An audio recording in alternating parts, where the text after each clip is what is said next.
I'm not going to engage with you anymore. You've already shown me your intention. So if you want to talk about me, that's okay. I'm just not going to engage with. Well, that's cool. That was a very emotional response, for example. Very emotional. Logical. It was very logical. If it makes you feel emotions, it doesn't mean that it's emotional for me, sweetheart. Well, yeah, it's clearly very emotionally. So I think we probably reached a block. I mean, let's see what James has to say, I guess, about who's in our fan club. But yeah, I mean, as far as the Christian response, like, I think we've sufficiently been like, here's what Christians believe, here's why we believe it, here's why you should. So I mean, if someone's like, well, I believe Jesus, or I believe we're divine, and he was a good person, but if they're not getting to, look, he is the way, the truth, and the life, he is the only way, his blood, his death, his resurrection, for the forgiveness of my sins, I trust him to save me and reconcile me to the Father. If that is not the end answer, that is not the gospel, that is not Christianity. So I mean, there is nothing else. So that is the answer, that's how to get there. And I mean, I just don't see any more fruitfulness coming from this. At least today. I mean, try again tomorrow. But as far as the conversation, it seems like people are getting near the end of, whatever. James, what's up? How are you doing, James? I'm good. This guy, he goes by Mojo and many other accounts on Clubhouse, but his name is John Kitover. He's currently running for congressman, but he likes to jump in, and he has multiple devices and multiple accounts, and he posts a lot of them on YouTube, but he removes them pretty quick, but he keeps them up for shorts. So just FYI, not that it's whatever. Like, only he has hardly any viewers. Sounds like we could all be stars, or not, with one viewer. Yeah, not really. Steph, what else you got? How you getting ready for McDonald's? Your fine dining? That's at 5:45 was our fancy McDonald's dinner. You gotta class it up. Don't use ketchup for your chicken nuggets. Use honey mustard. Yeah, I've never eaten McDonald's in a floor-length gown before, so this is going to be a new experience. My wife brought me home chicken nuggets because she took the kids there for her birthday the other day. So she brought home 20-piece chicken nuggets. I ate half of them. Immediately felt sick and awful. I'm like, these are disgusting. I hate these things. And the next day, I had the leftovers when I got home from church. I'm like, what am I going to have for lunch? I'm like, oh, chicken nuggets. That's a good idea. They ate them. Immediately felt bad. If anybody knows the link to the YouTube, would you share it? I would love to listen to it again. Well, apparently he said it's gone. But replays are on here, though. So, I mean, you can Oh, it is. Thank you. Okay. All right. Well, nice speaking with most of you. And the other ones that we didn't see eye to eye, I don't mind engaging with you again. But when things get to the certain point that Mr. Reagan had to jump in, I think it's good to go. But so I am going to leave. I run a dog shelter, so I got some stuff to do here. Goodbye, everybody. See ya, Yoni. Well, take care. See you later. All right. For the record, Jimmy, Satan, come be excoriated by Steph. What? I didn't think Jimmy said anything wrong. Jimmy, what you said, by the way, was exactly correct. Like, I didn't understand that reaction. Well, he's Calvinist, so I was just throwing him in there with Kratos and Chris. Oh my God, Jimmy, I made a comment. I'm not sure if I misunderstood. I understand that the way you study theology is because you're autistic. No, Chris is making fun of me. I have no idea. If okay, that's what I understood. And I was like, so I made a comment. Yeah, okay, Chris. I don't know how you're. You go ahead. Well, here's the thing.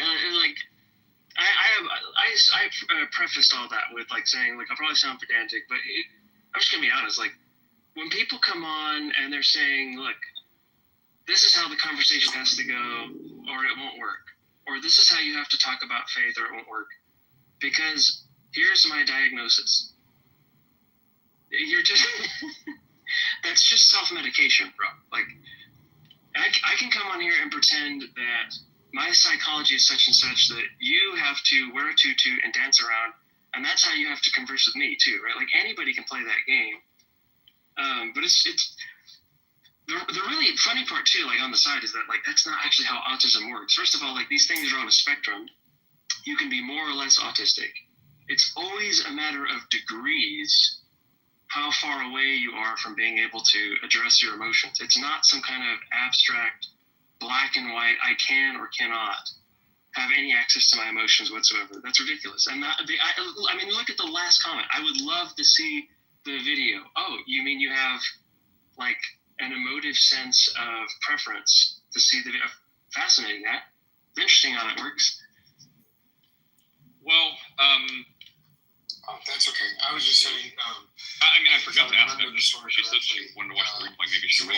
But I would have asked if you can. I mean, maybe you don't think autism is something that they would want to be healed from for whatever reason, whatever thing it gives them. So maybe she wouldn't say she wants to be healed of that. Maybe she didn't see it as bad. But I would say if you did, like, why wouldn't you do this healing or whatever that you do for others for yourself to, basically fix anything that you'd like to change about yourself? That's a question I would have liked to ask, but I wasn't thinking about then. But also, let's see. Yeah, I imagine that Joni would say that autism is not something that needs to be healed, which, I mean, this kid talking right here also has autism. He is literally in the bath right now, and he has these foam blocks, and he puts them in his mouth, and he bites them, and they shoot across the bathtub, and this is what he'll do for, like, hours if I don't stop him from doing it. Like, this is life, right? I don't necessarily think it's something that he needs to be healed from either. But I mean, like... I know that's not what you were saying. So if that was Yoni's answer, it's a curve, buddy. I don't know what you'd call that. So, hey, Dr. Tira, you've come back from Jimmy's point, like, this is not a barrier. Like, you need to teach me Christianity this way because of how my brain works doesn't make sense. Like, that's not all what is going on here. I'm gonna clean them all, I will tell you, scrape the skin from them, who is now peel 25, 26. boil them. He has the strongest. Then we're gonna mash them in a little butter and cream. Maybe not the strong. He Put is some in the parsley top, on there. like 5. And then we're gonna make a double baked He has the potato. strongest faith. He just loves the Lord. He has Down syndrome, and he just has like, I wish I had faith like T-Robs has got He Tourette's is just on syndrome point. of He's the got scripture elder. memorized. He is just. You ever hear T-Robs talking? Everything that comes out of his mouth has something to do with how good God has He's been. got a Tourette's for the N-word. Like nobody needed He's to got a sit what? down and figure out Down He's syndrome. got Tourette's for the N-word. He got the gospel the same way I did, and He says what? I don't He know. says That's the- whole thing. Like, we would really need to unpack. Like, what are your beliefs about who God is? That I mean, and a lot of this stuff, it's like, I mean, if you're Elon Musk, I wouldn't feel that for. I probably wouldn't feel that. If you're Chris, I'd absolutely do some digging.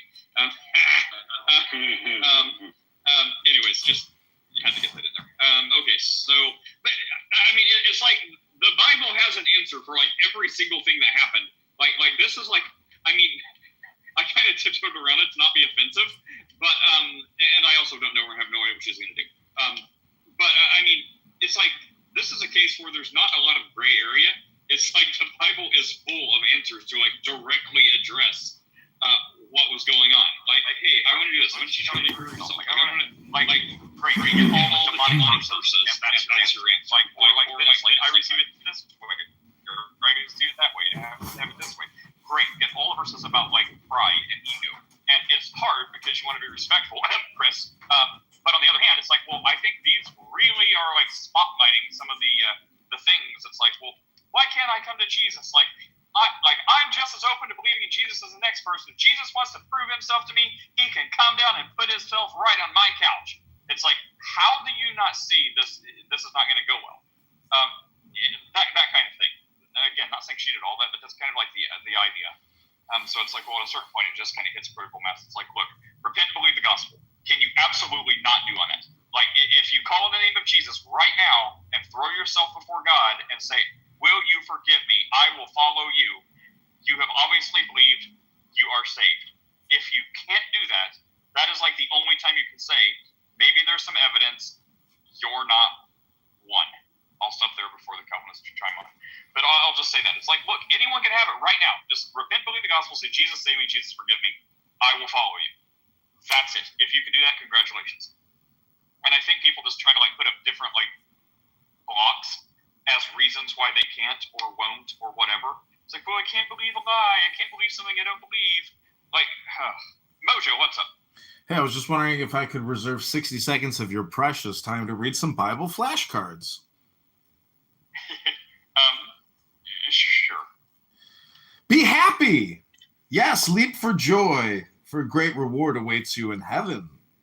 Anything is possible if a person believes. Your faith has saved you. Go in peace. My Father's will is that everyone who looks to the Son and believes in him shall have eternal life. Love is patient, love is kind, it does not envy, it does not boast, it is not proud, it is not rude, it is not self-seeking, it is not easily angered, it keeps no record of wrongs, it always protects, always trusts, always hopes, always perseveres. Love never fails. I am the Lord your God, who takes hold of your right hand and says to you, do not fear, I will help you. The steps of a man are established by the Lord when he delights in his way. Train up a child in the way he should go, and when he is old, he will not depart from it. It is not that we think we are qualified to do anything on our own. Our qualification comes from God. Well done, good and faithful servant. You have been faithful over a few things. I will make you ruler over many things. Here's what I want you to do. Take your everyday, ordinary life, your sleeping, eating, going to work, and walking around life, and place it before God as an offering. Embracing what God does for you is the best thing you can do for him. Surprisingly, that is one of the highlights of our day. That's true. I'm just going to say thanks, Mojo. Well, thank you for letting me get 60 seconds of your time. It's hard to even get 60 seconds of people's time, but if you read Bible flashcards, you can kill two birds with one stone. Maybe we'll take that up.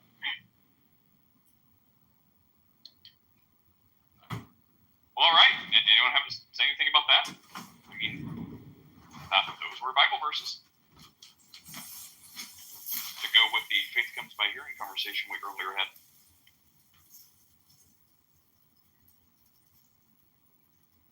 You see, Chris, if we kick people out too early, then the conversation dies. We've kicked out, I guess we did kick them out, but the other people, they kind of went away, and now it's just us, no one wants to talk. The problem is I could throw you 10 different topics, but they're all... Oh, wait! I do have a back pocket. I do have a question. Someone asked. They are here. They are here. Okay, on one hand, you guys can throw fire at Ann.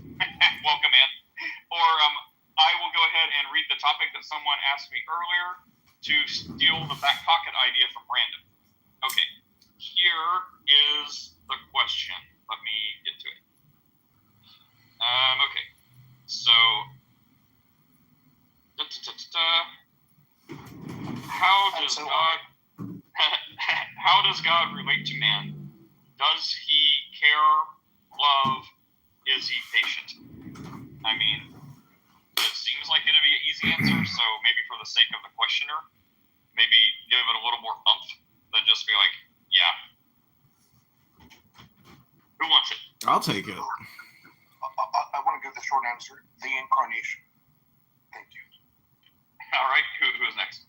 Listen, God deals with wisdom, and so that is the mirror you want to have, because that's the superior position, and that's what wisdom intelligence is. I mean, it's a mirror. So the divine principles, the divine characteristics are what you want, and that's why people search the scriptures. It's for self-enlightenment, self-education, self-improvement, and that's the beauty and the intelligence of the Bible. If you study the wisdom, it's beneficial for you in your life now. What is the question? Right? So, the question. Let me say it again. No. Because I remember it, right? It's like, how does God relate to man? Is he patient? Okay, but that is clearly a very general question for something that I would suspect the questioner means much more specifically. Like that sounds like the kind of question where somebody has a specific tension in mind between who God is, stuff that he does in his interactions with humanity, and how those two are put together. That's the sense that I get. But I don't know what the questioner has in view in particular. Clarifier is, yeah, and I honestly am confused, questioner, because the follow-up is, does God love man? And, I mean, I don't know how deep we can go, because the answer is, it says it like probably 1,000 times in the Bible. And like Malik's answer, that's the entire point of the incarnation. So, I mean, the answer obviously is yes, but how is another follow-up. So how does God love man? So we established God loves man. So the follow-up is how does God love man? I mean, Malik's answer still stands, but what would you say, Jimmy? I would just build up Malik's answer, right? So like if you where's I mean, what's the Bible verse that says in this way God demonstrated love for us? Like while we were still sinners, Christ died. Like what's that Bible verse? I'd say that has to be the answer. Yeah, I was going to give a similar. There's a passage in Paul where he's like, right, so I think it's Romans 5, right? Seldom would a man die for a good man, but while we were still sinners. Maybe someone died for his friends. Yeah, exactly. Isn't that Romans 5?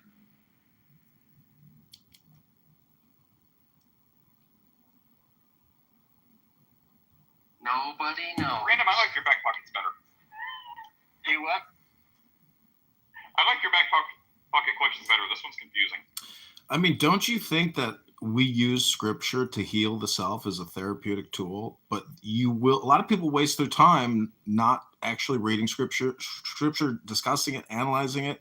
So that's why I say, as like a Green Bean moderator, it's your leadership job to just utilize the scripture to, I don't know, have the communication, because otherwise there's a lot of wasted time, on Clown House. It's my opinion.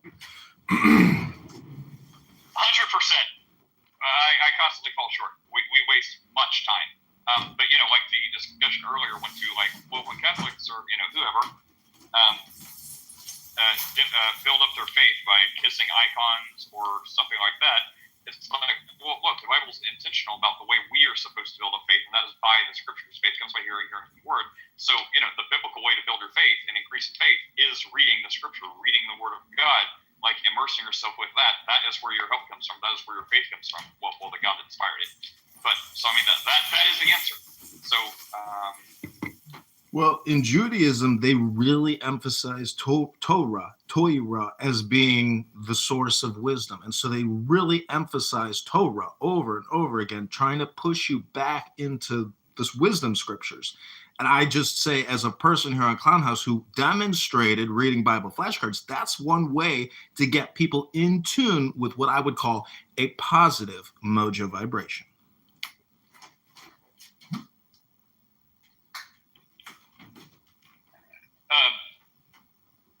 Did anyone think about that? Jimmy, were you still looking for the Bible verse you're looking for? Or? Hey, Mir, good to see you. Let me look it up. I got distracted.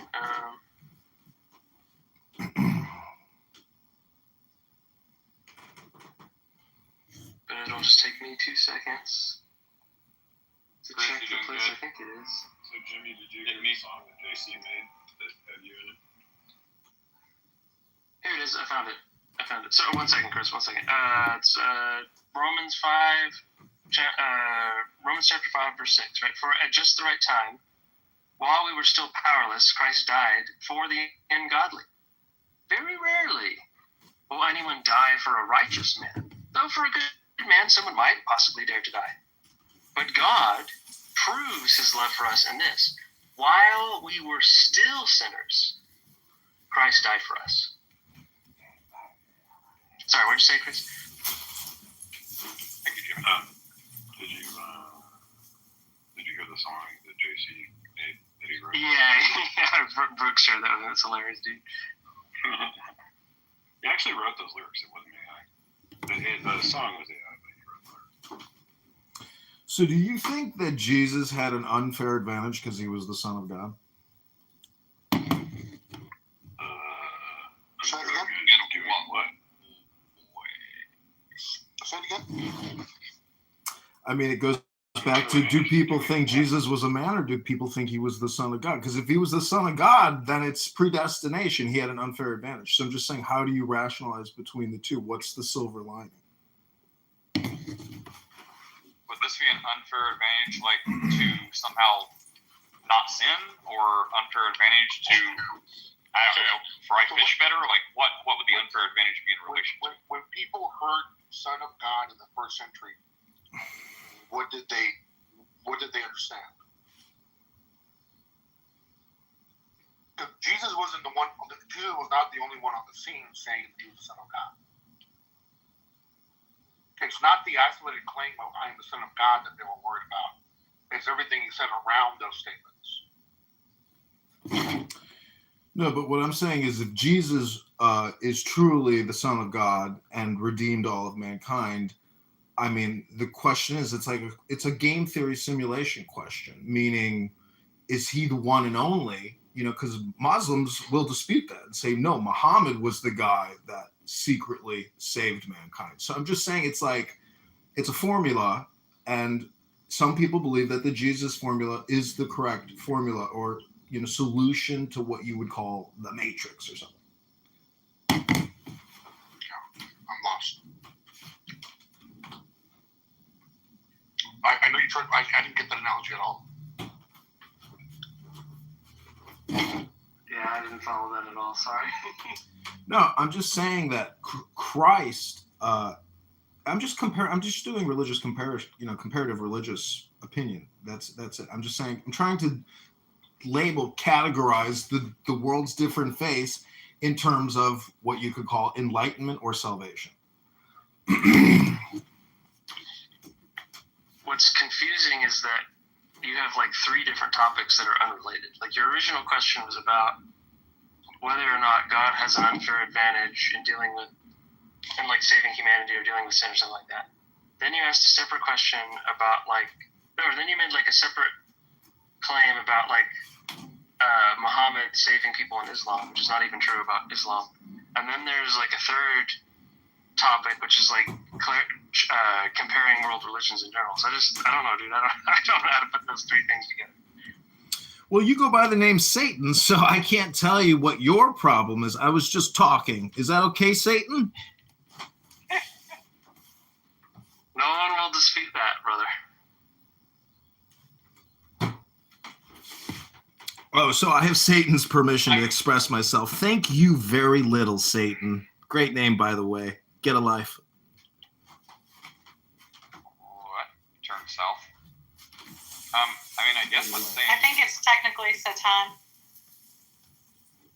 for Christ. So I get, rather than did he have an unfair advantage for anything, I'd say, like, I think what's more is you could say it was kind of unfair, right? Like, why did God, being God, bother to take the problem on himself of coming and letting his own creation murder him? I mean, if any of us were in that position, would probably be like, no, you can all just perish. So, I mean, if anything would be an unfair advantage, or the opposite of advantage, I'd probably focus on that and be like, which is why so many people completely missing it, focus on that. And they're like, dear Christians, why would an all-powerful God come down and sacrifice himself for his creation? Why would he do that? I'm like, dude, that is the actual absolute gospel. You're saying it. You're completely letting it go your head. Oh, shit, So that is the point. projection. God loves us so much. That's why he did that. So rather than focusing on some, like, I guess, advantage, unfair advantage, I'd say, well, what happened was kind of unfair to him, but still, he decided to go ahead and do it because he loves us. Don't know if any of us would have done that given his, given the same opportunity.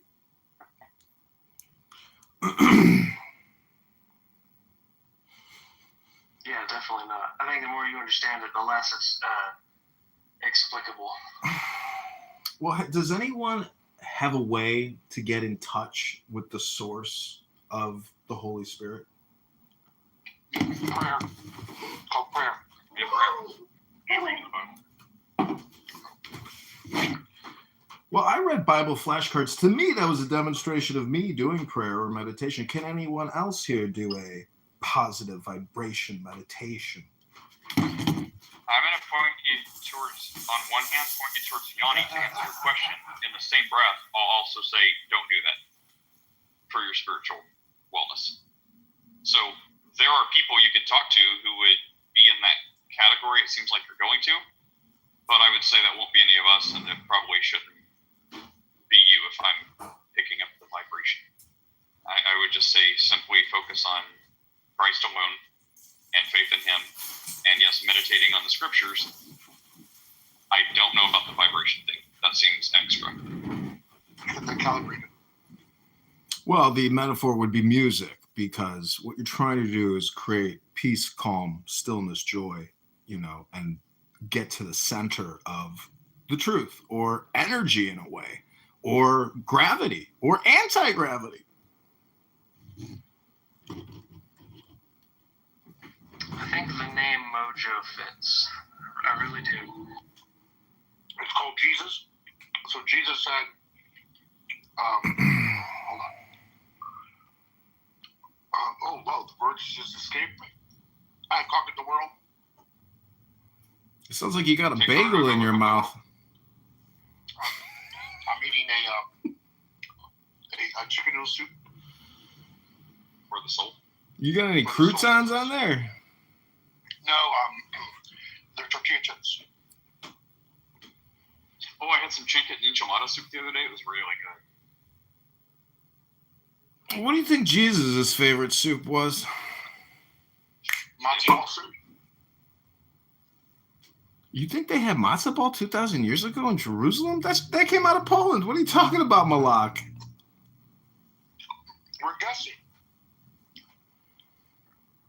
Well, there's no archaeological evidence.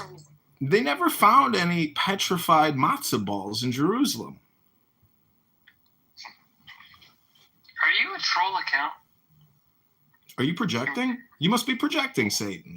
You go by Satan, and you're asking Mojo if he's a troll account? That's projection, Satan. It's Satan for Christ. You want Satan to be saved? Or, I don't know. What is the thing, Jimmy? So if you do a little word study on the word Satan, it's not originally a proper name. It's not like God, like one day was walking.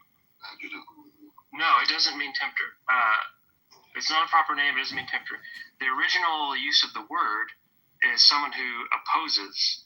It's an enemy. Adversary is a good synonym, right? And so you see that word used for things other than Satan. In fact, if you go to Numbers, it's used of God.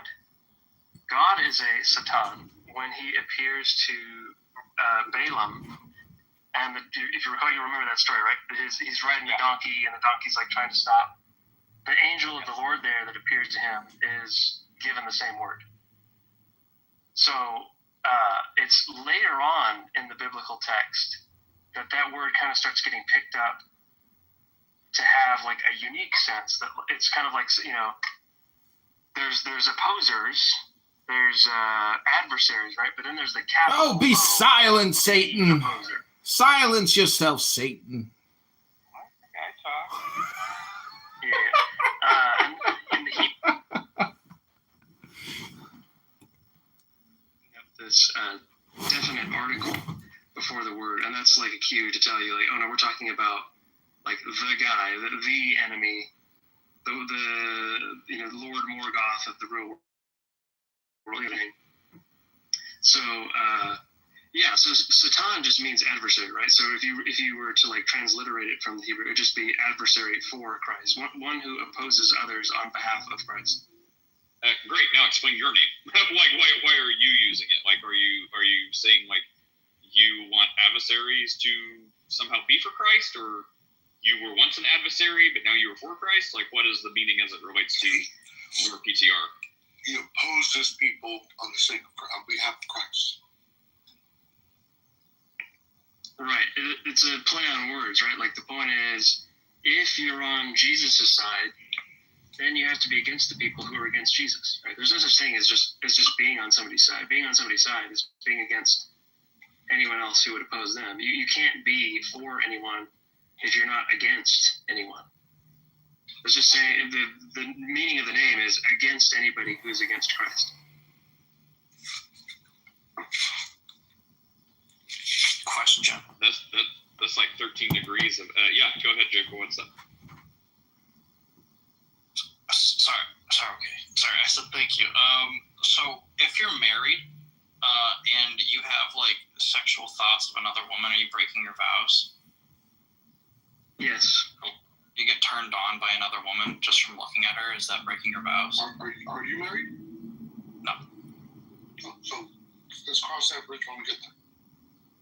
Do you guys know though? Like this is a legit question, right?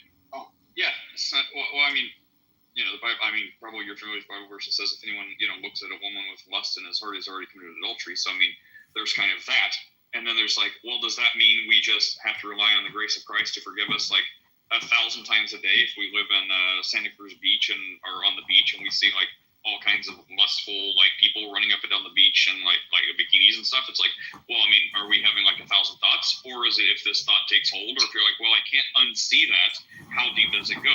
And then it reminds me of the Billy Graham quote that's like, well, look, you can't keep a bird from flying over your head, but you can keep it from building a nest there. So it's like, well, do you assign like a line where it goes too far, where you're like, if you see something, that doesn't mean anything. If you see something and fixate on it for a certain time, now you've crossed a line. Or do we just say anytime you see something and think about it for a second, it's like, hey, don't think of a clock. Now everyone's thinking of clocks.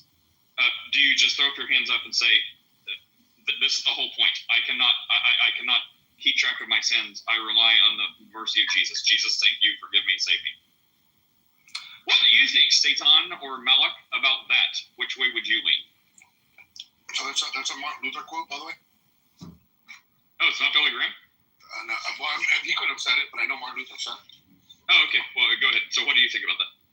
Yeah, I mean, so no one's perfect. I mean, and that's not an excuse anyway. So we like the statement there is meant to show how grievous sinners we are. We have to be aware of that. Like that's making you. It's not a threshold of whoa, here you go. It's done. It's a statement about how much we are sinners. That even when we try to have a good day, it doesn't happen. We're still sinners. So you're better off just, relying 100% on the grace and mercy of God instead of trying to perfect yourself. So in this case, yeah, like I go through all kinds of thoughts and I go all kinds of, upset and all kinds of things that I say. But I'm trusting 100% in the Lord that He's going to be gracious and merciful to me because I failed to be the person I need to be. That doesn't mean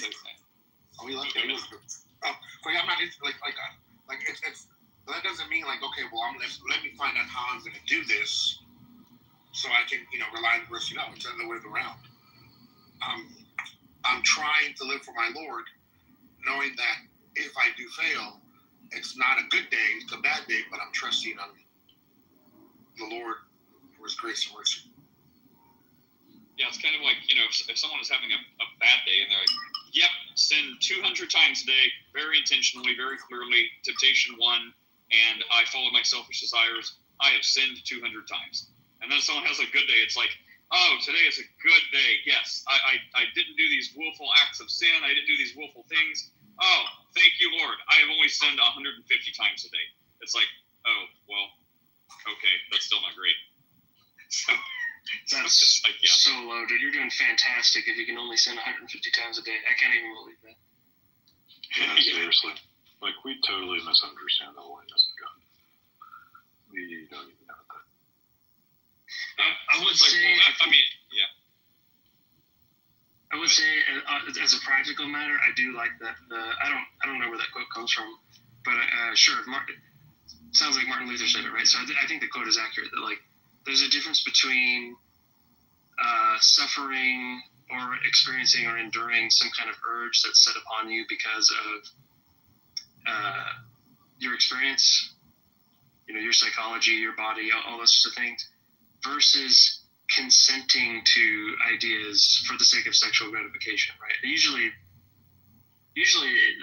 people fantasize about things in their minds, right? And that's sort of like the tool that they use for that, right? So all that to say, like, I think the practical matter is just like, hey, you have the ability to be self-conscious about what you're thinking about and what desires you're consenting to. Just choose not to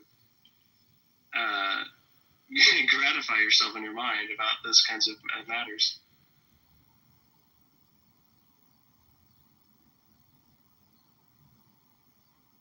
Chris, you were saying what a terrible sinner you are? Worse than you got. I don't know. I don't want to get into a contest, but woo! Hey, Lou, what's up? Nothing. Chilling. Just getting out of work. Somebody hit the light bulb. No way, Jose. What have you to say this day? Go ahead, you may. All right. Shout out to all the Christians in here. I got a question. No way. Now, I want to know, do y'all speak with logic or y'all just going to go off of y'all so-called beliefs? Now, I asked a few Christians in my life this question, and I always get the craziest answer. So here's the question. If someone's not a Christian, and they are the nicest, kindest, Straight to hell. human-loving person on the planet, they ain't stoned, never killed, gave to the poor, did Everyone's stolen. If they don't believe in Jesus, can that person go to heaven still? No. All right, cool. But someone that's a killer, a thief, a rapist, a murderer, all of the above, Straight to heaven. on their last second of they living breath, the last second, if they ask Jesus for forgiveness, and they acknowledge Jesus as their Lord and Savior, that person could go to heaven. Yes. It's called the power of grace. That is a mighty thing you just mentioned. Thank you. So God doesn't. So y'all God or whoever this God is doesn't have grace for the people who were outstanding human beings. No such thing. Could you read John 3:17? There's no such thing as being an outstanding human being. There's no such thing. All right, so there's such thing as being a bad human being. Yes, like right now. Jose,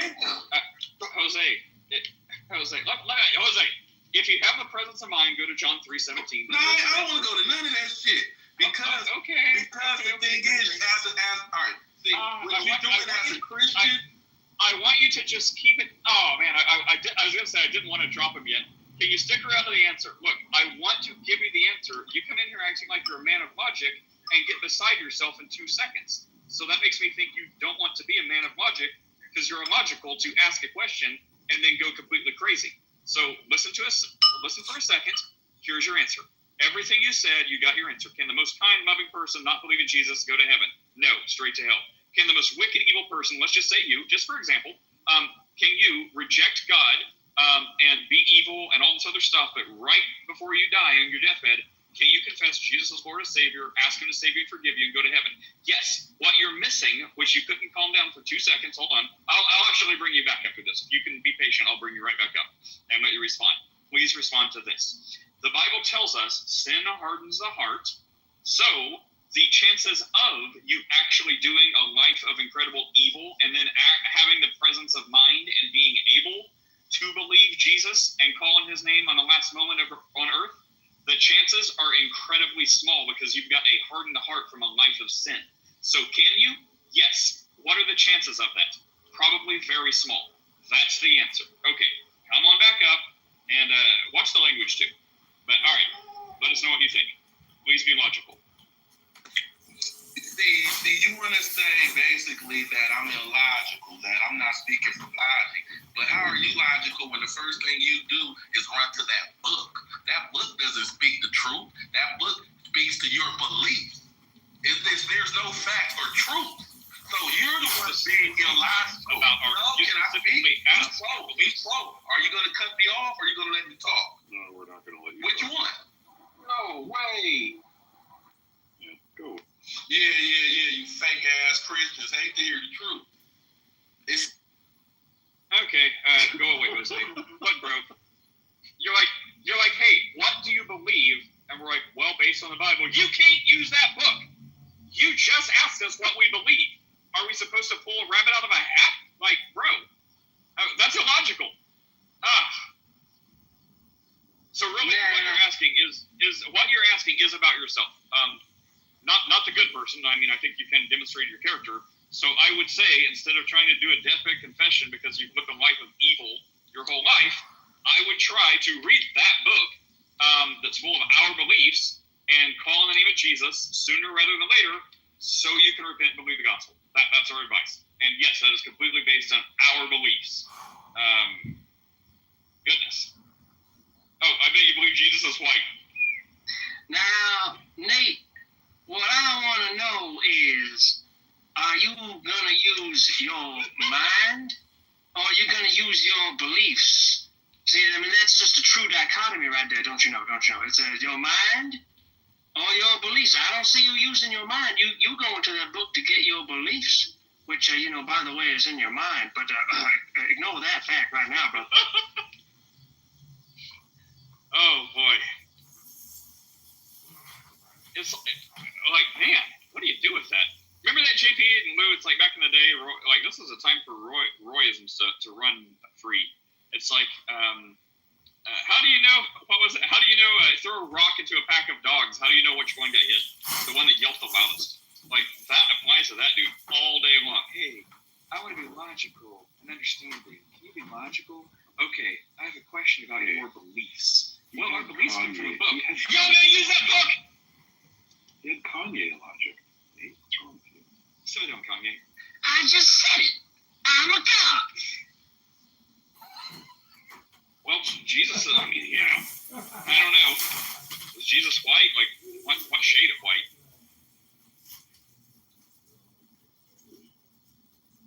Probably not. Lord. I'm probably giving that.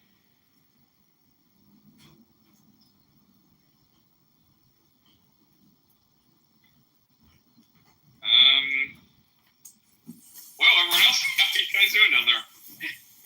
Apparently, it's been a crazy day. Even when I was away.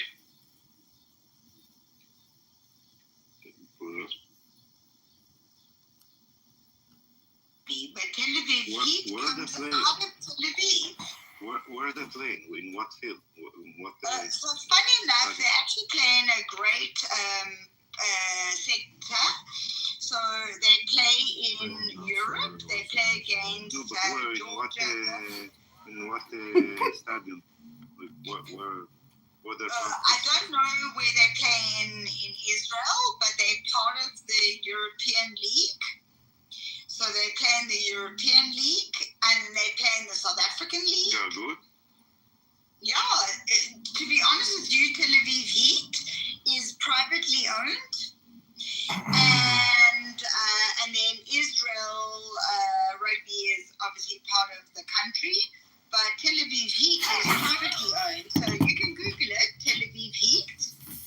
And their coach is a guy called Kevin Musicant. He was in South Africa. He won big awards. He was in Cunt. His last name is Cunt. I'm not going to do that with you, Harry.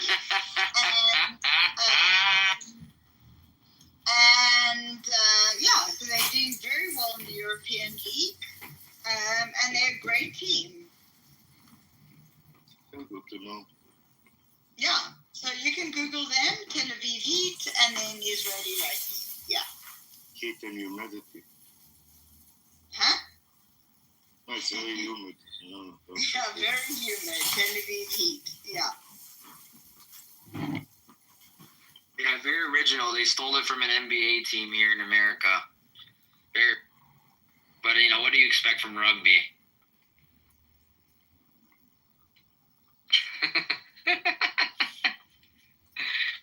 cunt.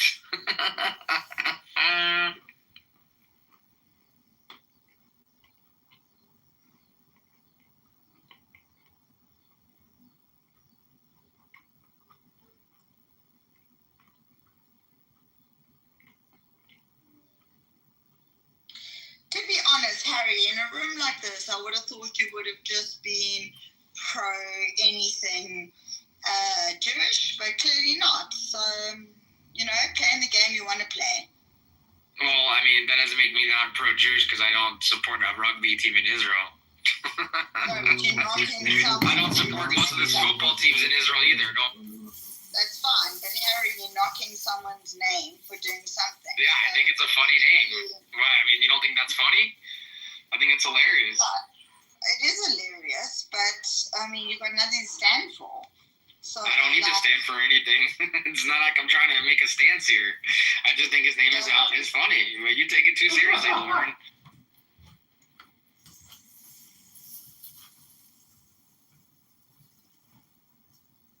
They have a website.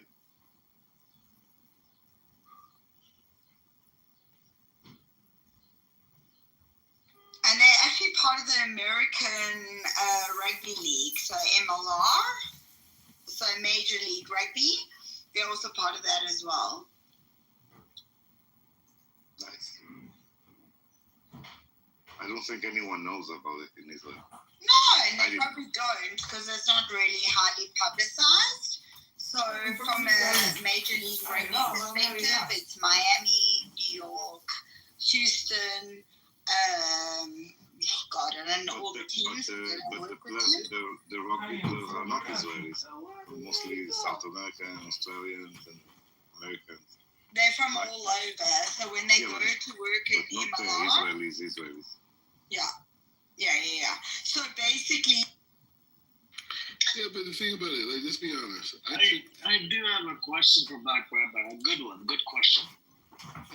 Are you supposed to have a Jewish state right now? Are you supposed to have a Jewish state right now, Black Rabbi? Mashiach is not here. Are you supposed to have a Jewish state right now? Wait, Black Rabbi, Hang on. I was asking a question, guys. Come on. Are you supposed to have a Jewish state right now, Black Rabbi? Mashiach is not here. It's not a Jewish state. What kind of state is this? By the Torah standards, it's not a Jewish state. Okay, so according to the Torah, Sam, did you hear this? This is not a religious state. This is a secular fucking state. I'm just saying it doesn't change the point of its importance. Yeah. It's not a state of Jews. Then if that's the case, then why didn't they allow all the Jews into this land before the creation with the Havar transfer agreement? Why did they allow only the rich Jews into this land? It was never about the Jews. I think many nation states, as they develop, the more wealthier the population are, regard Muslims, Jews, whatever. It's nation state building. I mean, it's not Nope, there was a big controversy around it. Go look it up. Havar transfer agreement. They only allowed the rich, well-off Jews into the land called British Mandate Palestine. They didn't allow all the Jews into that land. Those Jews that were living in the ghettos, they didn't allow those Jews. There were Jews that were middle class. They didn't allow those Jews. They only allowed up till. Okay. What else? I'll tell you something else. Those people are the ones who are the people of the Supreme Court here in the country. I didn't ask you those people. I said before the creation of the state. I'm not making a claim right now. Those same families. No, I'm not talking about those people right now. I'm talking about the state from the jump. It wasn't about the Jews. It was. That's the only reason. Okay, if it was about the Jews, then why didn't they allow all the Jews into that land? Why did they allow only the rich Jews? Amir, we have a book in our Talmud. It's called Kitover, right? Which is like contracts, and it talks about us reintegrating in the land of Israel, right? The point is saying that the fact that you had people who hated Judaism, who formed this state, allows us as religious Jews to live here, because there was no desire to create a religious state. A Jewish state can only have a king. There's no prime minister. There's no you can have a. There's no capital city. No, right? For sure. No, Jerusalem's a capital.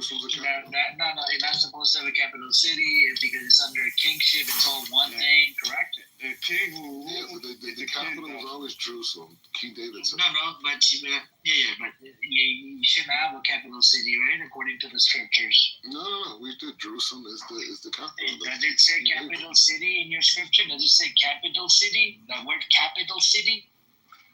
Nothing without a covenant. It doesn't say that.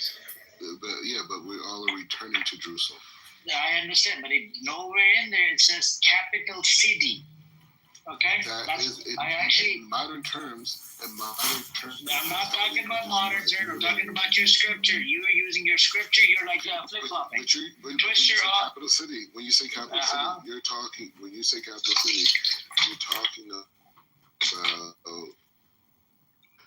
a nation state or a country state, a country idea that has a capital. And I'm saying that's what Jerusalem is for Jews. Yeah, but you're not getting the point. According to the scripture, you're not supposed to. There's no capital city in there. Okay, it's just one place, Jerusalem. So what you guys ended up doing? Hold on. No. What you guys ended up doing? First of all, this state was created, right? It's a non-religious state. It's a secular state. Yes. And then you put a title over this state called Jewish state, right? And you have a capital city called Jerusalem. It was supposed to be Jerusalem all the way, not fucking Israel and Jerusalem to be the capital. No. That's the idea of secularism. That's a secular state. That's a secular idea. That's not a religious idea. The territory of Israel was described. It's a wishy-washy belief system, man. It was created 3,000 years ago. I'm not making that claim. Listen to what I'm saying. The idea of Jerusalem, it's mentioned. Okay, we agree.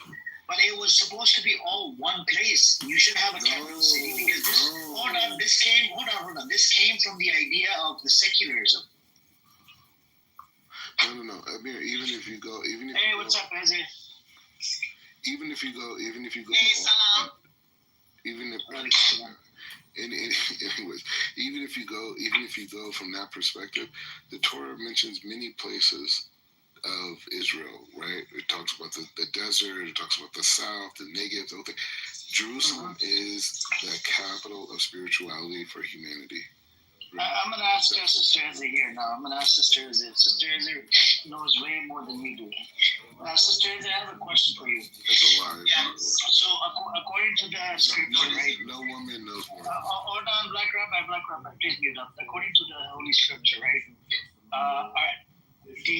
Let's say if this state was created religiously, is there mention of a capital city called Jerusalem? I know Jerusalem is mentioned, but is the word capital city mentioned in there, or is it supposed to be just one land, right? You're cutting out. Not at all. Temple is there. Oh, sorry, because I'm driving. Give me a few seconds. No, there's no those terms like state and capital. They don't exist in terms of like Yes, but the term capital is a secular one. And I think, unfortunately, what happens is that people like to superimpose spirituality on things that are secular. You can't conflate the two. If Jerusalem is supposedly our spiritual center, then we recognize that it's not just our spiritual center. It's a spirit, like he said, a spiritual center for all. How does it then work that only certain individuals are allowed to come to Jerusalem and pray? Only certain individuals are allowed to assemble there. That's because of the Muslims. The Muslims created that, not Jews. Hashem stated that his house will be a house of prayer for all people, not Jews. Not Jews. It says all people. Do you need me to give you chapter and verse? She's spinning right now. How does all people become just white Jews? How does that work? It doesn't.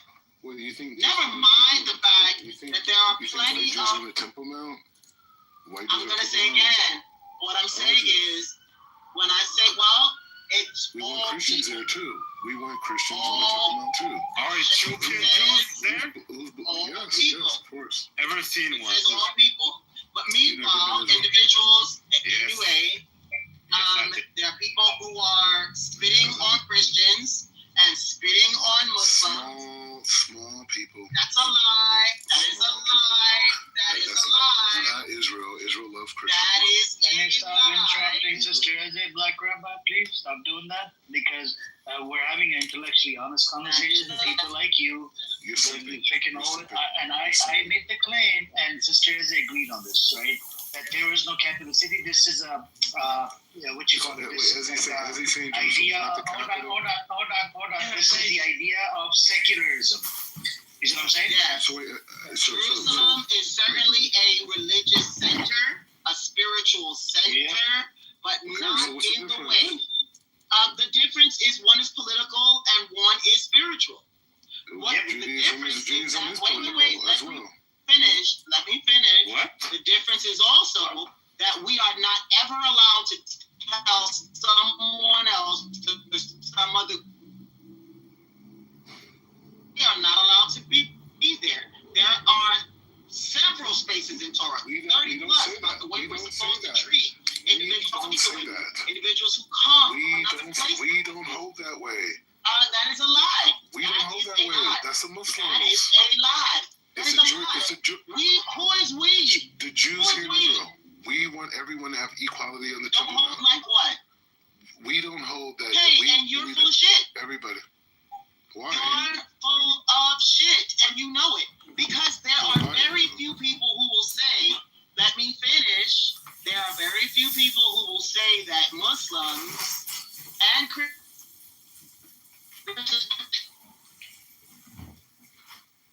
That's the entire country is holding this way. It's a Jew. And you know that. Everyone holds in the country that it should be equality on the Temple Mount. At the end of the day, if God's house is a house for all President people, don't take that. if God's house is What? Can you let her speak, guys? Come on, stay muted, Black Rabbi. Let her. There are enough people in government who have said clearly that Israel is a place for Jews, run by Jews. There are very few. As a matter of fact, I would love for you to put it in the back chat if you have sources that confirm what you're saying. I would love to hear the Smotrix and the others say that, oh, God's house is a house for all people. Bring the Muslims, bring the Christians. Let's all bend the knee before God together. It's nonsense, and you know it's nonsense. It's cute in terms of Hasbara. It's cute in terms of what we're saying on a public stage, but the term.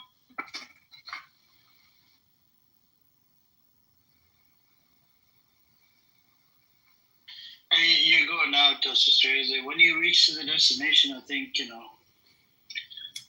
So this was my point, Black Rabbi. You see what I'm saying? You can't call this idea of political Zionism. It's like, yeah. Sure. This idea of political Zionism. It's always been no, political. No, Black Rabbi. But I think it's always been political. It has never been political. As a matter of fact, when it was political, that's when we got expelled. King Solomon wasn't political? No, not at all.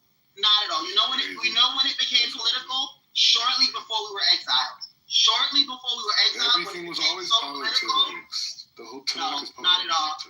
No, not at all. Well, for Goyim, for people who are recently becoming Jews, yeah. Because that's all they know. But for those of us who know that Jerusalem is first and foremost a spiritual place. It's not just spiritual. We're talking about kingdoms. We're talking about law. It's not just like. Torah tells us how to treat foreigners in that way. It's not India. God is our king. No man on earth takes the place of God. No man. And maybe that's what's wrong. We're assuming that the Bibi Netanyahus of the world are kings. But we both know that Torah says, why is Bibi not a king? Why is Bibi not a king? for you. Why not? Not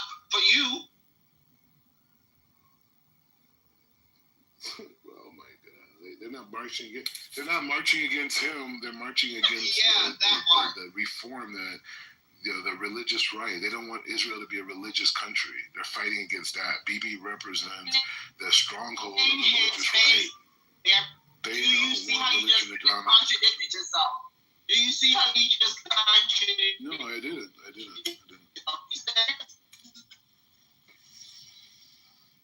He doesn't. Spiritual center of the universe. It's the spiritual center of the universe. 300,000 people marching because they want it to be spiritual, and it isn't. Wow. They don't want it to be spiritual. He does it all the time, sister. They just he doesn't want to acknowledge that this state, he said it earlier that this state was created. It's not, it's not according to the Torah. So then why do you support the state? Hold on. If it's not created according to Torah, then why do you live there? Well, why do you call it a religious state? Why do you call it a Jewish state when it's not connected to the Torah? We're making it. You're doing okay. God told you to make it. Turn it into a state. Yeah, we're making it Israel religious. Wow. You're making it Israel religious. How is it religious? What part of the population is homosexuals? Oh my God, we're all. Oh my God. It's becoming more religious. So you see people like Smotrich, Ben-Gvir, these people that are like really considered extremists, right? They're extremists because Israel's secular, but these are the religious people are taking over. Religious people took over Jerusalem. Jerusalem's completely controlled by religious communities now. It wasn't like that. When I first got here, that's when the break happened. In 2016, before that, Jerusalem was a very secular place. Now you come to Jerusalem, it's completely religious. Everyone's from. Yeah, you guys be kicking out. Kids agnostic, no practice. Homosexuals, gay. Yeah, but that's in Tel Aviv. And those are the people who are marching against Bibi. You know what I'm saying? Oh my God. She cooked you really good, man. This is, you call it capital. This is all part of, like secularism. Hey, yo, Black Rabbi, why are you guys letting the ultra-Orthodox taking Jerusalem like that? I'm ultra-Orthodox. Yeah, why do you guys kick out the other people like that? No, I don't think kick out. We're making the land, everything's becoming holy. We're returning back to God. We're repenting. That's why Israel's winning its victories right now, is because of us religious people, not the secular people. So this is not a religious state. Man, you religious people aren't even at war. Yeah, hang on. So this is not a religious state, right, Black Rabbi? It's becoming more religious. It's becoming after how many years? 7 years. It slowly is becoming a religion, but it was never a religious state before. No. Okay, so it was run by a demon. What are you talking about? It was created by a devil. Who created the state? Was he a devil? The state itself was created by our sages. It's a funny point. So, like in terms of Jews, and like if you want to know how how religious Jews are connected to the land, it was written in the Talmud 2,000 years ago when they were in Babylon. And Rabbi Yonatan ben No. You have atheists, agnostic that didn't believe in the religion. They're the ones creating the state. Hear me out. I'm talking about the religious Jews that are here now. I'm saying that, so the idea, they said, they wrote in the Talmud when we were in Babylon, when the Jews were exiled, they said, we're going to return back to the land. And when we return back to the land... Can we separate the two? But hear me out. Just hear me out for 5 seconds. The sages write 2,000 years ago that when we come back to the land, the world is going to call us thieves. They're going to say, we stole the land, we shouldn't be here. You did steal the land. You did steal the land. The whole thing. From the Palestinians. They wrote this 2,000 years ago. No. They can write whatever. This doesn't matter. Hold on, Black Rabbi. That's a contradiction. You just said this state is not created according to the Torah standards. It's not a religious state. It's a secular state. So can you please tell the room this? Yeah. You're saying that the people of the Talmud envisioned LGBTQ parades, I mean, they knew Jews were going to come back in a really bad state after 2,000 years in diaspora on these heathenistic non-Jews in their culture. There's opposite and contradictory to the Torah and its values. So whether it's gay or whatever, I mean, being a businessman, right? I mean, that's a problem too.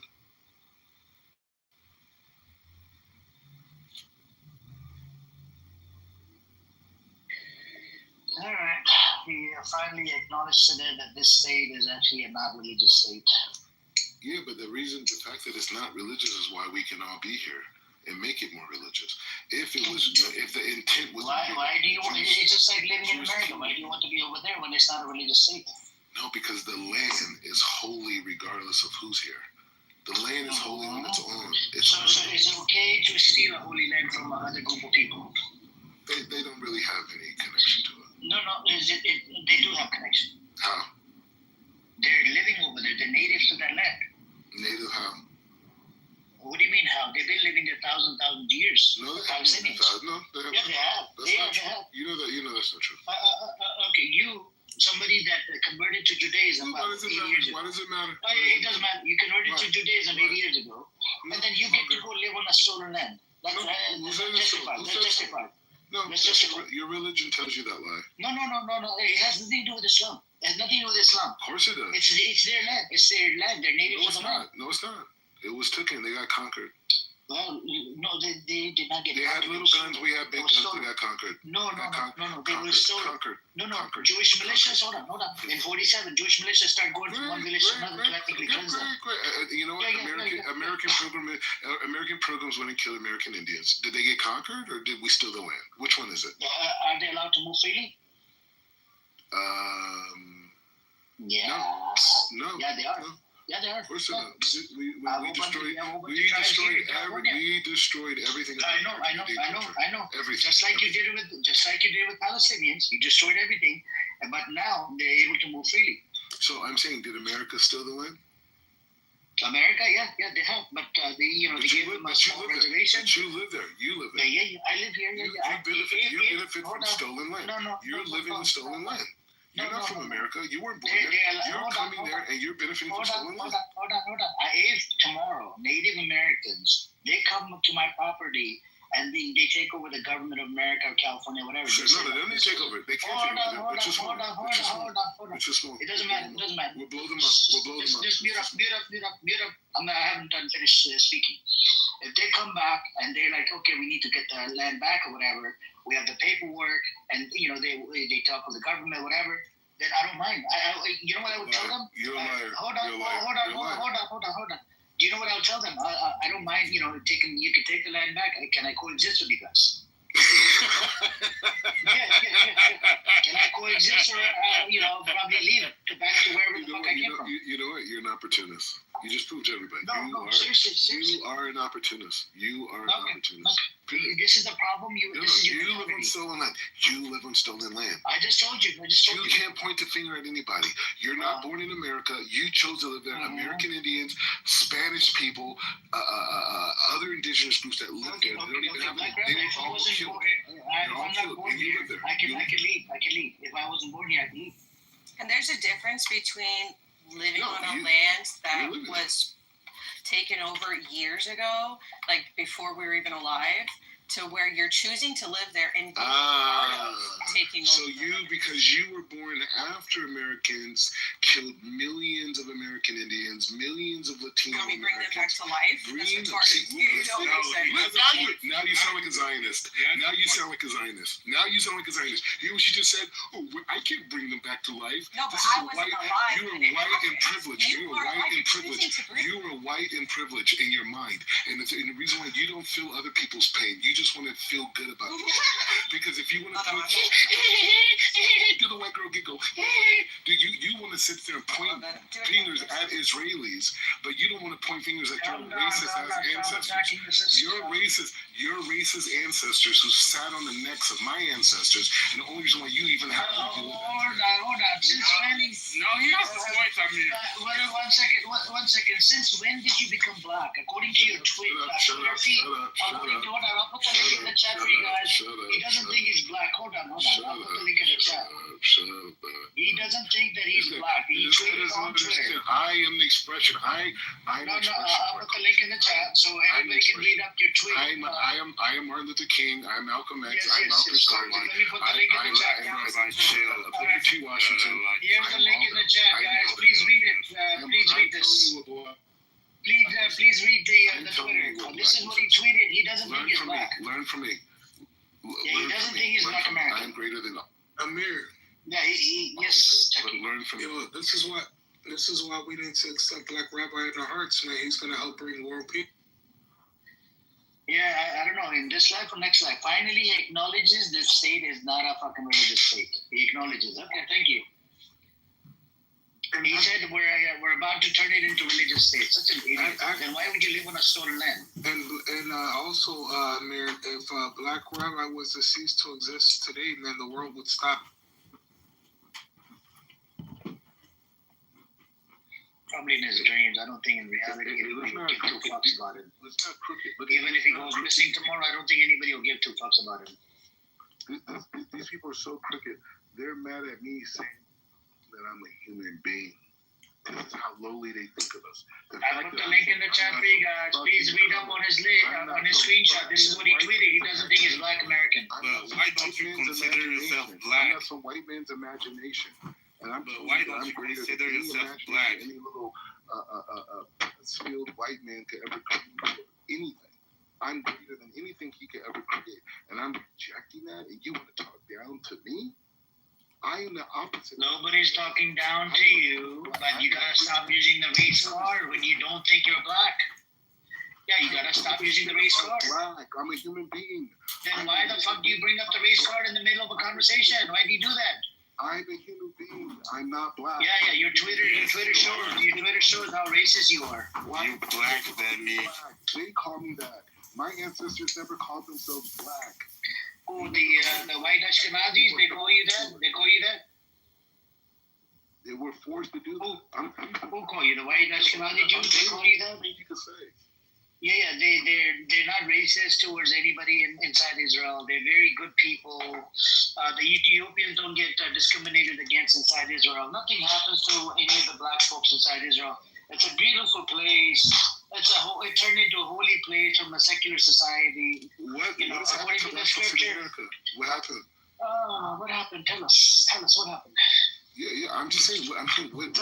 No, but you don't think you're black, so you're not from the history. No, you are not from the history. No. I'm bigger than white man's thinking. Did you check out his tweet? Anything that white people created, I'm greater than. Anything they've created. They have nothing. They couldn't. They're not even. The hairs that I have on my leg, a white man can't even hold. You see what I'm saying? So you keep talking to me about their imagination, bro. I'm saying white man is an insignificant, unintelligent, barbaric human being that just stole a bunch of resources for the last 1,000 years. Hey, There's nothing impressive about them. But you black, bro. There's nothing impressive about them. There's nothing impressive about them. Unintelligent. I wouldn't say they're unintelligent. I think they are unintelligent. Evil is very intelligent. They're very intelligent. No. Okay, but what? Yes, I agree. Cunning is different than intelligence. Being cunning is what evil is. That's what the serpent. The serpent was said to be. Yeah, but to do the evil that they've done is.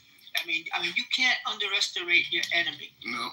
I could take a gun. I could take a gun right now and kill everybody around me. That is not a form of intelligence. That's a barbaric, unhumane, not a non-human. The system that non-human. Set up in the Non-human. They're not. No. System. Look at the value of the dollar. No. Yes, they're very evil. I'll teach you. That doesn't. Who cares about the dollar? To do evil is a very intelligent thing. Who cares about the dollar? Who cares? No, I'm just saying. I mean, who cares about their dollars? Who cares about their enemy? Who cares about their dollars? Who cares about their houses? They are the who cares about their houses? You like their guns, though. Who cares about anything? You like their guns. No. Yeah, they have nothing. They have nothing. You like their guns. They have nothing. We can admit that if every white person on the planet, if every white person on the planet were to disappear tomorrow, 85% of the problems in the world will disappear tomorrow. That's not true. That's not true. That's not true. No, it's true. If every white person on the planet were to disappear tomorrow, 85% of the problems in the world will disappear tomorrow. That's why I'm the leader of the generation and not you. Okay? The issue is people who are evil. There's black people who are evil. There's yellow people that are evil. There's red people that are evil. There's white people that are evil. It's evil people. No, you shut the fuck up, you freaking nobody ass person. You're not at a level to talk to me. Go to your little Crown Heights. Go to your little Crown Heights and talk about how you're abused by your little white Jews. How you're abused by your white Jews. I don't connect to you. I don't know you. I don't connect to you. I don't know you. I don't connect to you. I don't connect to your little black Jewish narrative. Your little black Jewish narrative and your little tiny existence. I don't care about it. You have nothing. You have nothing. You think white people are Jewish. You think the white people, your parents were converted by a Jewish. I don't. Rabbi, do you take any pills? He takes pills because he just lost his prescription ran out. Alcohol with medication. Well, maybe whatever. You guys are drunk. You guys have been Jewish for how many generations? And you guys don't mean shit in the Jewish community. None of you mean shit in the Jewish community. None of you. Compared to you. No, but I mean, shit. They've been Jewish for how many generations? They ain't got they got little kids. They ain't got nothing. No rabbis. No rabbis, no Torah, no kids, nothing. What's the difference between her and you? What do you have? Waste of Jewish education. I don't have for you to have kids. I'm getting married next month. The point I'm saying to you is the third time. Here's the third time. Second, we've never seen one by you, or your brother, or your sister. None of y'all. Y'all grew up Jews. We've never seen none of. We have seen. Yeah, sure. You know, great, cool. But what about your brother, though? What about your brother? What about your sisters? What about you? You guys have no kids because you guys are cursed. You guys are cursed. Your family's cursed. Your whole family's cursed. Nah, that's not nice. That's not nice to say, They ain't got no kids, nothing. They're cursed. The whole your family is cursed. He's not cursed. Calm down. I'm trying to talk. Ryan. Oh wait, this is what I'm doing now. Though. I'm putting him on record because the moment I get around other black Jews, I'm gonna make sure that somebody punches him in his fucking face the way Ariel should have. Now I'm saying it in front of all the witnesses. The first time I'm gonna play this for any black Jewish man who's lived underneath my mother, who's lived underneath my father, they're gonna punch you in your fat, nasty fucking face. And I hope it's on replays. Yeah, make sure everybody heard me. That wasn't nice. He's a clubhouse warrior. But I'm and if I'm blessed to be there, I'm personally gonna do it. You will never talk about my mother. You will never talk about my father or my family and get away with it. Watch and see what happens, you fat fuck. You done got yourself into something you can't get yourself out of now. Watch and see. Hey, Rabbi. Watch and see. I wouldn't care if Rosh Hashanah and Yom Kippur came. Your sorry bipolar ass is gonna pay for what you just said. My family's cursed. Watch and see. Nah, don't mind it. I just want to say, but Rabbi, if you're gonna be like a president or something, you can't wait till like the last. He ran away. Oh, he left. Oh, he knows how strong my family is. He knows very well that he's surrounded by my family a little too much to be talking shit like that. I was gonna say, because like if he's gonna be like the president or something, then he needs to come back to America and start setting himself up. You can't wait till like, what year did he say he wants to be president again? But 2032. You have to understand something. You can't wait till like that year to show up and say, "Oh, I'm going to be president." You need to start establishing yourself like 10 years in advance. At all, he has a mental health condition. He does. Yeah. We know that though, Easy. I mean, why are you freaking on this guy? I mean, just. No, I'm not freaking on this guy. But what happens is even crazy people get a little too crazy. At the end of the day, he has a mental health condition. He's bipolar. He suffers from narcissistic personality syndrome. He has a serious issue. He's the president. He's the king. Come on, man. Really? Poor thing. I feel sorry for him. But what he won't do is come for me and mine. That he won't do. Sister Hezzy, Yes. are you Shavua Tov to you? Are you able to look at your screen? What you mean? Look at my screen? Like look at your screen. Like you can look at my PTR. Like you might need to handle that. That's the source. You know what happens? Unfortunately, he comes up against the likes of Ariel. You know what I mean? And Ariel will talk a good game. We don't talk. We don't talk, not at all. You're sitting in the same rooms as people who love and honor my parents like their own. If they were to hear half of what he would say, Lord, I wouldn't have to do a thing. They would lay him out on the floor. And it wouldn't be about violence. It would literally be about, you know what, you talk too much. And now we need to sit you on your flat ass. That's Black Jewish 101. Absolutely. Yes. Absolutely. Yes, man. I almost can counter with that, but I was just saying, you might want to look at this PTR just in case, because this is a direct source to the person who brought him onto this earth. Nah. Oh wait, hold on. Wait. Yeah. Off of that, bro. I'm not messing with nobody's mama though. But I feel you. At the end of the day, it's not her fault. She turned out to be a bum. Yeah. It's not. There's certain places you don't go, and whenever he crashes out, that's what he does. That's why he ran, because he knows. He knows, brother. Please come to New York. Please, I'm begging you. Is that Rabbi? Hey, Chucky, that's Rabbi, right? In your PTR. That was his mom. So you know, that was his mom. Get the fuck out of here. You know who that looks like, though? You know who that looks like? As soon as you showed me that, I saw that. It looks like Eddie Murphy, the Nutty Professor. Remember that? You're looking at a different picture. You're not looking at the one of her at the university. Oh, yeah. Let me click on your name because I'm on Club Deck. I gotta do it different. No, that's what I see. I know, bro. A guy. Wait, hold on. I'll put it back. Allegedly. A guy with his teeth. I'll put it back. Yeah, look like Eddie Murphy in that movie, The Nutty Professor. Is that the one when he gets real fat? No, that's not the one, right? That's a different one, right? What's that movie where he gets real fat? You're talking about Norbit. Yeah, Nutty Professor. Norbit. Looks like Norbit. You're talking about Norbit, the one where he's a woman? Norbit, yeah, okay, yeah, that's the one. Yeah, he looked like that. Actually, he looks like he needs a dentist because he looks like his mouth is a can opener. There you go. There you go. He's good. Y'all.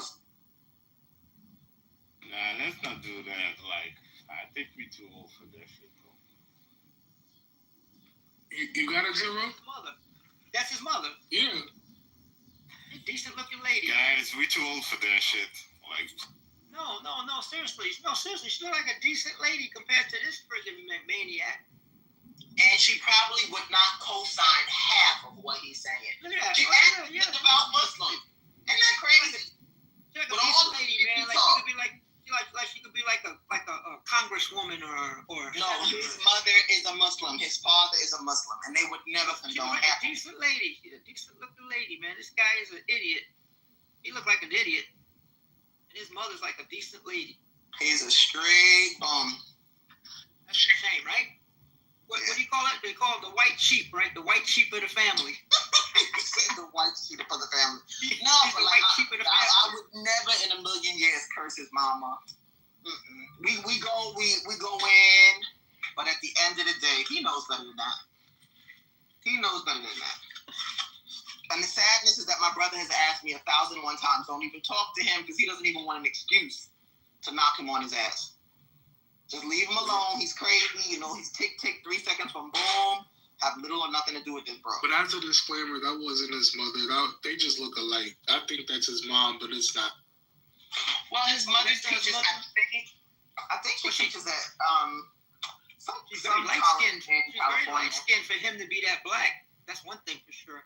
His father's going to be black as night. I got nieces and nephews who look like they're Yemenite. So I get it. But at the end of the day, listen, black comes in every kind of shade, light brown all the way through. But no, we're not messing with his moms. No, but that's his mother, man. I keep saying, man, she's a decent looking person. She's very professional. What I'm concerned about is if this is the faith of your father, if this is the faith of your mother. even Torah says you're not supposed to disparage that. You know what I'm saying? Like, lest it be said that you came from another place and you cursed that place once you got to Judaism. Nah, that's not how we rock. Definitely not how we rock.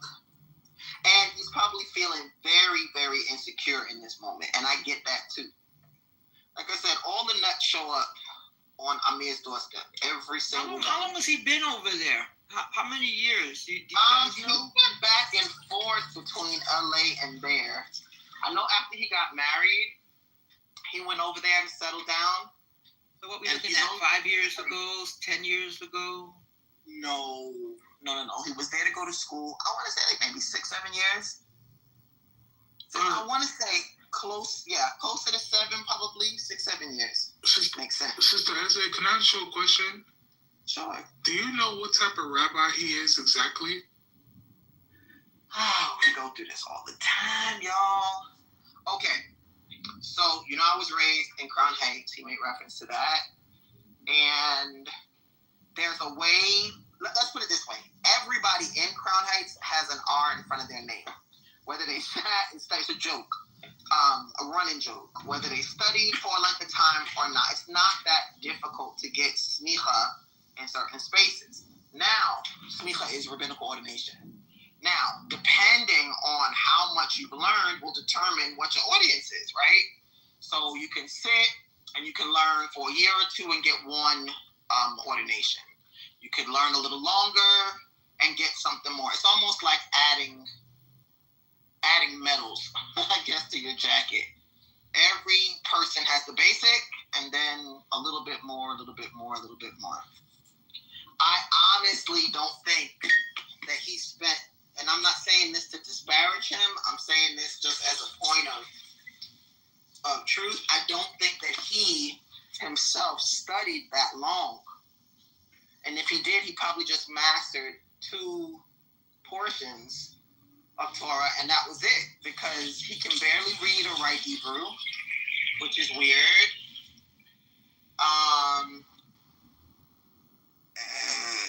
Wait, now that was funny. He has smicha and basar v'challah.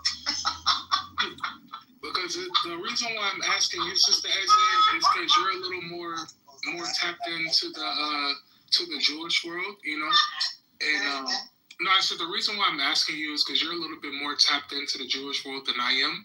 I hang out with my Chabadniks, and that's why I choose to stay until the day I die.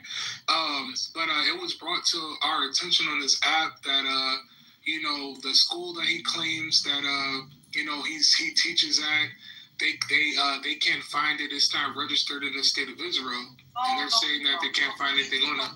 No, it's not like that. What happens is, okay, he went. You know how you go onto an online pastoral, like you can get CPE, you can get pastoral. What do you call that? It's like a CPE license. I know what you're talking about. Like, you can go online and get that, and it doesn't take much. You know what I'm saying? If you have a bachelor's, you have a degree, you take another couple of courses, some insight. You know what I mean? World religions or whatever else, and you're done. And you still have the certification. Now, how much do you know? Really depends on your continued study, right?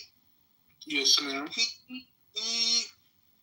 I'm almost positive that he went to Pirchei Shoshanim. And that's it. I don't think he did much more than that. Okay. Because I kind of broke it down to them. I was like, I'm not really exactly sure what type of rabbi he is. And when I asked him at Black Jewish Spaces, nobody knows. No. But because, you can listen to him and know if there are things that he's missing. He didn't go to Orson. He didn't get smicha from Orson Man. Okay. At all. He got smicha from Pirkei Shani, which is an online. I'll put it in the back chat. Which is an online ordination. That's what he got. No more, no less. That is the truth. Because I'm thinking about getting a sneaker when I return back to the U.S.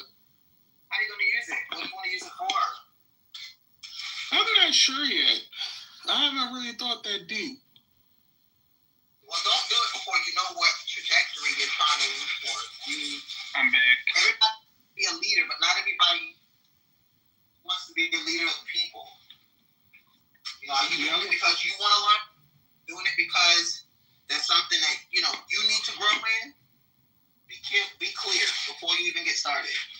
Yes, well, because I've always been a leader, my whole life, and I would love to lead people, back to Hashem and His Torah. But as far as the area expertise, I'm not really sure yet. There's so many things I would love to do. It takes a lot of work, a lot of effort to be a good rabbi. Not for everybody. Yes, ma'am. And one day, Sister Ezra, when that day comes, man, I would love to have you at my Shabbos. Oh, you can do that without becoming a rabbi, I promise. No, I know. I'm just saying, but it's going to hit a little bit, harder. Rabbi Chucky Shabazz here. Yeah, I definitely want to sit at Rabbi Chucky Shabazz's Shabbat table. That would definitely be rich. Yes, ma'am. And the only requirement to come to my table, you got to wear your Timberlands. That's it. On Shabbos. Okay. I don't do my Timbs on Shabbos, but I hear you. You're so funny. Yes, ma'am. You are funny. Oy vey. Poor thing. I think he's got serious issues. Tell that nigga to stop rapping. That shit was whack. What happened? What did he say was whack? Who was that? I think you need to wear diapers. Did you say you're getting a diaper or something? What the hell was that? What is a whack? What is a whack? No, but what is a whack? You're not listening. Oh, he said, tell that person stop rapping. It's whack. Tell that whack ass nigga to stop whack. Yeah, a whack. Like what is a whack, man? Is that something like the 1980s or something? Is that like is a whack like something from like the 1980s? Tell him to stop running up with that whack. Are you talking about like white boys like Eminem? Whack. Y'all saying that something make sure I get a clear recording. Can y'all just make sure I can say that? Because he's the type to sell a whole lot of wolf tickets. I cannot wait for folks to hear him. Cannot wait. Keep talking. Who's he referring to? I don't know, but whoever he's talking about is going to hear it. Keep talking. I hope he took his medication this time. He's a little bit calmer. No, I think he did. He sounds calmer. Go hit a blunt. Because he's going to need that pain relief. I hope he took that medication. Is it the bell rang and, you got the little thing on your phone. Right, exactly. It's time to take your pill. Wait, keep talking. Keep talking. Y'all be quiet. Wait, repeat what you said again. Because you're that gangster, right? Clubhouse terrorist. Come on. See? That's how you know, guys, the difference between black men and black men. Real black men don't have to talk shit. They can just show up. He's like, I'm gonna get you now. I'm gonna hang up on you. Like, right, that part. No. But what he doesn't know is that every single person that he thinks takes him seriously takes me even more seriously. I will put this shit on blow it up on a billboard, broadcast it to every person he thinks values him as a person. I have never come for Mordecai. Never come for him. You know why? Because I felt sorry for his simple ass. Is it because he's black that you won't vote for him, or is it just you know what it was? I thought he'd outgrow the stupidness. I really did. I thought at some point he'd become bigger. But it's a new year. We can do this. We can definitely do this. I mean, Amir's been working on. You want some of this Mordecai? Amir ought to be getting paid like $1,000 an hour for psychiatry. Yeah, guys. How long he spends his time on Rabbi. But I'm going to make sure I don't say anything out of pocket because I want this video recording to be crystal clear. Come on, nana boo boo, what else you got? Come on. But Black Rabbi, I think, as you heard about him, he wants to shoot Prophet Moses, peace and blessing on the head. I told y'all he crashes out when he doesn't have his medication. Yeah, there's something wrong with this. Definitely something wrong with the city. And then he'll go right back to acting like everything is okay. Can one of y'all that has knowledge about the Torah tell me who the Shiloh is? And who the what? Talking about what Shiloh is? SHILOH? Is it Shiloh? Yeah. Are you talking about another name for Jerusalem? What? I'm talking about Genesis 49:10. Can you read it? I don't have. I'm driving, but it basically says, it says the scepter shall not pass from Judah, nor a lawgiver from between his feet, until the Shiloh come, and unto him shall the gathering of the people be. I think that's how it I think translate that a little differently than KJV, but I can look at it for you. Yeah, thank you. No worries. But Amir tries to keep his room Switzerland. He doesn't really do a whole lot of religious stuff here. Yeah. So he might be up in the back chat. Yeah, that's fine. Okay. No worries. You're very welcome. Yeah, if you go like to Joshua 18, you'll see it there as well. You're talking about Genesis, but go to Joshua 18. Okay, I'll definitely look it up. Till Shiloh reach our Rastafari's made. It's probably from the same song, from the same scripture. Amir, how have you been today, brother? Is everything good? I'm doing good. What you guys been up to? I'm catching up on my news.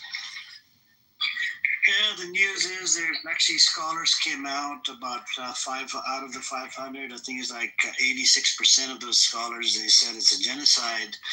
And they even found a fault in that. You know, the Israeli Zionists, they're just something else. They're saying that one of the scholars came out of there, I think from San Diego or some shit. That's what Sam posted in the chat. Oh, they didn't discuss about it. Like, what's there to discuss, motherfucker? There's so much evidence. World War II is a generalization term. It's like once historians decide that's a genocide, there's no going back. Hey, brother, can you bring up my friend, please? No, I be quiet. I want to keep it real. No, I'm back. Adults are talking. Nah, the king is back. The king is back, man. The only thing you're king of is your ego. So this is the thing. Well, you sound like you're like constantly. No. Adults are talking. Take it. The thing is like this. No, I'm talking to Ezzy. That's all you get. Oh, you just say, yeah. Respect. The point is the thing.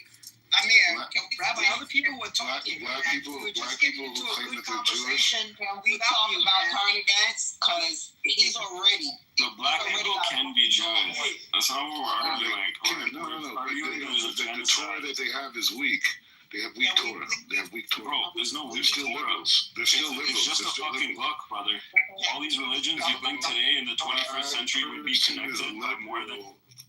We're gonna pivot. Thank you. Stop with the bullshit, right? So this was the latest news about the scholars, and Hamas accepted the deal, but Netanyahu is not doing anything about the deal. He's not willing to accept the deal, and there's a lot that's going on, and I think there's a lot of protests that are going on inside Israel as well, and protests aren't going anywhere either, right? Because at the end of the day, you got these people running the show, Ben-Gvir, Smotrich, and Netanyahu, you know, and they're going to keep on denying the ceasefire deal. Even if they were to have a ceasefire deal, they're still going to be killing people. That's a normal thing for Israel. So that's where we're at right now. But anyways, what's up with you, AK? Honestly, I'm having a good time, except the fact that the shit that's happening around the world. Hey, Amir, can you bring up my... No, he's not in the room anymore.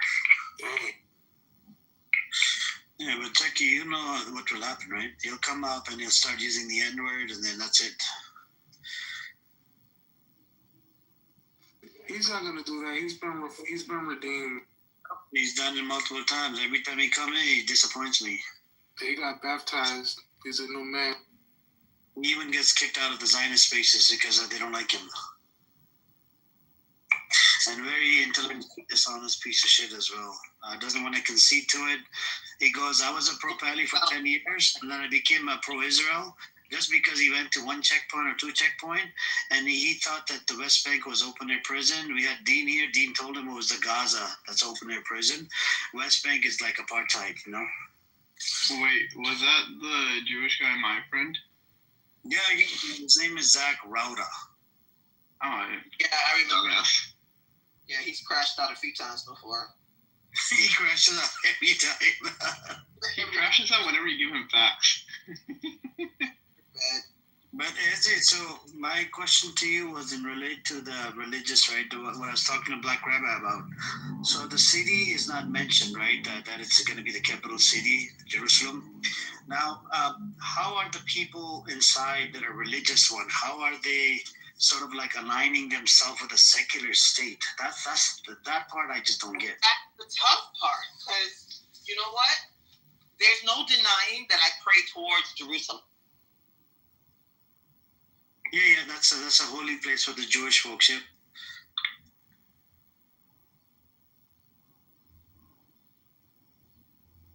Yeah, you're on mute, Ezzy. Okay, I'm sorry. I said the difficult part comes when you say not that it's not a holy place, because yeah, it is a holy place, but why is it a holy place exclusively for you? That's when it gets kind of grimy. You're like, whoa, where does it say that in Torah? That you're the only individuals who can pray in Jerusalem, or the only individuals who can, quote unquote, be there, occupy that space. There are some people, I think what's happening in Israel today is a little off center from Torah. It's not that you can't be there. Nobody is saying that you can't pray there, that you can't observe the Torah there. But when did we come to this place where it's us against you? When Torah tells us to treat the stranger and the foreigner with decency and respect. That's where it gets ugly. Does it say anywhere in Muslim law that a Jew cannot pray in a masjid? No, as far as I know,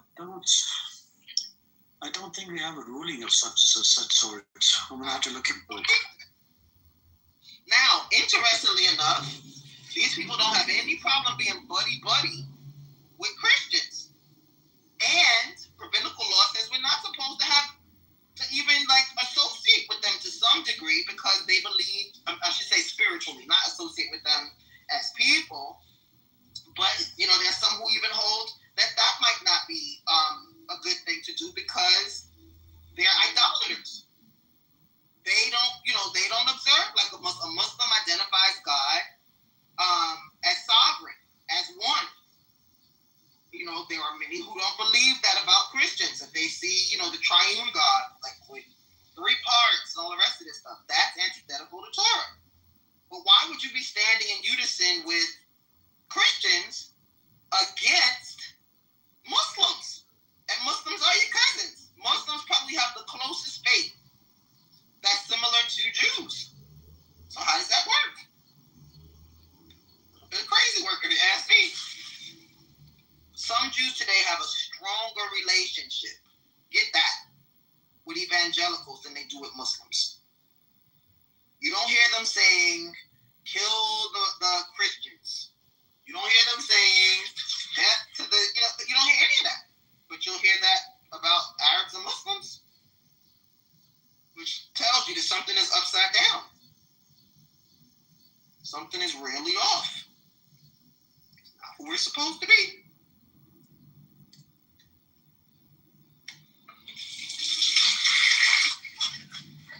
Let me see. I would love for you to find out for me whether or not Jews are allowed to pray together with Muslims, because that would answer a lot. It would answer. They can't. I know a lot of them don't do like you. They don't pray in a particular direction, but they can't pray with a Muslim, because if a Muslim is facing the Qibla, which is going to be toward Mecca, how are you going to do that? I've actually, my bad, Sister Ezzy, to cut you off, but I've actually I have a imam out here that I talk to a lot. He actually says that Jews and Muslims are allowed, Jews are allowed to pray in the masjid, and he said there was a hadith about it or something like that. Well, my understanding is that Jews Jews, even if we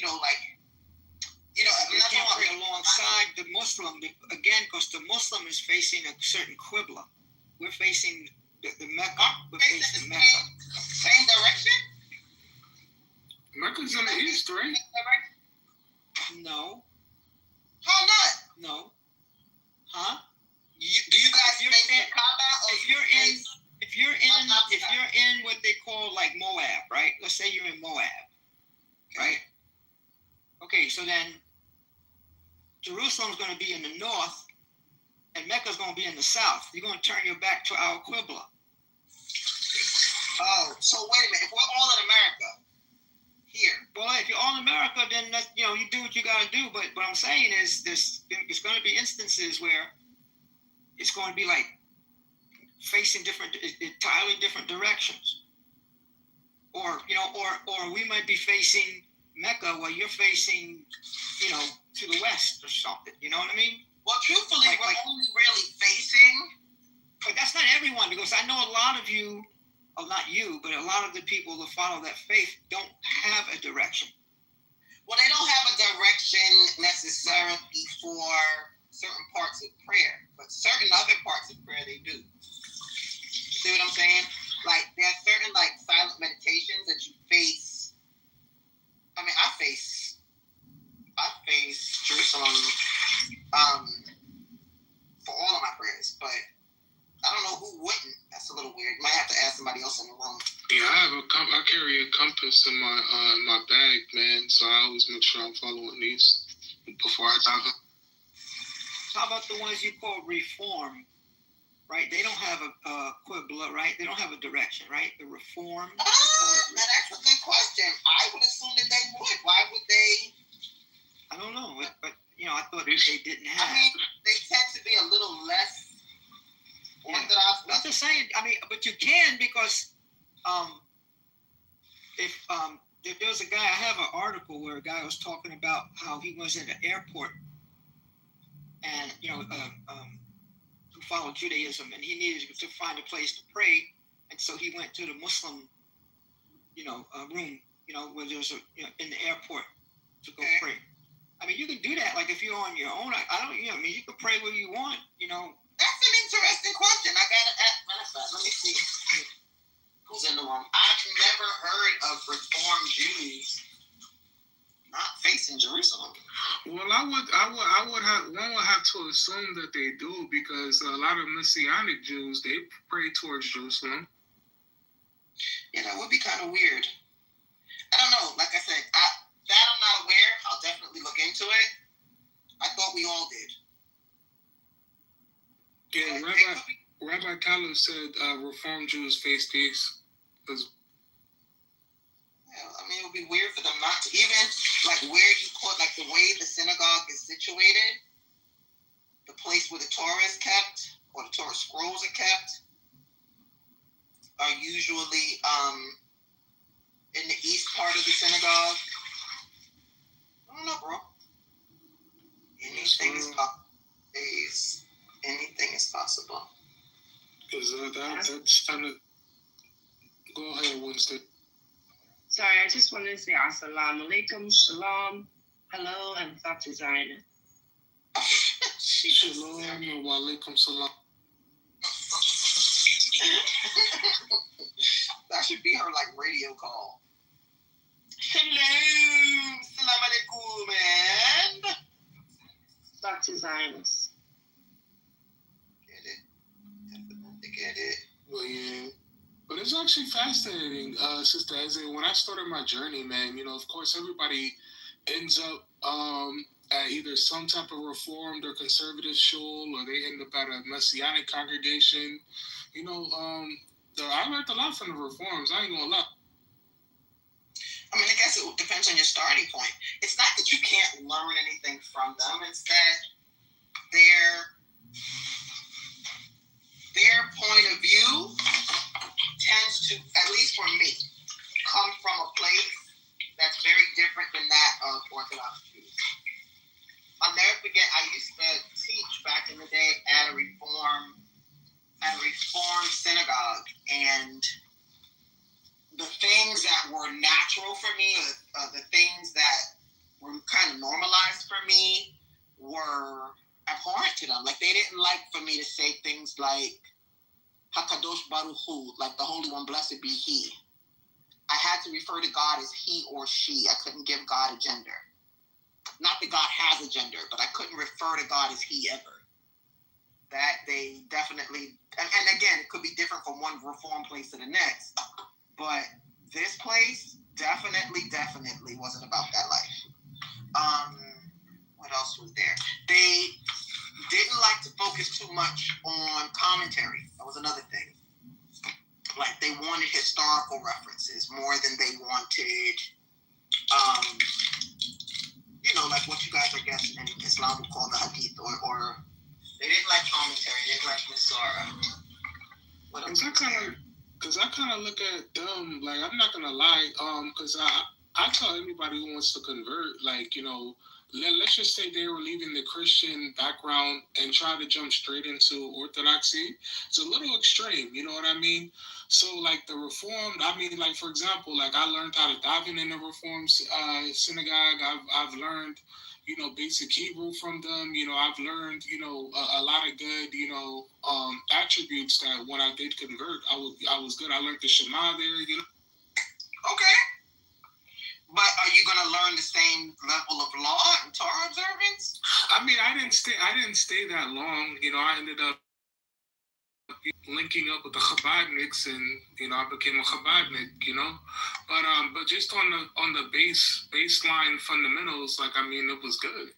So I'll never have nothing bad to say about the Reform movement. I think people should go where they're led. If it worked for you, great. It's not for everybody. It's not for everybody. And it's definitely not for everybody if you've been raised a certain way. That kind of makes it difficult. Like, if you don't have anything else, cool. But if you were raised Torah observant, you might feel like you're missing quite a bit. Yeah, but I just feel like, it's important to find, your inner connection to the Creator. So whether that be that the Messianics brought you there, the Reformed Conservative, the Modern Orthodox, the Chabadniks, the Satmar, you got to do what's good at the end of the day. That's going to bring you peace in your soul and your neshama. Well, I think, I think that's a good idea. I do. No lying. I can't do. For me, I feel like a lot of it is so clinical, it lacks depth. That's just me. Not to be wrong, but I get you. I kind of look at it like once I, my first time ever walking into 770, I knew from that day forward, this is it. You know what I mean? I feel like it's like walking in. But my bad. Oh, go ahead. My bad. Go ahead. People who will say that's the one reason they do not like Chabad, because it's all emotion. It's not a lot of discipline. It's feel good Jewish. But I kind of feel like I'm just gonna say, because I wasn't really religious, my being Hispanic, of course Christianity played a huge part in my upbringing. You know what I mean? So learning that, and no offense to any of the Christians in here, but being taught by the Jews, like, I mean, you read the book, it talks about the Jewish people and how much Hashem loves the Jewish people. Jesus was a Jew. You see what I'm saying? So it's kind of like, when you're leaving that, you know what I mean, finding out that Christianity may have it wrong, you know what I'm saying? Their interpretation might be wrong. So it's like when you're going out, you need to go somewhere where you're not going to be ostracized, but somebody who's going to meet you where you're at and help elevate you. And that's how I felt with Chabad. Like, they paid me for who I was, and they helped me elevate. Okay, wait a minute. Jesus wasn't a Jew? Who said that in the back chat? Good boy. I can't take it. People like Ezzy have grown past racial grievance, politics, Torah. Nobody's listening. So she can't get past that stage because the Torah she received is weak, and all those little black Jews that are sitting out there in their little liberal high horses with their little weak Torah, their little weak American racial politics, racial grievance politics. The white people, they harmed me when I was a child. They said mean things to us in Crown Heights. They were mean to us. They cursed us when we were kids. Oh my God, everybody. Ashkenormative. Oh my God. The Ashkenazis really were mean to me in schools. Finished. And you guys still talking about it? I was called a cushy. They call me cushy. I know. It was bad. The Schwarzer. They call me Schwarzer. They call me Schwarzer.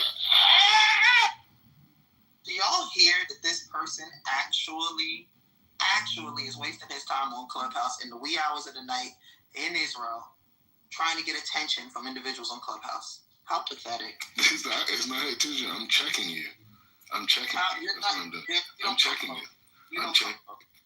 You don't come close. Go find a bucket of shit. And all that little weak shit you come from. All that little weak shit you come from. I'm checking all of it. Make sure you do. Make sure you do it to help face.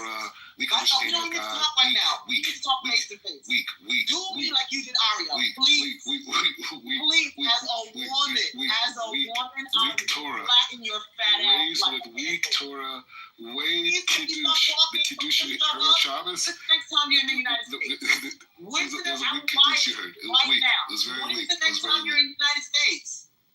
When? We don't have to do this on Clubhouse. Come on, stop being a Clubhouse. Right now. Show and prove. Show and prove. Wait, nah. Show and prove. Nah. That's part of your ghetto-ness. That's your ghetto-ness.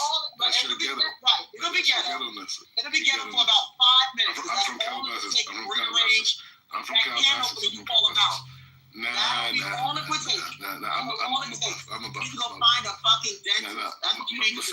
Masad will deal with you. Masad will deal with you. And you need to go find a shaver because you look like somebody who got thrown out of a old age home and thrown into a gravel pit. Yeah, whatever. I'm getting more.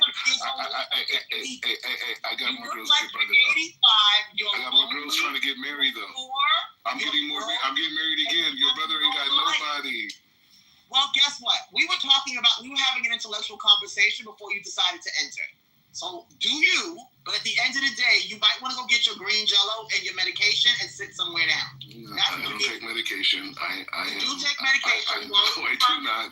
No, I do not. No, I do not. Bipolar. And you take medication. Stop. Yes, you do. Stop. Yes, you do. Matter of fact, I need to get her on Clubhouse. Stop. You ain't got no connection to her, though. She would never talk to you. Yes, we do. You're just mad that it took 3 years to realize that you couldn't give her kids. Yeah, that part. Oh my God, she'll never talk. That part. Or she's upset about that, and that's why she divorced you. You did not divorce her. Okay, fine. That's right. Either way. Imagine a woman telling the great black rabbi, "I don't want your sorry ass." Imagine a white woman telling a black woman that you're not equipped. That speaks volumes. Whatever you need to say. It's okay, not true. Little boo-boo. It's not true. We understand. It's not true. You could not satisfy her, and she kicked your sorry ass to the curb, and now you're making the rest of us suffer. When's the last time you had sex? Hey, Rabbi,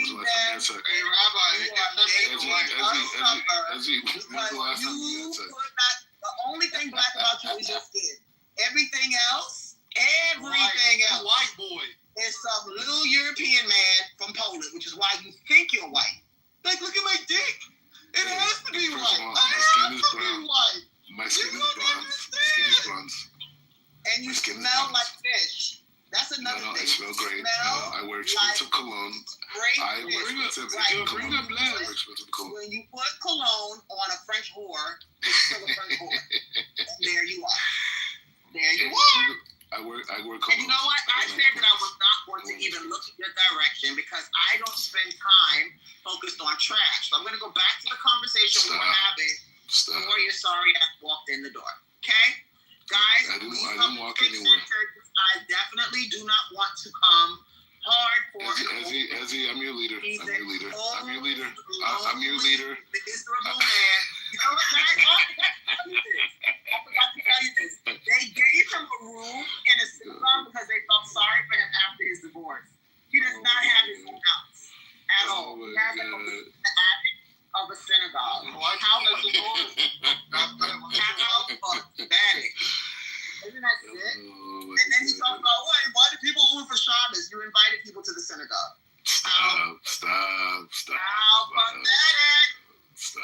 That's funny though. Right, exactly. What kind of conversation is this? That's like an American concept. People like Mortar fool. Those are the names we have in the Black Jewish community for this. Wait. First of all, you guys are liberals. You literally you follow a different religion. Eaten for the last 7 years. You follow a different religion. We don't follow the same Can religion. you change your suit? Can you change your shirt? Please. Instead of using it for a tablecloth and a napkin, please. It's disgraceful. It really and truly is bottom. It's giving bottom feeder in the worst way. I feel like when you eat matzah on Pesach, the matzah is like doesn't want to be in your mouth. You know what I mean? I feel like that. I feel like that. For the last 35 years. No, I feel like that. I feel like you only have 3 teeth and 2 of them are in your pocket. Yes. Go for it, son. Go ahead. My teeth are beautiful. I'll take a picture right now. Good money on my teeth. I don't know what the hell. Have you been opening cans with your teeth? Matter of fact, Chucky, where's that picture? Look at Chucky's quick PTR. Please. What in the hell is going on there?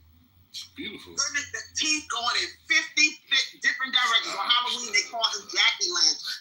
Yes. Jackie, first name Jackie, second name Lantern. You're secular. You watch TV. I know. That's part of your problem. That's part of your problem. I feel like you look like some. Kids in the community call him Hit. H-I-T. Hit. And I'm like, why would you call him Hit? They said, Kata, doesn't he look like he's been hit 11 times? Doesn't he look like he's been bossed upside his face a few times? Who talks like that? Who talks like that? Listen to her. Who talks the way she just did? Right. She just made it up.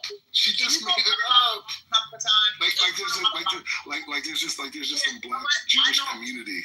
We should tie a stake around your neck and let dogs chase you. That's the only way that you're going to lose that 200 pounds you've been trying to lose for the last 10 years. The only way. Come on, anybody got a stake? No, wait. First of all, I have body. You have body underneath your chin or on the back. I have body. I am a heartthrob. Literally looks like an anvil. I am a heartthrob. Literally looks like an anvil. That's why I'm getting married again very quickly. I am a heartthrob. I am a heartthrob. A space between your chin and your shoulders. You literally look like an M&M. Going and coming. Hey, I am a heartthrob. You're an M&M. I am him. That's not lying. That's not lying. I am him. Please, I'm about to hurl. Wait, Ezzy. That's not lying. I am him. I know that. You know that. God chose me. No, you look like a chicken nugget wrapped in a bag of hair. Ezzy. Hey, Amir, thanks for the invite, bro. No problem. I mean, we have characters like Black Rabbi. I actually just got back. I was trying something in the background. This idiot, man. You too, bro. Sound like a bookie. I am him. I know. I'm just saying, you guys are blessed because you guys are talking to me, though. Like, I'm humble. No, I'm humble. Okay, you can't. And he wants to be the president in 2032, is it? He wants to be the president of America. 29 followers. Right. Hey, you know what? All you need is 29. All you need is 29 people who believe in truth, and they could conquer 100 million people in lives.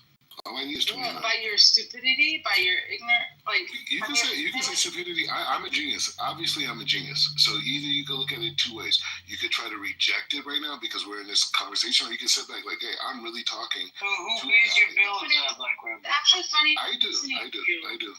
Like listening to you actually makes me think like, wow, there's actually people out there that think like this. You know?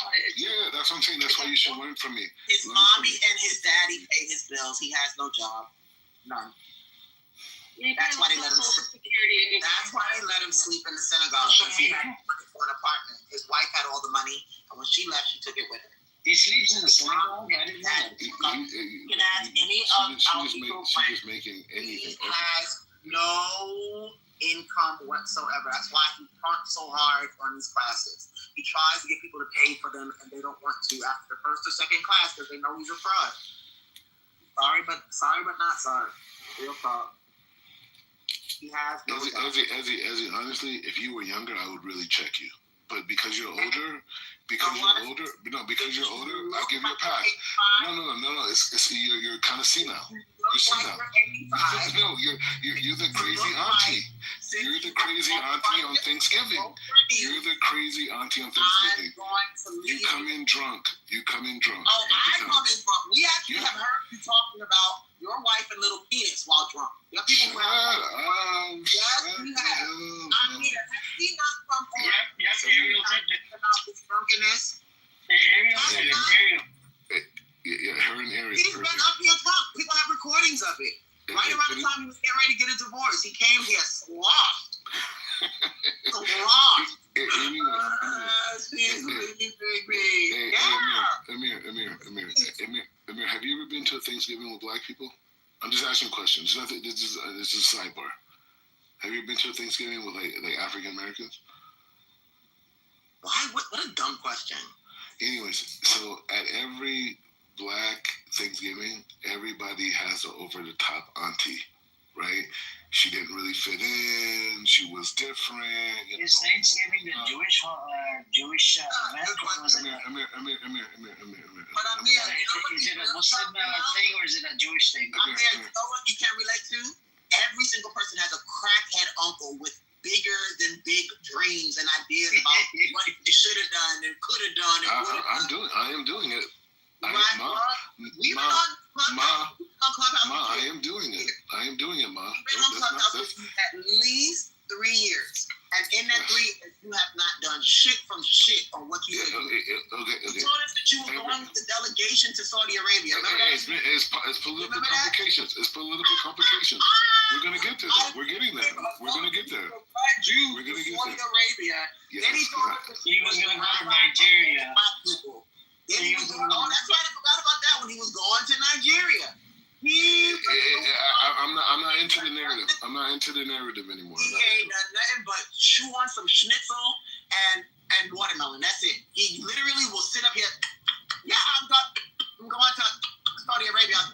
Wait, hold on 1 second. Let me get this going out my mouth. That's all he's ever done. All he's ever done. Well, I would say like this. Chucky, what else did the Black Rabbit say? Wait. No. I'll just say like this because. Right. Did you do anything that you told us you were going to do? Wait. No. Can I speak for 2 seconds? Tell us the truth. What did you do that you Can I speak for 20 seconds? You can lie to us some more. Go ahead. Okay. So I will say like this. Since October 7th, as a rabbinical figure. Blame it on October 7th. No. Since October 7th, as a rabbinical figure, I have been the most present inside of the media, and the Israeli PR machine told me that my rating, they call it like a Q rating, like how your likability. He says at the same height as Barack Obama. You know what I'm saying in terms of me in the media. So I've been everywhere. Do me a favor, make sure you say a giant outtakes for that big ass lie you just told on this public stage. 29 that was such a Trumpian lie. It's not even funny. That was a Trumpian lie. Like nobody else is business. Who's been more Israelis than me as a rebel? told you that you were like, oh, Barack Obama, probably because they don't know the Chucky has more followers on Instagram than you. What in the hell? He's a black Barack. He's a dark-skinned Barack Obama. I have heard it all. That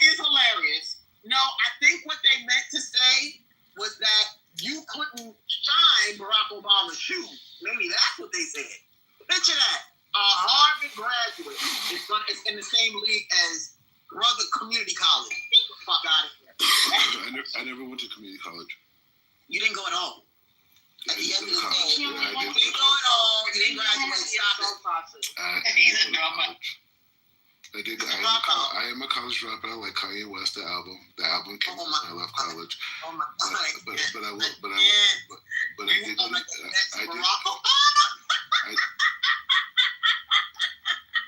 In what lifetime? I did go to UCLA Extension. Just so you know. They tell you you're the next Bob Marley too. And I started an internet company when I was in college, and that's why I left. Okay, what are you doing now, bro? Right now, I'm a rabbi. I have a yeshiva. Other than being Shamish in the synagogue you live in, other than being the housekeeper. No. I live in a luxury apartment in Akulog. You do not live in no damn luxury apartment. You live in a shul. No, I do not. That is so sick that you gotta lie. When you breathe, you lie. You know that? I live in a luxury apartment in Akulog. And when he wakes up, he's lying. He breathes, he's lying. When he opens up, he's lying. I throw at least 2 events at my house a week. So. Oh, can you stop? I have Nakalota in lockdown. I do have it on lockdown. Unlike you guys, unlike the black peasants, Unlike the black peasants who just want to be accepted. They just want to be accepted. The little black peasants, unlike them, I'm actually Jewish. I'm not black. Whatever it is that he does, make sure y'all hear him saying, I wish make sure I made goodness. He's not black. He's just a black rabbi. Yep. I don't know why do you have the name black in there in your He's not black. Even if you check his Twitter, same thing. He doesn't think he's black. I'm glad. I don't want to claim his ass. Not at all. First of all, the concept of black is a joke. White people record it right now. I'm about to turn it off. Record. Sharif, what do you have in your grinder?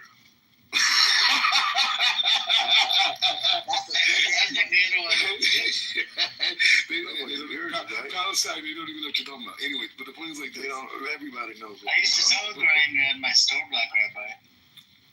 Yeah. Amir. The greatest moment in your life is talking to me, okay? But the point is like this. Wait. Hey, what's up? Hey, Amir, how are you? I hope you're doing good. What you been up to, sister? You good?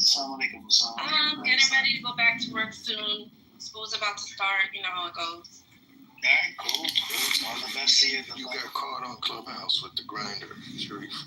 The grinder? We all heard it called. We all heard it. Grinder's like a gay thing? Isn't it like a gay website? Nah, yeah, it was another grinder. Yeah, we're talking about like a weed grinder or some sort of, I don't know what he's smoking. Sorry, my apologies. I don't know what he's smoking. Everything. Rat poison, it sounds like. Ezzy. Soon I'm gonna do is honestly, I'm not worried. No. Soon I'm gonna control when you talk. To yourself. Soon I'm gonna control when you talk. Soon. Oh really? Okay. Soon I'm like I said, don't waste your time now. Don't waste your time now. You're right. Because I'm gonna use sign language when I see you. I'm not even gonna speak. I'm just gonna punch you in your fucking face. First of all, you would never. That's what I'm gonna do. And I want to make sure you would never be in my vicinity because I don't hang out with the black spaces.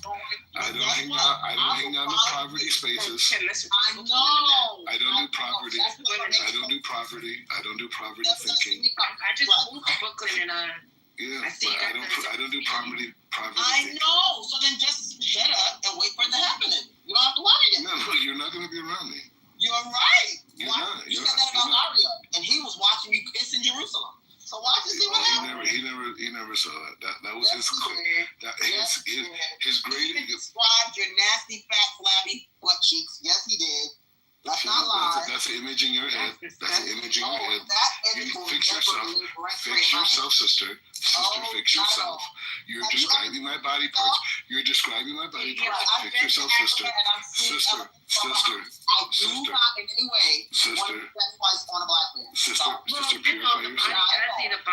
purify yourself. Purify your thoughts. disgusting. He looks Sister, like sister, a Mr. purify your thoughts. Ever Purify seen your those thoughts. potatoes we used to play with? It's just like eyes on a head. That's literally it. He has no shape at all. You're disgusting. You're disgusting. You are disgusting. You're disgusting. And you know what? You mean like grimace? Like, you ever see McDonald's? That little person from McDonald's, grimace. I have a beautiful Jewish body. I have a beautiful Jewish body full of Kedusha. Full of Kedusha. Let's keep it real. Let's keep it real. I'm part of the 0.1 percentile on planet Earth. I am pure. I am kosher. Nothing that is not holy enter my bodies at all. Okay, other than your voices when I come on this app. But the point is saying, even that God protects me. Right? The point is saying, people like Amir, when they go to the next world, I think when Amir goes to the next world, he's going to say to God, he's going to say to Allah.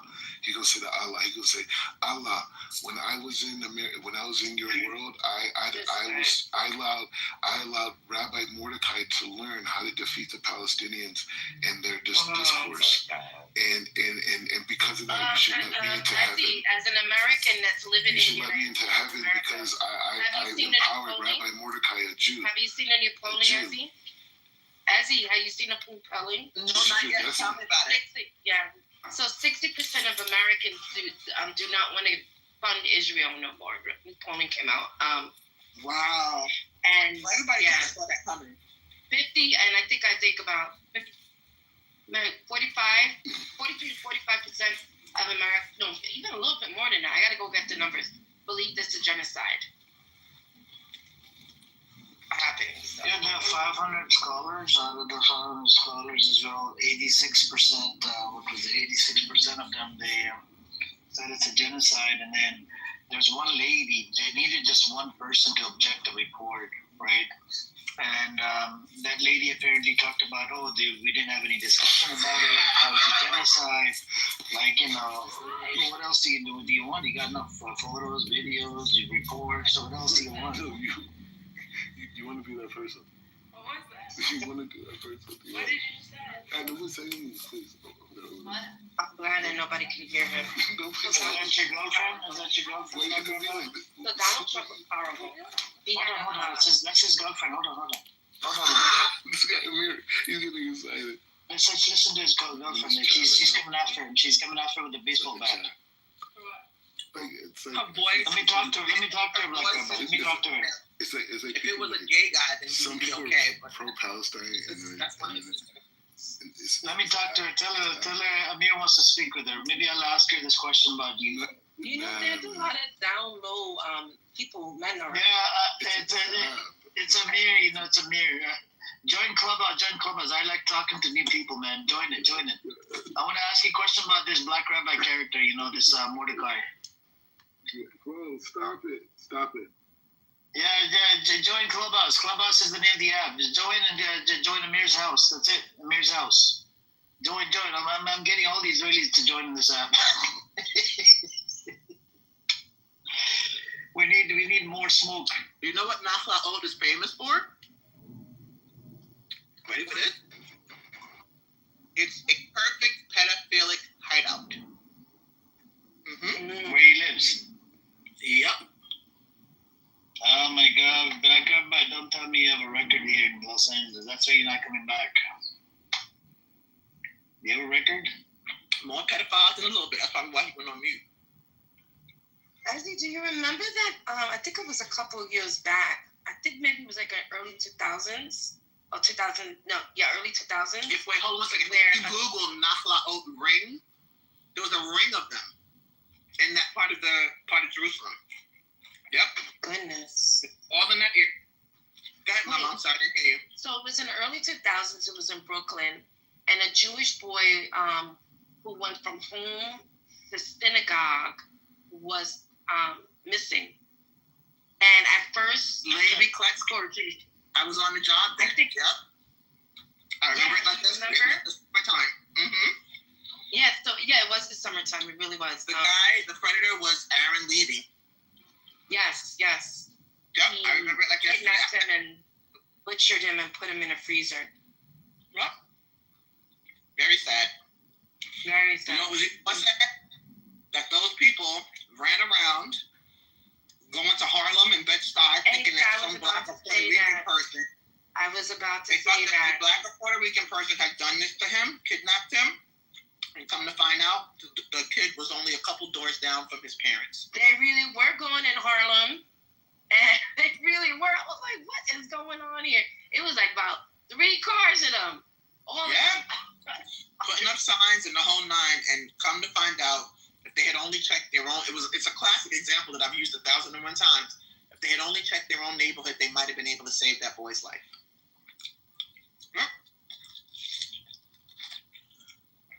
Sorry, guys. I ate all day.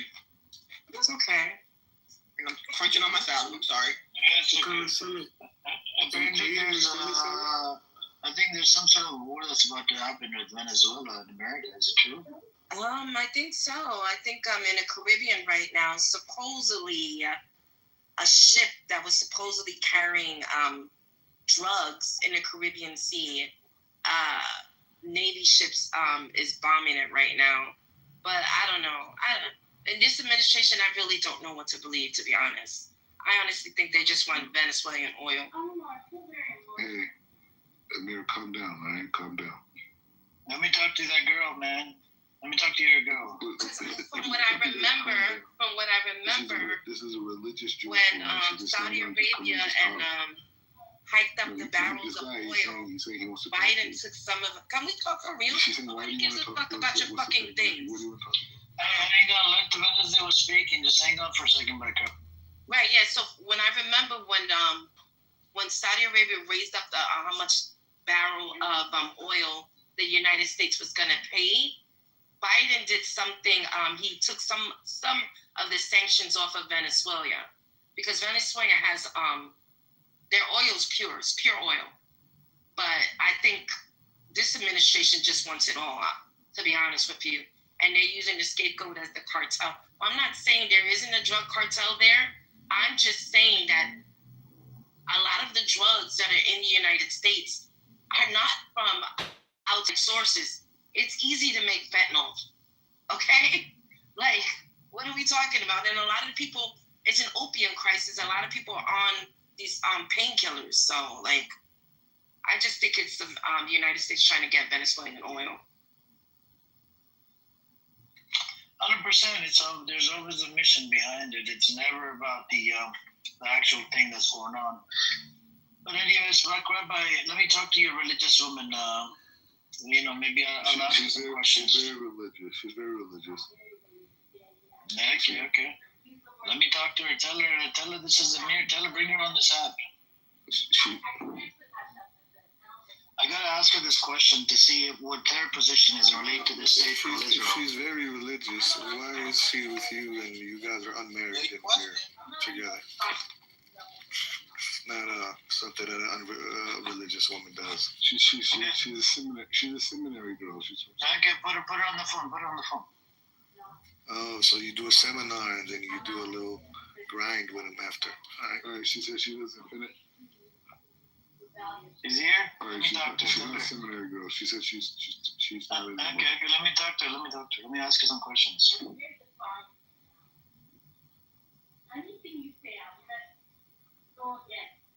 Okay. Anything I say right now, she's going to go against. So she's already gave that. You can ask her for ID, Rabbi. She sounds like she's 14. That's right. That's what she's already now. She's going to go against it. Tell her, put her on the phone. No, she's like, she's taking care of stuff. Tell her it's very important because we need to know, does she support Israel? Does she support this non-religious place called Israel? Okay, so wait 1 second. So the guy asked me, he says, does she support Israel?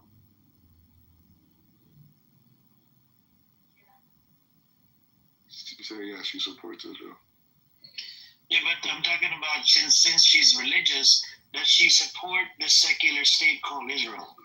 Because it goes against scripture. I'm feeling very defiant. Calm down, okay? I'm gonna defy. No, it's okay. No, let me talk to you. You don't talk to me? Come on, man. Come up on the phone instead of just hiding behind Black Rabbi. Yeah, stop hiding behind Black Rabbi. This guy is a character. So the question is, the secular state called Israel, do you support this secular state that goes against your scripture? Do you support this state called Israel? I was supposed to buy it today. Let some man go on Clubhouse. I don't even know if that's her man or whatever. She's single, I think. She's probably single. You should always say run, Hannah. He asked a question. He says, do you support the secular state of Israel? Hi, Jinder. Assalamu alaikum. What does that mean? Yeah, one second, Wednesday, because I need to get to the bottom of this. Yes. Does she support it? Does she understand English? Does she understand English? Yeah, she understands English. Oh, my this. People are going back and forth forever. Stop it. Please don't get rid of that. Why is he shouting? Run, Bambi, run. It's okay, we can talk to shouting people. We have a lot of people shout on this app. Go on. She says she's done with taking sides. She doesn't want sides. Don't tell her not take the side. Tell her not take the side. I'm asking, this is a very genuine question. Does she support a secular state called Israel that goes against your scripture? Woman, just a goddamn answer the fucking question, you Zionist woman. What's up? There's too many Zionists freaking living inside Israel. I forgot. Oh my God. No, we don't need to know what you're going to give her, flowers or some shit, man. It's okay, we're done. You don't want to answer the question, then what is the point of talking to her, man? Just mute up. Yeah, exactly. She's mentally not okay in the head. Tell her Amir said she's not okay in the head. She's mentally not okay in the head. What's your next question? Nobody cares. Can we go back to the news? No, she never answered the question about the secular. If she don't take a position, he's trying to center himself. She supports the secular. Okay, you didn't say. She supports the secular state. She supports the homosexuality. I don't use labels. There you go. She didn't say that, you stupid fucking liar. She don't want you. She don't want you. She wants a nice young Arab man with a six-pack. We got Chucky here. Chucky is a good candidate. You know, Chucky's about to travel to Israel as well. Observing the same. She likes the thick beards. I know I do. That aren't maybe that same person as me? Do I? Yeah, she supports the secular. Yeah, she says. We just asked you a clear-cut question. Whatever her name. She don't want your salt and pepper beard. Hold on. That bad boy is white. Do you support homosexuality that goes on in that state called Israel? Do you support that? Do you support the corruption? Do you support the baby killing in that fucking state? Wait, why are you going crazy? Do you support the killing of baby that goes against your scripture? Killing babies, it goes against your scripture. Not respecting the neighbors, that goes against your scripture. That's one of the commandments. What against the scripture? It doesn't go against the scripture, killing 20,000 babies? Huh? Wait, let me hear that. 20,000 children, it's like, doesn't go against your scripture? Oh, he's upset that we're Does it go against your scripture, killing innocent children? Wait, I want to talk to him. Literally the whole state. No, it's okay. It's so interesting. I want to have this conversation with him. Give me the phone. I'm not a child. You're not a child? Okay, hello. How you doing today? Good, how are you? I'm doing good. Do you support the state of Israel that's committing crimes against humanity? More than 20,000 children dead on the other side. Oh, this is really interesting. Okay, Hashem, help me know what this thing. She sounds like an Ethiopian sister. Hold on, Wednesday, hold on. Everybody please stay muted. Wait, can I tell you something? Wait, you know what? Yes. Wait, should I tell you something? Okay, I'll tell you what I think. I think ideal is that we all make peace with each other and stop fighting. That's ideal. Okay, who's killing right now? Within the next. Okay, Black Rabbi's girlfriend. Who's killing them right now? Our army is advancing on you guys. Is that what you're saying? Who's killing 20,000? Who has killed 20,000 children on the Gazan side? By the way, I like that dub. That's a nice. Okay. Thank you. Who has killed 20,000 children? Okay. Very good. My question again, can you please, I agree with the peace. I understand you agree with the peace, but do you agree that so it is committing genocide, correct? Uh-oh. Wait, can I tell you something? I actually really paid way. You're in the matrix, man. Black rabbis pay for different people. But I understand. Do you believe it's like committing genocide? I have a different perspective than him because I might own him. Okay, is it committing? It's a yes or no question. It's a genocide, yes or no? Wait, so let me tell you something. 2 years later, it is committing genocide. Oh, to protect me. Okay. Wait. So here's the thing. So I think what do you think is the good solution for us? Because, no, forget the solution. I'm not talking about solution. I'm talking about is it committing genocide? Yes or no? You just want to label me and make me feel bad for what? No. I'm not labeling you anything. I'm not labeling. It's a genuine question. Is it committing a genocide? Wait. So you're generalizing, saying that I agree with. B'Tselem said. B'Tselem, Physicians for Human Rights inside Israel said it's a genocide. Do you agree or yes or no? Wait. Okay, wait. Do I agree? First of all, okay. I don't like people being in pain, first of all. So is it a genocide, yes or no? It's just a yes or no question. Why are you giving me this whole freaking speech? I'm not here for the speech. Because I feel like you're trying to label it to make it. I'm not trying to label you anything. I'm not trying to box you into any fucking corner. I'm just asking you a genuine question. Is it a genocide, yes or no? Is it no? Forget about the peace deal. That's after the fact. We need to find out. And label and. Oh my God! Label what? I'm labeling you a baby killer. No, I didn't call you a baby killer. Amir, you're a sweet guy. Wait, listen, you're a sweet guy. Did I call you a baby killer?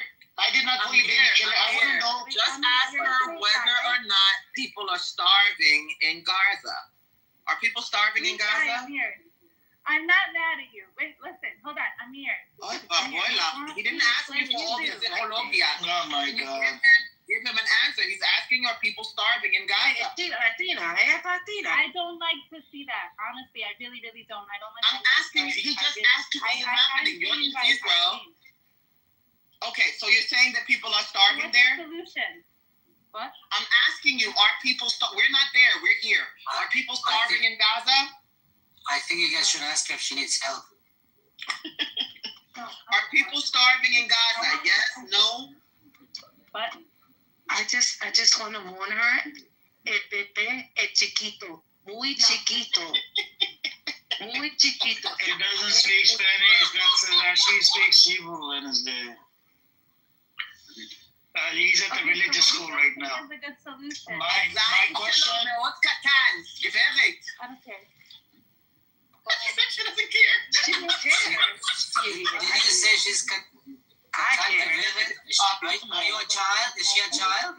Oh wait, but I'm a different person. I have a different perspective than the guy you're talking to. So don't assume we have the same perspective. Oh my God! I said genocide, yes or no? You couldn't answer that fucking question. You're not fine, man. Starving. You didn't say yes. You didn't say no.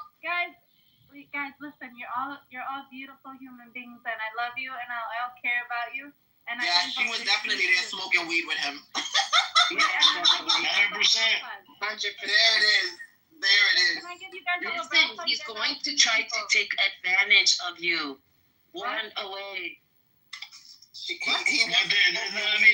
No, she can have him. We don't care, Wednesday. We don't give two fucks. If somebody like this doesn't want to acknowledge it's a genocide, she can have Black Rabbi. Oh, wait, I give you guys all brachas. Yeah. Let me pick them up. I would never. If you need help, just say so. Okay, can you guys listen for 1 second, please? I want Living in such denial. I can't believe this woman right here. What? Me? Why? You're living in denial. You don't want to answer any questions. I asked you about the genocide. You didn't want to say, answer it. Sister Eze asked you about starvation. You don't want to answer that question. Do you ask? What do you think about apartheid in the West Bank? Do you agree? Yes or no? Apartheid in the West Bank? Yes or no? It's not about. Okay. It's not about like lazy. It's a yes or no question. I don't want your stupid speech. I'm not here for the speech, man. It's freaking Zionist. I can't believe this. What? Do your parents know where you Let are? me give you the breath up, please. Okay, can you guys listen for 1 second? I'm here. We're not here for your speech. I don't want your speech. I already know how the speech is gonna go. I've heard it multiple times on Twitter's page, on here, in real life. I almost got into a fist fight with the fucking Zionists.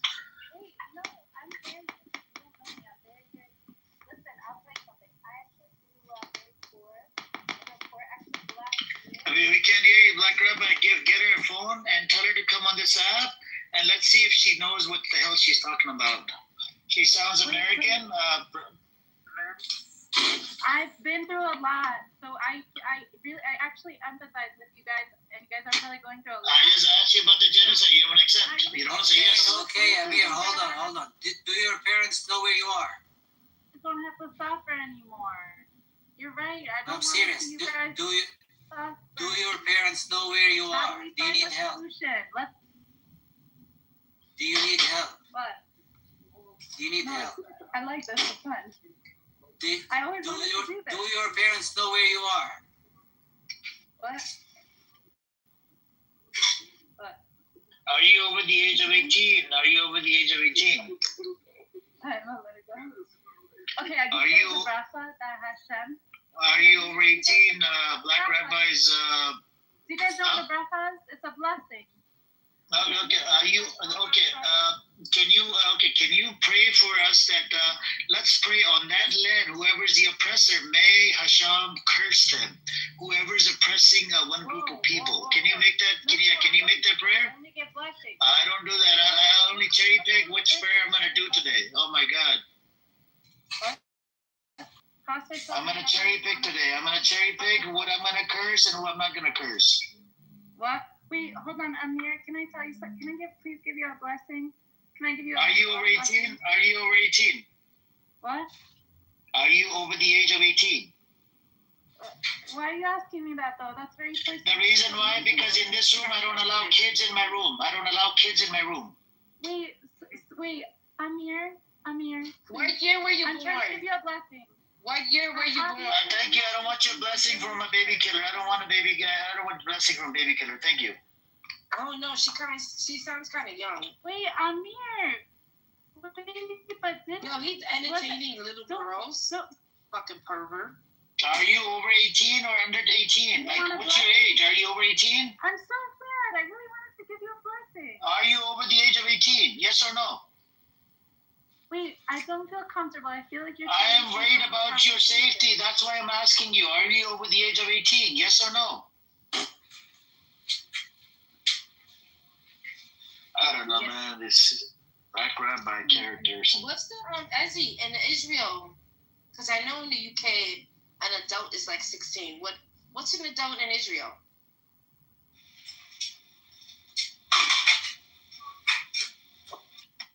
Wait, I'm sorry, I was cooking. What happened? Say again. What age is an adult in Israel? Because in the UK, an adult is 16. This should be the same as in America.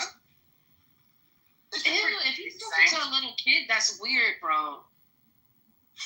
Nah, but she shouldn't be in that space with him by herself anyway.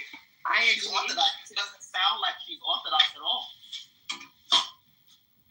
It doesn't sound like she's Orthodox. And what time is it over there? At 8 hours.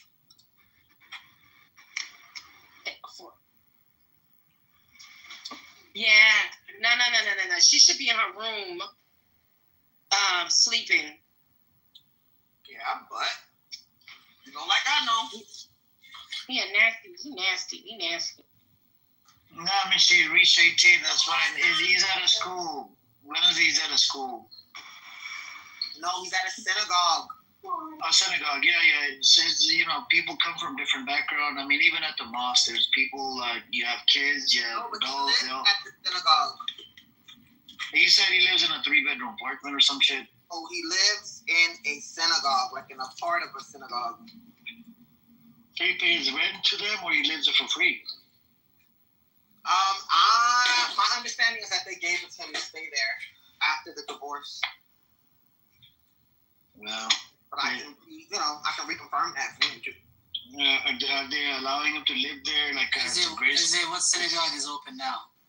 There's service. Well, our synagogues are open 24 hours, but if he's living there, it would be open. I have a bad feeling about this kid. I'm not feeling okay about it. I hear you. Hey, Brother Jindo. Yeah. Wouldn't be the last. I'm gonna send you something in your back chat. Can you tell me if you're familiar with this name?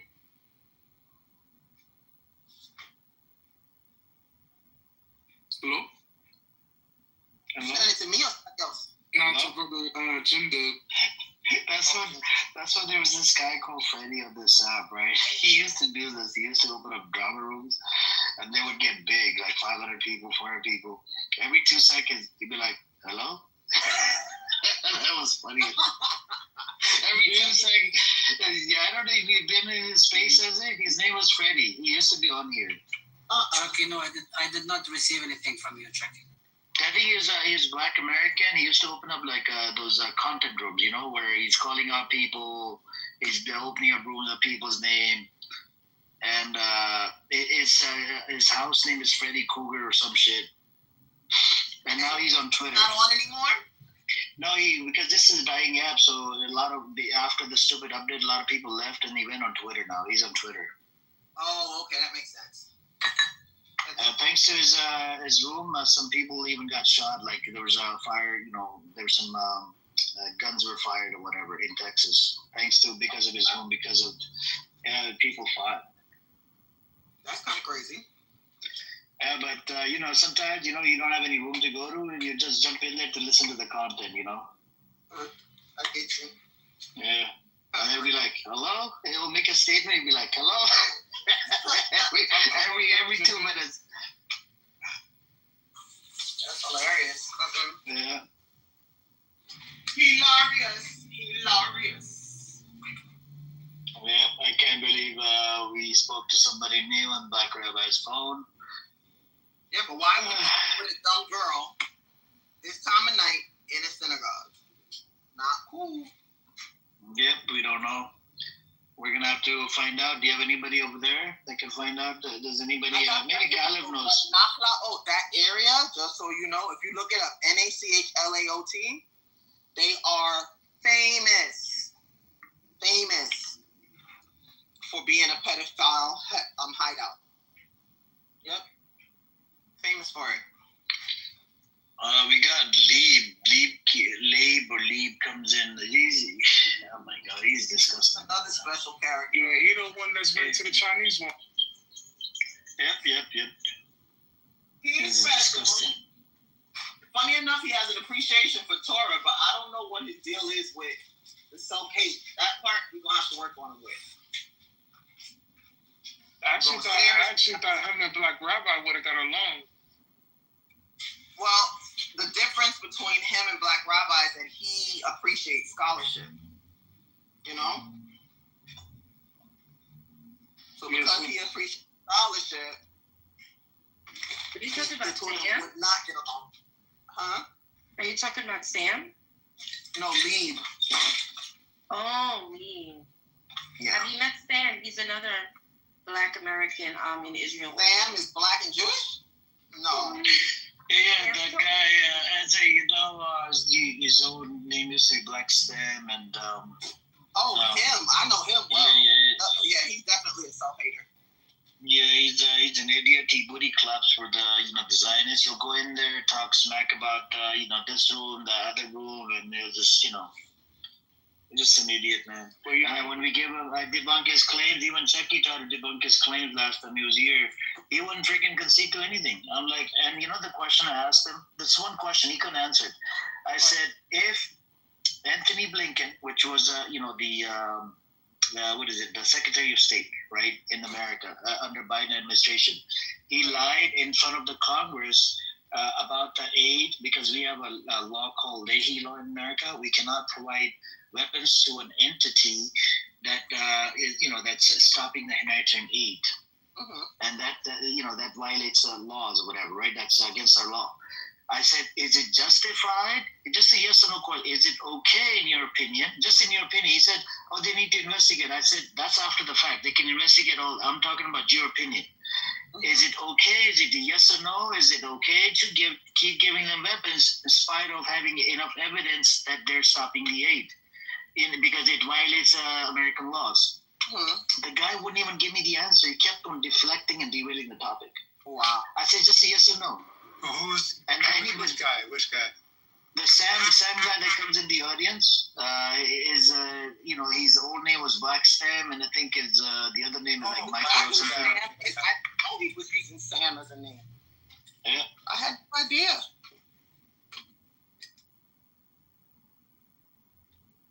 Yeah, because he knows that's a checkmate.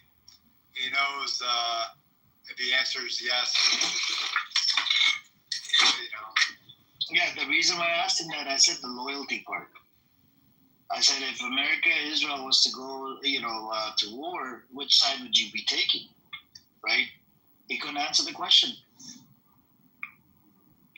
Black Rabbi, is this girl under the age of 18 or over 18, Black Rabbi? Why do you think you should have been 18? Why? Because she sounded pretty young. She sounded pretty young. Was she under 18 or over 18? Well, definitely over 18. Come on, man. Okay, cool. Does she have a phone? Tell her to come on this app. Stop, bro. She ain't coming on this app. Well, she's like a religious girl. She barely has a smartphone. Yeah, that's fine. She's got a smartphone. Tell her to download Clubhouse and go to this app. Barely. I'm saying she barely has a smartphone. Get her a phone. You got a phone, right? Barely. Yeah, Barely. Actually, but why is an Orthodox Jew with a man at this time of night in Israel? Why? I mean, is it only like, does she gotta have like a guardian or somebody protecting her from nasty, disgusting men who might manipulate and try to get into her box? I didn't know you live at the synagogue for free, Black Rabbi. You were pretty much glorifying or promoting that you live in a 3-bedroom apartment earlier. Bro, I don't live in no synagogue, bro.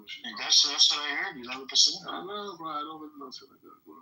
I don't think what's up, Ace? Nobody lives there. Hey, Ace, Mr. Girl. Ace, Mr. Girl talking. There was a young girl, sounded like under the age of 18. I kept asking her, are you over 18, under 18? She's like, no, I don't want to tell you my age. And then I asked her this question. Yeah, Black Rabbi lives at the synagogue. She was like a young girl,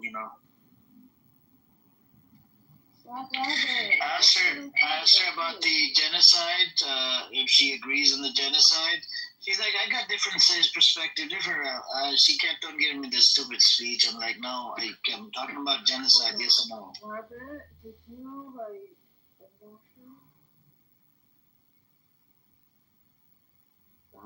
At least those things are nice.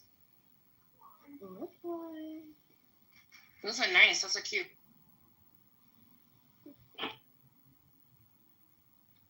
Aww. Chuck, are you jealous? Yeah, of course I'm jealous. Oh, Eze, the queen is on stage. Hello, Eze. How's it going, girl? We're gonna just start calling the sister Eze the queen mother of all Jews. I think she's busy. I think she's cooking something. Egyptia, the poorest, the king of the West Bank. Sorry, Black Rabbit, that will never be you. Nah, she's the queen of the Caribbean and American Negro. She's the king of the West Bank. Hey, Chuck, you heard that religious girl. That religious girl thing get different, doesn't it? Chucky, do not put yourself in something yucky like that. It would make you seem like you're a predator looking for religious girls to get into their box. And you know that's your Jewish sister. You wouldn't want to do that, right, Chucky? I actually agree with you for once. Well, thank you. No, but he said she's over 18, so yeah, I don't know, man. She's supposed to be a religious woman. Her box but be for her husband. Just because that they're over the age of 18, they're still too young to me. So what's the ruling on this? Can they live in the synagogue? Can they coexist, women and men? I just want to know, why does the synagogue smell like feet? What's going on in it? Huh? Synagogue smells like feet? It smells like feet, booty cheeks, and pork rinds. What's going on? Why would it smell like pork rinds? I don't know how you're able to smell. Are you at the synagogue right now? No, I'm actually at work, sir. So maybe you think you're probably confusing your workplace with synagogue. Maybe it's that coworker that smells bad, Chucky. Dang. No, actually, he's not here no more. Did you check inside your shirt? Maybe it's coming from inside. Amir, you there? You said it's coming from inside of here? You never know, bro. I'm just kidding. Yes, like Rabbi. I don't know, man. I take showers. I take my uniforms to the dry cleaners. It's not me. Amir, the girl you talk to, I don't know. I don't know if she's ever even seen a movie before in her life. What is she? So, what is the ruling on this? Can you live together in this synagogue? You got a girl. I don't live in no synagogue, bro. Stop. Nobody lives. Where do you live? Israel. I told you. I He lives in the closet of the school he teaches at. You guys forgot. It's just He said the same thing. And he said the same thing. Oh, I'm sorry, Rabbi. I just don't understand why a religious Jew woman would be somewhere laid outside with a man. Well, that's crazy. No one around. That's really weird unless shenanigans were happening. I mean, but then again, this is these like. I mean, let's keep it real. Like, I am him. You know what I mean? I'm the guy. Shenanigans are happening, so you can't really be that religious. Well, the thing is like this. I'm a rock star, you know. I'm a celebrity. Rock star, but so you're not really a good rabbi, not a good. Yo, come on stage, Sam. You're not following it. Come on stage, Sam. Sam, would you be outside late at night with another Jewish Orthodox woman that's not your wife or family member, Sam? I'm in my house. I'm not outside. Well, that's even worse. She's in your house. That's nasty. That's the same sand that used to be black sand. Why would you change your name? Why do they take advantage of religious girls? I don't know, man. Well, yeah, I like she's young. religious girls. I like religious. She has never seen what Israel is doing to the Gazans. She's never seen it, like Rabbi. She can't see, she can't hear any bombings, any bullets. No, I'm saying, I know I just made the point, like, I don't know if she's ever watched a full movie in her life. You know what I'm saying? I understand, but when you live close by, people always talk, right? You talk, she talks. Yeah, and you were treating her like a child. Is she under the age of 18? Bro, what are you talking about under 18? Why are you even... Yeah, she said I'm not a child. Give me the phone. All right. You treating her like a child? How old was she? The fact that he doesn't want to answer is so weird. You love me telling me that. Bro, I mean, it's like... Is she in her 30s or 20s? Bro, I'm getting married very soon. That's all I gotta say. I understand. Are you getting married to this chick? Probably. No, you're not. Oh my God! Is she Indian? I thought you were into Indian chicks. I know I was. I know. I tried. I really did. Unfortunately, she's gonna have the worst wedding. Wait, Amir, he tried. He got rejected. No, I didn't get rejected. It's just hard. It's very hard. You can't eat chicken tikka masala every day, Black Rabbi. No, you can't take it. But I'm with the Indians though. She works for me now. She works for my school. But are they allowed to have sex? Chucky, are you guys allowed to have sex out of marriage? No, ma'am. Oh, okay. Men and women are separate. So this is why I like the Muslim way. There's always like if you guys decide to go on a date, there's someone chaperoning, No temptation. Amir, you there? I'm here. Amir says, how old is she? Wait, do you see the purity of a Jew? She just wanted to give you a blessing. I don't know how she looked like. Nobody cares. It's like is she short? This young is she short? Is she taller than you are, or what? Ooh, I don't know, but they're asking questions about you. What did they ask you? They're asking how tall you are. Well, listen, it's 1:00 in the morning. Where's your parents? Now she's getting married to this guy, so I don't know. Are you doing it with consent? So they can be together? Hang on. Are you doing it with consent? What's her name, Black Rabbi? What's your name, young lady? What's your name? Can you hear us? This is Amir speaking. What's your name? I don't think that's gonna be his wife. I think they're in his apartment smoking weed. Yeah. Do you smack him in the head sometimes? Because he talks a lot of nonsensical bullshit, Black Rabbi, this Mordecai character.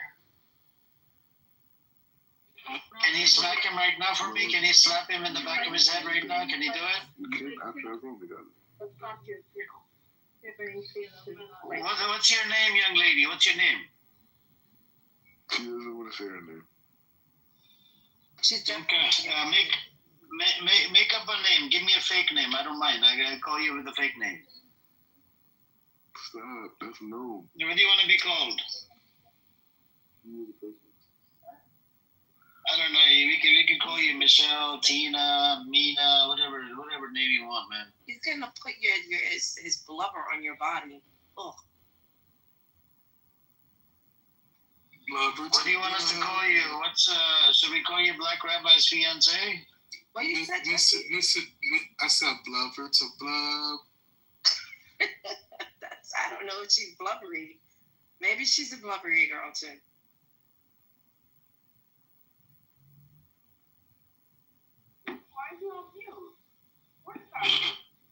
We gotta call her Mr. and Mrs. Mordecai Bella. No, Mr. and Mrs. Robin. So what should we call you? Black Rabbi's fiance or girlfriend or whatever you want to call it. That ain't his fiance. That's some chick he said he got weed and she over there smoking weed. They're hooking up.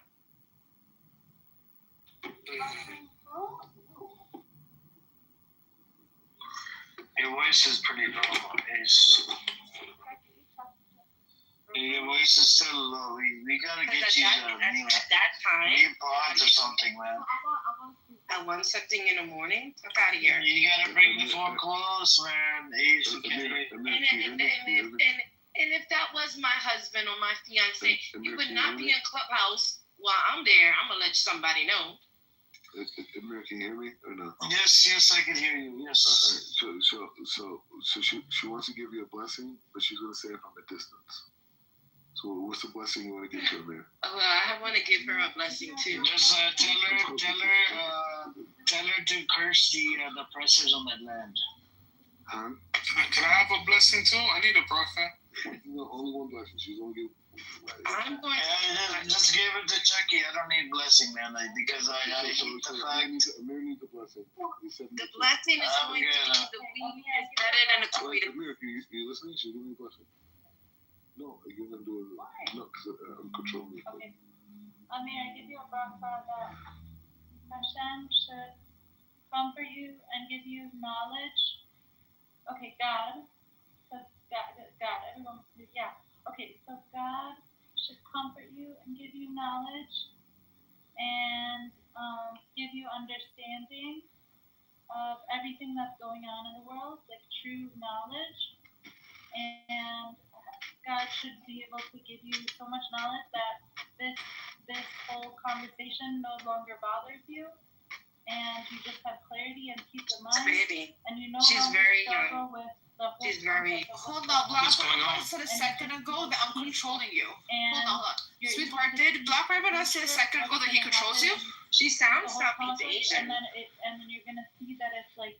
Doesn't she sound Southeast Asian? Yeah, she sounds Southeast Asian. Yeah, let her finish and then let her finish. Happy and peaceful and I give you another blessing that you should have really good night's sleep. And this conversation should help bring salvation towards your life and our lives and everyone in Israel's life. How many languages do you speak, Black Rabbi's future fiance? How many languages do you speak? I just got a blessing. Is she from the Philippines? Hang on. How many languages do you you speak? Amir said thank you. We gotta give him that. Is she from Yeah, how many? Hang on, bro. Hang on, Chucky. How many languages do you speak, Black Rabbi's fiance? How many languages do you speak?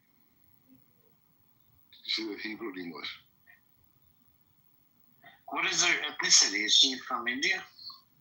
No, she's not from India. Is she white? Ashkenazi? Are you Ashkenazi?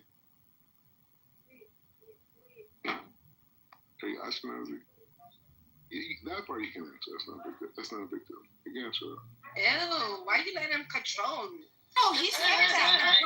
Wednesday. He said that to her. I'm controlling. Hang on. Is she Ashkenazi? She said is she Ashkenazi? She said I understand, but is she Ashkenazi? Is she white or is she black? Is she white? Brown?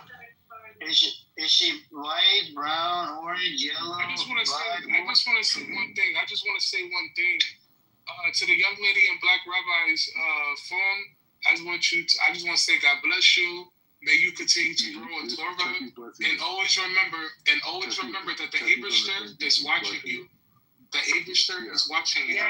Yeah, what Chucky said. Watching, no fornication. I just wanted to say. No coitus without marriage. No coitus without marriage. Wait, hold on, Wednesday. I just wanted to say to the young lady, may Hashem bless you. May you learn more and grow in Torah. And always remember that the Abishter is watching you, so be very careful with the things that you do.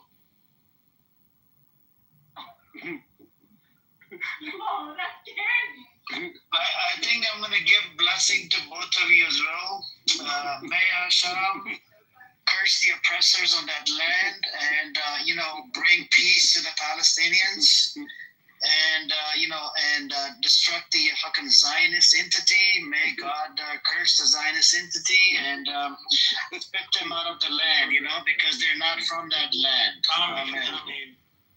Amen. All right, so I would like to also bless the young lady. She doesn't understand that he's a scammer. The weed is better than a coitus, young lady. The weed is better than a coitus. You will not be satisfied. You will not be satisfied. You will not be satisfied. You will be sad the next morning and regret it. You will sad when it happens. She would do the walk of shame home with her head held low, knowing that she has defiled her body. Wednesday, she her husband. She really did happen. Wednesday, she really did happen. Is it in? it's okay. Let him go. Yeah, it's okay. Right, go on, Shuri. We don't have him. We're not holding on to him. He can go. We can go anything. What's that? Let him go. Just know every How time General, I think if it was up to you, probably push him down the stairs. I think. I'm fucking time off the Khalifa. Every time I bring blessings to she wants to give another blessing. No, we don't want any more blessings. That's okay. Thank you. Go tell her to get educated on Palestine, Israel, then come and talk to me. She said Listen and pray.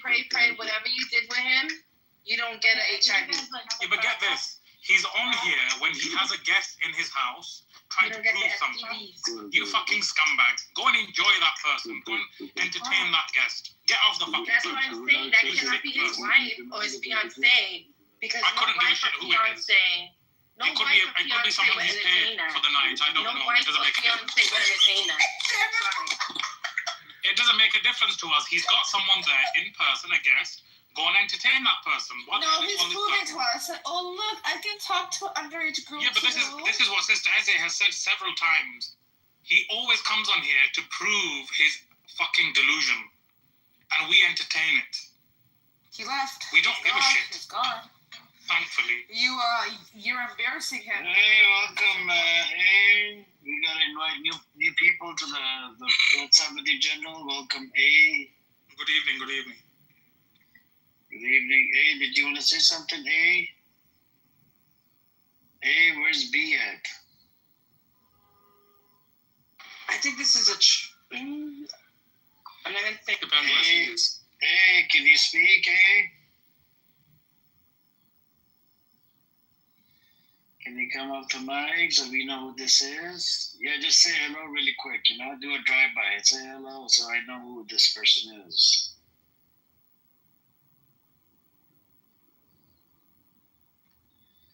Come on, eh?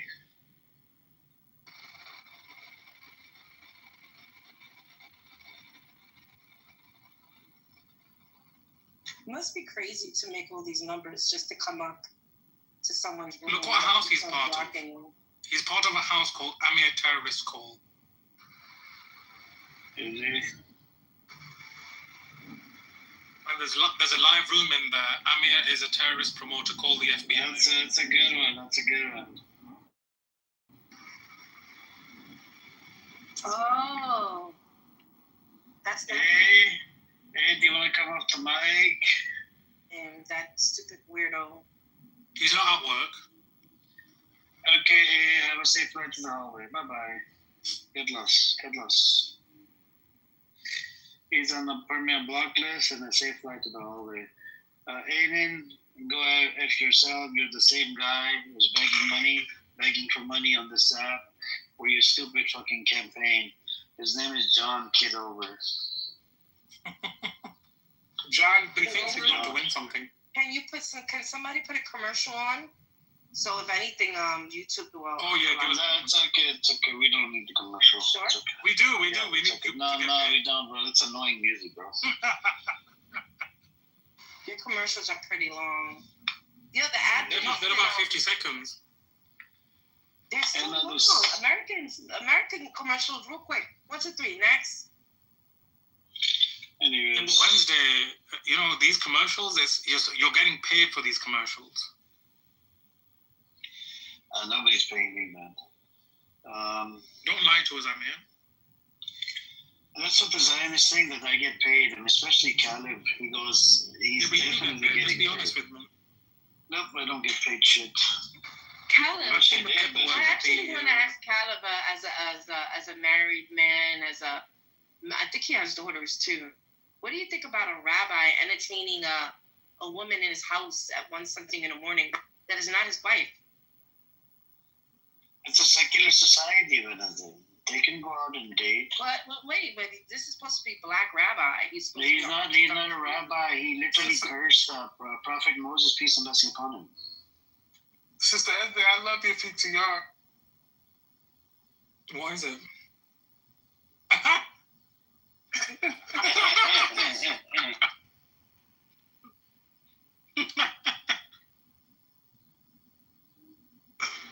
Yo. You guys need to stop with posting his picture. It's causing me like trauma.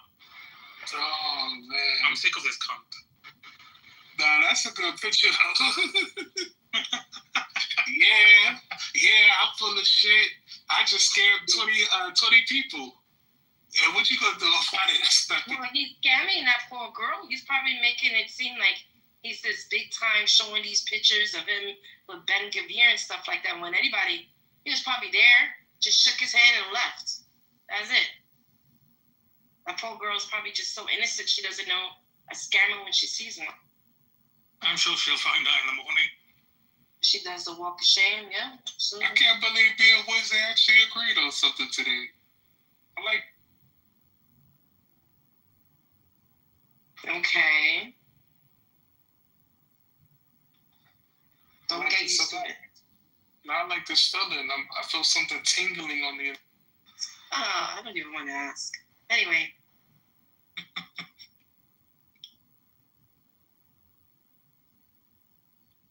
See, that's why I like the way Muslims, like the way we do it, because there's always a guardian. It's similar, but the thing is, he's not rabbi. He's not rabbi. I just told you he wants to kill Prophet Moses, peace and blessing. That doesn't make you can't be a rabbi or Jewish. No, but he's not a representative of the Jewish faith. We're not going to judge Judaism by what he does. But we do have bad apples on Muslim side as well, by the way. Exactly. Yeah, true. And there are Muslims, they're dating, sleeping with each other. Exactly.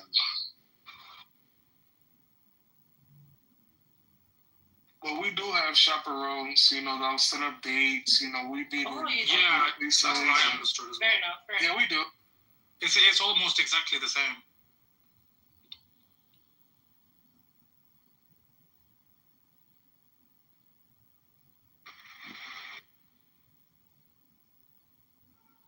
I remember the first time I saw forgot where I was. I think I was in Manhattan, and it was a couple sitting down just talking, drinking I don't know, tea or latte, and right next to them there was just one person, and they were talking, getting to know each other.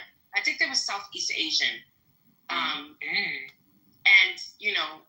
I didn't think the person sitting next to them was with them because that person just seemed not to fit with them. But once, the woman got up, that person next to them got up. And he was like, oh, it's so nice to meet you. It's such a lovely conversation. I had a lovely time. And I was like, oh, okay. Then years later, I found out, oh, I guess maybe that was the chaperone and stuff like that. I was like, Yeah, maybe.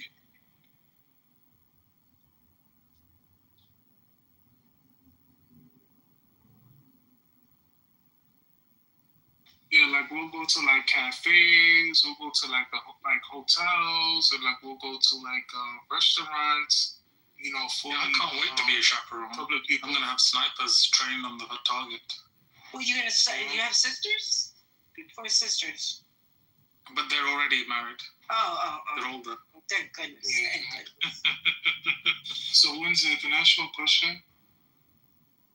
Sure. So how's the chaperone thing gonna work with us? When we go get some coffee and a slice of pizza. I'm going to chaperone you. Yeah, General's he's gonna snipe you. There's actually a really good pizza spot in the Bronx. He's gonna be like, Where's there? I don't live in the Bronx. So No, I was just saying though, there's a really good pizza spot in the Bronx, or I know a really great kosher pizza spot in Brooklyn. Oh, perfect, Jackie. You can take me on a date. Yeah, of course, all 3 of us. That'll be fun. Oh, no. I think that's gonna happen. I think you would love it. Why not Wednesday? You'll have some nice pizza. I have nice pizza already, thanks. Or I could take it to like the best First of all, I can eat. No. The only thing I can eat out of a pizzeria is just regular plain pizza. You're boring. Oh no. Or just with mushrooms, that's good. Yeah, so that's why we go to the kosher. Even if it's a kosher place, it's okay. Yeah. Why would I want to go to a pizzeria that's kosher? You don't have issues like with other places, contamination with other meats and stuff. Oh, makes sense. Kosher, you're allowed to eat the meat. If there isn't another option. We got kosher. Such a weirdo black rabbi. That poor girl. What did he say? He's getting married to the girl? He ain't getting married to no girl. That's his weed person. They just probably like smoking up and stuff. And probably not even that. She about it. I mean, I don't like to talk ill of the sister, but maybe he's paid her for the night. You never know. She's a queen. Moving on.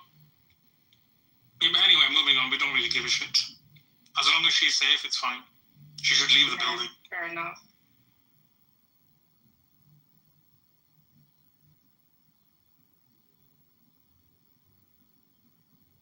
There's this woman. There's this woman that I found on TikTok, and she's a New Yorker, but she used to be an ex prostitute, right? Right. She tells the story of her clients and stuff. Mm-hmm. And she said she had this one Jewish Hasidic client for years. Because she used to live in Chelsea. Mm-hmm. I don't know where this person used to live at, but he would know where to find her. She was like, it was going on 10 years.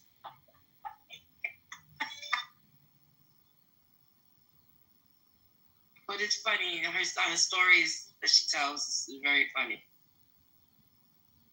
She probably has some disastrous stories as well. She does. With creeps. Yeah, definitely. Because Times Square now, that didn't look like that for, like, that's like, 24 years now? Before it wasn't like that. If you look at the 90s and 80s, the Times Square was very, like, red light district and a lot of things there. Yeah. Oh, wow. A lot of nastiness there going on. Ladies of the night.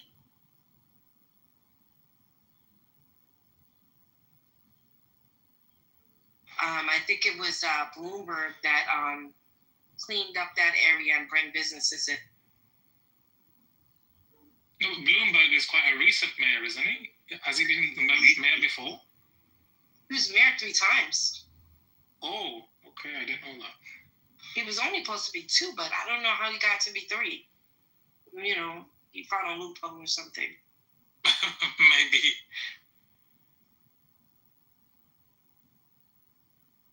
But he did horrible things with the stop and frisk, but I have to admit he did fix up Times Square and bring businesses in and stuff and made Broadway look better than what it was before.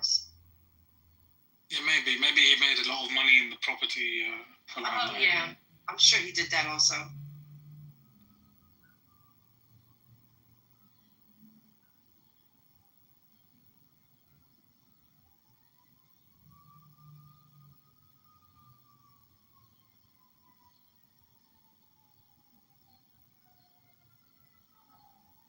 Boy, there's Stafala.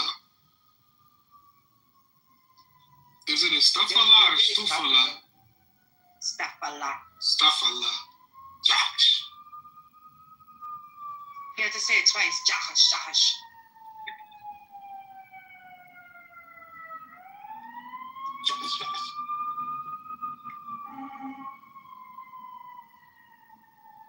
Back to the old grind. Thursday. Josh, I want.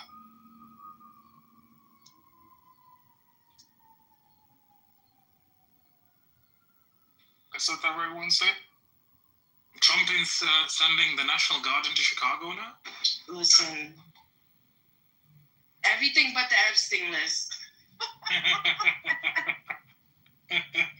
Yet, if you look at the statistics, Chicago's crime rate has went down for the last, I said it's a 30-year low. So this is all bullshit. And he looks horrible. He looks really bad. He looks bad. I saw his press conference, and he looks bad. That's a lot of makeup. I'm sure he hired the most prestigious makeup artist in the world. But you can't hide death. It's knocking by your door. You can't hide it. He's not going to last 3 years.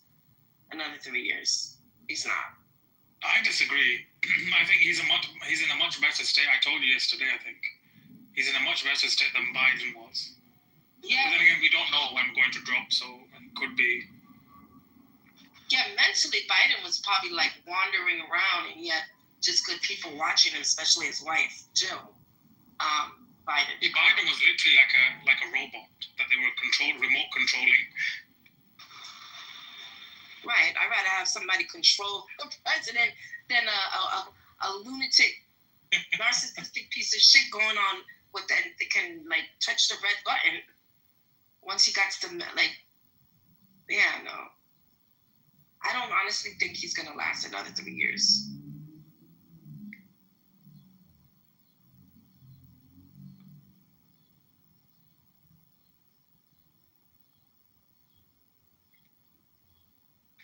So it's about to get heated in something.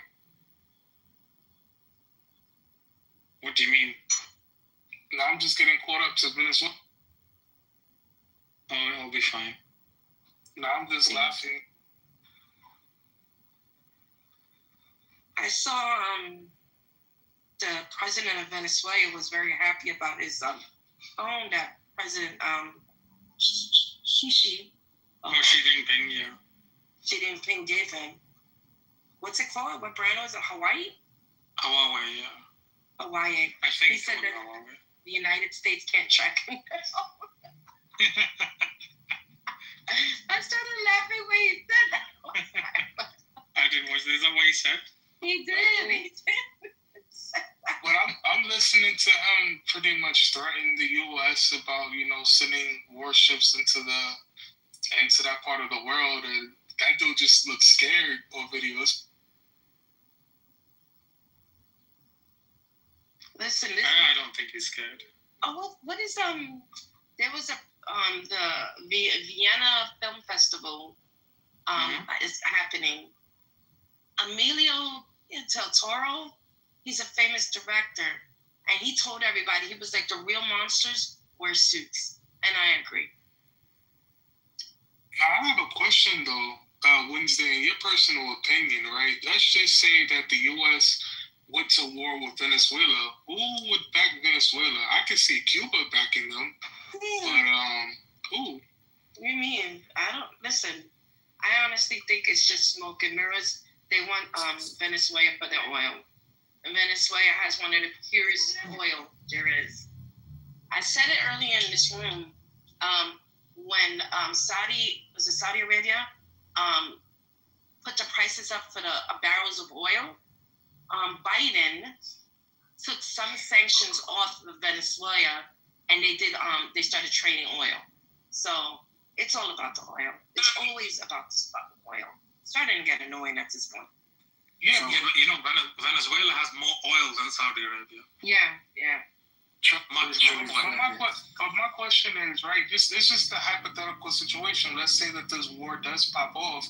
What countries would join that war? Because majority of Latin American countries, fuck with the U.S., excuse me. I think the war would be a different war. I think there's the world has come far from where the U.S. can start invading countries at will, and the world will simply stand by because it can't do anything. I think any more wars that the Americans get themselves involved in will simply hasten their decline even further than they are doing. Because other countries will start banding together. I mean, look, we have, I think, I'm not sure if it's they've completed, but the Shanghai Cooperation Council has been meeting this week. There have been countries meeting, and this is probably one of the largest gatherings that China is hosting. And I think there's a military parade going on as well tomorrow or the day after. So the world is shifting, and the Americans are kind of stuck in their imperialistic mindset that we can bomb, take over countries at will, but the world has moved on. The world will hold them to account to an extent. Maybe it's time for a new leader. I mean, I don't like China either. They do a lot of fucked up shit to their people and stuff like that, and doing a lot of messed up shit to the Uyghur Muslims, but nothing that America hasn't done. So yeah, but it should go from a unipolar world. You know, when you're moving from a unipolar world, when you have a single superpower, and you're transforming into a world where there's several superpowers. I think that a multipolar world is much better than a unipolar world. Because superpowers will be able to keep each other in check. I mean, in my hypothetical utopia, there's no such thing as superpowers, but that's just me. Okay. So I just tried GPT the question that I asked, and it says the key partners for Venezuela would be Russia, China, Cuba, but I can see Cuba playing devil's advocate because they need the U.S. as well, but in Iran and Turkey. The Cubans don't get anything from the Americans. But they're trying to get relationships. It was normalized, and then Trump's put the sanctions back on. Yeah, I heard. Sorry to interject. I heard they're putting drones over flotilla again. Is it? Oh no! Really? It set sail. Was it yesterday or today? Yeah, check. Ask Google Bob or something. I'm gonna look into it. But would have been cool if a foreign military would have escorted them as close as they could. That would have been cool. I think that would have been a lot better. Yeah, what countries are participating in this one again? They're setting sail from Spain. Barcelona, Spain. That would have been cool if a Spanish warship would have sailed alongside of them up until they got close to the border, so that way they can guarantee their safety. So I'm just reading here, on Saturday, port workers in Genoa, Italy, issued a stark challenge to Israeli authorities should they attempt to intercept the flotilla. So they basically threatened to lock down the port if Israel harasses the flotilla. And it's one of the ports where Israel kind of docks quite a few things as well. You know, sorry. You know what I'm thinking? I don't think, I do believe that China is going to be the next superpower. But I don't think China wants the responsibility of being like the police of the world, right? I think they're going to want America to keep that little label for themselves while they just run everything else. That's just my opinion. I mean, I could be wrong. I think the Chinese simply want to do business. Yeah. There's a big space running on Twitter. The brother Suleiman's running about that drones in Chicago and all of that shit. I don't know. If you guys want to listen to it, I could probably ask you to jump in. I don't have any energy for this man. I don't understand. He looks sickly. What's going on? Is it not? Why does it bother you, Wednesday? Let him die in peace. I want him to die in peace. That's what I'm saying. Yeah, but leave him. He died now. Why are you worrying about it? Is he your uncle? No, I don't care. Then leave him alone. Leave the orange man alone. Leave him alone. He's there to distract you. Isn't it a coincidence he's doing all that shit the same day the IDF is going into Gaza, the ground forces, ramping up the genocide? It's so bad that I wish death on another human. But this man, I think the world would celebrate if he died. I think some people will mourn him. Of course they will. Yeah, the MAGA. Yeah, but not just MAGA, as in the right wing in Europe. You know, what's his name in Hungary? Tommy Jones. There's all over the place. Tommy Will. What's his name in Hungary? Yeah, they're everywhere, these fucking morons. Yeah, but they're basically, the right wing has been funded by Musk and his crew in Europe, and it's caused chaos. Yeah. It's all strategic. It's all planned. Very strategic, because what it's doing with Europe is, for example, it's it's creating that culture war, and it's creating an environment where people argue and fight with each other, whilst these billionaires make immense amounts of money. Exactly. Well, the same thing that happens to America is happening to Europe. Yes. Mm-hmm. Yeah. All orchestrated. Operation Chaos in the 60s. Same thing. I just want to go. Because people have literally started fighting amongst themselves, and it's like I personally don't get it. Like you've got to understand that the issues that are facing everyone are not your fellow man's fault. It's the politicians, or it's the billionaires that are divide and conquer basically, or setting policy. I'm surprised you say you don't understand it when this is how common people have been duped for centuries. I mean, this is nothing new. I would concede that point, but I don't have a lot of experience. That's why. Oh, I see. Well, the book 1984 was written in 1948.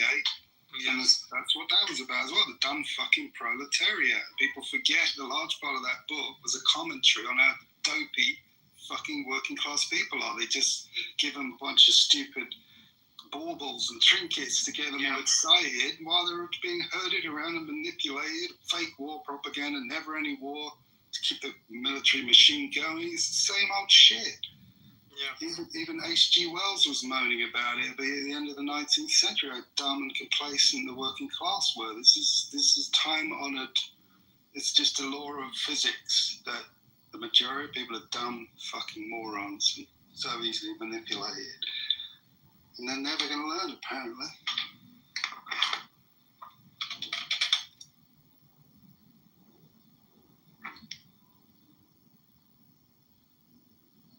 There's a really good book called The Iron Heel, written by Jack London. The what heel? The Iron Heel. Iron Heel. Yeah, about 1908. And that's how early people had figured out how the whole world works. You know, you had the epitome of the robber barons at the end of the 19th century. That's it. You know, it became these enormously wealthy billionaires, the equivalent of billionaires running their global corporations like Standard Oil, East India Company, all that shit, right? Everybody knew what was going on by that point. It was just common knowledge that we're all just minions being exploited by these mega wealthy corporations, right? And so Jack London and people like Marx were knocking around, and Jack London wrote this socialist book as a sort of a science fiction book, as a prediction of the future. And it was all about the struggle of the different classes. So you had the working class, the proletariat, you had the middle class, you had the upper class, of course, the oligarchy, and then you still had militias at the time. So the whole conflict was who can basically get control of the militias if you ever want to have a revolution. And the oligarchs, of course, had all the cards, because all they needed to do was bribe whichever class they wanted to get whatever they want. So if they want to set the working class against the middle class, they just bribe the right people. If they want the militia working on one side or another, they just manipulate it. So it was a whole commentary how people like that had already figured out how the world works. It's written a best-selling novel, but the public doesn't take it on board. They don't understand this is your reality. Fucking work in that reality. The intellectuals constantly explain how the world works. The public fucking constantly ignores it. One generation dies, a new generation comes along, and complete fucking moron airheads. Oh, let's go and fight. Let's watch Star Wars. Let's go and join the army. Fucking morons. Yeah, I think that's the problem, isn't it? I think the distraction is very well laid out for the generations. Yeah. Every time it just works again and again, over and over. And I don't know if a newer civilization like China may be more mature, because when I listen to their commentary within their society, it's far more intelligent. It's completely different, yeah. Yeah. So I think it was Wednesday, someone was saying they may not be perfect, but they're far less evil as a society in terms of the kill count. You know, the body count of the West is millions and millions, and that is not the case with China. The right-wingers will always say, well, Mao and the starvation and millions of Chinese dead, but that wasn't an intentional military warfare on human beings. That was a disaster that was not intentional. So that's a very different scenario, in my opinion. So maybe the only hope is that a newer civilization will come along that will be able to overcome this human trait of stupidity. Maybe. But I think this the civilization that we have in the Western world, essentially, is contagious. For sure, yeah, it's a problem. Yeah, that's the risk. I think, because if you look around the world, I mean, if you just look at the Middle East, for example, the so-called civilization has kind of permeated the Middle East to an extent, and it's creating the same problems within those societies. And these are societies that were very, I won't say impenetrable, but they were kind of resistant to Western civilization to an extent. But now it's either having to, or it is opening up to that civilization. And we could give it 30, 40, 50 years, and it will have the same problems, if not worse, than what we have, because the generations are a lot younger. Well, personally, I kind of group the Middle East, those countries, in more of the Western sphere. Partly because of I'm only just saying that now. Nobody should just make that assumption. But the reason I'm saying that is largely because of the religious dimension. And I had a big rant about this on here the other day, that fundamentally the Bible is the most corrupting influence in our world. And China is also influenced by the Bible, but I believe less so. I think their Confucius philosophy It changes their perspective of the way the world works, the way humans interact.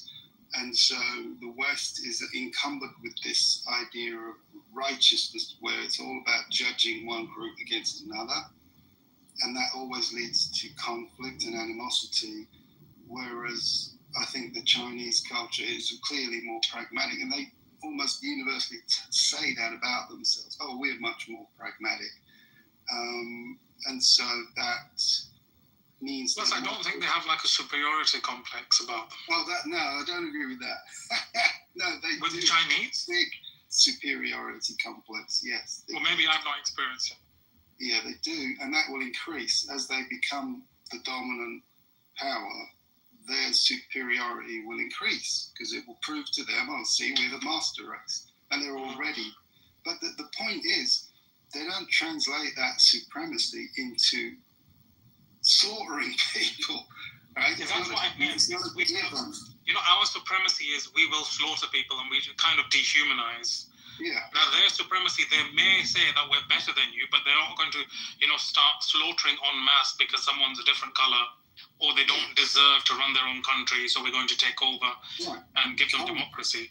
Yeah, currently, they're displaying the opposite behaviour. They're going to places like Africa and doing really good deals with them, treating them with respect, whereas the West always looked down on them as inferior societies. The Chinese are treating them as partners and not ripping them off, not insisting on, installing military bases in exchange for getting access to all their fucking infrastructure. It's the opposite. They're building infrastructure, not imposing military rule. They do get, obviously... It's a different kind of imperialism, if you want to call it, for the lack of a better word. It's an economic imperialism. It's an economic imperialism rather than a land or something. I would say it's not as imperialistic even at the economic level because they work in a much more fair manner. You've listened to people like Varoufakis, the Greek... Yeah, I was just going to mention him. He the Greek finance minister. The way they arrange their deals, and they're much more fair. The West was more conniving about building in intentional parameters to cause them to fail, and they would be on the hook. The Chinese are trying to... Yeah, that is a fair point. The Chinese look at win-win, all ships rising. They don't have an incentive to make states fail like we want them to fail. So they're banana republics under our rule. Yeah. China wants them to be, yes, compliant and cooperative, but not in the sense of lackeys that just do whatever China wants, But currently, that may change as they get more powerful, which is a tendency to superpower. That's quite possible, yeah. Yeah, but for now, they're doing much better than the West towards these nations. At the moment, yes, because I think Yanis has mentioned, in a few articles, and I think interviews, that it's a completely different kind of China that you're looking at. You can't judge the Chinese with the lens that you're judging the Western world because it's completely different. Yeah. So I agree with him on that part, to be fair. But he's quite a smart guy, even though he was finance minister of Greece when they went through some... Well, he is super smart, but if you listen to how he explained that went down, there was nothing Greece could do. They were screwed by Europe. Yes. So it doesn't matter how smart you are. If you have no bargaining power, all you can do is stand there and watch it go down and tell people, this is exactly what they're doing to us. What can I do? I can't do anything. The banks and the European Union had way too much power. And of course, I'm sure there were bankers within Greece cooperating with it because it's cooperating, bastards. It's that fifth column that always seems to kind of. There's always one. Yeah. I've added that book that you mentioned in my list, so I'll probably get around to reading it in about 2 weeks. Cool. So hopefully I will provide you the feedback. Yeah, I'd be interested to hear what you think. It's been a while since I read it, so you might refresh me on some interesting details that I might have forgotten. And I think you may be shocked at how completely and fully aware they were back then, how the things work. And you will see a lot of echoes with what's happening now.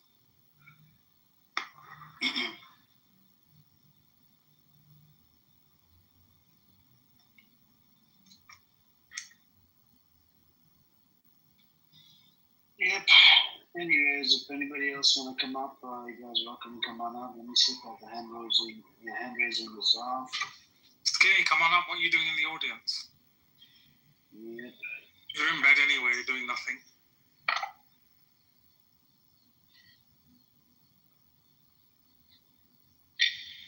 Yep. Someone was talking about a film festival earlier on. Are you sure you meant? Yeah, Wednesday. Did you mean Venice? I think she meant Venice. Yeah. What did she say? Vienna. Yeah, it's the Venice yes. Film Festival. Sorry, it's Vienna Film Festival. Yeah. There's one right now in Venice, but that's Venice, California, in LA. So I don't know if you might be referring to the Vienna in Europe then. Yeah, the Vienna one. They had a pro-Palestinian protest there also. They did it in Venice, one. It's in the news on the Hollywood Reporter. There are thousands protesting at the Venice Festival, and Brad Pitt announced his exec producer on the Hind Raja murder. Really? You know, the 6-year-old girl. Yeah. Really? So that is a really big deal. So props to Brad Pitt. Did you see the car in Netherlands? Rob, was it Netherlands or something? They put a car up. They put holes all around it, and they put pictures of her, reports of her, how she was shot, 300 bullets into the car. Yep, they set up a little place in Netherlands. That's pretty awesome, but nobody cares about Netherlands. No. It's making a headline that's on Twitter all over the place. No, that's great. Seriously, that is really good. But the point I'm making is that is a big shift in Hollywood for someone of that clout, because he has a big production company, Plan B Films. He made that F1 movie. He's a big deal now in Hollywood. So for him to back that and promote it, there's a big shift in Hollywood that the celebs are coming out and they're not shy. They're not scared of Israel anymore to be able to do that. That's important, because just 5-10 years ago, that would be absolutely unthinkable. They had so much control in Hollywood. That wouldn't have been possible. Yeah, but Rolf, what's the reason for that shift? Because, I mean, correct me if I'm wrong, but there is still significant Zionist control of Hollywood. Of course. But, well, hold on. Depends what you mean by Zionist, because Hollywood classically, in reality, is about 60% run by Jewish Americans, right? Including some Israelis.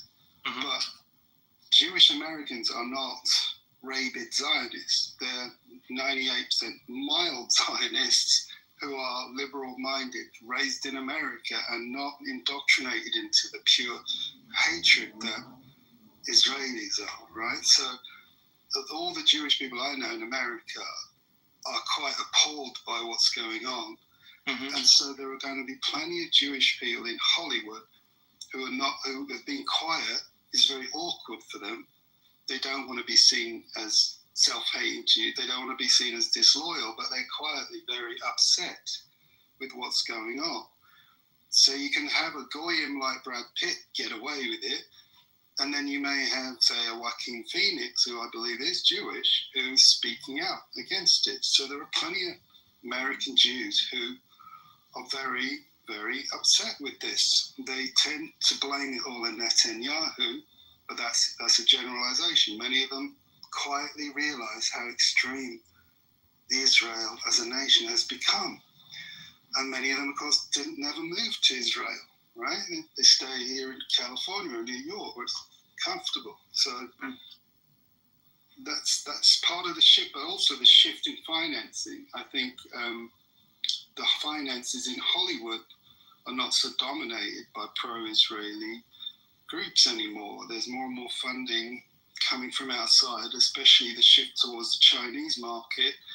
It means the influence is shifting in the industry as to who has the bucks and the clout. Mm-hmm.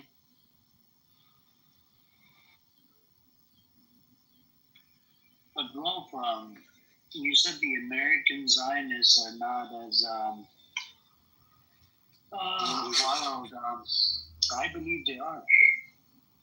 Well, I've talked intimately with the moderate Zionists, and I'm telling you, they're not. They actually want peace. They're still completely brainwashed, and they're very pro-Israel. They see Israel as vital to themselves as a group, but they do not state we should slaughter the Palestinian. They want peace and they want a solution. So let's not paint too broad a brush, right? I don't know. I've spoken to them in person. I lost friends because of this. There's quite a few of them because I used to do business with some of them, and yeah, regardless of I don't know, Rolf. Even on this app and Twitter, when you talk to them, they kind of deflect all the time, and they don't want to concede to the points. And even in relate to the genocide, they don't want to concede to it. You see what I'm saying? That makes you want to believe that these people are and Amos, you know the guy Amos that's on this app? Yeah. You know what he said? He said that. I don't really care, but yeah, you can say. Go ahead. No. What I'm saying is, what he said, he's an Israeli Jew. Yeah. Right? He's an atheist, Israeli Jew. You know what he said? He said people on this app, this fucking app, right? Normal and a bunch of these New York Jews, they're very wild creatures. They support Netanyahu. Yeah, for sure. I mean, you know what I'm saying? We know that. I know. So if you don't support Netanyahu, then you know that makes you one of them. Of course, I'm not saying they don't exist. There's a huge number in the US who are fully backing Israel and will never back down. They're rabid, fully Zionist. I'm talking about there is an increasing number of moderates who consider themselves Zionists, and that by that definition I mean they believe in the state of Israel, that it should exist. That's all I mean by Zionist, right? But they're not saying we should murder and slaughter people in order to keep Israel alive. They say we have to try and find a solution. That's all they're saying. Now, maybe my personal friends might be different from the people you do business with, right? I develop long-term friendships, and I'm in the creative industry, so there's naturally a more tendency to be liberal and wishy-washy and lovey-dovey, right, as people. So my cross-section is probably different. Yours probably reflects a more typical cross-section of society. I'm not saying mine is typical, but I'm just saying they're an increasing number. And even if you look at the statistics, the polls, every younger generation amongst the Jewish population are increasingly anti-Israel. So it's a trend. As the older generation dies off, the boomers who were raised on the Bible movies of Moses and all that shit and the propaganda of how poor little Israel was created and their parents literally went through the Holocaust, right? As those generations die off, the younger Jewish people have way less of that indoctrination. They're just born into a world post 9/11 where all they see is terrorism, violence, Israel doing nothing but violence their whole life. They don't have the rose-tinted glasses of the older generation towards Israel. They see Israel as a right-wing extremist nation. The boomers saw Israel as a cute little socialist kibbutz thing. The Guardian in England used to go on and on about what a wonderful socialist left-wing country it was, right? The perception is totally different now. Everybody in the world looks at Israel as just this vicious right-wing extremist nationalist aggressive country. They go and do murders all around the world and kidnapping them, do extrajudicial executions and just bomb people in their apartments. So it's a really different perception. Would you disagree?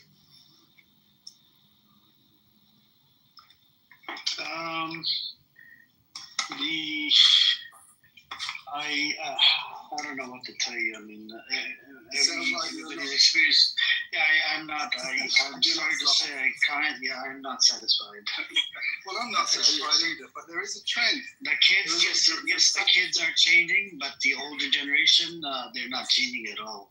Yeah, but they have less influence financially as well. They're losing their grip on Hollywood, which was the question General was asking. So it's also just a practical thing.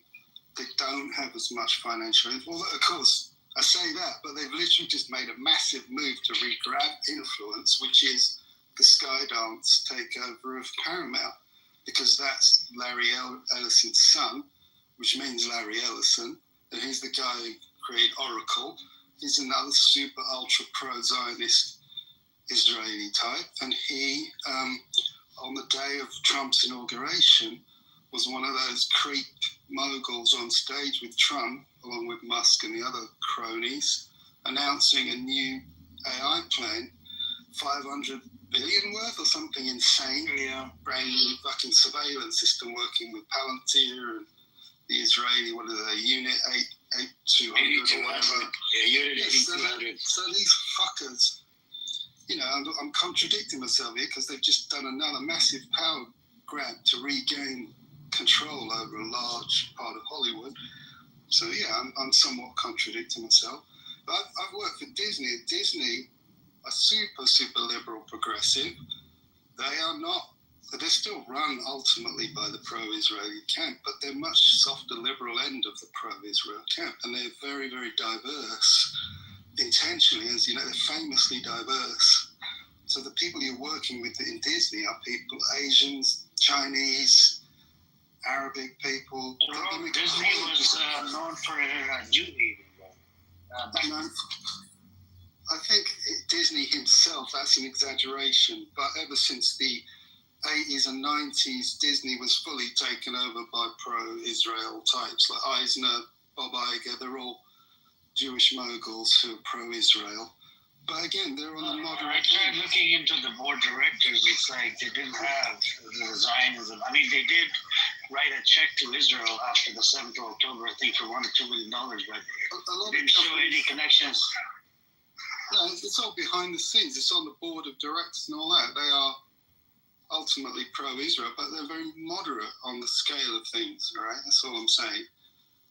And don't you guys ever, do you ever get tired, Rolfo, of anti-Semitism?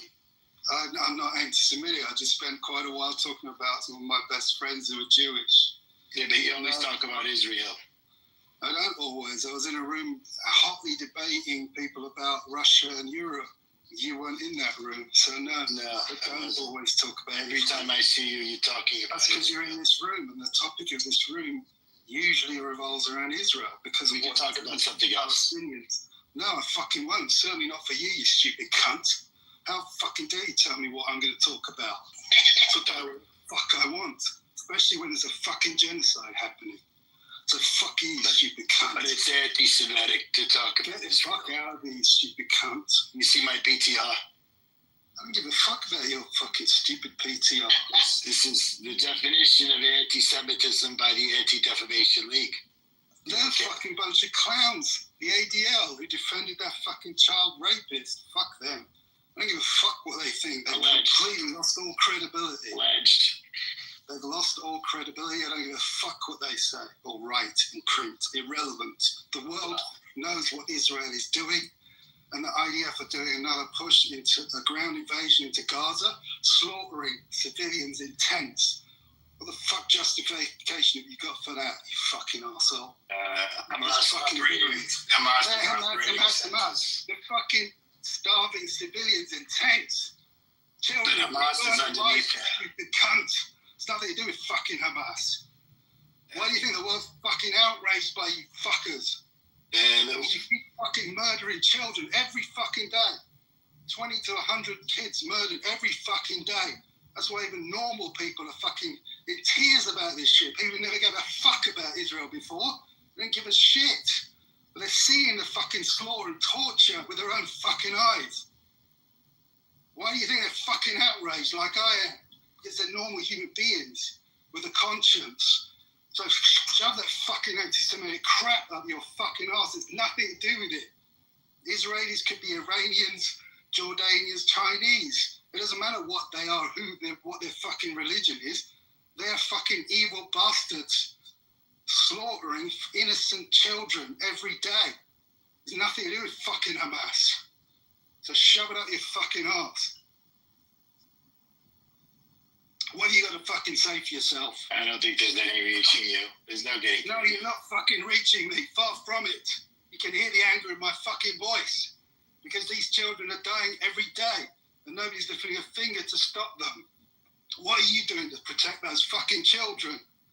And they're going to kill Hamas. It's not Hamas killing those children. It's fucking IDF. On the record, everybody knows it. From medics to doctors to witnesses to reporters. Everybody has seen it. It's in mainstream media. It's not even just fringe groups like Al Jazeera. It's in mainstream news outlets. That is what's happening. So don't come with your shit about Hamas. Hamas is long gone. They barely exist. A fucking ragtag, pathetic group with hardly any weapons, running between tents in the rubble? Where are their fucking bunkers and military tanks or anything like that? They got nothing. A few people with fucking rifles and homemade explosives, that's it. They're fucking irrelevant. This is a slaughter and it's an ethnic cleansing, it's a genocide. And Netanyahu and Trump have all announced it, that they want to clear Gaza out because they've got plans for it. So don't come with this shit about Hamas. It's nothing to fucking do with it. It's an excuse. Everybody in this room knows that. Except stupid cunts like you. Do you know who Alan Dershowitz is? Of course I fucking do. One of the biggest cunts in the whole fucking world. One of the most hated public figures. Because everybody fucking hates him. He's a lying, slimy douchebag. Why would you mention that cunt other than to get me really fucking angry? Eh? Well, I was going to say, he said in order to get to a resolution, we have to get beyond the terms like ethnic cleansing. Yeah, well, he's fucking wrong, isn't he? Because it is fucking ethnic cleansing every day. And the more you ethnic cleanse, the less we have to remove that word, the more we need to emphasize that word. Because it is fucking ethnic cleansing. And it's worse ethnic cleansing every day. If you keep adding more people getting murdered and slaughtered and relocated and starved, you're increasing the ethnic cleansing. So no, let's not remove that language. Let's increase that language and emphasize that language, just as the South African report did to the International Court. And the International Court absolutely recognized everything in that document and agreed that what they said was true. And they're fucking sitting on their ass debating whether it's a fucking genocide or not. It was a genocide a month in. And the fucking Western media, BBC and Guardian's just come out today. They fucking collaborated with Israel to keep the story fucking straight so they could keep a lid on it and propagandize stupid fucking Westerners that little Israel's going to defend itself when it was a pre-planned fucking genocide from day one. This is why they allowed Hamas to do that stupid October 7th stunt, which the fucking Israel does. It's our fucking 9/11. It's not fucking 9/11. It's a pathetic little attempt at an attack that was completely used for justification for their plans that they already had for Gaza, all in service of Greater Israel, because they want to expand their territory, which they're doing into Jordan, into Syria, into Lebanon. They're trying to pick a fucking war with Iran that they can't fucking win because Iran's much too strong for Israel, and so on. That's what's fucking going on. So yes, we will continue to highlight that is an ethnic cleansing going on. What else bullshit have you got to say for yourself? Are you always this contrarian or only when you talk to Jews? Honestly, you can have a break now. I think you've riled them up enough. Rolf, I wanted to pick your brain with regards to Iran. What's your assessment? Do you think the Israelis will attack Iran again? Because there's been a lot of talk about it. Yeah, there'll be another round of stupid exchange between them. I was in a room earlier today talking about what's it all about. You know, is this really a war with Iran? Is one side going to win? Did one side get an advantage over the previous exchange? The consensus was that Iran came out with more advantage because they had more intel as a result. But I pointed out Israel is not stupid, nor are the Western allies of Israel. You've got the US, Britain, the Europeans all collaborating on the intel against Iran. They had it surrounded.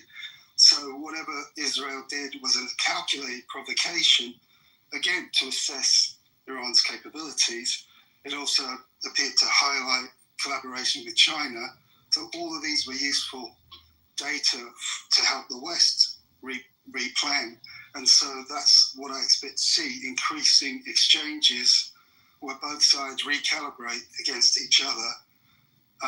China ultimately is more capable of increasing weapons production. It's now faster at innovating, and Iran's now going to probably start using their satellite GPS system, which will all help with their missile technology. So as that trend continues, the advantage may well go towards Iran rather than against it. But then again, China doesn't want to get directly involved militarily. The West is happy to wage all-out war. Yeah. And Trump's just announced the change for the name of the Department of Defense to Department of War. So the kid gloves are off. They're not pretending anymore. Everything's going to be wars of aggression now for the rest of Trump's term.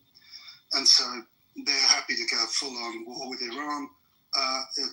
Trump announced that way back in 2023, November 23. He put out an ad campaign saying he wants war with Iran. So this has been long in the planning. And the only question is how long will it take? I'm predicting roughly 10 years, a long, slow war of attrition coupled with attempts at destabilizing Iran from within, which is standard playbook every time. That's my guess. No, thank you for that. Yeah. And would you sort of disagree with any of that or question about it? No, I'm not disagreed with it. I just simply wanted to pick your brain because I think, I mean, even during my lifetime, they've always tried to destabilize it to an extent. I just simply wanted to pick your brain with regards to any future conflict that the Israelis have planned vis-a-vis with Iran, what the purpose of that would be, because this, taking out their nuclear plants was simply an excuse for the Israelis, I think. I don't think the Israelis had any intention because they were counting on the Americans to do the heavy lifting. Yeah. Anyway. Yeah. I do think a lot of that was somewhat performative because people like Scott Ritter pointed out that they would have already moved their facilities out of there by the time it happened. So it felt performative. The fact that they were willing to telegraph that to the public so well in advance to Iran, we don't really want to hurt you too much this time, so let's put on this silly performance for the world. That's how it felt, and so I think a lot of it, the same thing happened with that previous missile exchange, as you probably know, when Iran sent that wave of drones into Israel. It got revealed later that they carefully collaborated with the West to calibrate exactly how much damage they would do.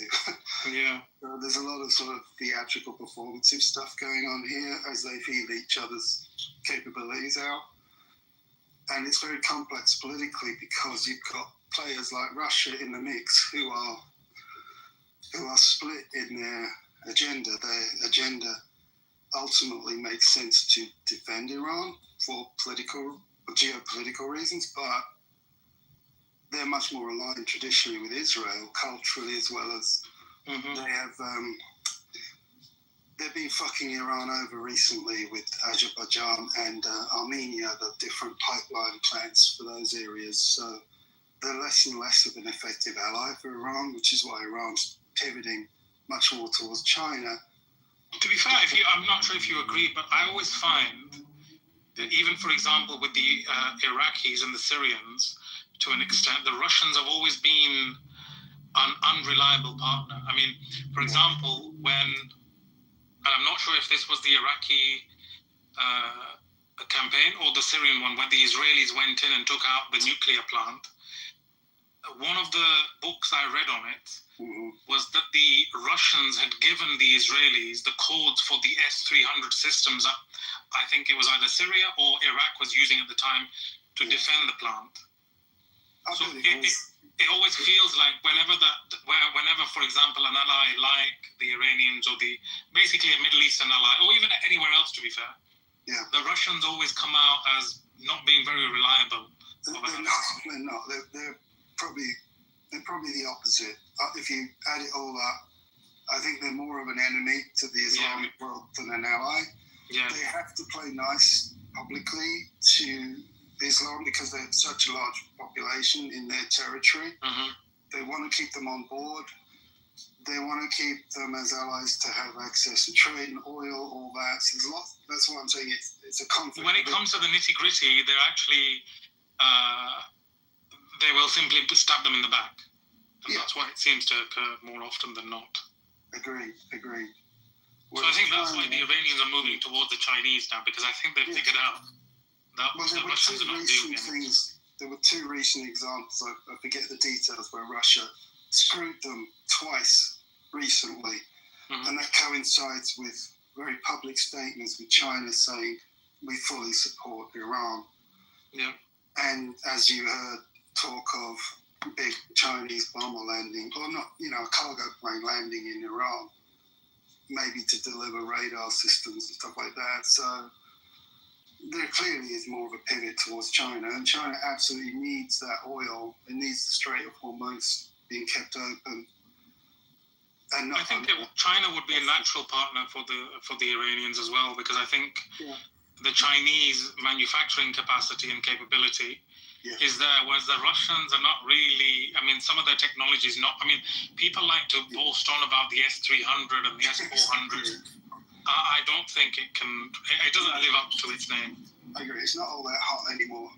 And the one thing they are good at is producing munitions. So they're very capable of cranking out missiles and artillery. They're very good at that. But so are the Chinese. And so are the North Koreans to some extent. So. Yeah, but I mean, for example, let's just look at Chinese and Russian equipment. The Chinese can afford to crank it out. The Russians are still struggling with their Su-57 or whatever it is. They're one of their stealth fighters, whereas the Chinese have two operational stealth fighters. Yeah. So it's a completely different ball game. No, I agree. I mean, comparatively speaking, nobody in the world comes close to pace of production that China can do, and now they're becoming the leading innovators as well. So on top of the ability to produce, they're able to advance their technology faster than the West as well. Yeah, but even in the long term, Rolf, if you look at, if you're, for example, a leader of a country where you're trying to secure the future of your nation, you wouldn't look at a country like Russia, whose economy is barely the size of, Finland? Maybe Italy. I don't know. Italy, maybe Italy. I mean, it's a very regressive, because if you look at population growth, it's not really growing. And this obviously, it's all to do with demographics as well, where their population centers are. Mostly centered around Moscow and that region. They're not really reproducing. Their economy is really not really doing much. It's like Japan's, it's stagnant to an extent. And then manufacturing, it can't really do much. And then it's bogged down in Ukraine at the moment. Whereas the Chinese can afford everything they kind of throw out. I totally agree. I mean, I think we're arguing the same point here, but we are. I take on board your points that you're emphasizing more how much Russia is kind of the weak partner if you were going to go for an option. It's just a gas station at this point, at this moment in time. It's just a gas station for the Chinese to power. I mean, I think I was reading today in the FT that they recently signed the Power of Siberia 2. So they had one, which they did a few years back, which was worth, I think, $500 billion over 30 years, which is transporting like 34 to 40 cubic feet or whatever it is, million cubic meters, sorry. And the Power of Siberia 2, which they signed, I believe, recently in the last few days, is another 300 billion. So essentially, Russia is a gas station for the powerhouse of tomorrow. Yeah, it's nothing else, I don't think. Yeah, maybe obviously the Russians will kind of help. I still stand by my statement that Russia is very good at producing munitions. I think they. No, I won't contest that. To be fair, I won't contest that. But if you look politically, I think politically the Russians, because of their legacy influence in international organizations, Security Council, and so on, it's good to have them on your side. What I'm talking about for the Chinese, but for the Iranians, I think naturally they should really pivot. I'm not saying shut the door on the Russians, but they need to pivot more towards the Chinese, because that's where they will actually get something done. Clearly, they are pivoting to them. Yeah, they are. I heard they've really started looking into a lot of Chinese equipment. Yeah, the other scary thing for them is that if the songs are all real right now, Europe and America are really amping up the brainwashing, the propaganda against Russia. Have you heard about all the... You're in the UK, so people are getting supposedly alerts on their phone saying, duck and cover, Russia's... Yeah, it's a scaremongering tactics. They're scaring the population. I was in a room just earlier, and this dumb bitch, who was born and raised in England, now says she lives in Ukraine, was completely buying into all of it, completely swallowed all the propaganda, regularly arguing with me, like a bit middle of my sister back in England, like supposedly progressive, liberal, intelligent people, but completely fucking brainwashed.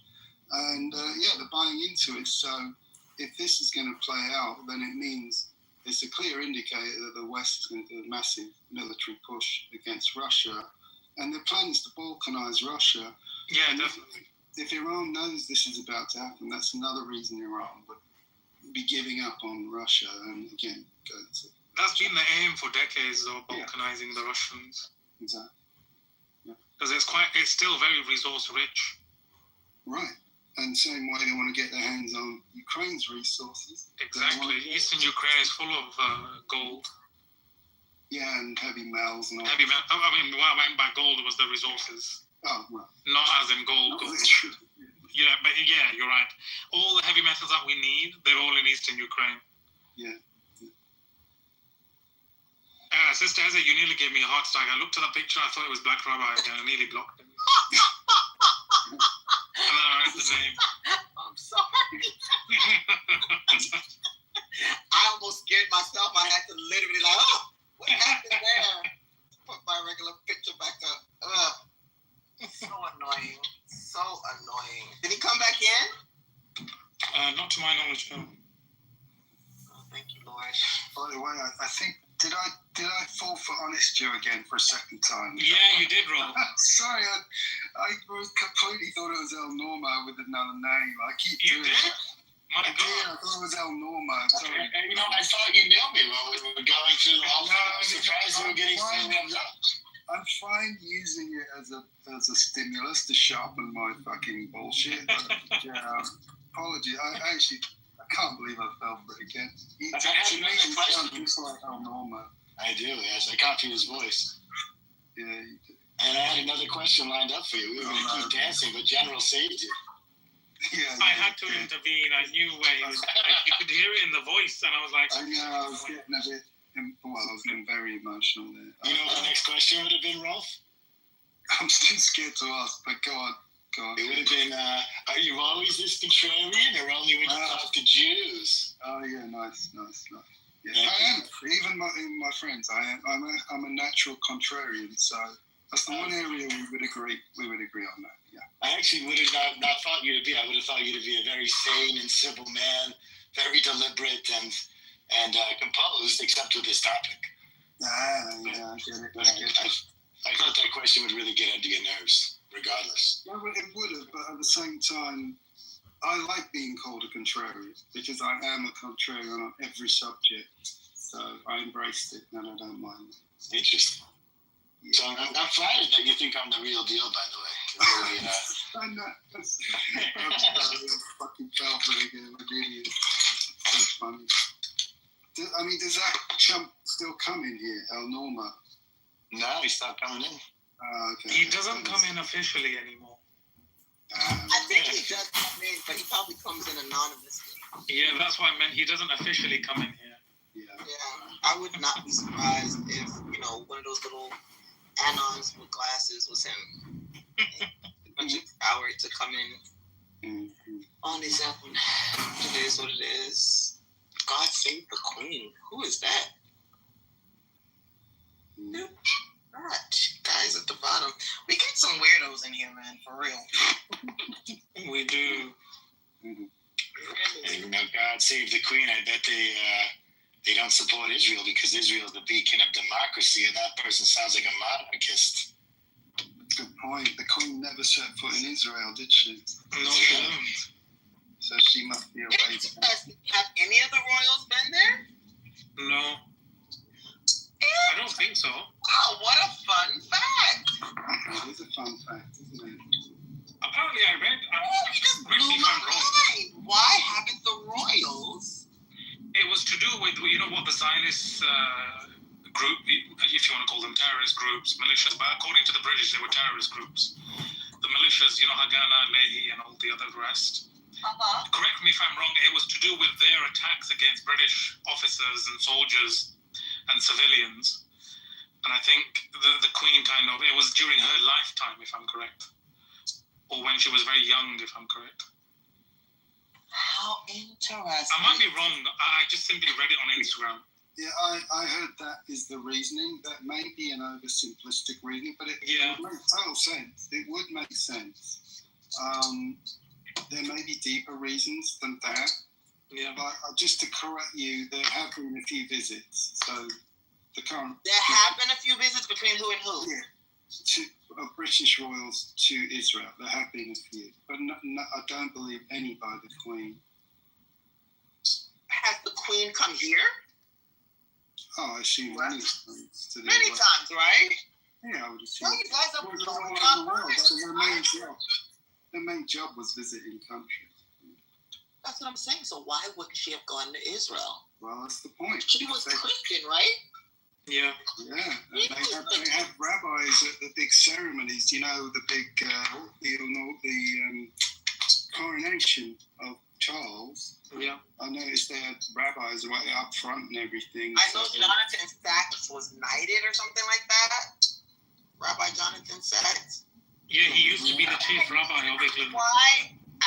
Can somebody chat GPT or Google why didn't the Queen visit Israel? That's a good point. I'm too scared to do that. You know who owns ChatGPT, right? So I'm too scared. It's Sam Altman. It's Oh. Yeah. He's a good Jew. Yeah, he is. Very good. Gosh. So all the AI listening in now, he's one of my favorite people. That is really nice. Oh. That is really deep. Why wouldn't she have gone to Israel? I use Grok AI. Grok AI is the one that keeps crashing out on anti-Semitism on Twitter. Right. I use Grok AI to make all my memes. Yes. Let me give you a quick quote. Go ahead. This is a pretty simple one, just from Quora online, not even AI. It just says, in 1948, so let's think about when 1948 was, right? That was establishment of the State of Israel. Yeah, and when were the terrorist actions? When was the King David? Before 1948. That would have been beforehand. Yeah, right. So as a result, I assume as a result, in 1948, the Foreign Office requested the royal family. So it's not the royals themselves, it's the Foreign Office asking them not to make official visits to Israel in case it was interpreted as British approval of Israel policies, such as occupying land allocated to Palestine by the UN. Since that policy continues, so does the ban. So it's actually official, apparently, according to me. Oh, crap! And you remember, Amir keeps going on and on about Britain's decision to reverse its approval of Israel. Remember that? Yeah. 30s or something. So, you know, most people always go on about is the British fault, right? The Balfour Declaration. The British enabled it, which they did, and the British were still militarily supporting Israel all the way up to at least 67. So the British were definitely integrally involved in creating the State of Israel. But by the 30s or so, they started to back off and change their mind and were turning against the State of Israel. And basically, gradually, it became more of a US operation. So after the Suez Crisis is essentially a turning point where Britain was no longer the ruling power of the world, and it was the US. And then Israel effectively became a proxy state under US rule, pretty much after 67, I would say. And it's stuck ever since, huh? Yeah, clearly, more and more so. To the point where Israel, US is now a proxy state of Israel, pretty much. Wow. That is some deep shit. It is. I don't know why it never crossed my mind before. Because I've never seen her. Yes. Okay, go ahead. Well, I was going to say, we are definitely presented with the idea that Britain is so completely, fully backing Israel. That is the narrative, and this contradicts that. It's pretty important. It does. It does. It does. It does. Whew. Well, where does Britain stand on Gaza today? What does the UK stand on that? Yeah, unfortunately, they're mixed because they say nice things, they say rhetoric, but they keep tacitly giving cover to Israel. That Trump Starmer, who I believe is kind of a closet Zionist, he said Israel has the right to defend itself. Trump Lanny keeps saying things to cover for Israel, but quietly the government has an internal document acknowledging that Israel is committing war crimes, but the UK government is not acting on it, and they have not acted upon the International Court's decision.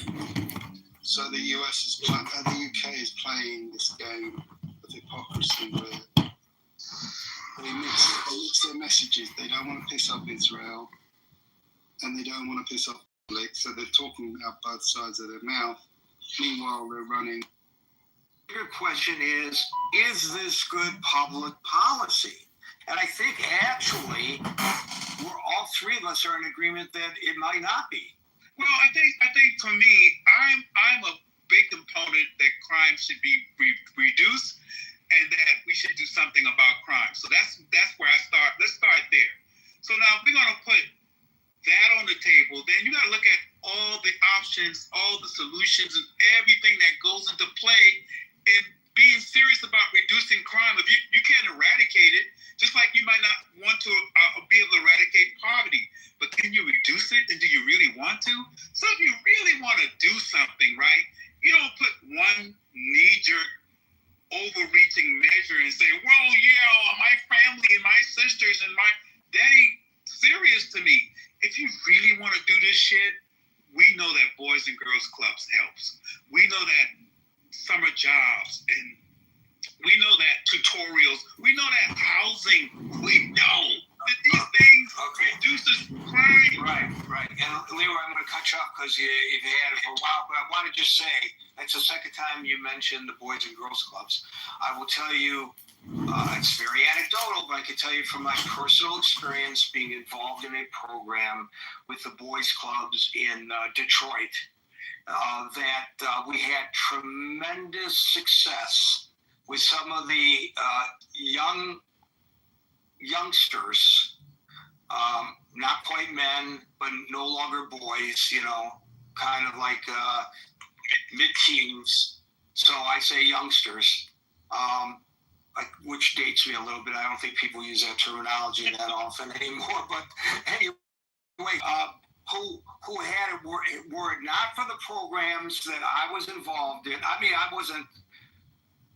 not saying that I had anything to do with organizing the programs, but I happened to be involved in one of the programs. I got suckered into participating, and I did. They would be ripping and running if it weren't for our program. So I don't want to get into the details of it, but I guarantee you that they would have, a lot of them, maybe not all of them, a lot of them would have been ripping and running if it weren't for the program. And you know what? The most discontented individual among our group, the biggest miscreant among the group I was involved in, turned out to be a natural leader. He would have been lost to the streets, but if it weren't for that opportunity with the boys club to make him into a leader, because someone recognized that he had this potential and redirected his energy into something positive rather than to something negative. And I'll tell you on the back end of all that, I covered Southern Michigan Prison for a newspaper in Jackson, Michigan for many years, and I met people who were absolutely brilliant, but we're wasting their brilliancy on trying to figure out how to, you know, to get around the system and break laws. Whereas if they had been directed and pointed in a better direction, they would have been leaders of the community if they'd been given the opportunity. They may not have been given the opportunity. So, but anyway, so I one last thing, Gary, I promise. One last thing. And shout out to Detroit. Somebody should tell Donald Trump to visit Chicago and go to Michael Jordan's Boys and Girls Club. It's been there for years. Michael Jordan has a beautiful state-of-the-art tutorial. Matter of fact, I'm an artist. I went there to teach art after school, and I'm telling you, the Boys and Girls Club that he has is phenomenal. Yeah. Amazing. He should go to Chicago and study that shit before he do some knee-jerk shit, and that's my land.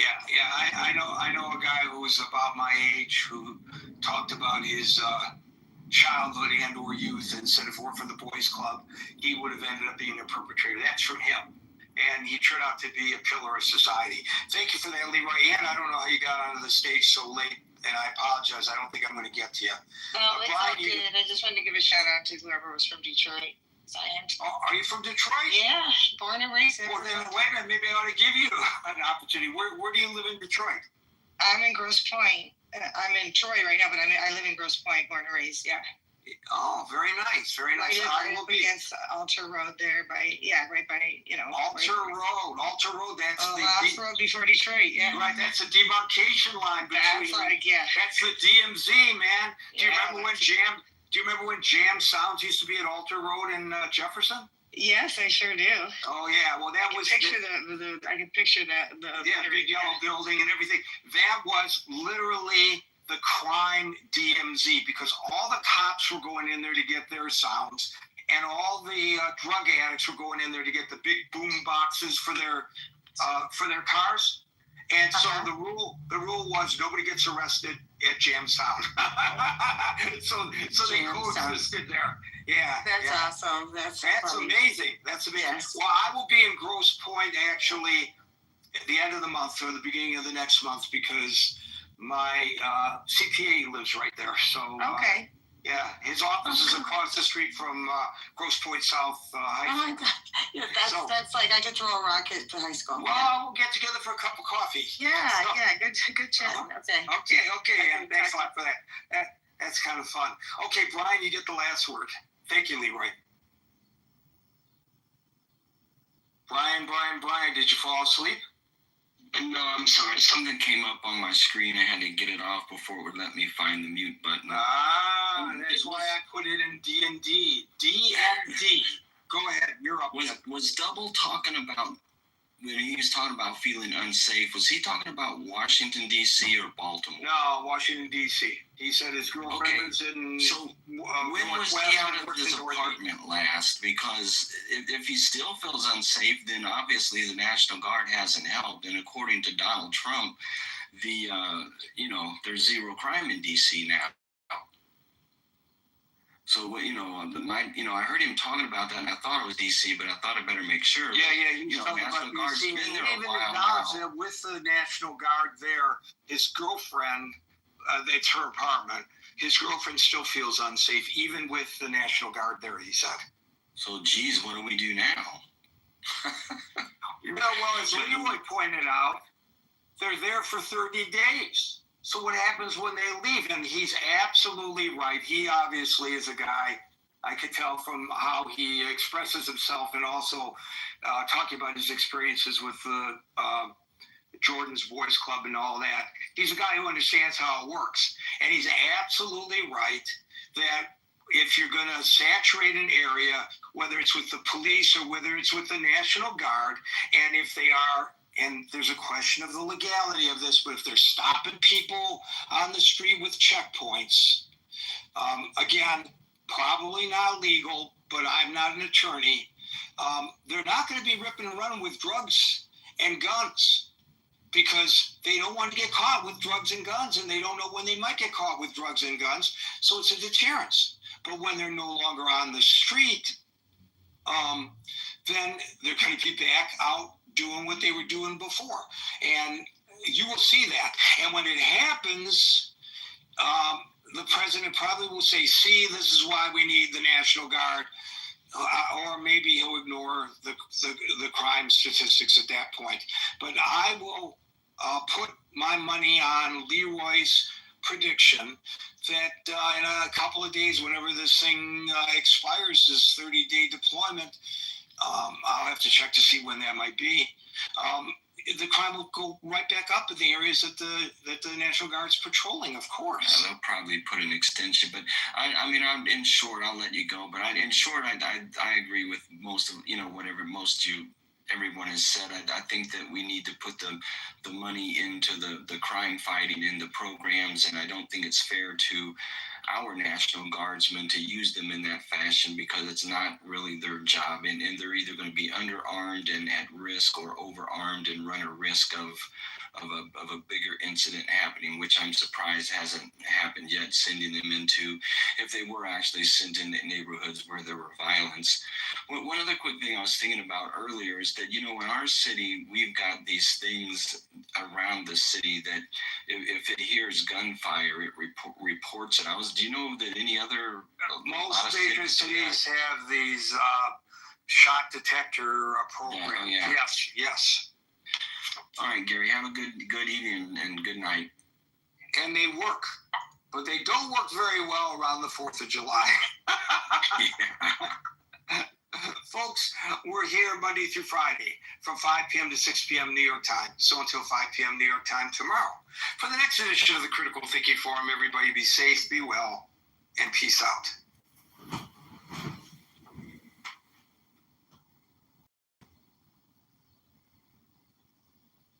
I need to know that. Why ain't nobody bringing no money to that damn they're going to set up there because they know ain't nobody really going to fight that. That's why they wouldn't do no shit like that. Like in New York, they couldn't build no mega situation like that in New York. Fucking room in New York. They're gonna go take advantage of the rural people. That's what they doing. They taking advantage. No, they ain't got them people out there. Most of the people that work out in Huntsville are coming from somewhere else. Right. Yeah, they gotta have. Yeah, there's a specialty in that area. So they're about to mess up the environment. I want to know they didn't. Like, we don't even have an environmental protection agency anymore to evaluate the impact of their build. Nobody's gonna be watching how they build that shit. They're gonna do it whatever way they want to do it. I thought that shit was in Texas and Florida all the time. I didn't know. What was in Texas and Florida? The NASA. Somebody said NASA is in Alabama. I thought that shit was in Texas. So they got one in Texas, Florida. Yeah, they got one in Texas. Virginia. They got one in Virginia and Hampton, Virginia. NASA is it. That's what they're saying, that they're putting it in the red states. Yeah, but Alabama's where they get a lot of their parts for aviation, so that's where their item managers are. So like when shit goes down, it's the item managers that procure all that shit. And it goes straight to Alabama. So it only makes sense. Maybe. I don't know. It makes sense to me.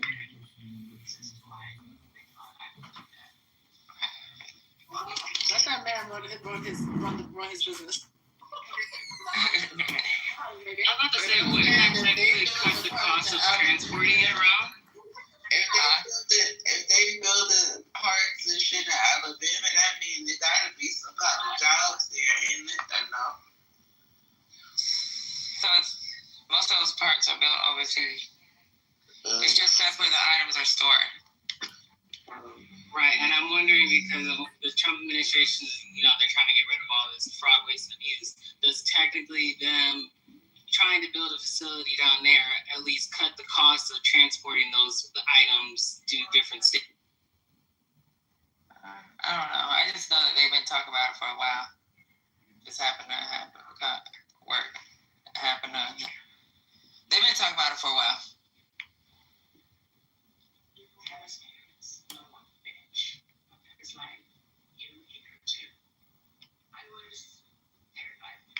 How's your day been, beautiful? I think it's a big deal. I don't even even know why that was such a grand announcement. Go back to the chart. Space Force is documentary. Did he go on a tangent? Did he lose his thoughts today? He went to talking, like, okay, because he went on a tangent. He was just talking about anything and everything. I think he was too quiet for the last couple of days, so we had to play catch up. But that proves that everybody was alive, and that's like the last time we didn't see him for a couple of days was last year. I remember it. I was in Canada, and I remember my mother saying to me during the trip, she was like, "You know what, son? I haven't heard from Trump lately." I said, "Really?" And then all I know is he was off the grid for about a week and a half. Y'all can check this out. And then when he did show up, that's when that fake assassination. It was like it's like that setup was like a movie lot when you look at it. That poor man probably thought that he had blanks in his gun. He probably did. He was a wannabe actor. I think they gassed him up. He thought he was going to be part of an elaborate production, and they killed his ass. And then the president pulled out a little thing, swiped his ear. I got the replays. I got it. I'm telling y'all, I got it. I was in Canada. I saw this shit play out. And they did that hoax. So that was the last time he was off the grid. And then when he came back on, I guess they did all the rehearsals and all that shit. But yeah. Well, remember there was another time where he also went off the grid as well, when he went to the hospital because he did not want to be out there being publicly known about having COVID-19 at the time. So there was a time where he went disappearing for a little while, and then he came back on, and everybody was like, "Oh, it's real." Oh my God. That's true. That is true. I remember that. They think we so stupid. That's what kills me. Like, they really think people are just like they sit in the office and come up. They're so disconnected from everyday people. They operate in a world of their own. They just really think that people are really that stupid. Are you saying we're not? Sorry, people are not. No, they are. Yeah, no, we do. Yeah. That is true. I'm talking about us though. But people do fall for this shit. You're right. My bad. I said they think we're stupid. But America, I don't know, man. I'm like, damn, is it really this easy to manipulate motherfuckers? Like, is it really this shame? Yeah. I said, they better be glad. The world better be glad I'm not an evil dude. I swear. Oh, man. So, shit. As Trump called them, dummies, they are dummies, and they are easily manipulated, very easily. Like, man. Okay, so look, I've been going through these Epstein stuff, and so here's what I can tell you, the most important thing. There's a set of files that go through the flight logs, where they left, where they departed. It says numbers of passengers between 5 and 7. Epstein is listed as a passenger. The other passenger names are redacted under privacy exemptions B6, B7. No names. No names. Of course they weren't going to get the full thing. Why would they? We still can connect the dots, ladies and gentlemen. I think we still can. All I need to do is I can read the story, I'll put that shit together. Well, I mean, it's not hard to if we're putting things back dot to dot, like we're just realigning the story, then all we have to do is take the victims who came forward and told their actual stories, go through the actual times and the dates that they had mentioned, and actually look at that record log. And if they are telling the truth, they will actually been on the plane or they've been at the island, etc., etc. Agreed.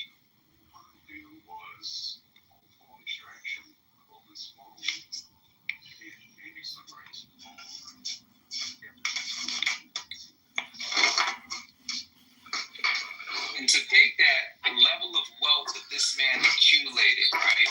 He it wasn't just the amount of wealth that he accumulated. It was the power that he had behind the scenes. He just had incredible power behind the scenes. So that means that he was engaging at a level where, in the stratosphere with a few people moving these rings. And yeah, he had a lot of power for somebody that was so private.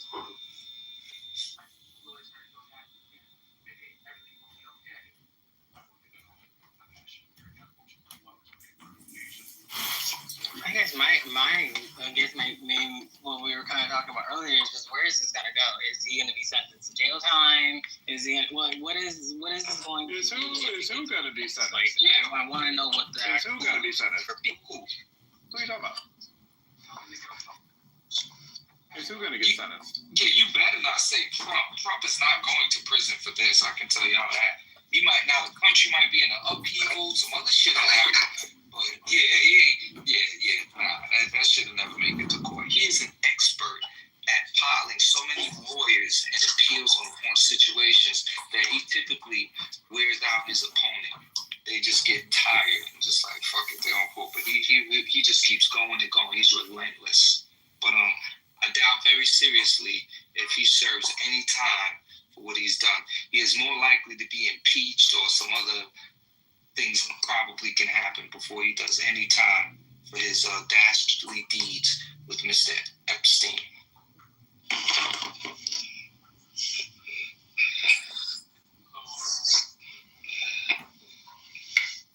I mean, what y'all think? Y'all think it's a possibility that he could be brought up on charges in the Epstein case? Anybody? 0%. No. Okay, thank you.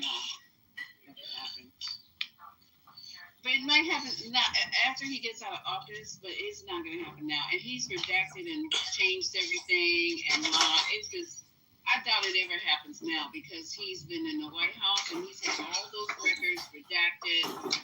He's had all the people that he needed to, like, look at Jess Lee. She she's lying her ass off. Oh my God, what is wrong with this thing? She's lying her ass off. She's never going to tell the truth.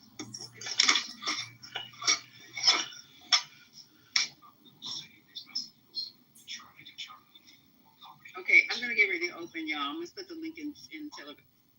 Did you guys hear about the U.S. military forces striking Trin de Aragua? Whoever the hell them people are.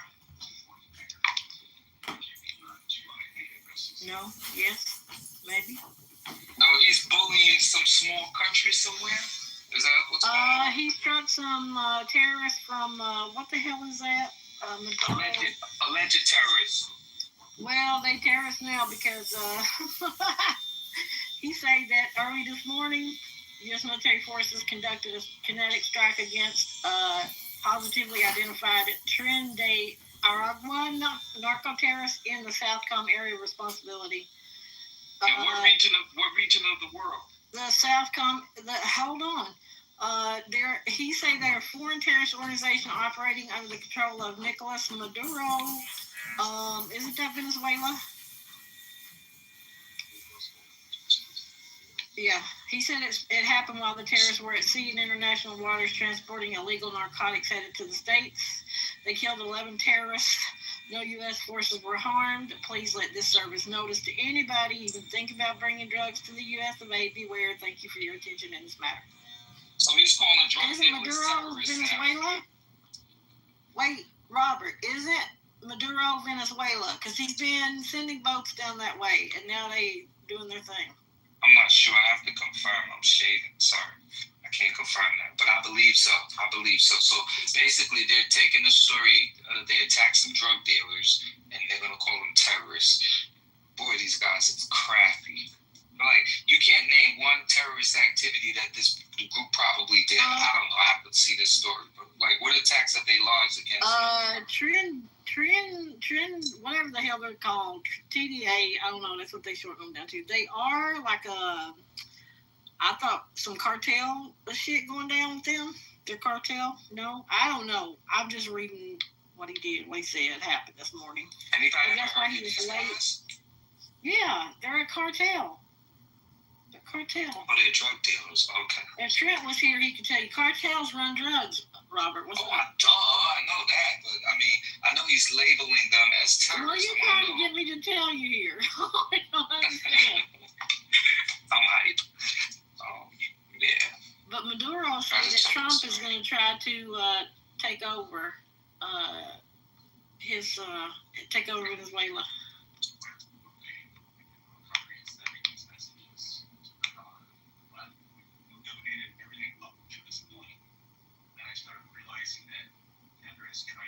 I want to see the Putin files on Trump. That's what I want to see. You ain't never gonna see them. You ain't never gonna see I them. would love to see that, man. You will never see them. Maybe 50 years from now, people will see them, but they won't see them now.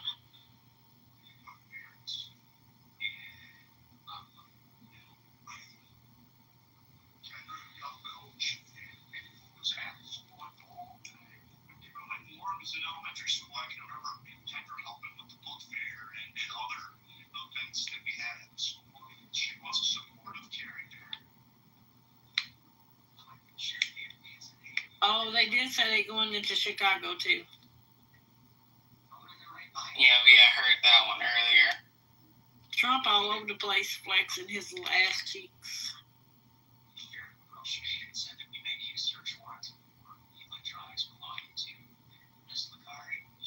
I need to know where Trent is, that he didn't come here and break this news. Where's he at? Well, hold on. I was reading here that the assassin for the president, Ryland Weasley, has, if I'm reading this right, has challenged Trump to a golf off? Huh? He's told the president he wants a golf off. Okay, like they're a goof off.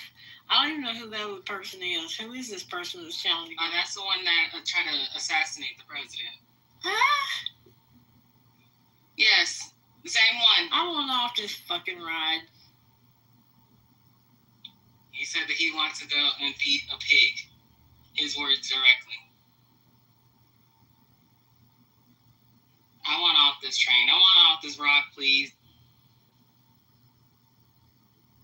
Let me get this link from like. I told y'all I'm trumped out. Right now, I have enough understanding of who this man is to never ever have to tune back in. I can tell you where this is headed, where it's going, and everything. It's just so clear. It's just clear. It's so clear, plain as day. Okay, the 420 lounge is open. The link is at the top of the page. I don't know when this one will close, but take yourselves over there and say April 6th. Yeah, we're we going over there? Yeah, go, get out. Go, CEO. Scram! Pastor, wake your ass up. Scram, people, Did you already get green bean, April? No, but I put the link over. No, go get green bean and then come back. All right. So you can close the room. Go, Rosalind. Pastor, get out of here. Get out, Wanda. Pastor, the link is at the top. Go. Ramona, get out of here. Matt, Sonny, Michael. The link is at the top. The link is at the top. Go to the next room. All right. Go to the next room. Go to the top. Click that link. Go, people. All right. Go. I'm closing the room. Go to the 420. Wake up down below. Scram. Everybody get out. This ship is sinking. Go, Rosalind. Go. Everybody hit the link above. We're closing down. Take yourself to the 420.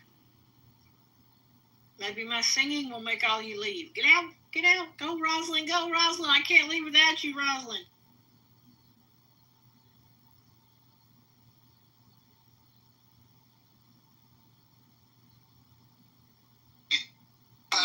Mine, you want Stephen?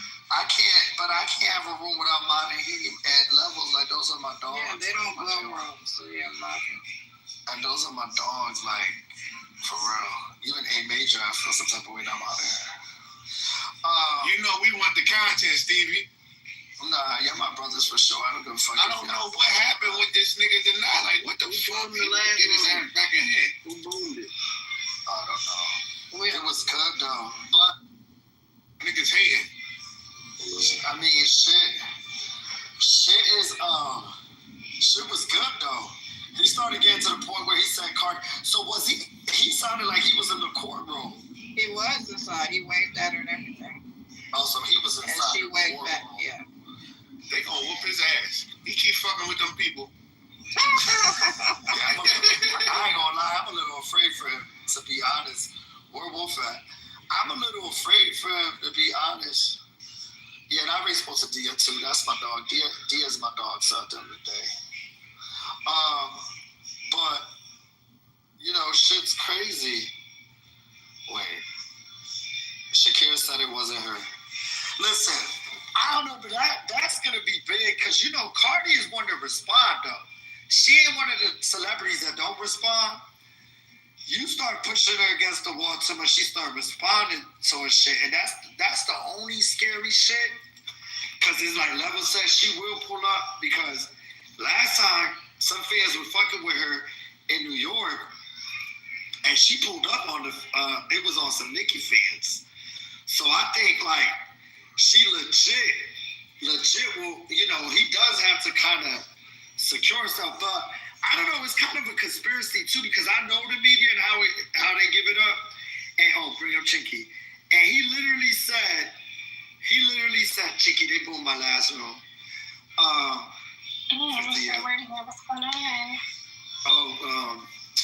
Whatchamacallit was just in here. Did you hear the content? Yeah, I seen it. That shit is wild. But I ain't gonna lie, Levels is right. Like he need cause Cardi is different. Cardi is not like the other celebrities. Cardi is legit different. She'll pull up on you. She'll have somebody pull up on you. I mean, Nicki's like that too, but not Nicki. It's not Nicki. It's the people that surround her. You know what I'm saying? So, Tanadu gotta be careful because Cardi is fucking crazy, and I know that for a fact, a Fendi fact that she's crazy. But yeah, he was just in here saying how he asked her that question, but he still fuck with her. Chinky, he said he still fuck with Cardi and shit, but I don't know. It's like Level said, she gonna apply pressure. And if it do look like what y'all saying, I know that. Matter of fact, let me ask my wife. Y'all know my wife's a lawyer, right? Let me ask her. Oh, now I'll be doxing myself. Give me a second. Not the game here, y'all. Baby, you saw what Cardi did?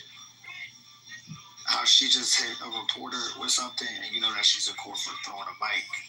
Would they use the evidence or with that situation? Not for that long, but she can get a new case. She get a new case? Okay. All right. Damn. Now that's the reason why they be scared to dox me on this app. When they be doxing me and see my wife, what you do? No, but anyways, yeah, so that's what I was telling y'all. They can't. Trust me, they can't use that.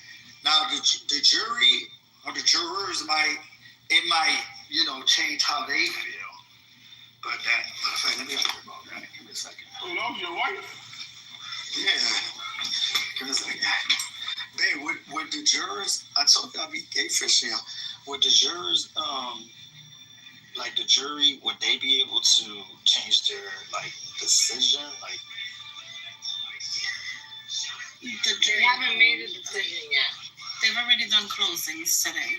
So that's it. The case is like ending. Okay. You can't introduce no evidence. They'll deliberate either later today or tomorrow, depending on what they decide. But it's closed. Yeah, they're already at the end of it. Oh. Now, if the girl wants to file, the guy's to not. He's a guy. No. Not that situation. I'm referring to the jury. Like, let's say the jury rules whatever they rule, guilty, not guilty. Now, if the girl that's suing her wants to file an appeal, then she has a certain amount of time to be able to do that, and then they'd have to bring in like a new set and like handle it from there. But whatever the jury says, that's it. So they already closed the last. Okay. Yeah, they did closings. Like, which is where each side says their last parts. of the case. Okay. And jurors will have to deliberate. Did y'all hear that? What's she in court for right now? Who? Cordy. Assault. The same shit. She threw something. She threw something. For the wait, they the mic. No. Wait, did she? No. It's just not for the mic. It was some security. It was something she was going to a hotel. She was going to the hospital or she was in the office or some shit. And the security guy, a lady said something to her, and she people jump her, right? No. She was cursing at her and all kinds of shit. I don't think nobody got hit, but the girl saw her because she said she called her fat and fucking. Damn. Hey y'all, so I want to confirm it. She's been found not guilty 2 minutes ago. We saw you all charges. We saw you typing. Also, she's not guilty. So this is. She's not guilty. That's what. Okay, so now that Danad's not here,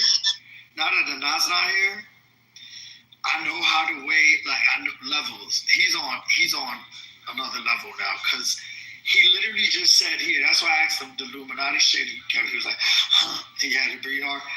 He literally told us that he spoke to somebody, academics. And academics told him to ask this motherfucking question. Y'all ain't gonna play me. Listen, Chicky. As soon as they're not posted that shit, academics was the first motherfucker to post that shit, to post them. You know what I'm saying? And the name of the album is, what is the name of her album? Am I the drama? What happened? Hey, maybe the jury didn't know because. What do you think about Stevie? What do you think? First of all, I'm sorry, Stevie. I know you called me your Latino cousin, and I shouldn't have done that. I should have came with some more etiquette. But we haven't rolled in a while, Stevie. So that last interview, he has no interview etiquette. So what do I think about it when I saw it? It just immediately took my mind back to the Krishan Rock interview when he literally, the first question, when Krishan Rock got on the stage and he didn't even say hello, how you doing, anything. He just got in his wires and was like, so Krishan, do you think that your father's and mother's substance abuse had anything to do with the fact that you like being beat on by Blueface? Like, what?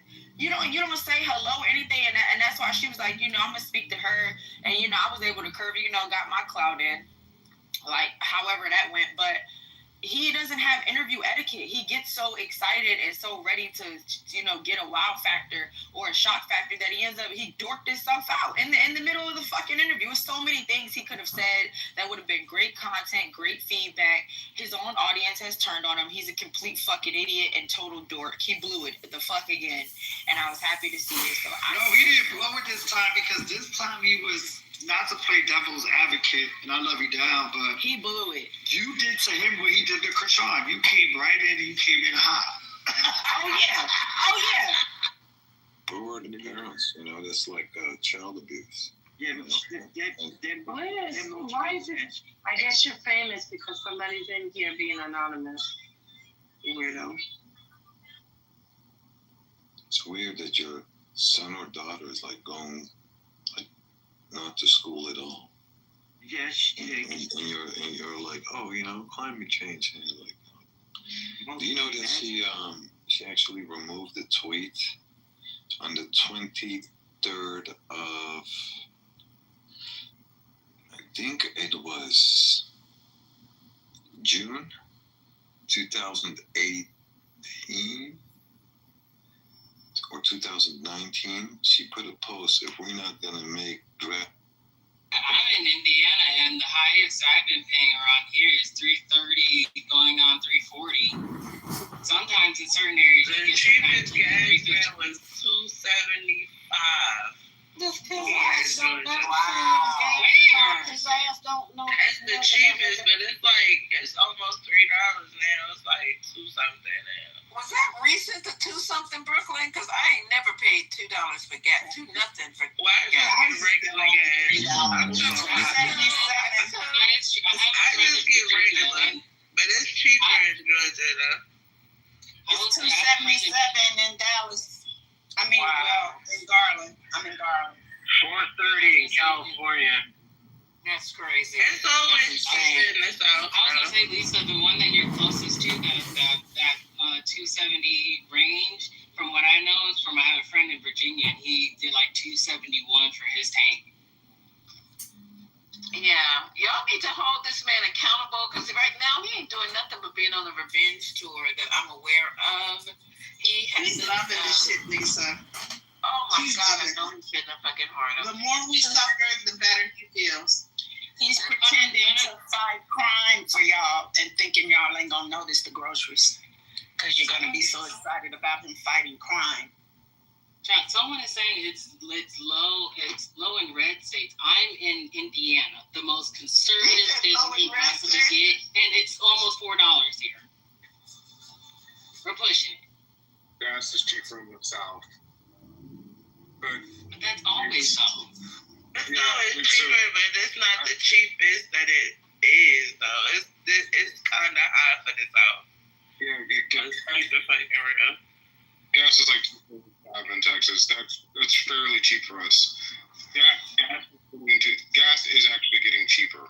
It's because oil is not. Stop lying.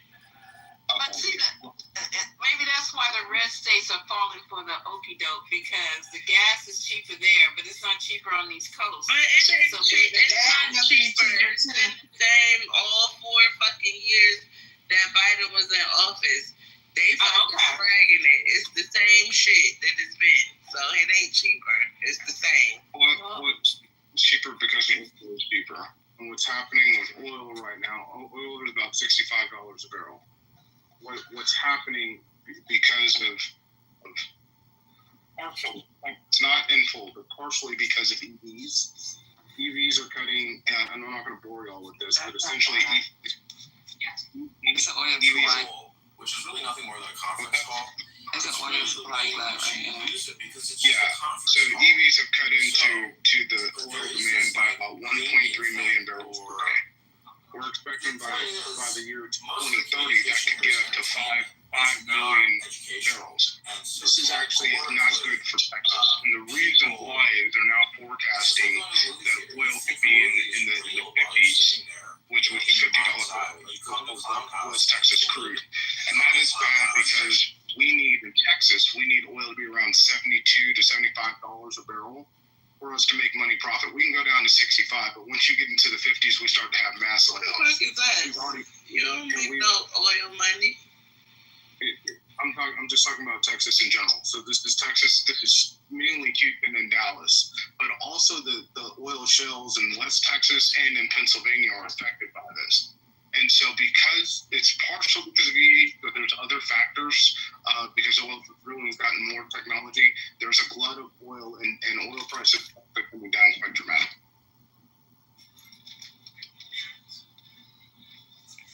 Okay, so now that we know that Trump's a big ass liar about that, because you guys have just proven my point. He didn't do anything. He didn't do anything for the price of gas. He ain't your eggs and your meat, everything. Everything is way super crazy. So today, can somebody just go over what happened? I'm going underground for a minute. What happened with the press conference today? What that exactly entailed? All he did was come out late and say Hey, bro, you got it. I'm going underground. Give me like 6 minutes. Okay, so he came out 43 minutes late. His hair looked a little messy in the back, like, he hadn't had time to fuss with it. And he stood up there and said how they were moving Space Force to Alabama, Huntsville, which will now be and forever known as Rocket City. I'm quoting him here. And yeah, so Tommy Tuberville was up there, and a couple other men were all up there, glad handing and fellatio type of thing. So that's all that really happened with him talking about that. No mention of Chicago, no mention of the strike on the narco terrorists near Venezuela.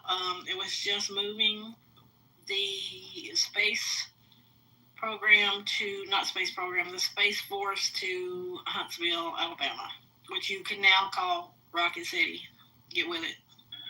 He didn't say anything about Baltimore or Chicago? Nope, Not this morning. He did not. Nope. He just said negative shit about him. He just said negative shit about Chicago. But I did see the news where he says they're going into Chicago. So, yeah, get ready for. Probably it's only going to be in the areas of Chicago that do not need any kind of stuff like DC. Like there's no crime. I'm not going to go to a crime area, high crime area. Most likely not. Yeah. Then he'll claim that it's all good in like 7 days and move on.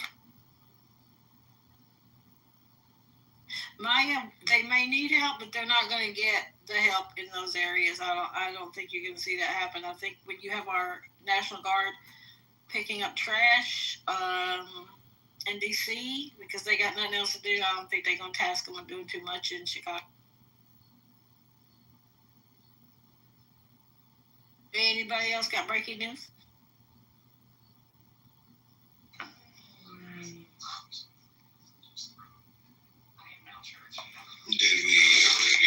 So you want to talk about the Epstein files while they were ladies? Yeah, I was gonna say that's what I was actually gonna mention.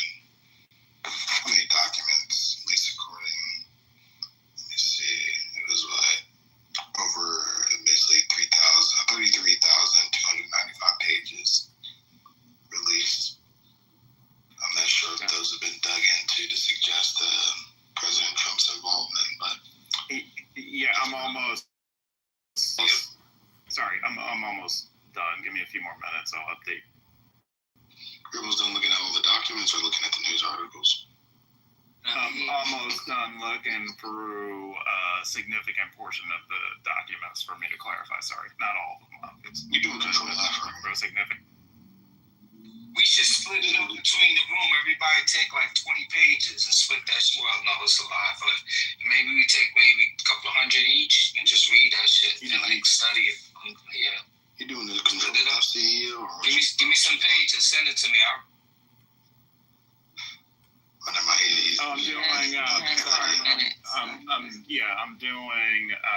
I'm downloading, putting them in the chat GPT and all that. Okay, thank you. Trump's dearest friends, she, Putin, and what's his name? Little Kim, are all meeting and having parades and shit without him. He's been left out of the party. So maybe he was pouting in his room all weekend. Maybe that's what it was. I don't really know, but yeah, they're meeting without him.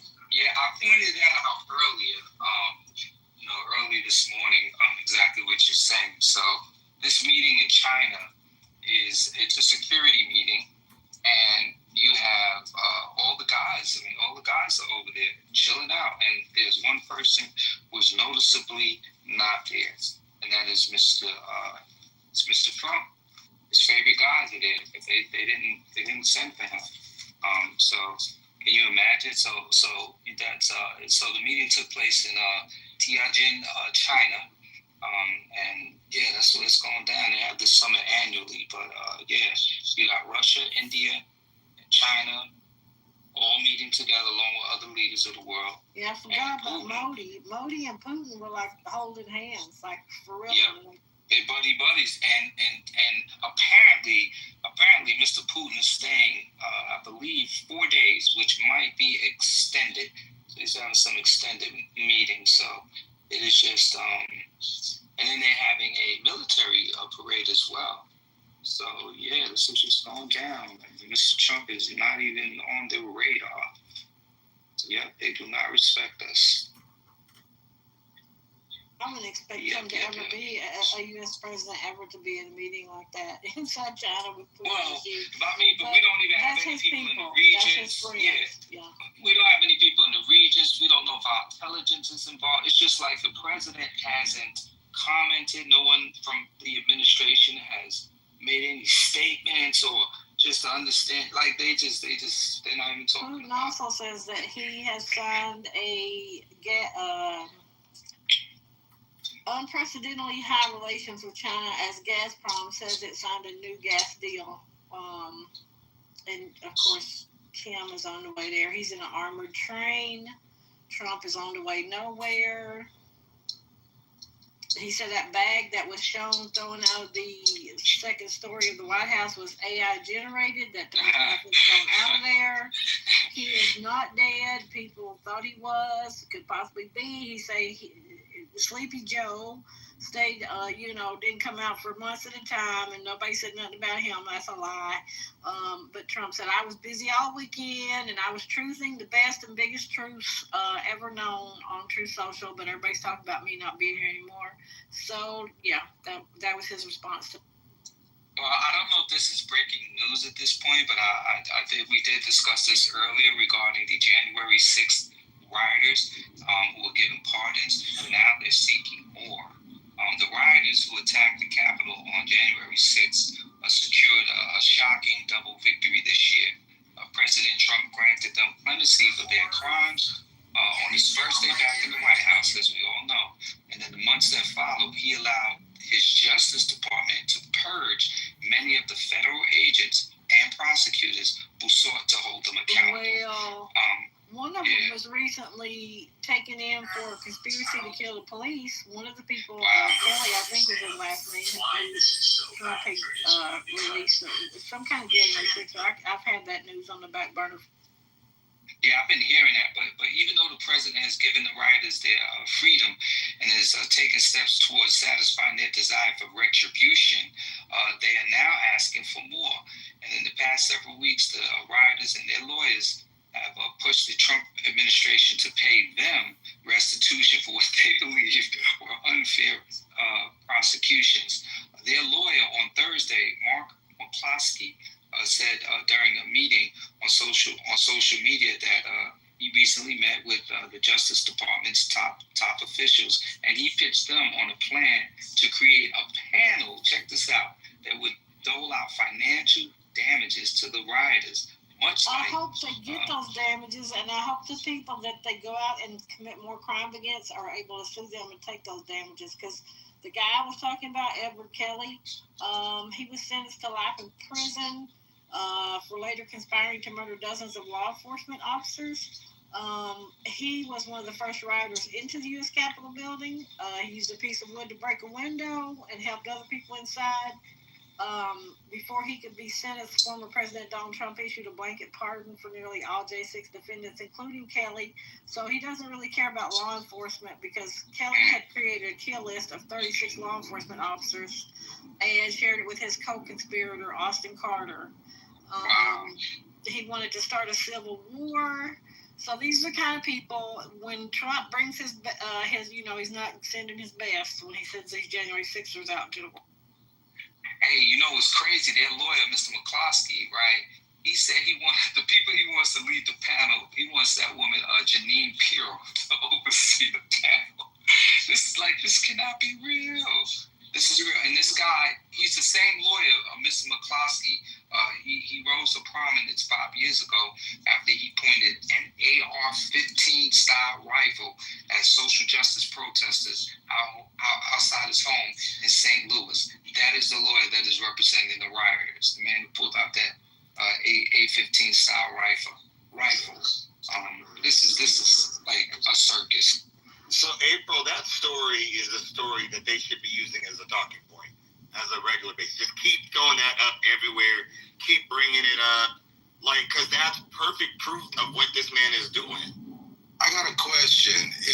Today, in his speaking, he said that it was AI generated, that somebody threw it out of the window, and he was talking about how the White House windows are 600 pounds. They're bulletproof. Yeah, you're not lifting those windows up.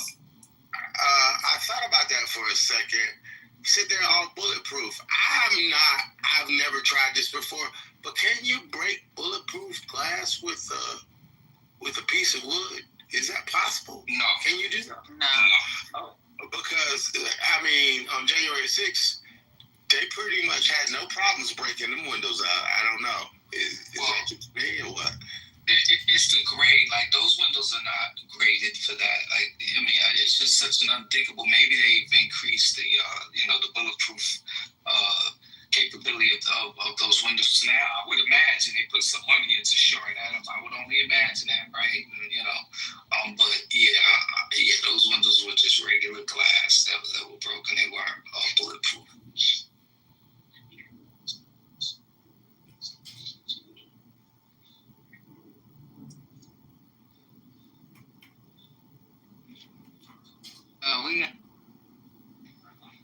this tool that we carry in our uniforms to break bulletproof glass if we're stuck in a Humvee. So I gotta get some new, what's that Kevlar that you put in your bulletproof vest? I have my bulletproof vest on, and I like it because it goes under a blazer. Like you would never know I have it on. You would never know. Patty, what is that tool called? We call it a rescue tool. Firefighters have them too. So No, because I'm wondering if that's the same thing they're using to break into cars, a bit bin or something like that, a bit. we just call it a rescue tool. I know firefighters have one. It's not that big. For us, it's these little, not that big. Looks almost like a box cutter or whatever. Yeah, it's no bigger than a small screwdriver. I mean, a regular, like, yeah. That's what they're using out here, too. Interesting.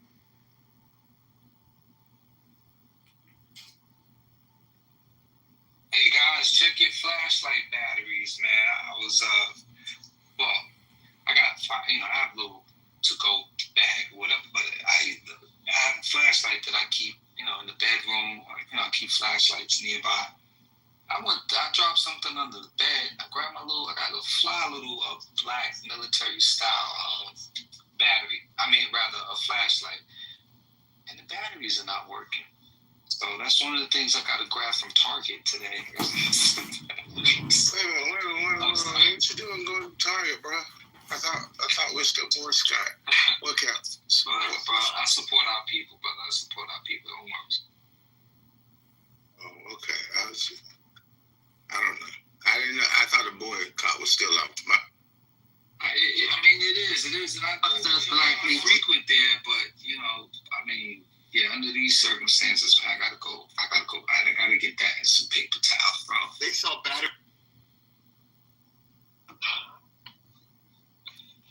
Well, Devin came out of the closet. In a room like this is so ridiculous, and you folks don't even mind being this ridiculous. You just lie after lie after lie. You keep on agreeing with one another, no matter what one another says. You know that there are people dying, and you're unconcerned. People You dying on what side? you just hate the Jews, and What that's side? it for you. It's a What very side? simple-minded approach. Can you tell the room what You side are you hate the dying on? Jews, Is it on the and Gaza as side or long the as your Israeli side? anti-Semitism is the topic of your discussion. She's Jewish. Perfectly Mr. Casey is with that. Jewish. Yes, Amir. Everybody knows what you I am are. Jewish as well. Just a Jew hater. Just I'm a a Jewish. low-life How can a hater. Jewish be a It's Jew as hater? simple as that. I'm Everybody a Jew. knows you How can for I be a what Jew you hater? are. Everybody talks about you. Do I live The rent-free in your head? anti-Semite of Clubhouse. Hey, you got a real good thing going for you. You are the number one Jew hater. I got the biggest title of this That's who you are. That's what this room is about. And hey, good luck. Enjoy yourself with your silly pursuit of Devin, before you do a anti-Semitism. drive-by, can I ask you a question before you do a drive-by? Hang on, one second, David, one second. You're a silly How am I anti-Semite? What did I say about hating the Jews? And that is all that What you did I say will about ever hating on be. the Jews? What did I say? A low life. What did I say on the Jews, man? What did I say? What did I say? Stomach, like a low life, like the worm that he is. Can you tell the room what did I say that's Jew hating? Oh my God, that was diarrhea that came out of his mouth. Every day diarrhea, every fucking day. What's up with the Abu?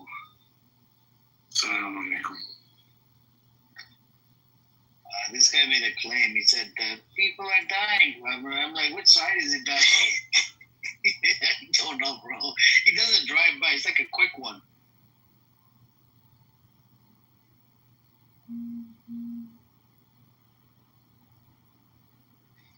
Yep. So this agreement is pretty good.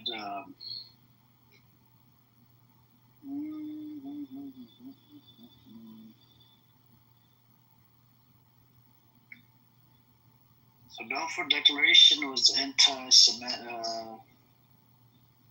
I became a member. I do feel.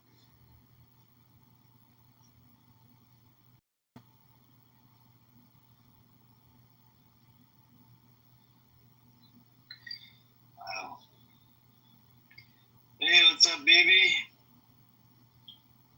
Baby, why are you mad? We talk about the history of the British Mandate Palestine. This room is all about historical facts and how the state was established, and the news, and we debate the news. I know I'm an anti-Semite, right, according to you, but why would you call Sister Ezra? She's Jewish. And by the way, did anything happen with that Ewan character, that the one that sucked the dick of 19 when he was 19? Baby, did you guys get back together? That was funny as fuck, man.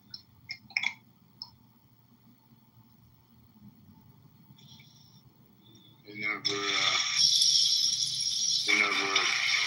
never made a pact with that guy. Seriously? No, he's a piece of shit. Come on, man. I want you to make a pack and just troll the shit out of him in the room. Man. Who cares? I troll him without being shit. No, you need him in your room. Use him as a punching bag. No, I don't invite him to my room.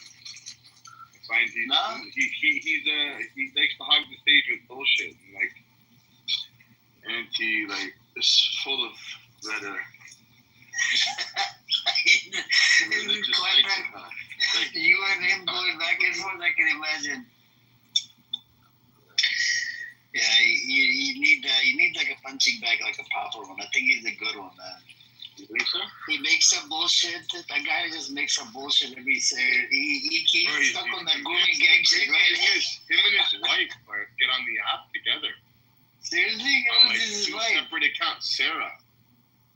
That's his wife? Yeah. Oh fuck! She's always in the audience when he shows up here. Yeah, it's the weirdest shit. Like they're in the same fucking house, bro. Yeah, and she was agreeing with him with the Goonie gang data. I asked him for data. He doesn't have any fucking data. It's the craziest shit I've ever seen in my life. Like I'm like, wow. Oh wow. And he I don't know. The guy's, I don't know. And she knows about him sucking the guy's dick when he was 19. Yeah, she doesn't have a problem with that. She didn't even leave him there. No, it's kind of weird. So do you think the wife might be a case of Macron's wife? You know, so it's a man. Maybe it's not. Maybe she's not a woman. It's like with Macron, like with the black rabbi here. Black rabbi, I don't understand what's going on with this guy. Why don't you invite black rabbi to your room, baby? let him give you some headache. We have enough problems. We don't need this guy. Let him give you some headache, you know. Take away my headache and then I like it that he's your problem. I have my own stuff. But he's your Jewish brother. How could you leave him behind? He's schizophrenic, bro. One day he's one, the next day he's another. I'm waiting for him to identify as Elmo.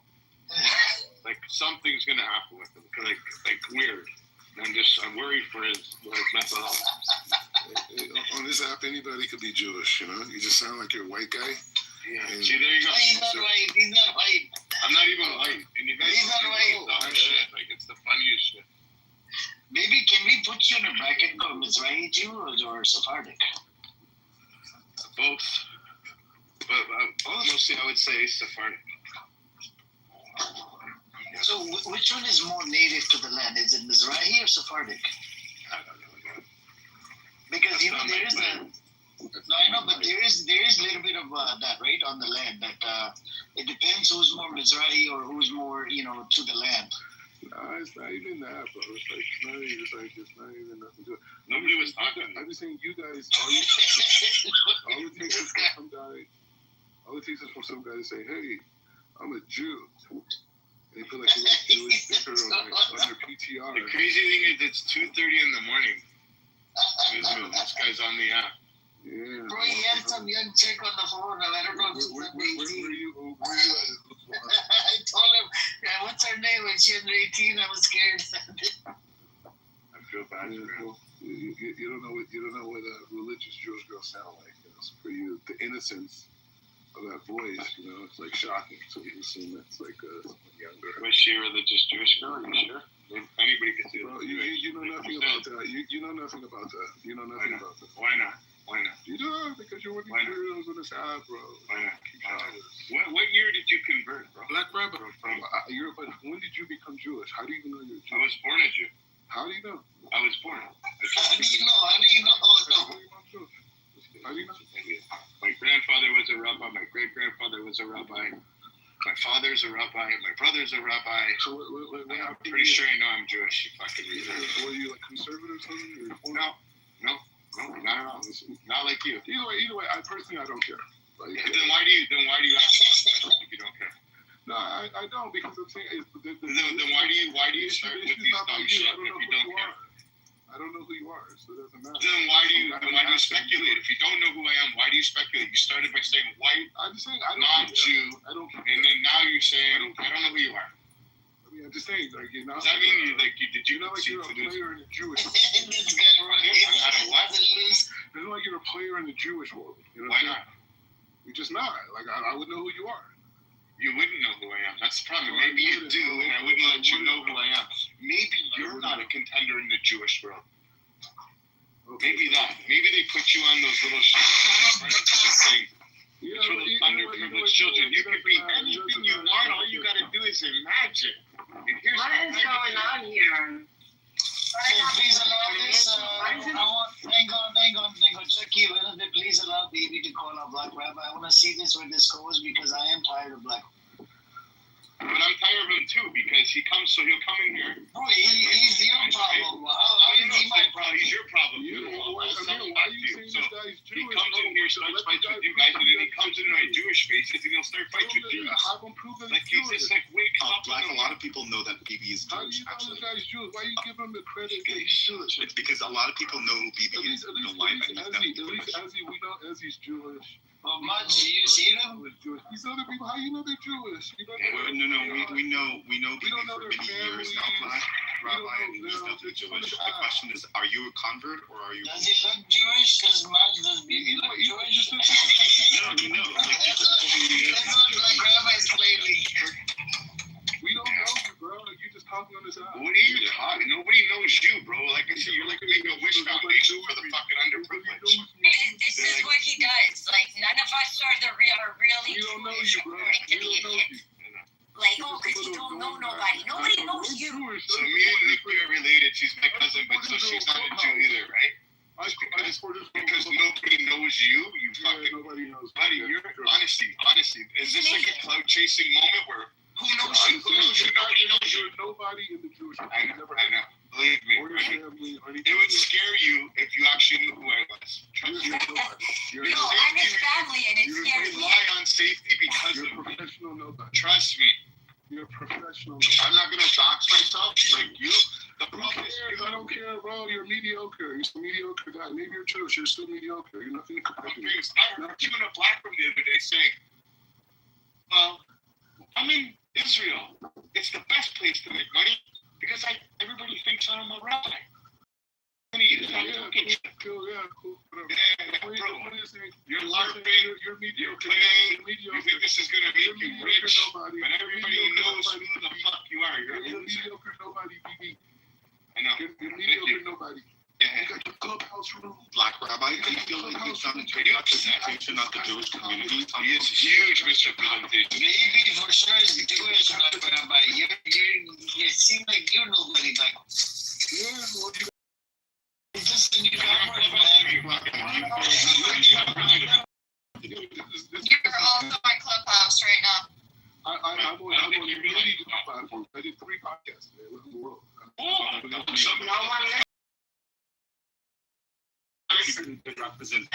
on. So maybe how long do you know Black Rabbi for? I only met him in this room. I said I've never met him. You never came into your room? I don't know anybody that knows this guy that's really Jewish. How did you start coming into this room, Black Rabbi? How did you find this room? This guy doesn't care about you. Who you laughing? Your buddies?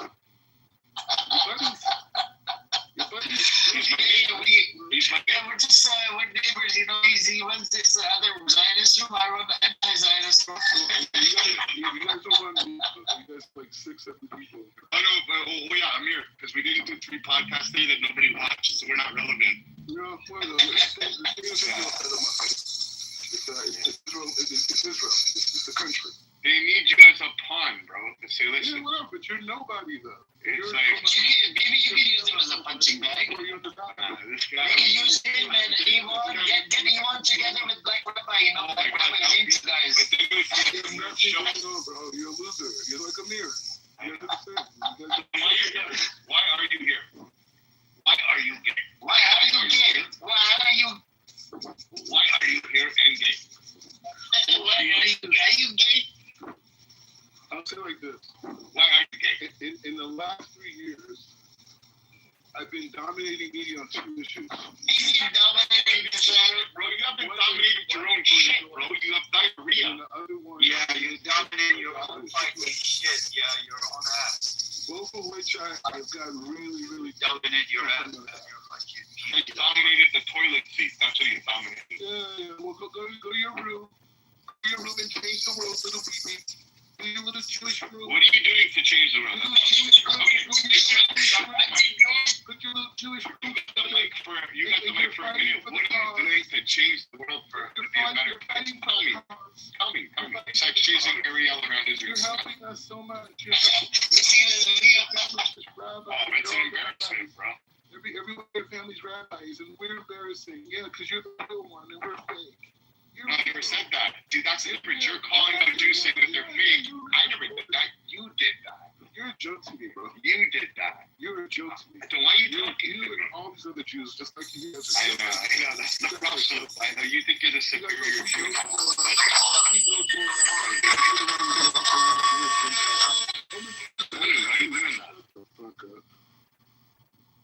Go talk to your little Cuban rabbi. You make you feel bad about yourself. You're a joke. You're a crazy joke to me. So Bibi, in your opinion, I think you met him about a few months ago, right? 3 months ago? Yeah, about 3 or 4 months ago. I was embarrassed, yeah. So do you think that this person, he should just come to America? I mean, he's a disgrace to the Jewish folks, right? I don't know about that. I think the way he talks is fucking very foul and it's horrible, and that's what makes him disgraceful. Do you know that he said he wants to kill Prophet Moses? No, he didn't. He said that. Yeah, it's on YouTube, man. It's on YouTube. This guy wanted to shoot Prophet Moses, and I had to move him down like this blasphemous. Wow. And listen to him. He's the super Jew, this guy. Yeah, no, you don't even keep shopping. It's Jews like you, but Jews like real Jews are bad. You should be stoned to death. You don't even keep shopping. He's not gay. You want to meet him again? That guy's gay. You gotta meet him. Hey, all fairness, you at least like one day. Rabbi. Okay. Like Rabbi, you got your boy Caleb down there.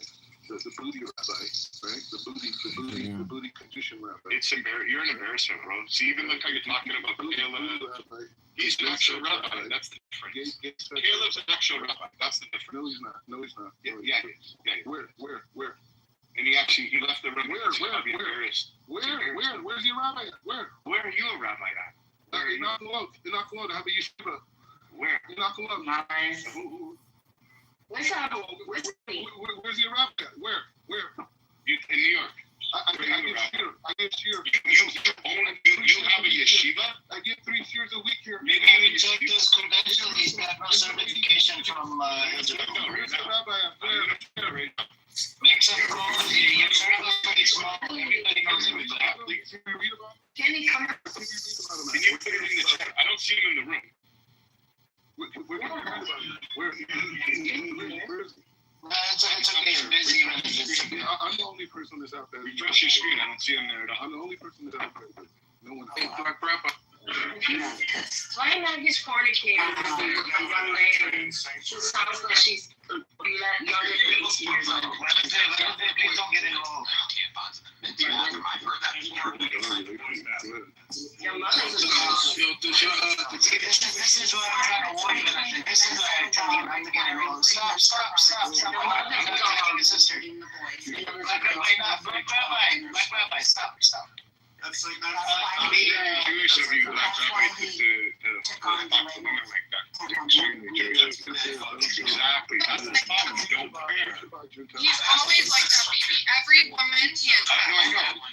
is a fucking piece of shit.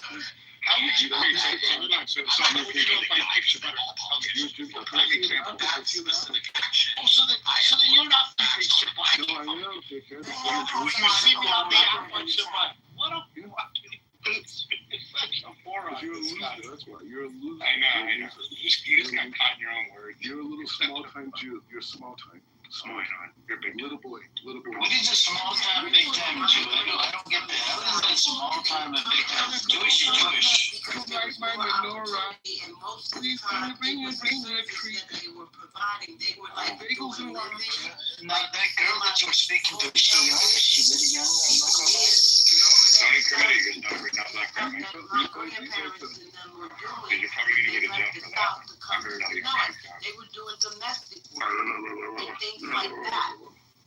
Wow, you always speak to your mother on the app? Hey, can you tell me exactly what yeshiva you run? You eat trade too, that boy? Now this guy's calling me fat. You don't even know what I look like. What do you want? Boys, your girls? You black rabbis. He's gonna convert now to this. I guarantee you that's what the rabbi converts to. I love that cool like you, man. Yeah. I'm about this life. You're a joke. Bro, in real life, your ancestors, maybe your ancestors will hold. In real life, you would be laughing. You would be fucking hero, or you're gonna high five in the fucking head with a chair. Maybe your ancestors, maybe. Buddy, shut your fucking trap. You're an embarrassment. That kept the Torah. Black rabbi. Great grandparent, you know? But you ain't. Black rabbi. Yeah. Yo, if I said bar Hula Taronah, how would you respond? Why would you guys even give Leolam? Why would you even give this guy? Why would you even call him rabbi? I would just call him black. Yeah, because you're racist. His name is Mordecai. You don't deserve the word. Okay, Mordecai. That's it. But maybe he tweeted on Twitter he doesn't think he's black. I know. I'm a man. I'm not black. I'll post a link in the chat. He doesn't think he's black. Of course. White man logic. Your little white man logic. You You call me nothing. White people are inferior to me. They have nothing. You guys called somebody else a racist. Listen to him. Race dating. Wednesday, please don't get involved again. Wednesday. Yeah, he doesn't want you on the recording Wednesday. Yeah, record it. What did you say? Amir doesn't want you on the recording Wednesday. Nah, bro, I don't record it. Because I hate this idiot when he attacks women. So do I. He's disgusting, and I don't know why we platform this moron. He hates his own people. He's not even his people. He's just a punching bag. It's just so weird. He's just so weird. And I'm here talking. I'm Jewish, but I'm talking to pro-Palestinian people, and I'm talking, bro, kiss my ass. You're a joke, bro. What are you doing here? You're a joke, bro. What are you doing here? I'm demolishing people in discussions and debates about folks. You don't do shit. You get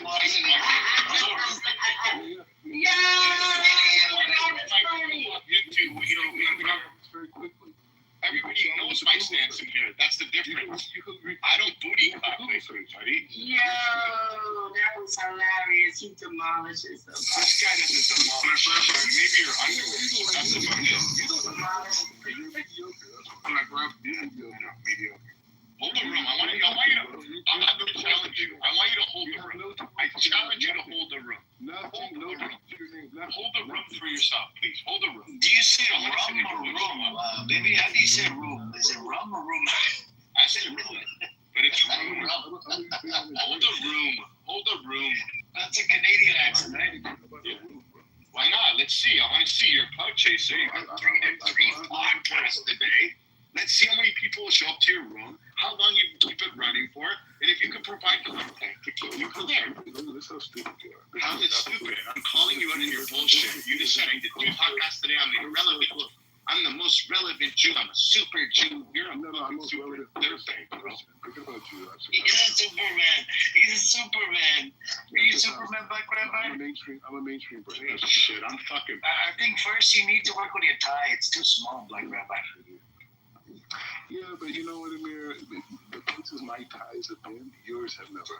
We need to get you a right tie. Have you seen his pictures? Maybe they're like, even the coat that he wears, it's just too small. It's just like, you gotta get a bigger coat. Yeah,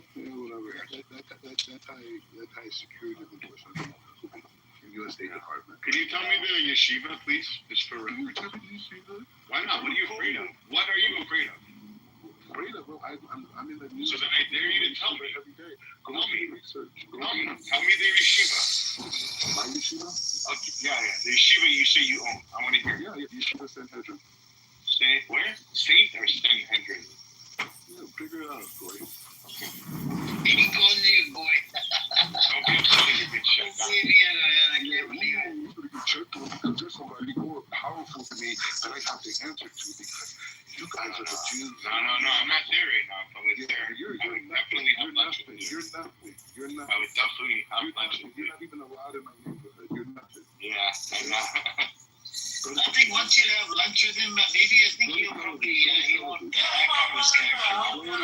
He would be quiet. He would sit there like a mouse. I guarantee you. Tell you, you mediocre Jew. Go to tell you. What does tell us mean? Go and hang out. Go eat your tray. Be free. Support Israel. Are you criticizing other Jews right now? Yeah, because you're a jerk. That's why. Because you're a joke. Oh, all Jews are jokes to you? I'm joking. I know, and you only know because you were here. He was on the watch office. I thought Black Rabbi, you support Israel too, don't you? No, but not anymore. If he's actually Jewish, he's a disease to Israel. He's a disease because these people violate the Torah and they don't leave anything. But don't you support Israel, Black Rabbi? No. I became a Jew last week. I support God's understanding of Israel. God's understanding. Yeah, Nazis like losers who don't keep any Torah, but think they're supporting the nation. When the Torah teaches us, bro, you conduct Lashon Hara every fucking day. You're not keeping Torah. Because Jews don't keep Torah. You're conducting Lashon Hara every chance you get. People like you exist, we have a because Jews that don't keep Torah and Shabbat. Yeah. That means insulting your own Jewish brother, right, baby? Yeah. Talking shit about other people. Yeah, you guys are cancer. So this guy he's constantly involving himself in this stupid Lashon Hara. It's not even talking about Jewish brothers. It's talking about other people. You don't keep the Torah. You don't keep the Torah. You're the reason. So you're talking about like a backbite? Is it a backbite? Yeah, like if I were to walk into another room and I say, fuck Amir, he's a piece of shit, that's Lashon Hara. That's backbiting, right? Yeah. It's not good. Yeah. This guy's the biggest one that does it. You're not. I don't have to treat you. What are you going to tell me next? You don't treat Shabbat. I don't have to treat you. No, oh my God. Yeah, you don't treat Shabbat.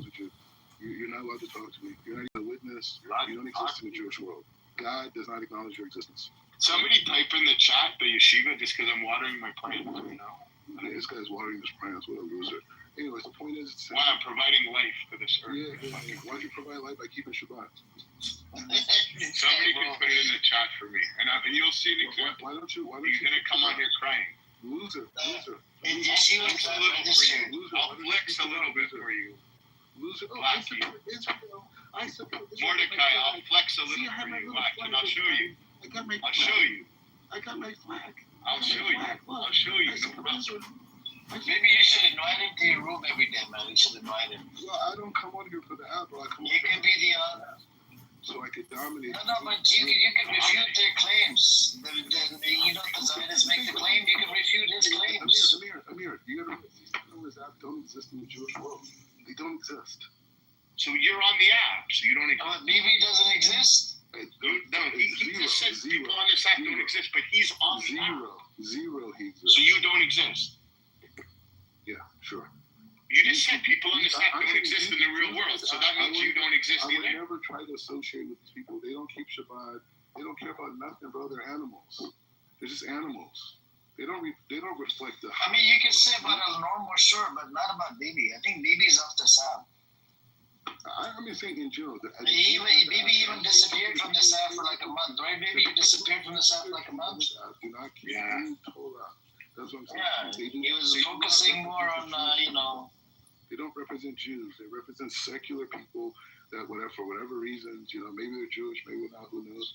But that's what they represent. But they don't represent the Jewish. Did you charge people money to convert them to Judaism? Rabbi? I don't do conversions. Was there a rumor that was going around? Is it true? Was it 5,000 or 10,000? 5, 7, or did you do it the high? Did you go 1,800? What did you do? Did you give a special? Did you do a Shabbat special? I do much bigger deals than that. I do much bigger deals than that. I know. I don't do conversion. I offered him a deal, baby. I said, come back to Los Angeles, maybe we can work together, right? I don't know why He you didn't convert, take make that. money. Like a good deal. Yeah, I said we could charge him $5,000. You know what he said? I won't do that shit for a minimum for $25,000. You know, I'm like, what? You said Yeah, I don't. Yeah, he wants to do it for 25 or 20 grand per person. I say if I did do it, yeah, fine. But I'm saying I don't do it. Yeah, he's a grifter, man. He's a grifter. Yeah, I'm a drifter. I've been involved in Judaism for not drifter, you idiot. most Grifter. of my life. I said grifter, man. I heard what you said. The guy said you said drifter. He's got hearing problems too. Either way, both of you guys are mediocre guys. Okay? Like on the pro-Palestinian side, Amir's a mediocre guy. He's not a player. And BB, he does not. I don't want to be a player, man. I'm not here for to be played. Let's give him the benefit of the doubt that maybe he is. I don't come on the app to be a super Jew. Not like you. And maybe he had relatives, some ancestors 100 years ago, or these types of things. And maybe they were holy, but he's not holy. Maybe what happened to normal? He disappeared after that video was released.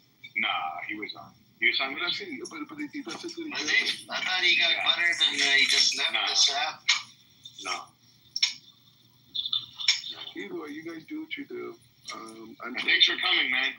I'm pure. Appreciate it. I'm chosen. Pure what? You're the fact that your non-Torah keeping self had the ability to hear the vibrations of my voice shows that you did something good today. Vibrations of your voice. Black Rabbi. Are you talking about a vibrator? Black Rabbi. Can I have a bracha for you, Lee? I give you a bracha that if these people in this app who call themselves Jews, that you never follow in their example. The way they live is disgusting. Do you think Yigal is Jew? He lives inside Israel. He's Jewish. No, I don't know. I don't talk to these people. If I talk to them, maybe I can figure it out. I mean, I'm just saying, I don't. You guys, because you guys are racist, right? So you think Jews are. How are we racist, man? No, I'm going to explain to you. So you think you're the one that started off by saying you dirty white guy. You're the one that started off by saying that. What happened to my bracha, Black Rabbi? Yeah, I'm trying to get there. Do a nice bracha for the whole room. Hold on. Isn't it like Amir. a bad thing that a rabbi speaks like this about other Jews? Who cares about There's something about that. Huge problem. Like, It's a huge problem. I don't know. Like, do you know any rabbis that speak like him? None. Who's that talking? I remember, Vicky, wasn't he the same person that doxed your pictures or something? Oh yeah, he likes to do those things. Oh yeah. Was it this scumbag? Yeah, it was him. Okay, I'll get the name of his yeshiva, please. Oh, now you're done. Because your little Jewish ass is going to do something about it. Because you got power. Fuck you. Okay. It's very easy to find the name of his yeshiva. He's all over fucking social media. He's a clout-chasing fraud. Yeah, hold on, guys, I'm sorry, just jumped in. Did Black Rabbi just talked about someone else's appearance? Have you seen yourself? Rabbit, have you seen yourself? Of course. Rabbit. You got a pretty good microphone. When did you get a better microphone, Ace? What happened? I just switched phones, okay? Thank God. Oh my God. Thank God. Android? No. Did you get an Android? You got an iPhone? No, I have an Android, but that's like the work phone. This is my phone. iPhone. I gotcha. Anyways, Rabbit, have you seen yourself? Don't be talking about other people's appearance. It's kind of unbecoming of you. I could definitely do it. You could, but you embarrass yourself every time you talk about someone else's appearance. You're saying that, but that's not my reality, though. No, it is your reality.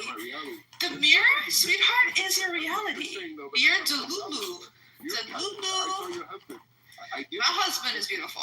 If you think that, that's cool. No, I know that. My husband is beautiful. I know you've been creeping on my Instagram. My Instagram's open. There's no secret. He's a beautiful man. Don't be jelly. Don't be jelly. Don't cut him out and put yourself in the picture, loser. Oh, he probably would do that. Because that's what he likes to do. He probably does the same thing with you. He probably cuts your husband out and puts himself in. He did. No. He had a picture of my kid's dad and me. How the fuck did he get that picture? What the fuck? Nikki, when you guys expose him, ping me to the room. I'll ping everybody in. We'll make it a huge room. Oh yeah, Royal's into drama. She's big. She's huge. She'll ping me in. She'll ping everybody in. I think we need everybody in one drama. Black Rabbi, are you saying something about my kid's dad? Really? Is that what you're saying? You're saying you're better looking than my kid's dad? Are you fucked in your head? Yeah, he looks like a gorilla. He looks like an ape. Oh, good God. Wow, You're the black man. Hold on. My kid's dad is a black man. A black man is calling another black man an ape. He really does. Ooh, self-hating. Like, he really does, though. I'm The not fuck? saying like gorillas. I'm saying he does. Wow. Yeah, you're a fucking racist piece of shit, Black Rabbi. Racist piece of shit. Yep, it's racist. Probably the first time this room ever agreed on one thing. I know. With No, we agree. There's a lot of things wrong with this idiot, man. I'm not gonna sit here and let anybody talk bad on anybody, man. I don't care who you are, what your position is.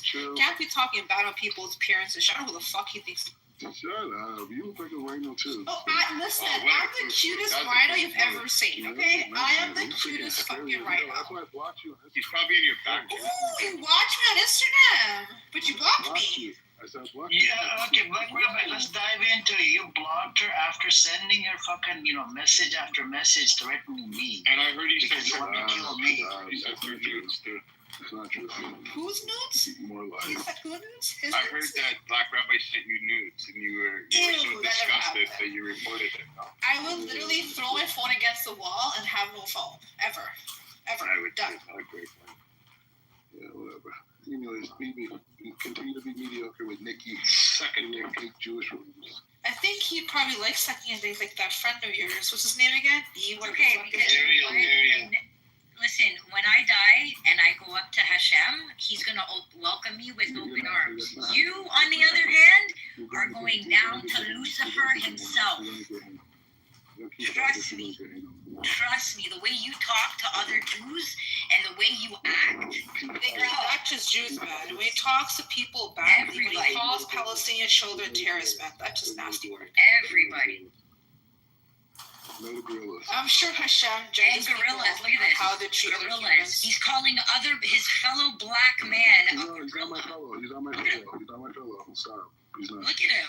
A black man calling a fellow brother He's not a gorilla. He's a Gentile. I don't even like the dude right now, to be honest. Like, we're not even together. But, like, bro, you're really insulting my kid's dad. Like, a black man, you're fucked.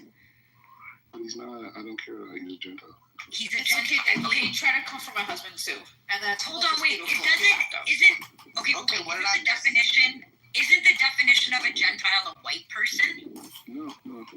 Oh. No, that's not As he's calling Nikki's black husband a Hold on, I'll be back in a an second. ape and all those things. Hold on. I'll be right back. I gotta watch a video. Hold on.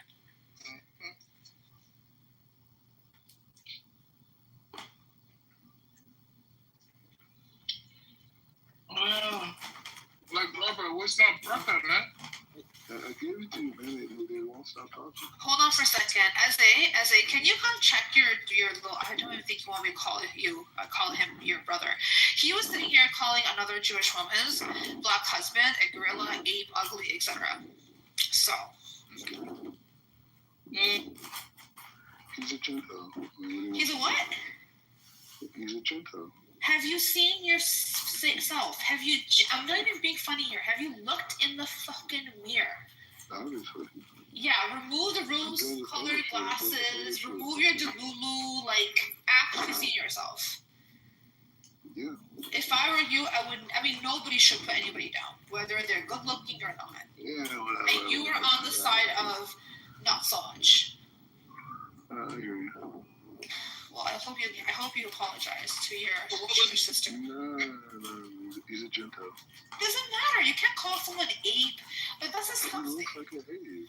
It doesn't matter. It doesn't fucking matter if it's a Gentile or not. You don't go put like someone's appearance down. Dude, I'm not down for that shit. I'm saying, like, if a Jewish girl looks like a black guy, I mean, at least they have the good looking. Oh God. Aren't your parents Gentiles? Ooh. Good. No, they're not actually. Yeah, they really And do you think your good-looking black guy Black Rabbi? Do you think that, actually? Yeah, but I'm a man of wisdom. I'm not a model. I'm not chasing expert. You're so fucking delusional. Oh my god. Yeah. No, I'm just saying there's different lanes. I'm not a model. I'm not walking on a six-pack.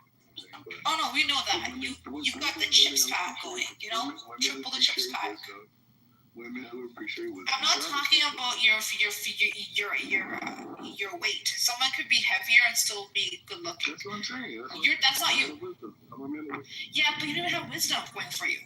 You don't have class. You don't have sensibility. You don't have wisdom. You self-proclaim yourself as rabbi. Then it's becoming a beautiful cook down based on their appearance. They call you an ape? No.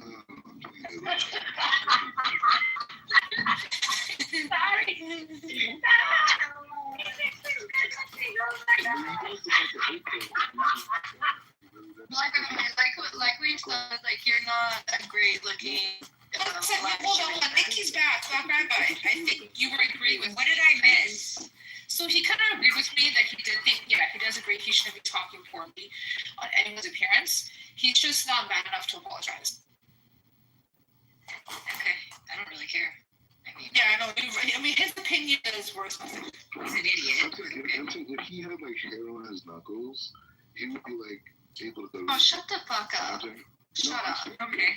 No, you're Black Rabbi. We've seen what your mother looks like. I'm glad that you're quiet, Chucky. Where did he go? Be ashamed of yourself. He's shameless. He has no shame. I just think you missed it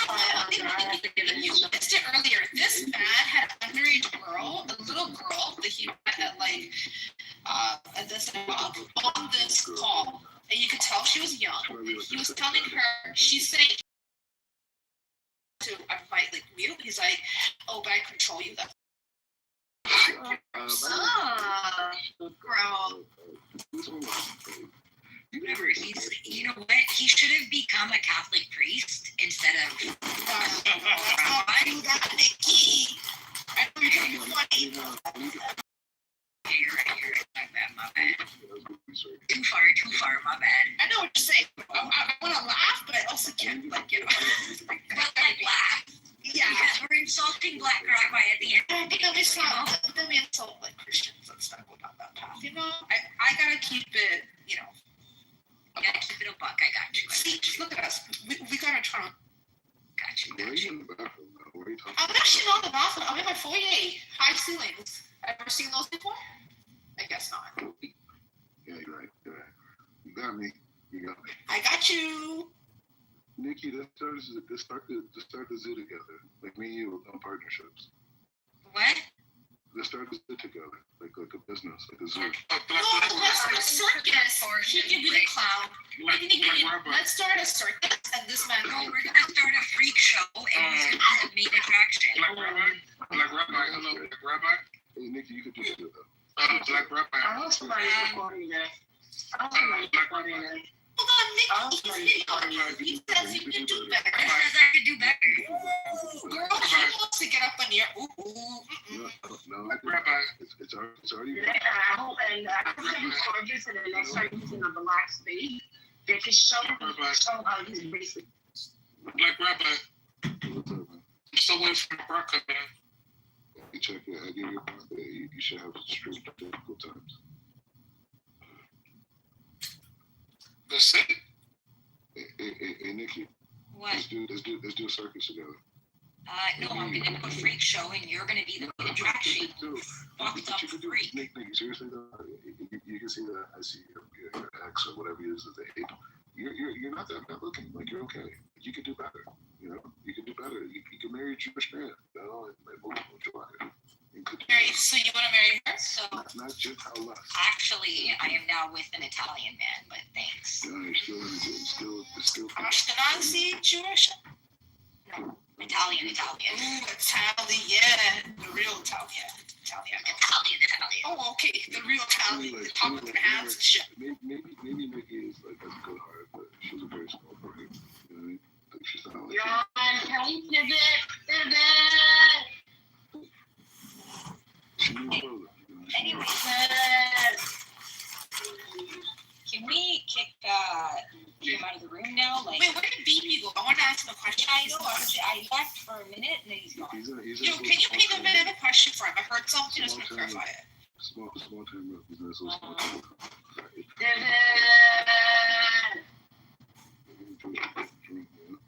Listen, he's from punching. Let us punch him. You guys, I can't say anything because I promise to be our show.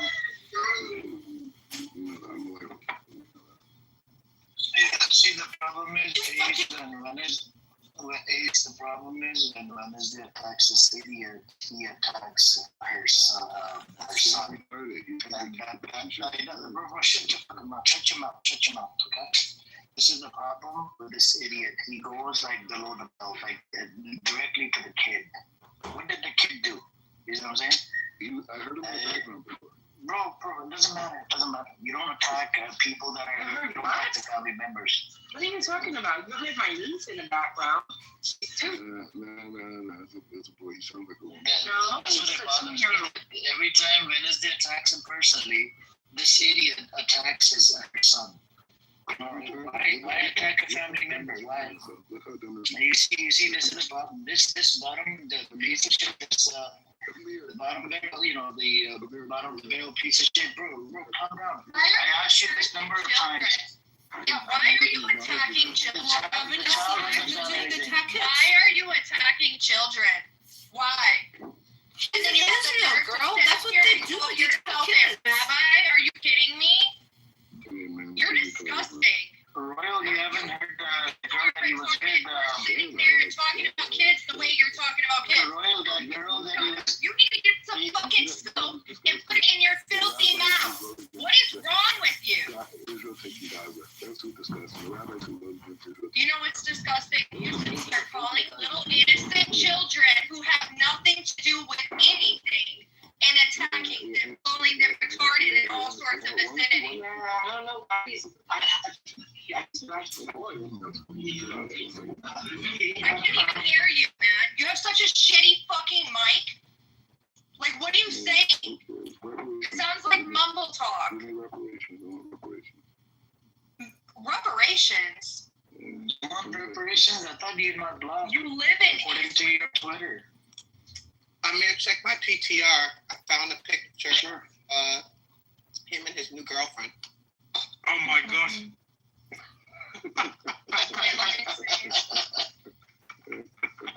Yeah, you're disgusting, honestly, Black Rabbi. I hope you have nightmares every night you fall asleep. No, I don't. That's what you are. Is that Lily Yeah, Gorilla? you have like PTSD for attacking children.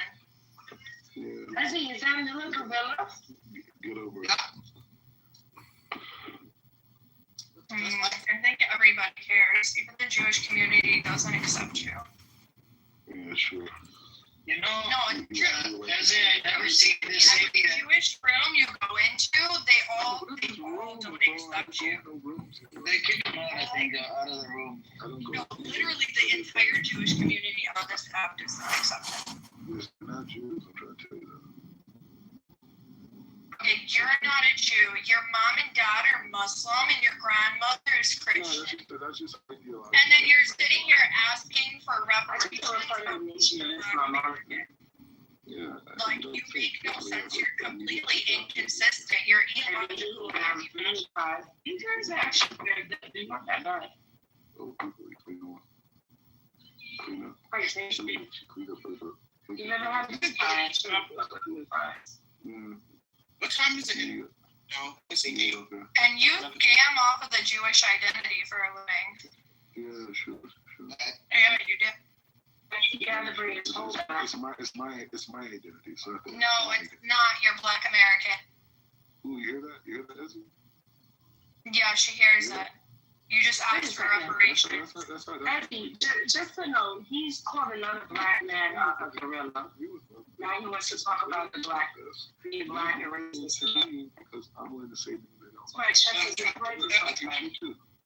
But you need to understand, you ever see those little dark-skinned kids? Really curly hair, we call it nappy hair. Really dark kids with black teeth, real bad when they were little. They were fat, they were pudgy. stocky, they were dark skinned. Think about him growing up in California. He was probably ostracized from the time he was born and started going to school until his adult. He does look like his mother. Now that's why he's a white woman if he can, and that's why he ostracizes black people. Because he hates himself. That's a black man. Yeah. What's the PTO? That's it. Wow. Very feminist. It's really that simple. Hey, A lot of, if you have like a thicker lip, if you have a wider nose, you're still typically black. You're not taught. This is the trauma. This is what happens with He perms the hair.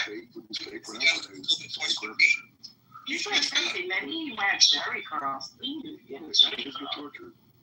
It's good torture. So you got this dumbass Nassim. He's like that too. You ever seen Coming to America?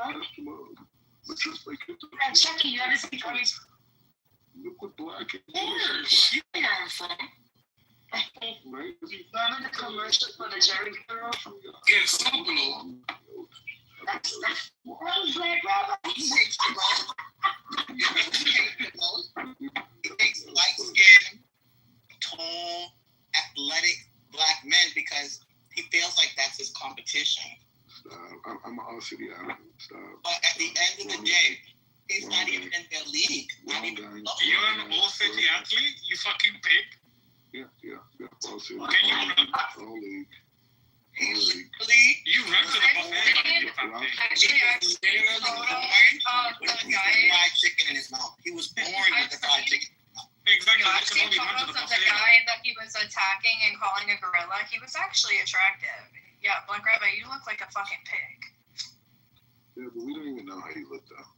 You know what I'm saying? Oh, no, my picture's right there. So. No, I don't know. It looks like an alien, but please, it doesn't really. Yeah, well, you look like a fucking beast, honestly. And your gut hangs out about like 15 inches below. Wow, boy, you're past your fucking belt. Thank you. Why is stomach next to his microphone? Pregnant, and he's got like 3 double chins. He has a receding hairline. Most of it is gray. He has giant bald spots on his head, and then his beard isn't clean at all. Yes, Royal, you're actually very pretty. I wanted to take you too. And see, the difference between some black men and Black Rabbi.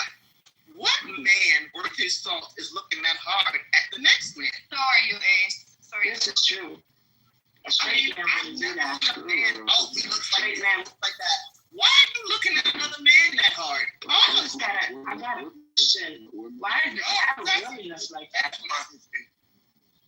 No wonder you were liking those homosexual posts. Oh my God! What is that? Can you like homosexual posts? Yeah. I told my cousin to send it to me again.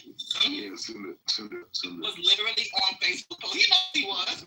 And he gave us this whole dissertation about how he needed to be like more DEI and open. Nigga was looking at black men's asses. Like the chick, like, I like big butts that cannot lie. Ain't that your thing? Calm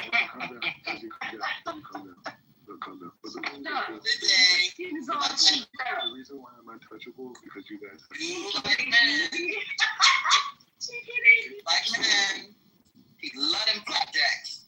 Yes, he does. Hey, Amir, you need some more YouTube videos out there, man.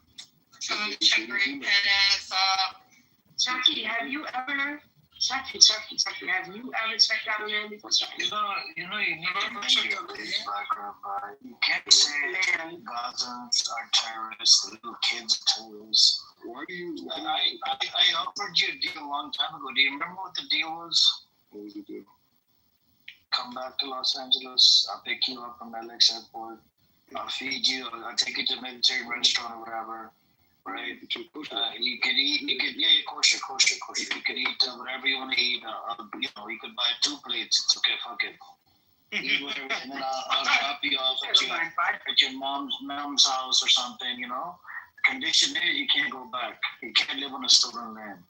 But here you are. You're talking to an underage girl earlier. The girl was underage. I believe it was an underage girl. And this guy.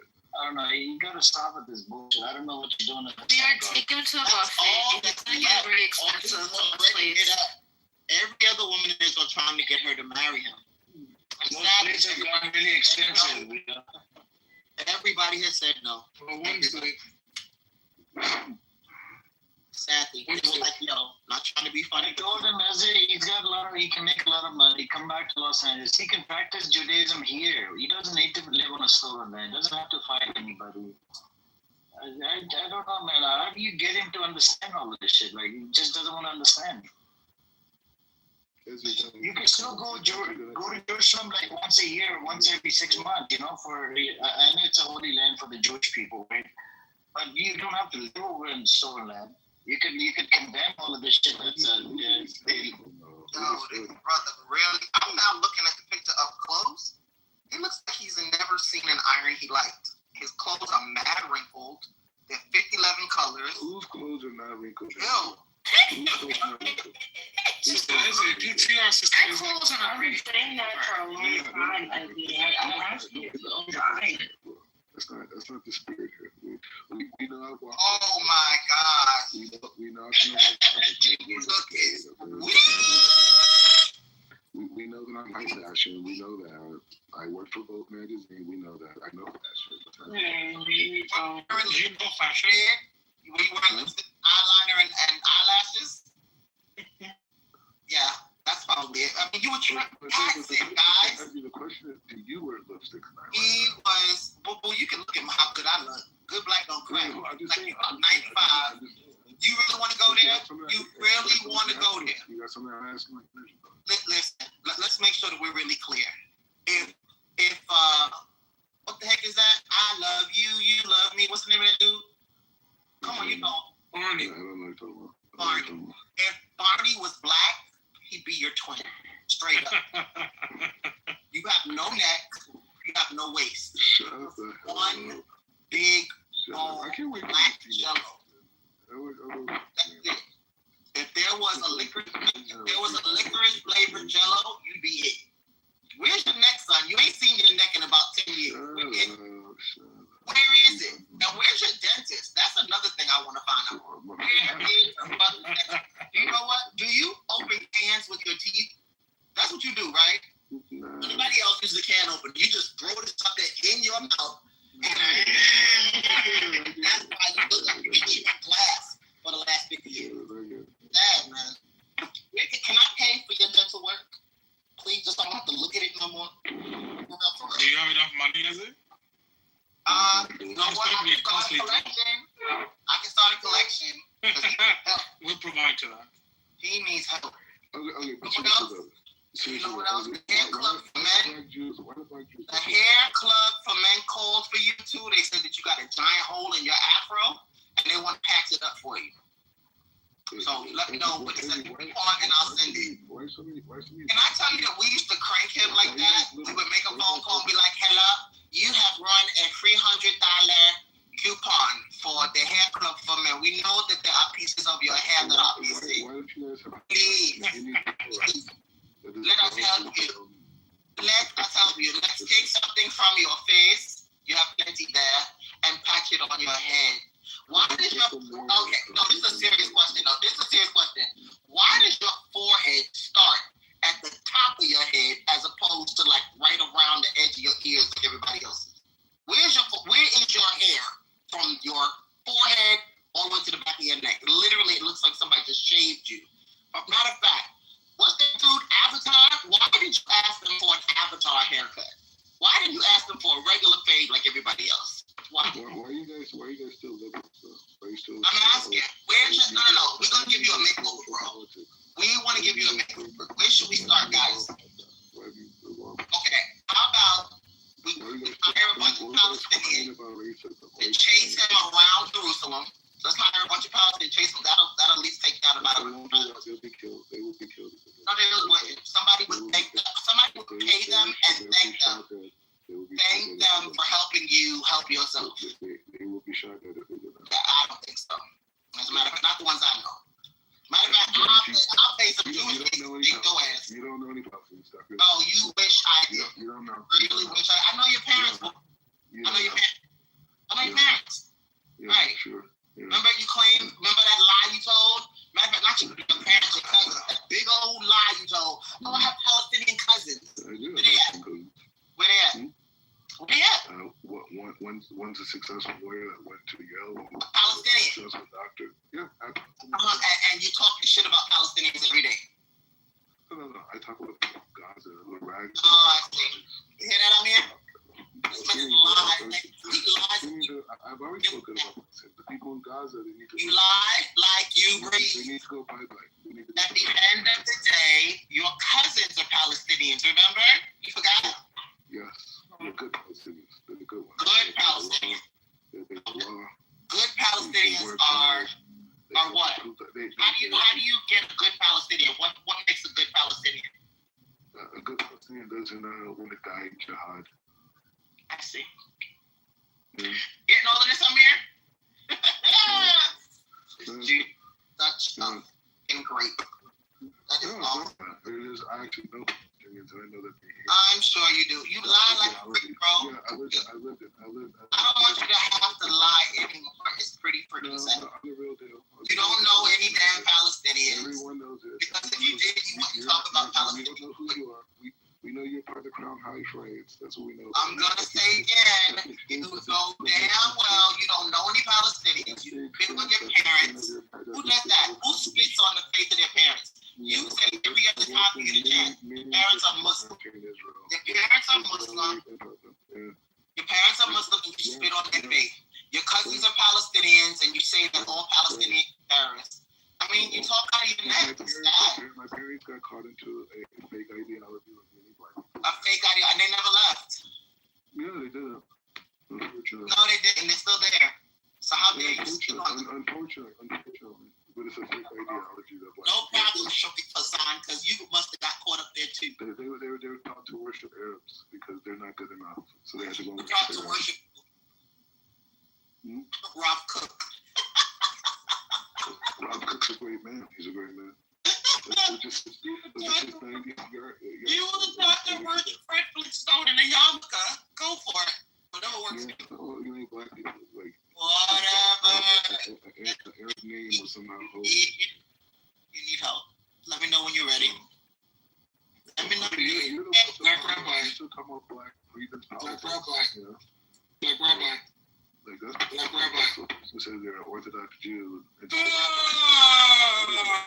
Rabbi. Little black politics. You know, that's what. Black Rabbi. Oh my God! Anyways, Black Rabbi. No check. Is this cool to no fucking talking? Why you keep calling me to shut up, man? I just wanted to tell him one thing. Okay, but please stop. Please stop talking. You're an idiot. I've been waiting this whole time to talk. I just want to say this. I just want to remind him, be careful what you say, Black Rabbi. The Abishter is always one. Yeah, but you know, the thing is, it's like, it's time to reap the wicked, right? And people like Ezzy, who still have a little black complaining mouth. I'm black and Ashkenazis and I'm black. He is so jealous. And they were so sad in school. They were so I'm really pissed about it. Really jealous. You know, I just realized that. You want to be me? You want to be me? Is that what this is about? You really want to be me? I feel sorry. That would be me. Oh wait, hold on. Are you going after Ezzy now?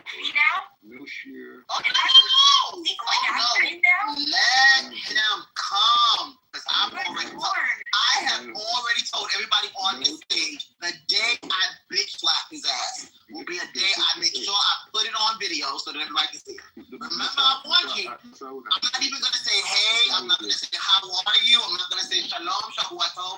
I am literally going to hold off and slap the black off your ass. And when I do, I'm going to put it on film so that everybody can see it. So there's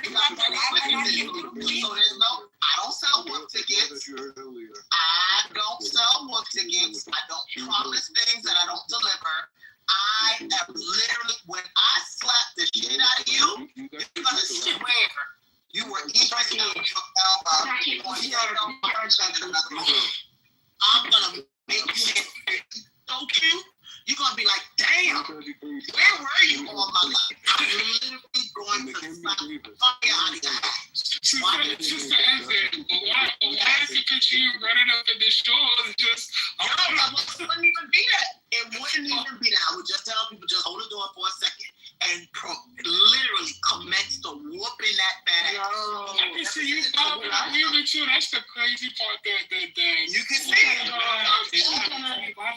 gonna go Remy Ma. She's gonna go Remy Ma. I am the wrong one to fuck with. Honest to God. I'm like, you laugh. No, but you know what? You guys ever remember watching Looney Tunes and the vulture? Oh, no. Oh,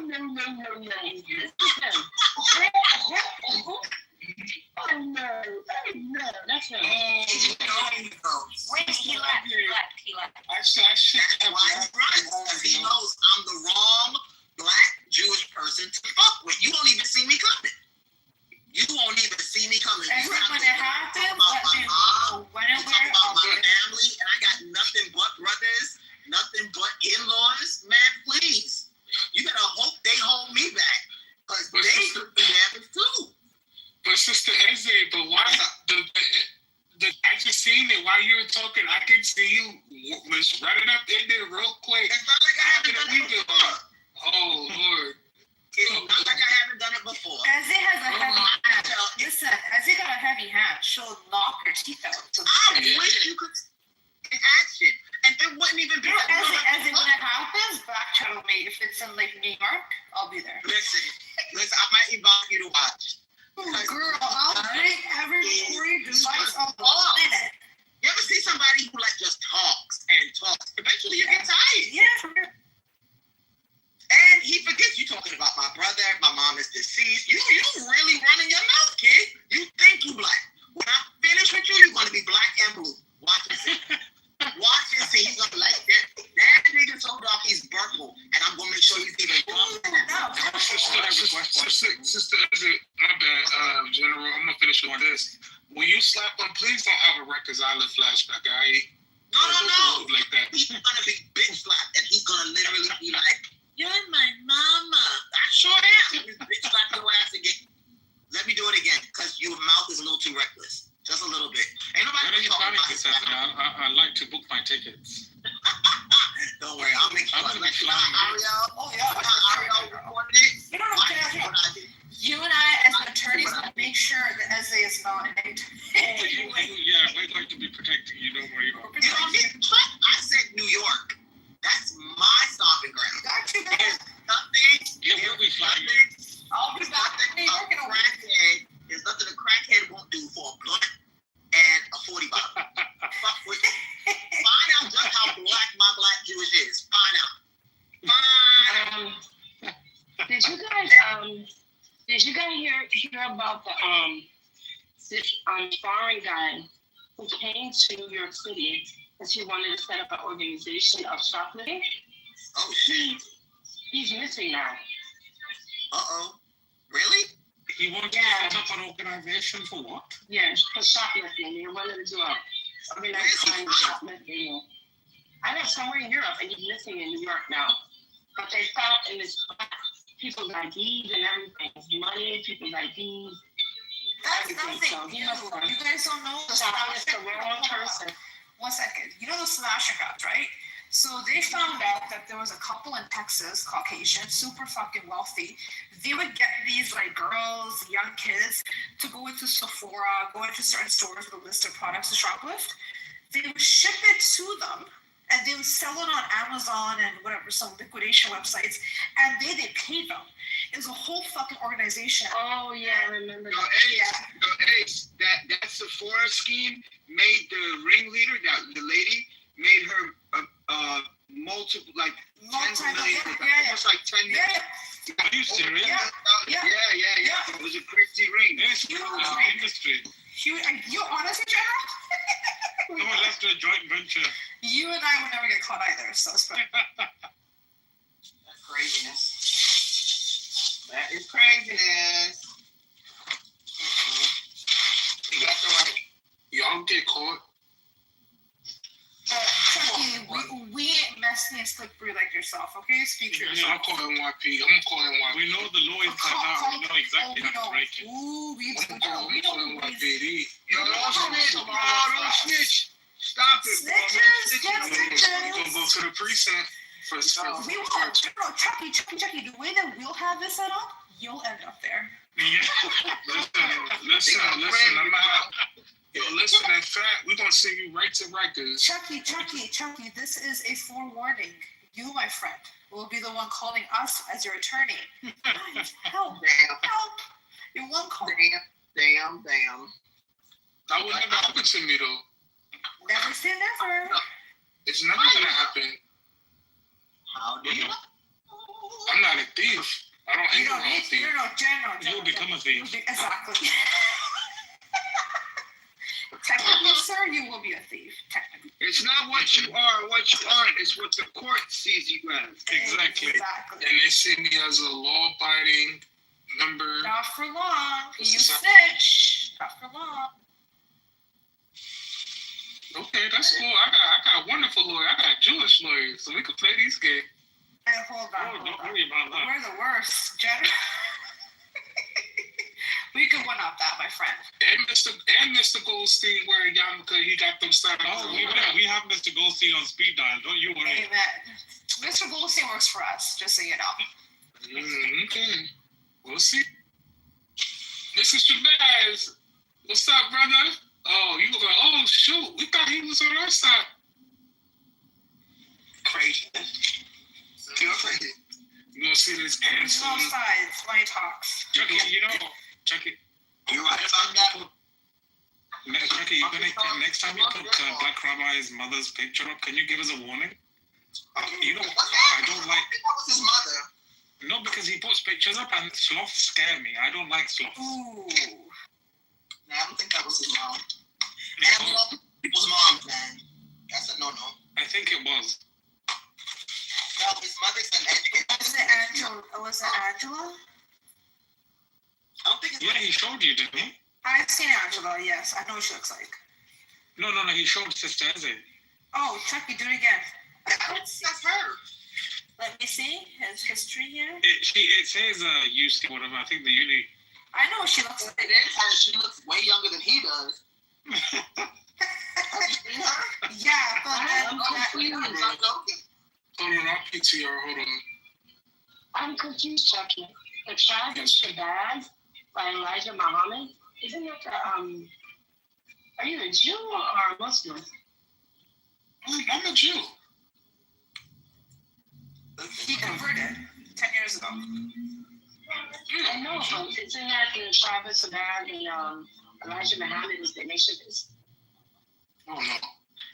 Sister East. Elijah Muhammad is not the nation of Islam? Yeah, he is.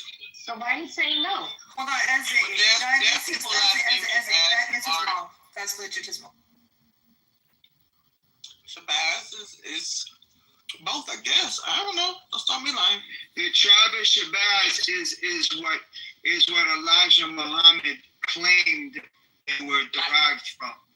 Right. Yeah, that was his claim, but you know he got all this information from W.D. Fard, which fed him that information. Yeah, W.D. Fard, who fed him that information, and I mean that's a whole. Do you think they were running a scam? I don't. Okay, so this is the thing with the Nation of Islam. I grew up around them, so this is my whole thing with them. They did the right thing in those times to clean up the neighborhood and clean up the community and organize and make people strong and self-aware and knowledge of self, blah, blah, blah, blah, blah, right? Mm-hmm. So that part was very good, I think, that they did, even down to diet. Cleaned up brothers who come out of jail. Yeah, and just even down to diet and self-defense and being presentable and, you know, making money and being upstanding citizens in the community. So all that was amazing for the community back then, right? Mm-hmm. But if you go down the rabbit hole of W.D. Fard and who he was, it'll give you a headache. It'll blow your mind on. They don't even know where this guy's from, but there's so many theories and the things he was teaching. Yeah, well, he disappeared. Well, they narrowed it down as that he was actually from Pakistan, because it was broken down. I mean, it was speculated that he was from either Turkey, Saudi Arabia, or like Lebanon or something like that. But it ended up that all the fingers really point to him being Pakistan.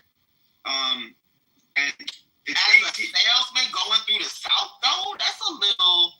No, but he was light skinned. He was light skinned Pakistani. So he had Desi features, but he was light skinned. So he passed for white, and he changed his name to Jeffrey, and he had all these aliases. He had like 16 aliases. And he went from like you said, from a salesman to a food truck, guy owning a food truck to then, starting his own clergy, and the rest is history. And, the Elijah Muhammad family. Do you think he might have been one of them COINTEL people? You think he might have worked for the other side? Yeah, I mean, a lot of people say that. A lot of people say he was a Fed. It was a Fed implant. So it's a lot of shit. But he was such a criminal. He got locked up so many times. He was married to 2 different white women. He beat one of them. He got locked up for robbery, for drugs. He got locked up so many times. Rod Muhammad? Really? Yes. W.D. Fard. Yep. He got locked up. So if you look at his record, it's crazy. It's ill because one of the brothers who was on this, who's been on this app for years, he just recently stopped coming to the app. Probably this year. He wrote a whole book that just got released. What's his name? His name is Bilal. I have a link to his book. Oh, I spoke to that guy before. Oh shit. Okay. Yeah, he's a nice kid. Yeah. So he's a professor in Canada and at a university, and he wrote a whole book about W.D. Fard, the mystery and the man, some shit like that. So he just put it out like 2 weeks ago. Can you put a link in the chat, Ozzy, if you don't mind? Yeah, I'll put it. It's such an interesting story, but I thought I knew a lot about the nation and everything, but this deep dive is nuts. It makes you look at the nation from a whole different angle. I mean, I'll be honest, growing up in Brooklyn and seeing brothers working as a CO and seeing brothers come home, I have renowned respect. I have profound respect for brothers who can bring other brothers home, give them a job that they otherwise wouldn't be able to get because of their record, and have folks who were, getting high every 3 days and now upright, clean as the board of health and doing something positive with their lives. I mean, I have respect. Absolutely. And if you know what that life is on the other side of that gate, to see them transform like that and to do it in a spiritual space is a wonder to behold. That's why I wonder, though, who really. That's why I don't. Yeah, that's true. But that's why I don't like when Muslims really bash the nation. Yes, the nation they're deviants. They're far from. They're not Islam, but they're not. Yeah, they're far from. Right, they're far from the fold of Islam. But what they did, the people who are bashing them don't know and didn't live around them and see what they did for the community, even the community and what they did for people.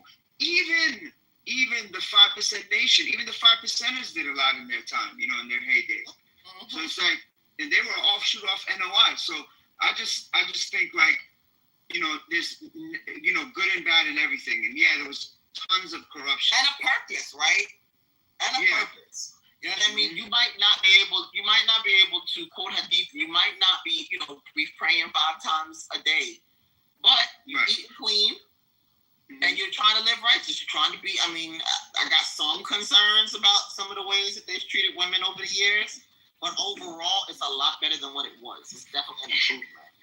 And I feel in a time where Islam was very minuscule in American society, they came as a way to, serve as that. But then you also got to look at it like this. So many brothers came from the nation, became quote unquote Orthodox Muslims and Muslim. Yeah, that's true too. That was their segue into Islam itself. So you can't be too mad at it. I get it. I get why people mad. You got to see that side of it too. I often say Israelites are to some Black Jews, not all, as NOI is to Islam.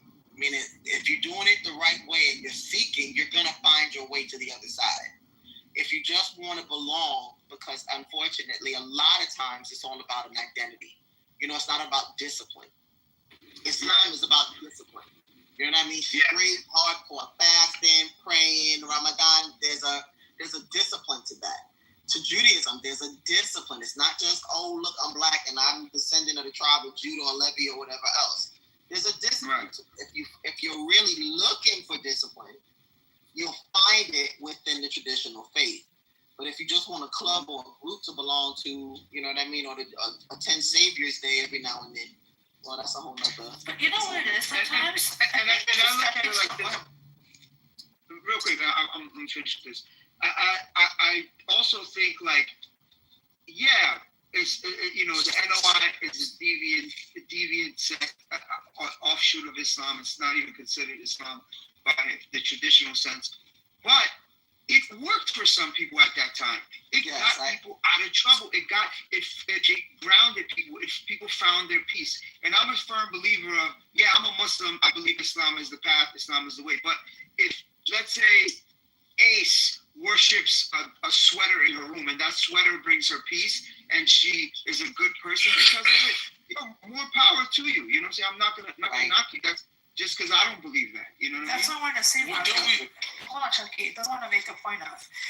It's sometimes, like, I get it, religion, right, can be very, you gotta be disciplined, you gotta be on the ball. If they take, I mean, it's not Islam to its, you know, fullest degree, but taking some elements, like abstaining from drugs, alcohol, having some sort of discipline, being righteous. I mean, they would also eat halal, and they would do some prayers from what I've kind of seen, especially within the prison system, as they were saying.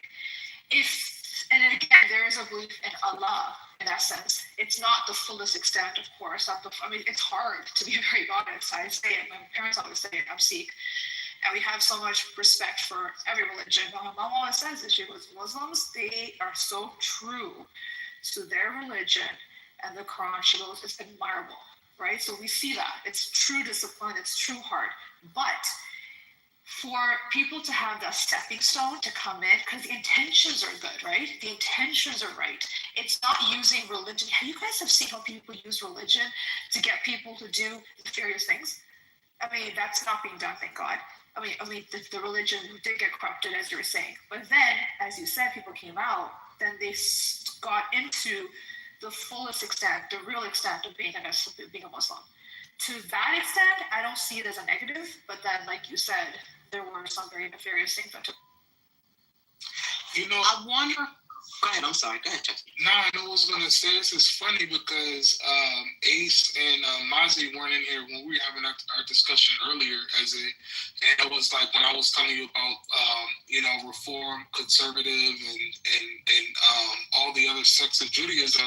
At the end of the day, man, I've watched. It's all about finding your interconnection to the Creator, whoever you believe that is. And if any form of religion, so I don't even like that word religion, but if any faith organization brings you that peace and changes you to a better person, then at the end of the day, you know, who cares, you know?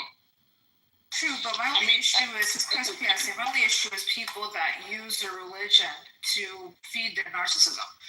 Like, we see some people here, like fucking Black Rabbi. That I absolutely hate, right? They will identify with the organization. Wait a minute, hold up. Let me make sure that you're clear. I have asked him point blank, like, why did you convert? And it definitely was, the answer was not one that I was expecting. This is all about, like, politics. This is all about gain. This is all about, attention, being big fish. It's narcissism. It's narcissism. And crazy enough, Lee told me the same thing, and the conversation, I was like, well, why did you become a rabbi? And again, on that same line. And it kind of makes you wonder, like, do you know why Jews are Jews? Do you know why rabbis are rabbis? Like, there's a disconnect. It's all surface. Every bit of it is surface and superficiality. And I'm not sitting here to judge anybody, but if they're saying for themselves, well, you know, what did Leib say that day? I don't know if he was in here, Amir, but he might have been in here or another room. Might have been another room. No, I think no, it wasn't this room. It was an Israelite room. He basically said that he had gone to the hospital and then he looked around. These are exact words, and that black people were cleaning toilets and black people were changing bedpans, and all the white Jewish doctors were surgeons and, you know, heads of departments, and he decided that he wanted that power, that he wanted that type of. Are you serious? I promise you. What the? Yeah, I've heard that before. Like Man. that's why he decided to become a Jew. I was in a Facebook group with that guy. Understand that, and this is the sick part, somebody let him convert with that mentality. Do you get what I mean? Like, there are people who love to be worshipped. It's one of the biggest problems I have with conversion. In the event that you come in to, let's say, I have this group, you want to enter the group, but instead of you, quote unquote, worshiping or upholding the standards of the group, the values of the group, you're more interested in mimicking the behavior you see me perform, or you want to be just like me, wear my clothes, wear your hair the same way, or whatever else. At some point, shouldn't I, because of my respect for the group, tell you to go somewhere else? Yeah, I agree. It's actually very disrespectful. Like, you don't join Islam because you want to look like an imam. No different. You don't become a Jew by saying, "Oh, I'm going to go and put on a black hat and a white shirt like this rabbi." Like, where are the values? Like, Judaism is deeper than that. But in the event that you got narcissistic issues of your own and you want to be worshipped, well, instead of telling people that they are made in God's image and can be made over 1,001 times, instead you're going to tell them, well, make yourself over in my image, which to me is another form of idolatry. Real talk. Why are you worshiping people instead of worshiping the highest power? And why is that not a personal journey for you? You know, why are you on this groupie tip? I don't know. I think that, you know, that's the way I see it with the way he presents himself. And it's a lot of those, you know, illegal settlers that get in and they, you know, they're just converted. They're usually from New York. It's like they're bums. They're nothing going for themselves. He may have siblings, or, you know, his mom is obviously very well learned, and he can't live up to the standard maybe that he puts himself through. So he, like he says, "Oh, I don't have to look good. I don't have to dress well. I'm a Jew. I have wisdom. I don't have to do any of those things." So to him, it's a hierarchy. That's it. What? Sorry? Mordecai said this? Yes. You were just now. He said that, "Oh, I don't have to look good. I don't have to dress well. I'm a Jew. I have wisdom." Or he'll say stuff like, he basically denounced himself being black and said he's Jewish first. If I don't identify myself as a black person, the white supremacy, etc., doesn't apply to me. I'm a Jew first. So he has a supremacy in his mind. He thinks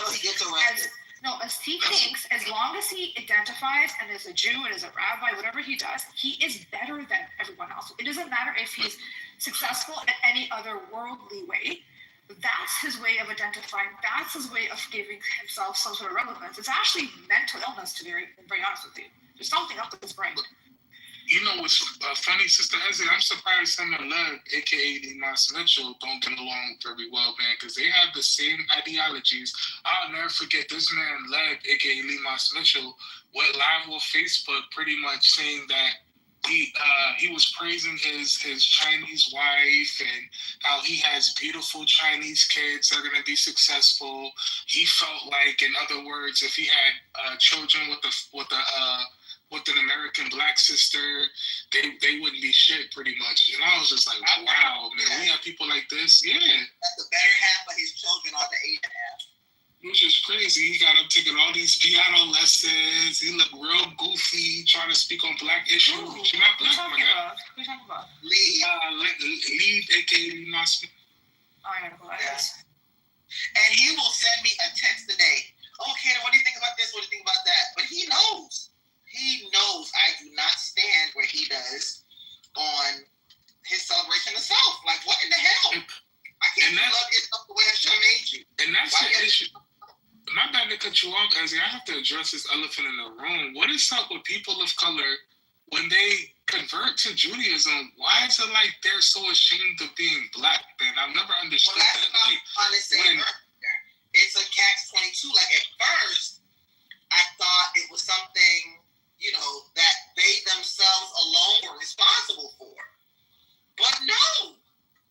Listen, why would any rabbi tell somebody who's coming for conversion that they have to dress a certain way? They have to look a certain way. I had one young brother who was a part of a family. He was told, he had locks in his hair. And he was told that his hair looked, quote unquote, goyish, looked non-Jewish. So he, he pulls me over at, while I'm at his synagogue and says, Sister Katie, can I ask you a question? And I was like, what's up? He's like, you wear your hair wrapped, you don't look like, those other folks. Why don't you dress like they do? I was like, well, why do I have to dress like they do in order to be Jewish? And we got to the conversation, the representative told me that before I go into the mikveh, I have to cut my hair. And I was like, which representative was it? I took her to task. I was like, you know what? If you don't have to change that French cut asymmetrical wig you got on that looks more like Paris than it does Jerusalem, he shouldn't have to change his hair. Why isn't your hair go? Why don't you look like a non-Jew? Maybe it's something in your mind that says anything that looks naturally black is automatically non-Jewish. And what kind of lesson is that for somebody who's approaching the gates of Torah? What the hell is that about? Yeah, I've had a similar. If you let somebody indoctrinate you like that, you're off. And if somebody attempts to impose their Eurocentric view of Judaism on you, they're wrong too. So it's a catch-22. And it was like, my bad. I get passionate about this discussion, man, because I had a similar situation when I was going through my journey to find a community that I fit in. Because I had met a rabbi who couldn't convert, and it was Rav Dror. I don't know. I'm pretty sure you heard of him. And he said the most. I went all the way up to Muncie. I called sick out of work to go to Muncie just to sit down and talk to that man. God bless him.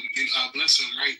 But he told me it's important to. He's like, don't change. He was like, spiritually change to who you are. He was like, but still remember who you were before you converted. And he was talking about, my parents. I had cornrows in my hair at the time, right? And I've heard the little. Now I know who you are. You just outed yourself, homie. Yo, quick. I know you are now. But anyway, long story short, right? Well, we ain't gonna talk about that. But Wait. I want to talk about it. Wait, can I finish what I was saying, please? Then we can talk about it. I want to talk about the what I was saying, though, right? I was like, nah, like, so I pretty much told the rabbi, like, nah, if you can't accept me for who I am, then this ain't a community for me. So I ended up leaving and found the rabbi, did my conversion, had no problems. I grew my hair out to an afro. I was chilling, man. Asher Meza. I got it now. Right? Check if you have any anonymous accounts at the bottom. Check. That's cool. And I believe it's unwrong. Remember he was telling me, oh, I know you. Yeah. Tell me. I got it on my own. I got it on my own. That's good, Sister SJ. No, all he had to do was talk a little bit more. I was like, wait a minute, that was. Sister, I got a question for you. Talk to me. As far as I never knew this about Sammy Davis Jr. Was he a convert or he was like born into a Jewish family? He was friends with Frank Sinatra. He had a bunch of Jewish friends. They say he was in a car accident and had a moment where like somebody gave him a mezuzah, like a car ornament, something like that. He would be somebody who converted because of association, not necessarily because he searched out the faith. So no, he was not born Jewish. Gotcha. But he was an entertainer. And he saw individuals prosper who were Jewish, and he wanted that connect. Pretty simple. He wanted that connect. And it's sad because you can still get the connect. You don't gotta sell your soul to do it, but you know how that was back then. Yes, but Sister Isaiah, get your constructs ready. You know what I mean? When Rabbi Shabazz come through, it's gonna... You're funny. And I don't know how you know my brother-in-law, bruh. Yeah, that's a topic for another day. Coming back to me now. Woo! Hey, I tell you. I remember back when I was on Facebook, right? Because I was so amazed. I ain't gonna lie. Wait, hold on. Can you answer Moses' question? Is he short or tall? Yeah. Who? Chucky? He's not short, he's not tall. He's kind of middle. Like what, 5'9", 5'10"? How tall are you, Chucky? I'm 6'3". Nah, Chucky ain't no damn 6'3". Chucky style, unless you just don't look 6'3". Nah, I'm 6'3". That's on my mom. There's no way you cannot look 6'3". My husband's 6'3", and he looks 6'3". I'm 6'3". You can tell. I'm 5'11", so it could be why he doesn't feel tall to me. But I think you were like 5'10". I'm 5'9", and my husband's 6'3". There's difference. There's definitely difference. I'm 6'3". When I wear my heels on, I'm 6 feet. And he's definitely way taller than I am. You tall, eh? Yeah, 5'9". My parents are short, though. It's funny. Well, my mom's short. She's like 5'2". Yeah. But I know who he is, not necessarily like what his all look like. But I have a vision now. I have a picture in my head now. That's so I was the illest one in Crown Heights at 770. Mad funny. And when they was giving me my Hebrew name, they kept trying to push that Ben Abraham, and I said, "Nah, my last name is Shabazz." Oh, they was silly. You are so silly. Why only silent people? Wait a minute, hold on. What's up with Shuki? This ain't the other Shuki. Hold on. That's my favorite Shuki. No, this is a properly Shuki. The other Shuki is a disgusting wild animal. Oh, okay. Yeah, this one is in combatant to normal. He's the one that exposed normal with the new photo. And he disappeared. Normal disappeared. Is Al Normal still amongst us? I believe so. In an account, it could be Harry Balzac, could be Al Normal, it could be Jay. Yeah, a lot of the Zionists that signed up for the. Yeah, it's still long enough to not jump off mic. Yeah. Anybody know? What did you say, Anthony? I was saying, has anybody seen him? Who is it? Yeah, I asked Bibi earlier. He said, yep, he's been in this. Norman comes into, the guy, Algerian Zionist, Jewish. He runs a small room, clothing optional. So Norman usually hangs out in that room. Clothing optional. Yeah, when he comes out of there, he goes in incognito mode and comes in here. He wants to, record and listen. And then he calls up Buttercup in the Zionist rooms. This is how they do it. Dude, what is wrong? Like, see, he left. See, anonymous account left. You see? As I was talking about him, he left. This is so strange. Because he can't. His anonymous account, he can't respond to that. It bothers him. It triggers him every time we talk about him. Yeah, that makes sense. It makes perfect sense. Makes perfect sense. What I think it's important though, once I become a rabbi, when people convert, I'm gonna still encourage you are who you are. If you're Puerto Rican, after you dunk in the mikveh, you're still coming out Puerto Rican. You know what I mean? If you're Dominican, you're still coming out Dominican. Let's keep let's keep our identities still. Like, there's a huge identity crisis going on with the converts. Don't entirely blame the rabbis. There has to be a meeting of the minds. Meaning, and another thing, and my bad, Sister Isaiah, and when we in the mikvah, we need to normalize going in the mikvah by ourselves. I'm tired of going to the mikvah and seeing wandering eyes. They look at my Johnson again. We gonna sleep. But, well, pause. Number one. I'm just keeping it real, Sister Isaiah. Like, well, go to a natural body of water. Go to a beach, man. You Puerto Rican, you know what water looks like and feels like. You don't have to go to that mikvah. Go to a natural body of water. You know, you can get the river, the beach. Yeah. And here I am trying to, you know, be one with my brothers, man. And next thing you know, they speaking that bullshit, looking at me. I'm like, what are you talking? Manish Tana's video, the mikvah. That's one of the funniest things I've ever seen in my life. Hold on, let me see if I can find it.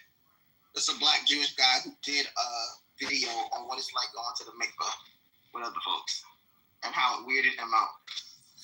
Man, that had me dying. Wait, hold on. This is so simple. But anything, I remember when I went to Jerusalem, right, for the first time, man, and I was walking down the streets of Mer Shavim, and all eyes was on me. You know, humbly, I felt like I was that guy. You know, and a lot of matchmakers was walking up to me like, I think I have a match for you. I have a match for you. I was like, I'm only here for vacation. Do you plan on moving here? I was like, no, I'm good. Thank you. Why would I give up to Black Rabbi now? Don't be sounding Black Rabbi. No, I'm just being honest. Like, that'd be just like you, Ace. Let's say you were single, or no, even if you being married, you came to the Dominican Republic, and all eyes are going to be on you. Yeah, but that's just weird.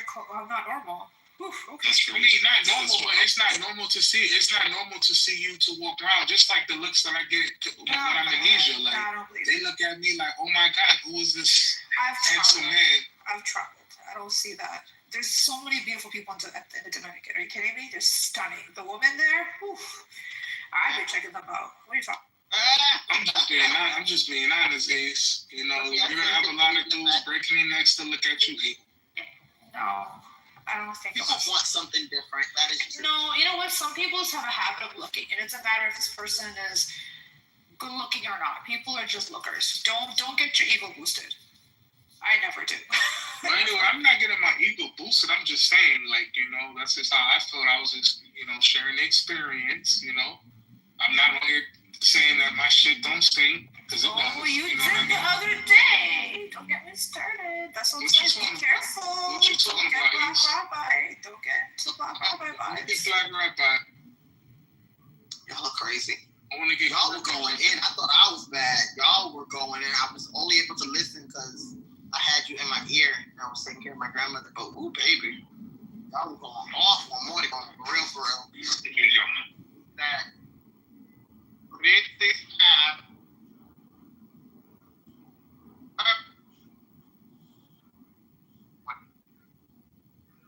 One love.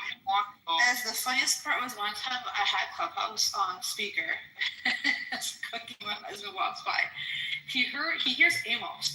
He's like, yo, that person's doing like, he thought it was a fake accent. If someone was faking, like, he goes, I'm like, no, that's literally, he's like, that guy fucking sounds like a creep. I'm like, he is a creep. This guy's in his fucking 60s and he's a total fucking creep. He's like, I always thought it was, you know, that really thick Israeli accent, like you'll see on television. He goes, I thought it was exaggerated. I'm like, nah. It's just as what it is. Sister Ezra, I met that guy in Jerusalem. What guy? In the video. Chase? Nah, the dude that was talking about the mikvah. I can't pronounce his name. His real. Yeah, I have met him. What? Must have been a long time. It was a long time ago. The first time I went to Israel was like 2017, 2018.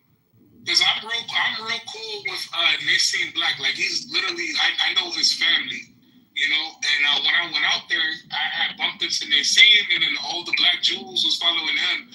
I met a lot of people that I used to be in Facebook Facebook groups out there. It was cool. But I'm out. I'm in the bed. You couldn't out. And then she pursued leaving. There she goes. Anyways, what else is new with the peoples? What else? We just gotta hear from Amos to figure out why they do him like that.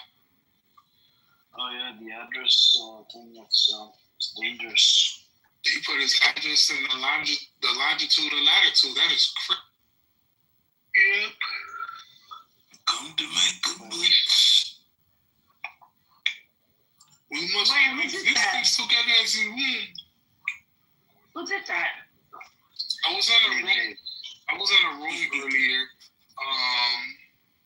I was in a room earlier before a mirror opened up, and some dude was talking about Amos, and I was like, "What Amos are you talking about?" He was like, "Israeli Amos." I was like, "Yo, coexistence Amos?" He was like, "Yeah," and I was like, "Nah." Like, so I put up his PTR. I was like, "Yo, look at the PTR. You talking about this Amos?" He said, "Yeah." He was like, "Fuck that guy. I found his kibbutz and everything," and he blasted it. I was like, "Oh shit."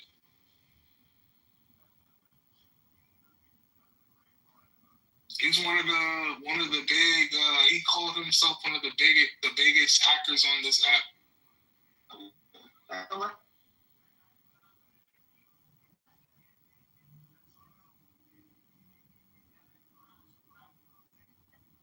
What's his name? Can you hear me?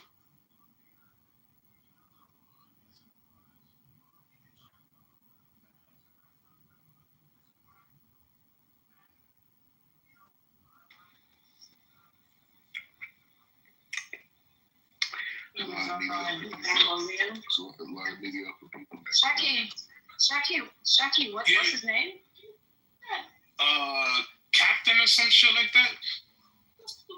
Captain what? Mustache? Captain Mustache? I was just Captain, I think. Actually, Leave South Haven come up. Yeah, come on, Leave, aka Lee Moss Mitchell. Come off stage. Come up. Unmute and come up. I know you're a self-hating person. Yeah, Lee Moss. Come on, Lee Moss. Come up. Fuck Narendra Modi. Fuck him and fuck you too as well. Leave. Come on, Lee Moss Mitchell. Come on stage. I see Modi and yeah, you can suck Modi's dick and you can suck Netanyahu's dick at the same time. Oh my Suck God. both of the dick. Oh my goodness. Lee Moss Mitchell with a Chinese wife. Come on stage. You know what's that called? It's called Alpha Tower. That's what that's called. It's an Alpha Tower.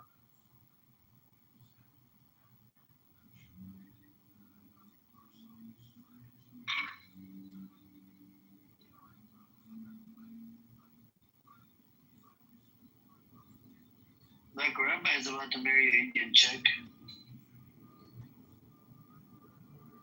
I think you're mentally not okay in the head, Leave. You didn't know about the facts. That's pretty interesting.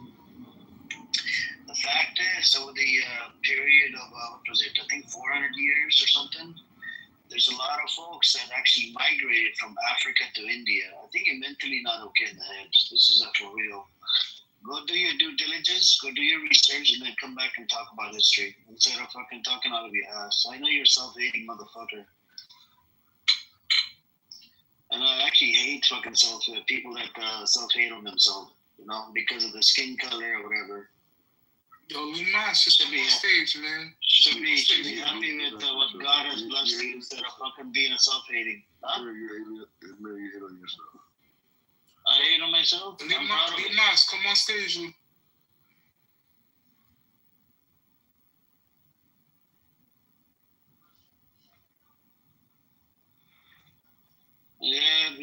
Yep. I don't think any girl would like you, man. I'm sure probably it was a struggle. It was probably a jihad finding some girl that, you know, from a different culture, different background. to marry your stupid ass. You know, Leave is just like Black Rabbi. Black Rabbi, you and him, they're the same fucking thing, you know? Lee Moss, is it true that your Chinese wife divorced you? Yeah, I think so. I think he's going through divorce just like Black Rabbis. Are you going through midlife crisis, Lee? You sound like a fucking, going through midlife crisis. Is it midlife or is it old life?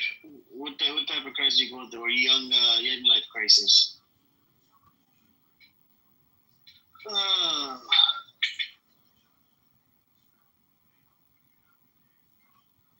Anyways, so Black Rabbi, what you been up to? Are you here to kill my brain cells? Earlier, you killed my brain cells, man.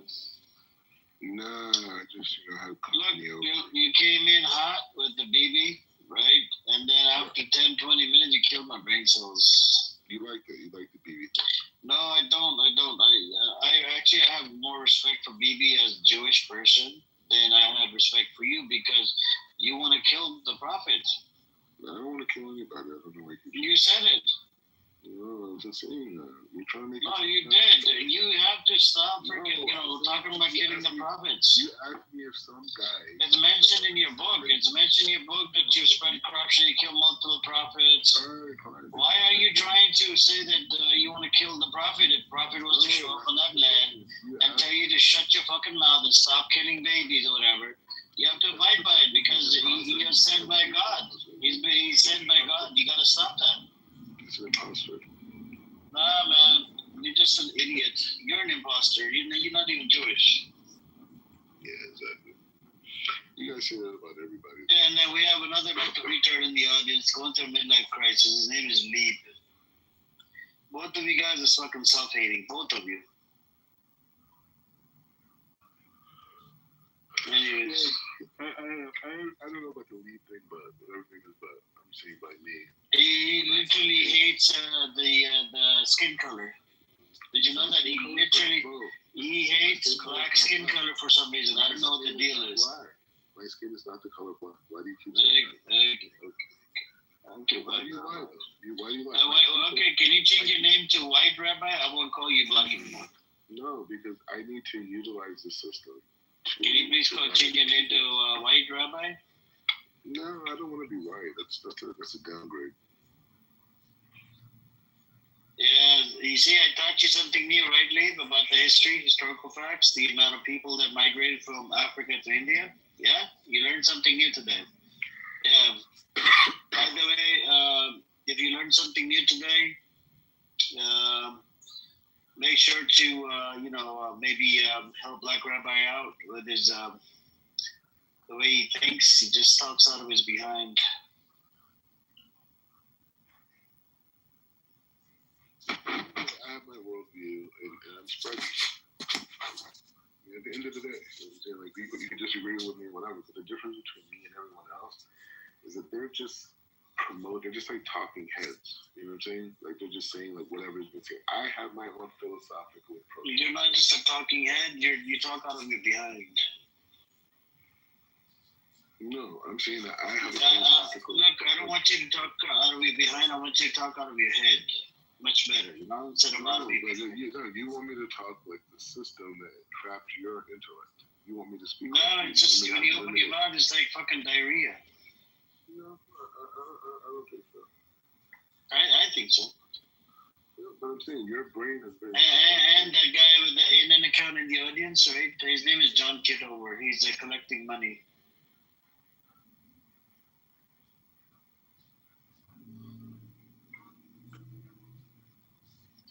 What caste are you? Don't argue with me. Yeah, in Islam we don't have caste system. Leave. Go get your facts straight. You're just an idiot, man. This is on the Hindu religion, by the way. I think you seriously need some education related to what is the caste system, what is the Dalit, what happens to them, and how is it involved? How is the Indian government? I don't know if you guys are aware of it. In India, they genocided 40,000 Jews. Did you guys know this? Yes. You're gonna ask me anyway, even if I don't. No, I wouldn't. But I'm saying, what makes the caliphs in Islam holy? Okay. So it's signed by God, right? It's sent by God. Why? How a Khalifa? It's called caliphate system. Caliphate. Yeah, I get it. Look. If it wasn't sent by God, then they would not have allowed Jews back into Jerusalem. Since it was sent by God, that's why Jews were allowed back into Jerusalem. Otherwise, your religion. Hold on. Otherwise, your religion would have been destroyed. Your people were destroyed by the Christians. They wanted to kill you. They want to chop you into tiny pieces, like literally pieces. I'm just asking you. Thanks to Islam, your religion was protected. Your people were protected. Yeah. Otherwise, and this is you see, there you go. There goes the racist shit right there. Leib, I know, man. He's just a self-hating. Leib is he's in love with the Brahmin girl. Do you wanna start doing idol worshiping, Leib? If you do, they drink cow piss as well. You should drink cow piss like a cup a day. According to Modi government, it cures the COVID-19. So you'll be safe from COVID. And make sure to drink cow piss every fucking day. And take cover in cow piss as well. That's what they do in India. The Hindus, not the Muslims, Hindus. Yeah, I don't understand why. I understand why you don't. I understand why. What makes the Khalifa holy? Like, what about him? Like, if I say in Judaism we have a priest, right, a high priest, I can explain to you what makes him holy, why he has that position. I'm asking you, a person who's a Khalifa, there's been because he has studied, he's been assigned, right, a caliphate system according to Sharia. Sharia. People, vote on it. There's a process on it. You should look into it. Go Google it. And thanks to, I just told you. I told you. Nobody would become, a leader, a caliphate, like that because look. Thanks again. I'm going to mention this one thing in relation to your history. Thanks to the caliphate system, you were protected. The Jews were protected. They were brought back into Jerusalem. Thanks to the caliphate system, they were protected under the Ottoman Empire as well. All right? And guess what? The jizya system there, that they had, it was barely 2.5%, and you didn't have to serve in the fucking military. You see what I'm saying? And you were left alone. You had your own whatever you were doing, practicing Judaism, whatever. It was thanks to the Muslims, they protected you. Now, let's look at the Christians. The Christians, they would have chopped you into tiny pieces. You know why? Because they look at Jews that they have killed Jesus, peace and blessing upon him. All right? And there was a lot that was going on back in the days, and that's where they had a problem. And even today, going to Israel, they literally freaking spit on freaking Christians. They spit, they get spat on. Do you know that the IDF soldier dies? Hold on. IDF soldier dies while serving for the IDF. Guess what? You guys don't even allow his grave to be, buried in the same cemetery as the Jewish IDF soldiers. Because he's Christian. And he puts, they're going to put a Christian mark over his grave. You worship right? No, it's a fact. It's a fact. No, you're not worshiping the cross. You're just putting it on top of his grave. That's it. No, but it's an idol. No. But nobody's worshiping the grave. That's the part you don't get. The cross. Hold on, Black Rabbi. It's not. They're not. Nobody's worshiping the grave.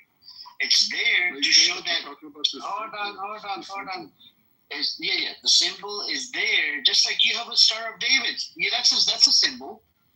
Yeah, but the Star of David is not something that has any real significance other than identifying the Jew. Same thing with the Christian symbol is to identify a Christian. No. You see, Jewish supremacy again. Jewish supremacy. It's different. We have places for Christians, and they have places for buried. They shouldn't. Look, you're not nobody. If it's a dead soldier, Christian, Muslim, whatever it is. How, he can die, whatever. Maybe he converted to Judaism right before he died. Maybe he accepted a different religion. Let him be buried like the way the family wanted him to be buried. They can put a Christian mark on it because he identified as a Christian, soldier. I mean, nobody's worshiping it. I'll tell you the truth. The main reason why Jews don't want to be buried with Christians is because we believe that in the near future that all the Jews are going to be resurrected, right? And so, and other people, they're not going to be resurrected. So to get away from confusion, we create separation in the grave sites. Liv, are you triggered by this role every single day? I think Liv, your Jewish brother is triggered by Rabbi. You should have a conversation with him. I know you're triggered. You wanna say some racist shit. I know you're just a self-hating person. I mean, we all know it. You're just a self-hating racist piece of shit. Anyways, there's no point of engaging with Lee. Black Rabbi, if somebody, right, gets killed on duty, right? Somebody gets killed serving in the IDF. He died fighting for the country. You agree? Do you agree? Yeah. Okay. Yeah. Now, his grave, right? Just because he wants to put a Christian mark on his grave, you guys kicked him out. Even though nobody's worshiping shit. It's just a Christian cross. Just like your people are gonna put, the Star of David symbol on the grave. Yeah, but it's not an idol. Nobody's saying the Christian mark is idol. This is an idol. No, it's not. Worship it. No. Hold on. At the grave, nobody worships it. No, but it is in itself. Is a symbol. No, so you're saying people, right? People actually go to the graveside, especially if the Christian, just because it has a Christian symbol, they worship the Christian symbol. That's the claim you're making right now. You're gonna have to prove it. The burden of proof is on you. Go and prove it. Assalamu alaikum. Assalamu alaikum. Like Rabbi. Like Rabbit, I can't speak much. I can't speak much. Listen. Go back to your sleep. Listen, let me tell you something. I've been listening to you all day. Just listen to this. You're gonna like it. You know what your end is gonna be like, Rabbit? You heard of Rabbi Shays Rishon? You know Rabbi Shays Rishon? No, I don't know. You don't know?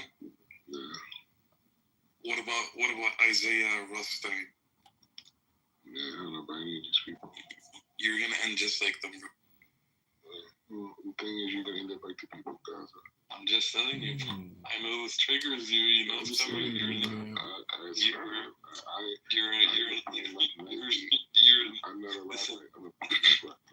You're next. They're rabbis too. You're next on that. I'm gonna put in like Google. You're next on that list, Rabbi. I'm gonna put in, bro. You're next on that list. You know that. Either way, hey. You know that. To Gaza. You know what you and them have in common? What little bit? What is it? Take a guess. What do you both? What you and the two I mentioned have in common? You're all black in Israel. Okay, I don't think they're in Israel. And you know why they faced what they had to face in Israel? Because they spoke up against racism, something you can't do because you're a piece of shit. Loser. You're next on that list, Rob. You're an idiot. And you triggered someone to. You triggered someone today who's gonna whip you up. Yeah, good. Bring it. Next.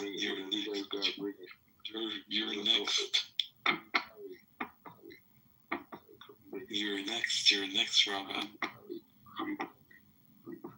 We can't hear. That's it. Now I'm going back down. I know that what I said triggers you. Think deeply about it, and calculate what you say on these platforms. Calculate what you say on these platforms. Calculate what you say on these platforms. You know I don't work, right? You Go back to work. listen. Calculate what you say on these platforms because you might be next, buddy. Yeah. Yeah. Well, you know what? You guys can kiss my ass, and I'm moving to Gaza.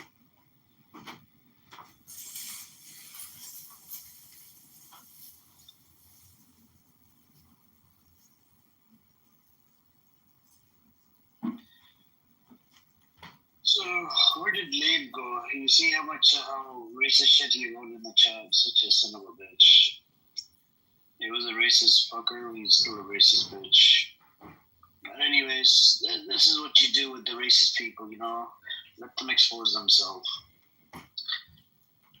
Yep. Anyways, go ahead. Yeah, I think you have a problem. You can't agree to anything, right? You live in a Lululand, and that's the problem. Don't you think it's weird that like nobody in Ezzy's family like had any kids besides like one person? What about yourself? You don't have any kids, isn't that weird? Yeah, but I didn't grow up religious. It doesn't matter. You didn't have kids with the first wife. Now you're boning this other chick. You don't have any kids with her. Soon though. Yeah, I don't know. Are you gonna have kids, or can you have kids? No, I'm gonna the girl you talk to. I'm gonna have kids with her. I don't know. She sounds pretty under 18. Is she under 18? No, she's older. I don't know. She sounds pretty young now. I know her dad. He's a very successful rabbi. Is his dad selling you his daughter? No, that's only in Islam they do that. No, that's not Islamic. In a lot of villages all over the place, including Africa, including third world countries. Hold on. In Africa it happens. In India it happens. In a whole bunch of countries it happens. Hold on. So there are people that actually do this kind of crazy terroristic shit where they sell their daughters and whatever, right? They're very disgusting human beings. And either they do it like that or they do it in a different manner. So did they offer you, or did the father offer you his daughter, like, on a gold platter here, you could marry my daughter? Amir, he's trying to insult Muslims. Ask him what's Kituba. Ask him what does Kituba mean in Judaism. This filthy piece.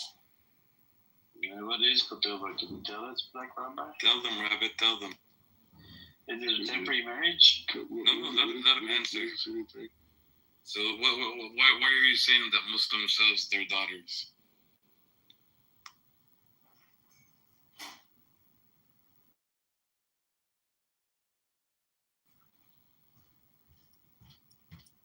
Piece of shit. Kituba. Define it for us, Mr.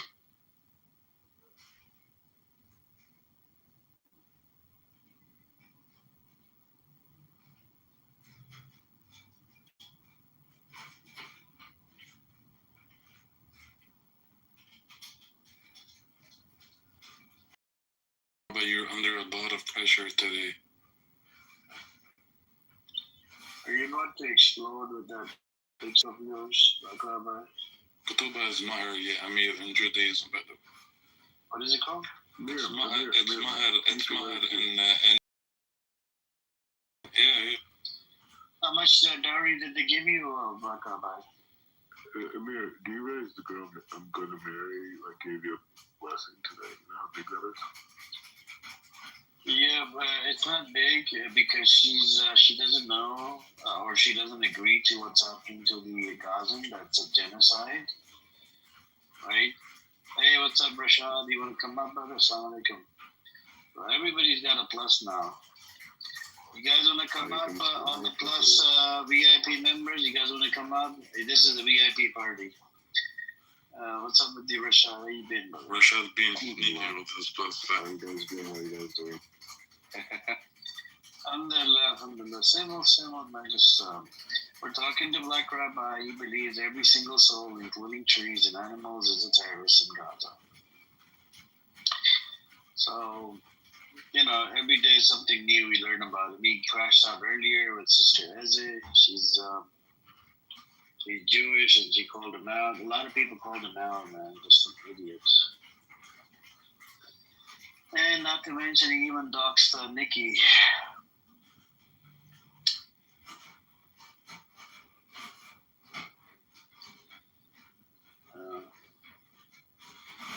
Anybody in the audience would like to come up? The anonymous accounts. We got two. Egel, Mason. What's his other guy's name? Maish Halala. Sam, yeah, he's a Zionist. He lives inside Israel. Anastasia, would you like to come up and have a conversation? Hey, what's up, G? Assalamu alaikum. You want to come up? Come on up. We have another Enan in the audience. Yeah, John Kitover, come up. Son of a bitch. You like to stream my fucking rooms, motherfucker. Shubham. Yeah, too many psychopaths. Amir, that question I wanted to ask Bibi? He was in the other room. Remember I told you how I heard him say that it's a holy war, the Muslims are first coming for the Jews, next is going to be the Christians and everybody else?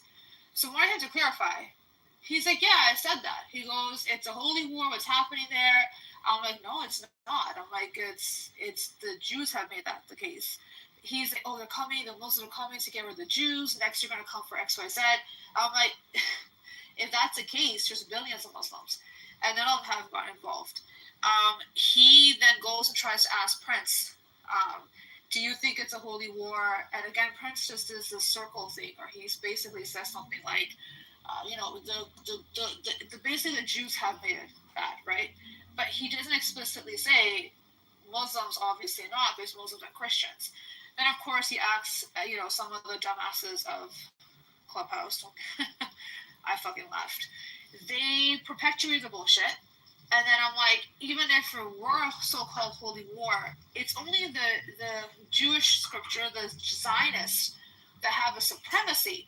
Everyone else going, we're going to be the one that reigns supreme. That's not within the Islamic code, even if it were a holy war. This guy, Bibi, he's like, yeah, I admit it. I did say that. So watch out, they're coming for the Jews first. Then they're going to come for you, come for you, come for you. I wish he did it. I wish he was in this fucking room. I kept pinging him. He didn't come in here. So next time he comes, have a discussion. You're going to be the best person to have it with. No, I don't know. I don't think Bibi knows anything about religion. No, it's serious fear-mongering. I don't think he knows anything about I wish he did, but he doesn't.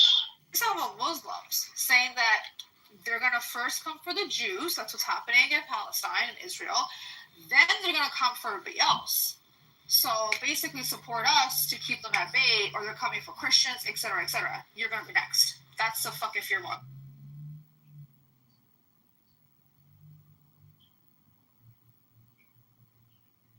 And he stood by it. I want to clarify what I had heard. And he's like, yeah, I said that.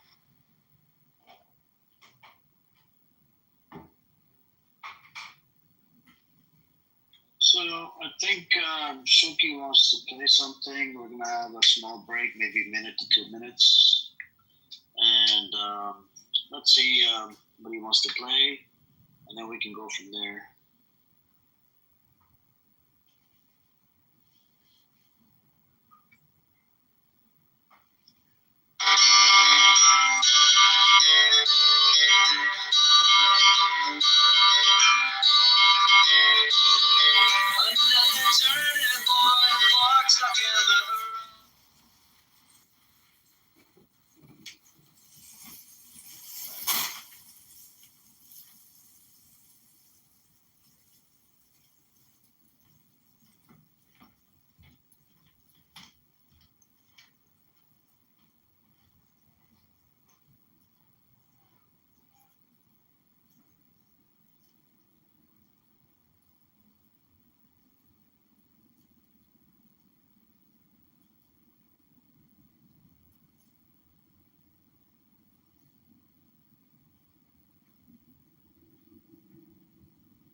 he's using Israeli ontology, to have this robust program. Gaza. I'm cool. But they're just trying to and it's just like, okay, Jesus Christ, here we go.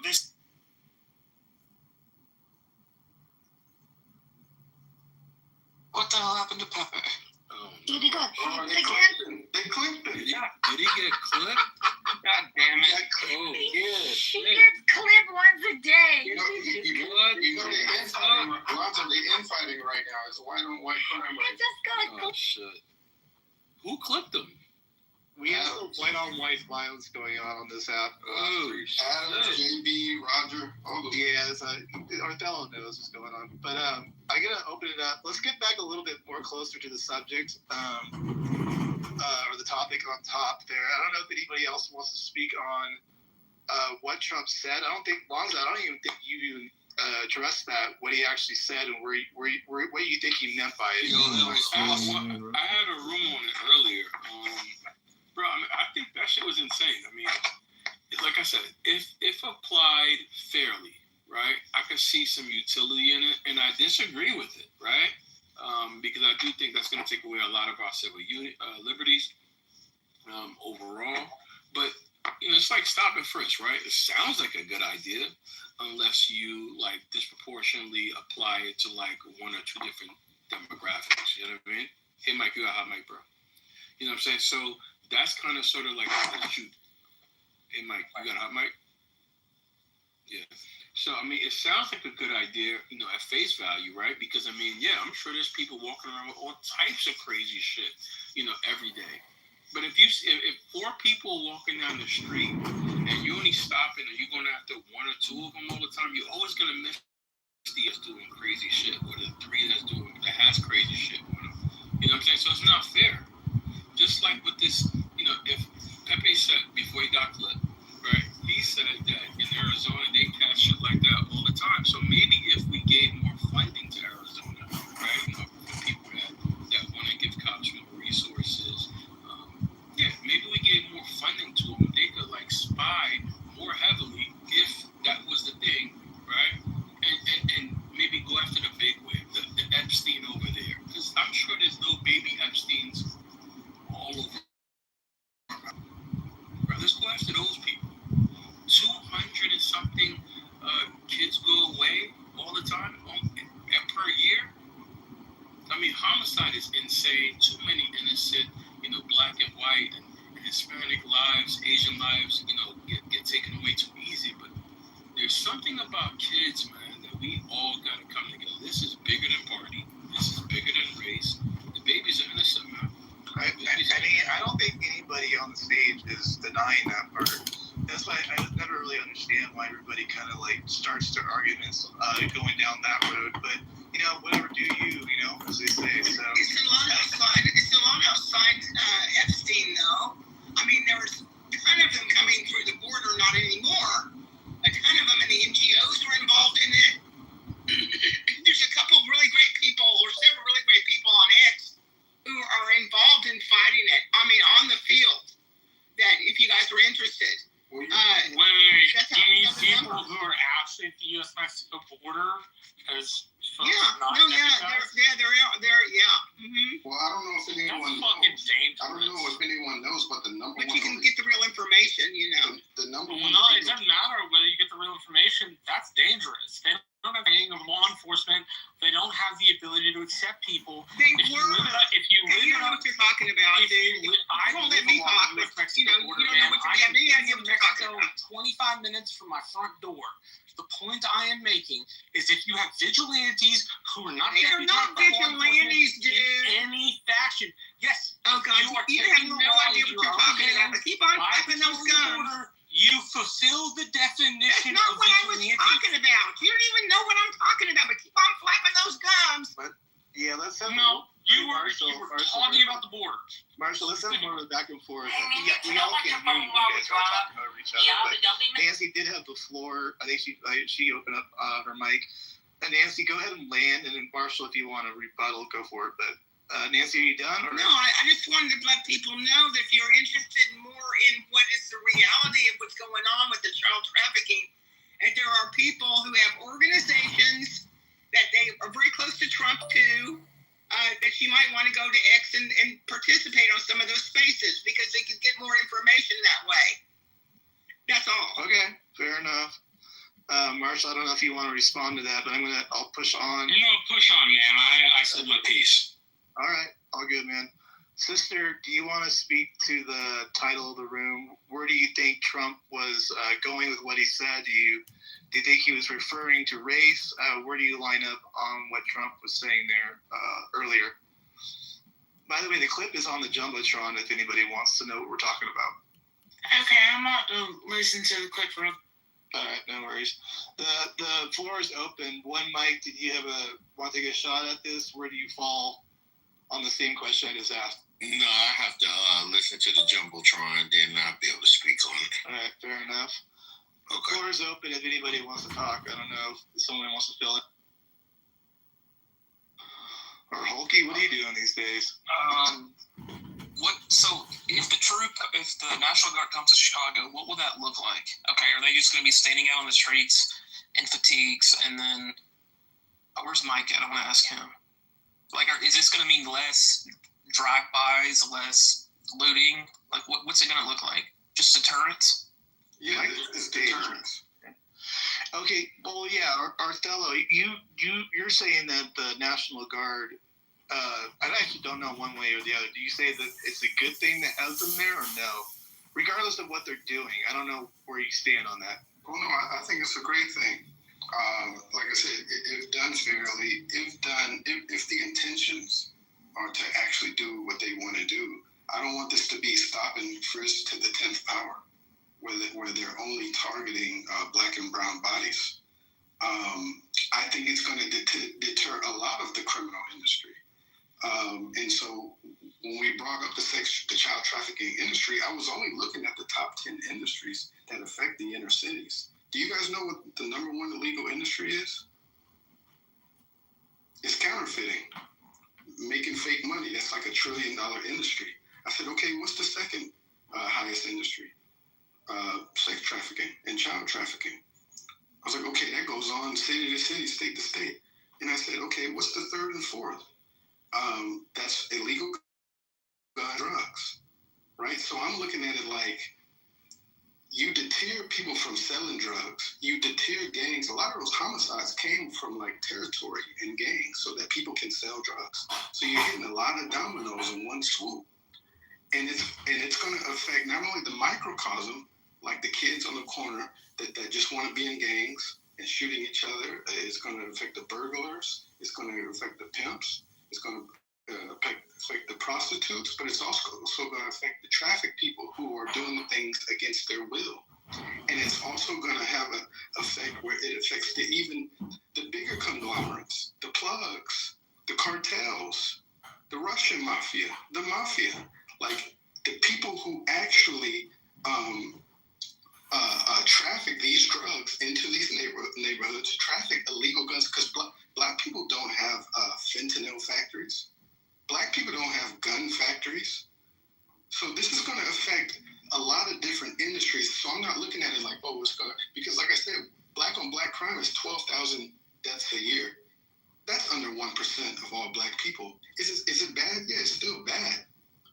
But this is going to go after a lot of different industries, and I hope we're focusing on that instead of like black on black homicide. Okay, Mike, I know you. Yeah, I was gonna say y'all do. So you do know in Chicago, like y'all do know the police be putting the guns in the streets, right? There we go. It's probably y'all do know that, right? So you're saying that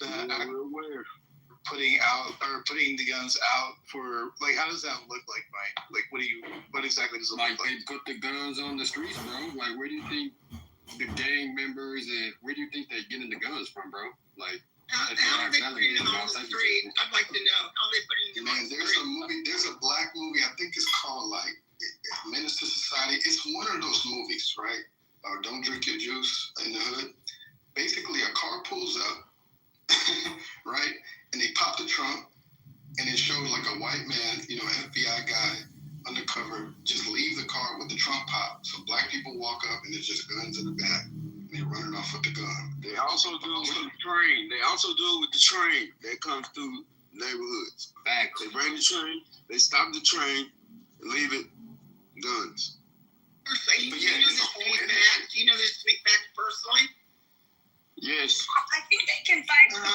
So I think police can actually, correct me if I'm wrong, but I did hear this, that police can actually buy guns. Like if they get a new gun, they can actually, one that they feel comfortable, they can buy it themselves. Is that correct? So they might, they can buy a gun. If they get a new gun, they can actually buy the gun that they like, and they can actually have it at their home. Is that correct? I mean, that's what I've read about. See, it depends on what state you live in. That's a state-by-state issue. Some departments allow you to purchase, other departments don't. Okay, thank you. I mean, I think it's kind of an important issue, though. I mean, to discuss. I mean, a lot of people like to think like that shit don't be going on, but that shit really be going on. Like, you know what I mean? Like, if you in the streets, if you from the hood, you would know that. But if you, you rich ass suburbs, you wouldn't know that. You legitimately think the federal government is? That's a fact. That's 100%, bro. On a regular basis. That's 100%. But you wouldn't know that though because you feel me. You in the suburbs, so you wouldn't know that, gang. No, I'm in the country.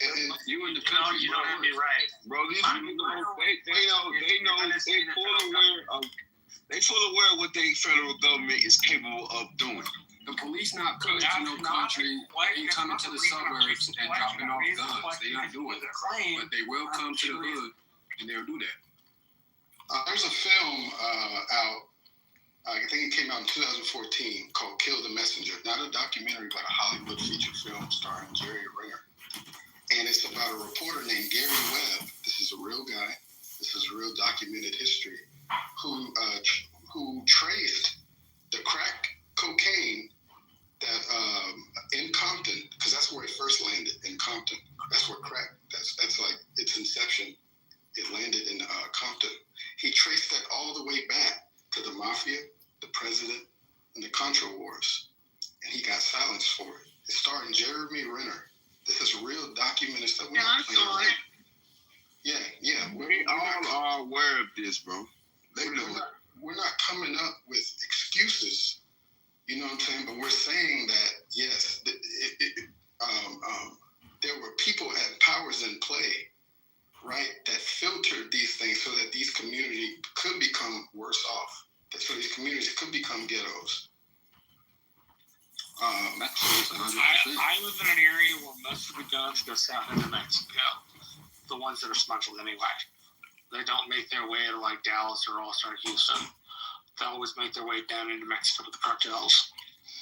I've always wondered how come with all the social media and ability to like film shit, why doesn't if that's the problem, like the federal government's giving guns to the street gangs, why don't you all just like rat them out? Like just like catch them, Mike. What do you say to that? Like, if it's your case to like rat them out, like we not. I mean, black people, we don't snitch, bro. I mean, that's just something that's just in our culture. I mean, I know that's what white people do. I know y'all doing it to you. And bro, if listen, let's say black people have no problem with snitching, bro. What he's saying is like impossible, bro. Like, come on, man. I understand not snitching on a friend or whatever, but if you're saying the cops are doing this, the government's doing this, don't you want to show the cops? Like, those are the people that you like clearly don't like. I mean, there's a lot of gray area we don't like. There's a lot of gray area, and then you're asking yourself to like get on paperwork. No, just take pictures of it and post it under somebody else's name. We're not doing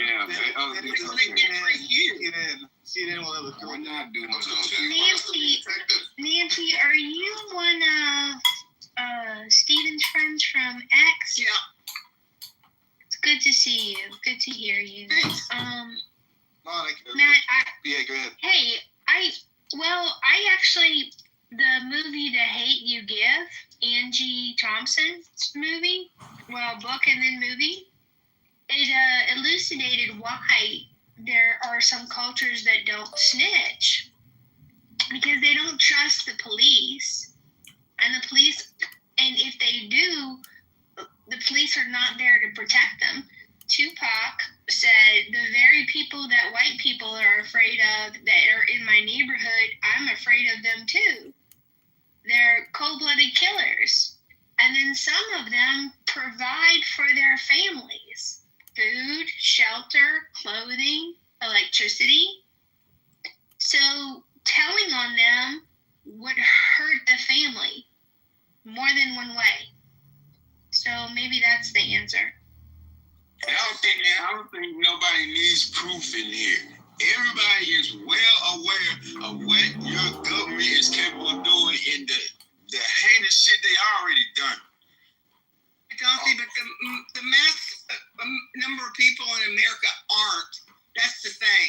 And if they saw the actual proof of it being there, it would do a lot. I think it would do a lot. Well, hell, all you got to do is look on social media and you'll see clips of police killing young melanated, kids or men or women, and that hasn't stopped. Well, but they kill all, guys, because the one thing they've been wanting to do is they're trying to keep us fighting down here, because we won't keep our eyes off of them so they can keep on doing what they're doing.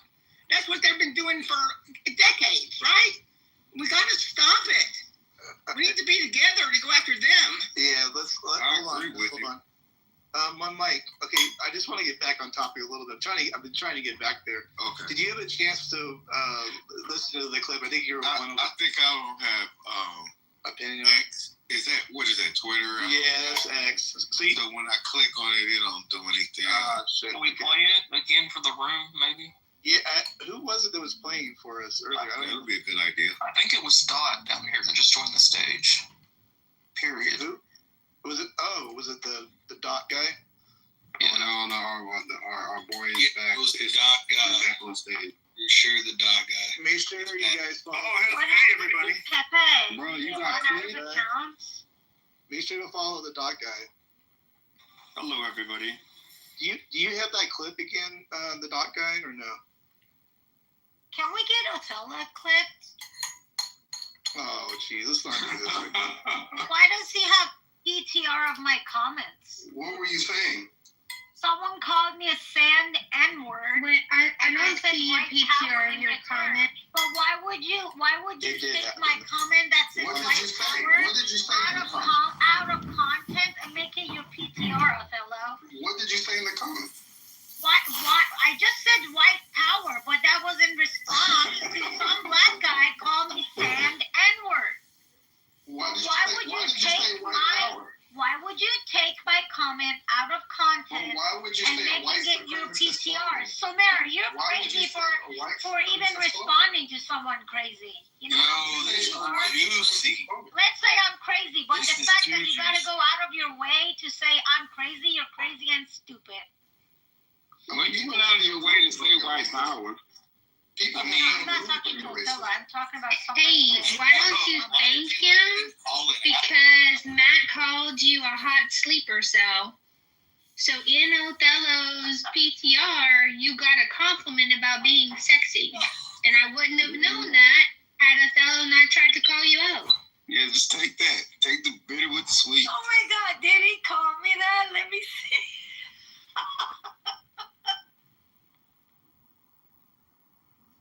She's a hot sleeper. Hilarious. You guys are crazy. Hey, yo, roll the tape. Yeah. So I think the military in Philly is they're basically like high paid marijuana monitors, right? They just go around and say, hey, put that out. No smoking. No smoking marijuana in public. That's basically what they're doing. The National Guard is enforcing In Philadelphia? Yes. cannabis. Yes. Where have you seen that? Where is that? Every clip, bro, there's clips all over it. Do they? I do really want to see it. No, post it. There's clips all over of the military in Philadelphia monitoring smoking marijuana outside. Right. All right, so let's get back on the title. I'm trying to still get there. One I couldn't hear it. I don't know. Alan, have you heard what has happened or transpired today with Trump? Yes. As near as I can tell, there was a fight between where the Star Force or Space Command or whatever he called it was going to be located. Or actually whether it was going to remain in Colorado or move to Alabama. Hunting, Alabama, I think. Well, Alabama won. Huntsville, thank you. Yeah. Huntsville won, and it will from now forward be referred to as started in Rocket City. Rocket City. It happened before. This happened Rocket before. City. Yeah, it already happened. He did this before Biden reversed it. Let's go with it. Yeah. Well, Biden reversed it. Trump reversed it again. And making these people move. They have to move every time they have. SpaceX doesn't want to move because they don't want to. That's the thing. Is like it does this really. That's the ironic thing. That SpaceX doesn't want to move because they're based in Colorado. They literally want to be in Colorado. Okay, real quick, but Alan, I don't know if you know what the controversy really is, though, right? So tell me. Check the title up top. And then you can, I don't know, you probably have to see the full clip. I don't know if you saw that part of the clip. I wish Dot would actually have, I think he has a recording of it. I'm unable to play it, so I don't know. But if that is true, what do you think about that? I don't know. Are you guys watching he can go first. the parade? Are you watching the parade on TV? I have to ask. The big parade, like it is fucking nuts, dude. Like watching this parade, I'm like, what is it? Holy From shit! China? Yeah, dude, it's like a fucking really. It's it's happening right now. A big parade. He's literally in this. He's like saluting. It's fucking nuts, dude. It is crazy. You should see it. That's the reason. I mean, it is like holy. They're just practicing before the parade, and all these military people are like lining up. It's unbelievable. Like how. I mean, it makes the parade that Trump had a complete shit show. I mean, and that's been the. This is really like it's scary actually because when you look at the agreements that are taking place between these it's partners. the first thing that came up when I went to YouTube. Wait, what? I'm confused. What is a parade? What parade? You hear it? What is it? Look at all the people. Dude, I mean, are you kidding? Like they're not even. It's private. It is all the people. They are literally in lockstep. It is fucking crazy. Like how? What is it? I don't know. It's a huge Where military you been? parade in China that's representing China, Russia, India, and North Korea. Hold on, Art. I'm trying to figure out what parade is this that's going on right now. They're marching together. The countries are marching together. You are R. You're not C. C. Just look. Take a moment. I'm telling you. No, I'm just asking you. Take a moment because this is not the parade yet. Go to YouTube Live. It's What is it for? You guys, it's not that hard. It's not like I know you're trying to get a point across, and somehow this is some crazy event. What is it? That's the point. I fucking just tried to tell you. You told me to shut up.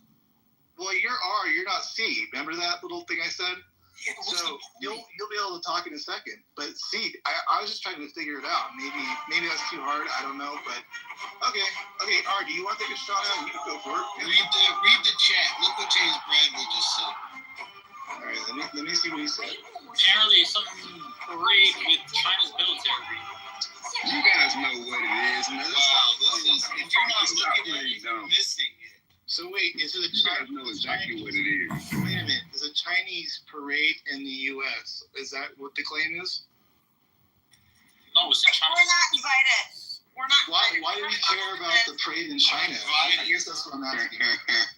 All the world leaders are there. How does she feel about what Trump said today? Oh my God. All the leaders are there. I mean, who else is there? Every member of BRICS. Everyone's I mean, this is Every member of BRICS.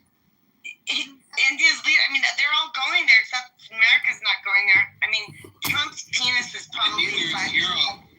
I mean, like literally,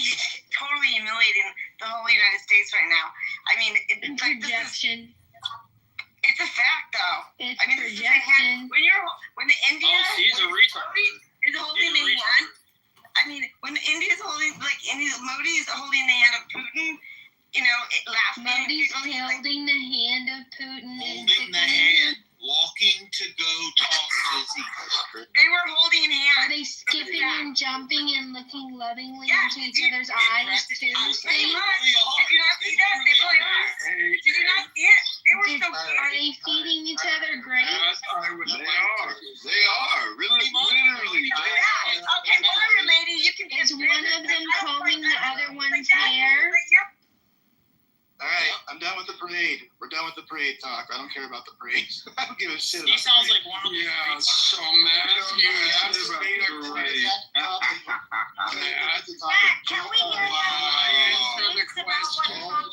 Hold on. Why are you coming off mic? I'm just going to start moving people. Quiet. Okay, Sarah, did you say you could play the clip or no? No, I can't. I said, can you ask C? What does she think about what Trump said? Yeah, let's start with C, then we'll go to Alan, and then we'll go to Monica. We haven't even heard from you from that part. So here we go. C, tell us what you think.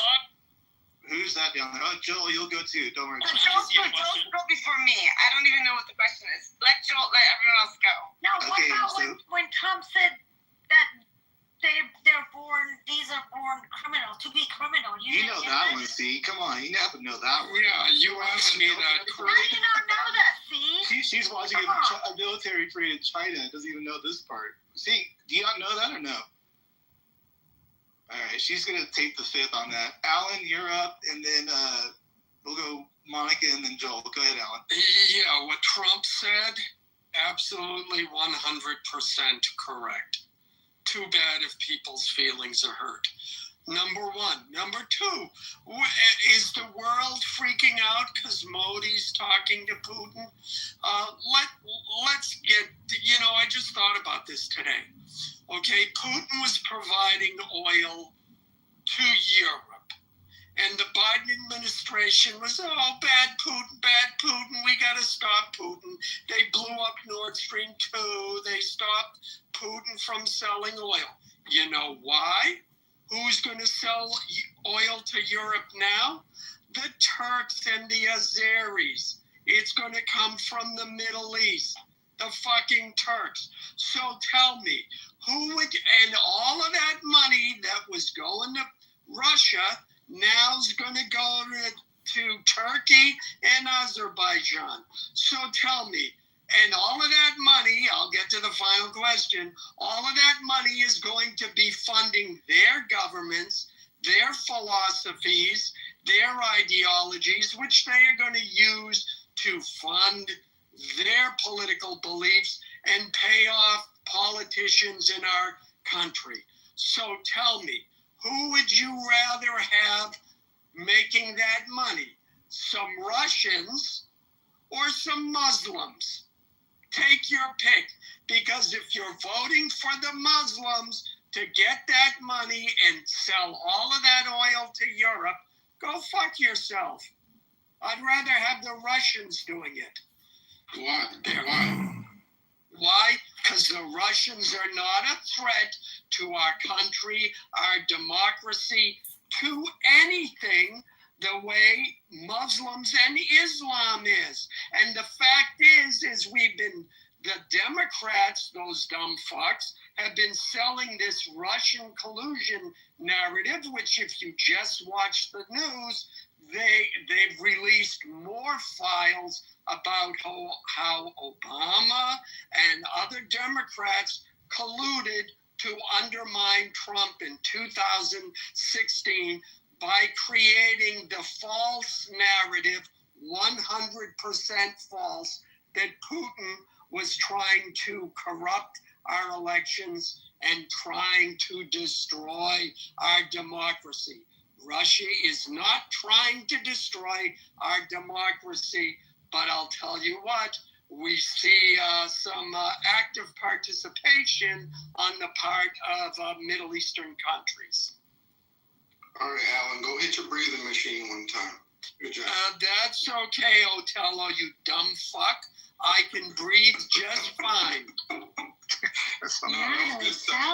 Not the dumb fuck. Okay, I think Monica, you're up. Do you want to speak on what Trump said? What do you think he's inferring to, or what the story is? I have been known as the Trump whisperer. Nobody understands Trump like I understand Trump. Ask anybody, they'll tell you. I understand Trumpian speech. So I was thinking about this. Plumbers have their kids around and they teach them the craft at a young age, and the tendency of their children to become plumbers, like doctors and lawyers and such, and car mechanics, tends to be high. They have a knack for it. They have a genetic disposition for it. They tend to run in families. So I asked Grok, hey Grok, can you determine if there's any patterns in criminality like there are patterns in career paths in families? And there's a link in the chat for people to review.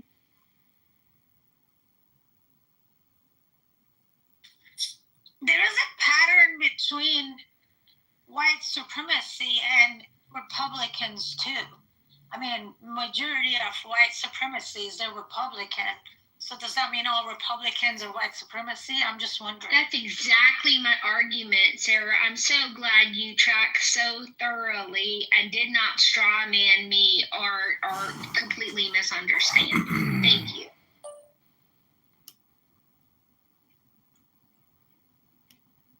I don't know why anyone could take that comment as a racial attack on anyone. Like, we don't have white criminals. Like, we don't have Jewish. I mean, was Epstein born? I don't think it's a race. I don't know who was saying it. I think this is like an attack on class. Then why do you think he should resign? Oh, that's a joke. I was trolling. But I'm upset about what he said, though. I am upset about what he said because it's called generalization, and we do have, like, you can't just go around and say because majority of criminals are from low income class and everyone he didn't say that class. Well, you can't. He said they were born to be criminals. Right. So that word is a generalization. You can't say no one is born to be a criminal. How about hyperbolic?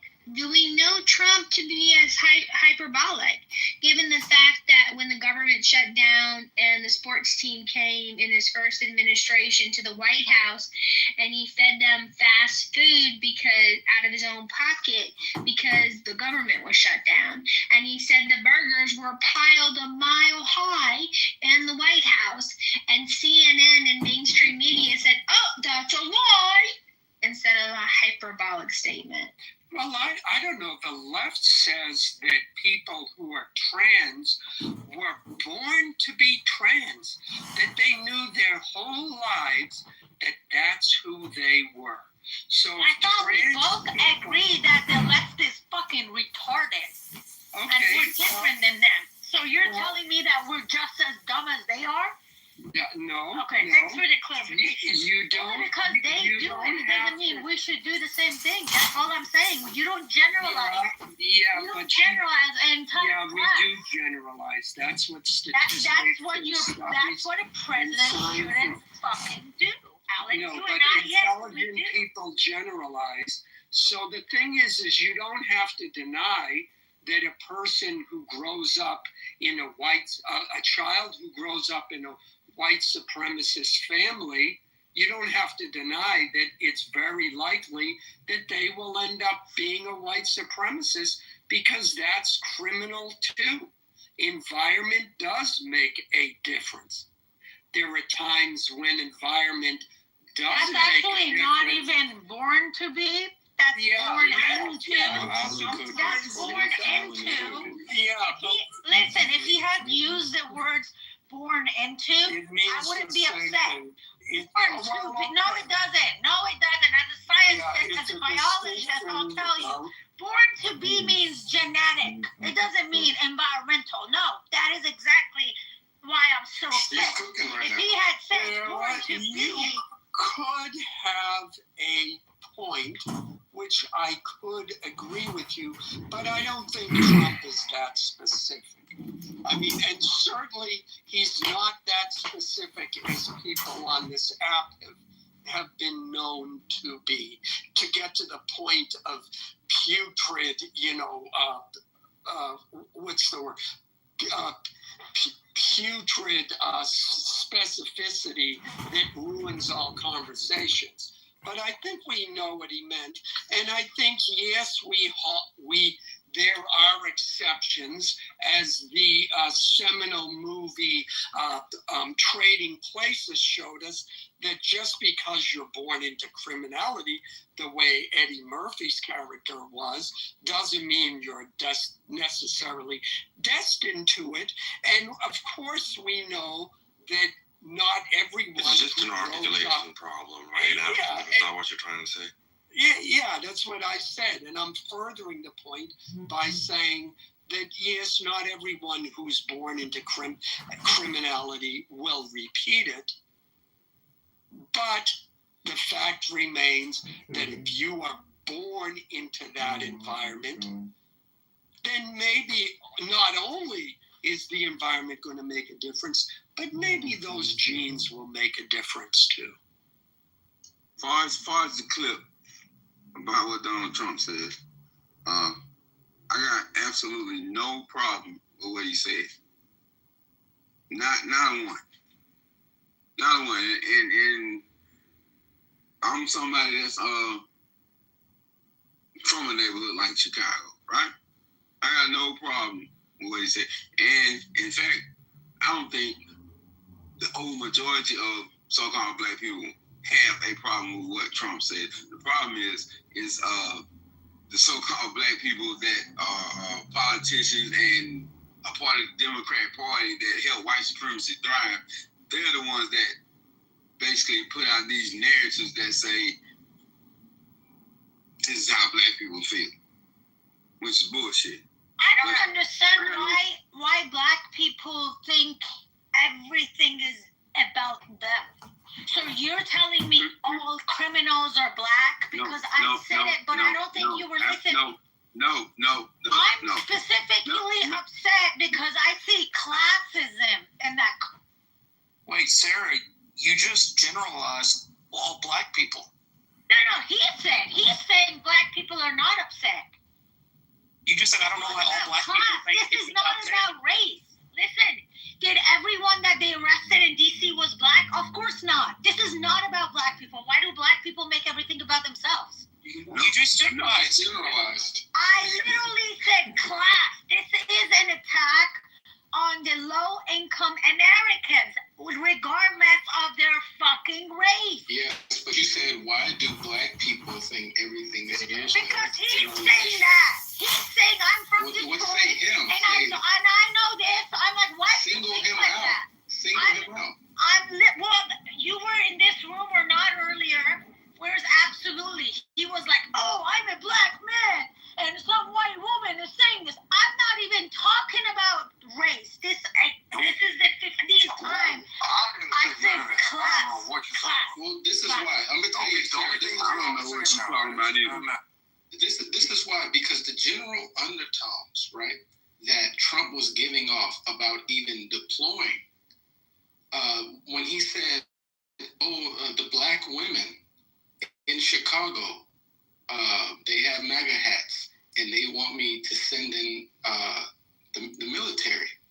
So the general undertones was that he was sending it to quell black-on-black crime or black crime. That was the general undertones of his of him saying that. But today he was talking about D.C. and then he said these were criminals, these were born to blah blah blah. So unless everyone that they arrested in D.C. over the weekend or whatever, unless they're all black, no, he wasn't talking about black people. Right. We know that. We know it's going to quell a lot of different criminals from different demographics. But he did say the black woman in Chicago, Hispanics committing crimes, white people committing crimes. You're so mentally ill.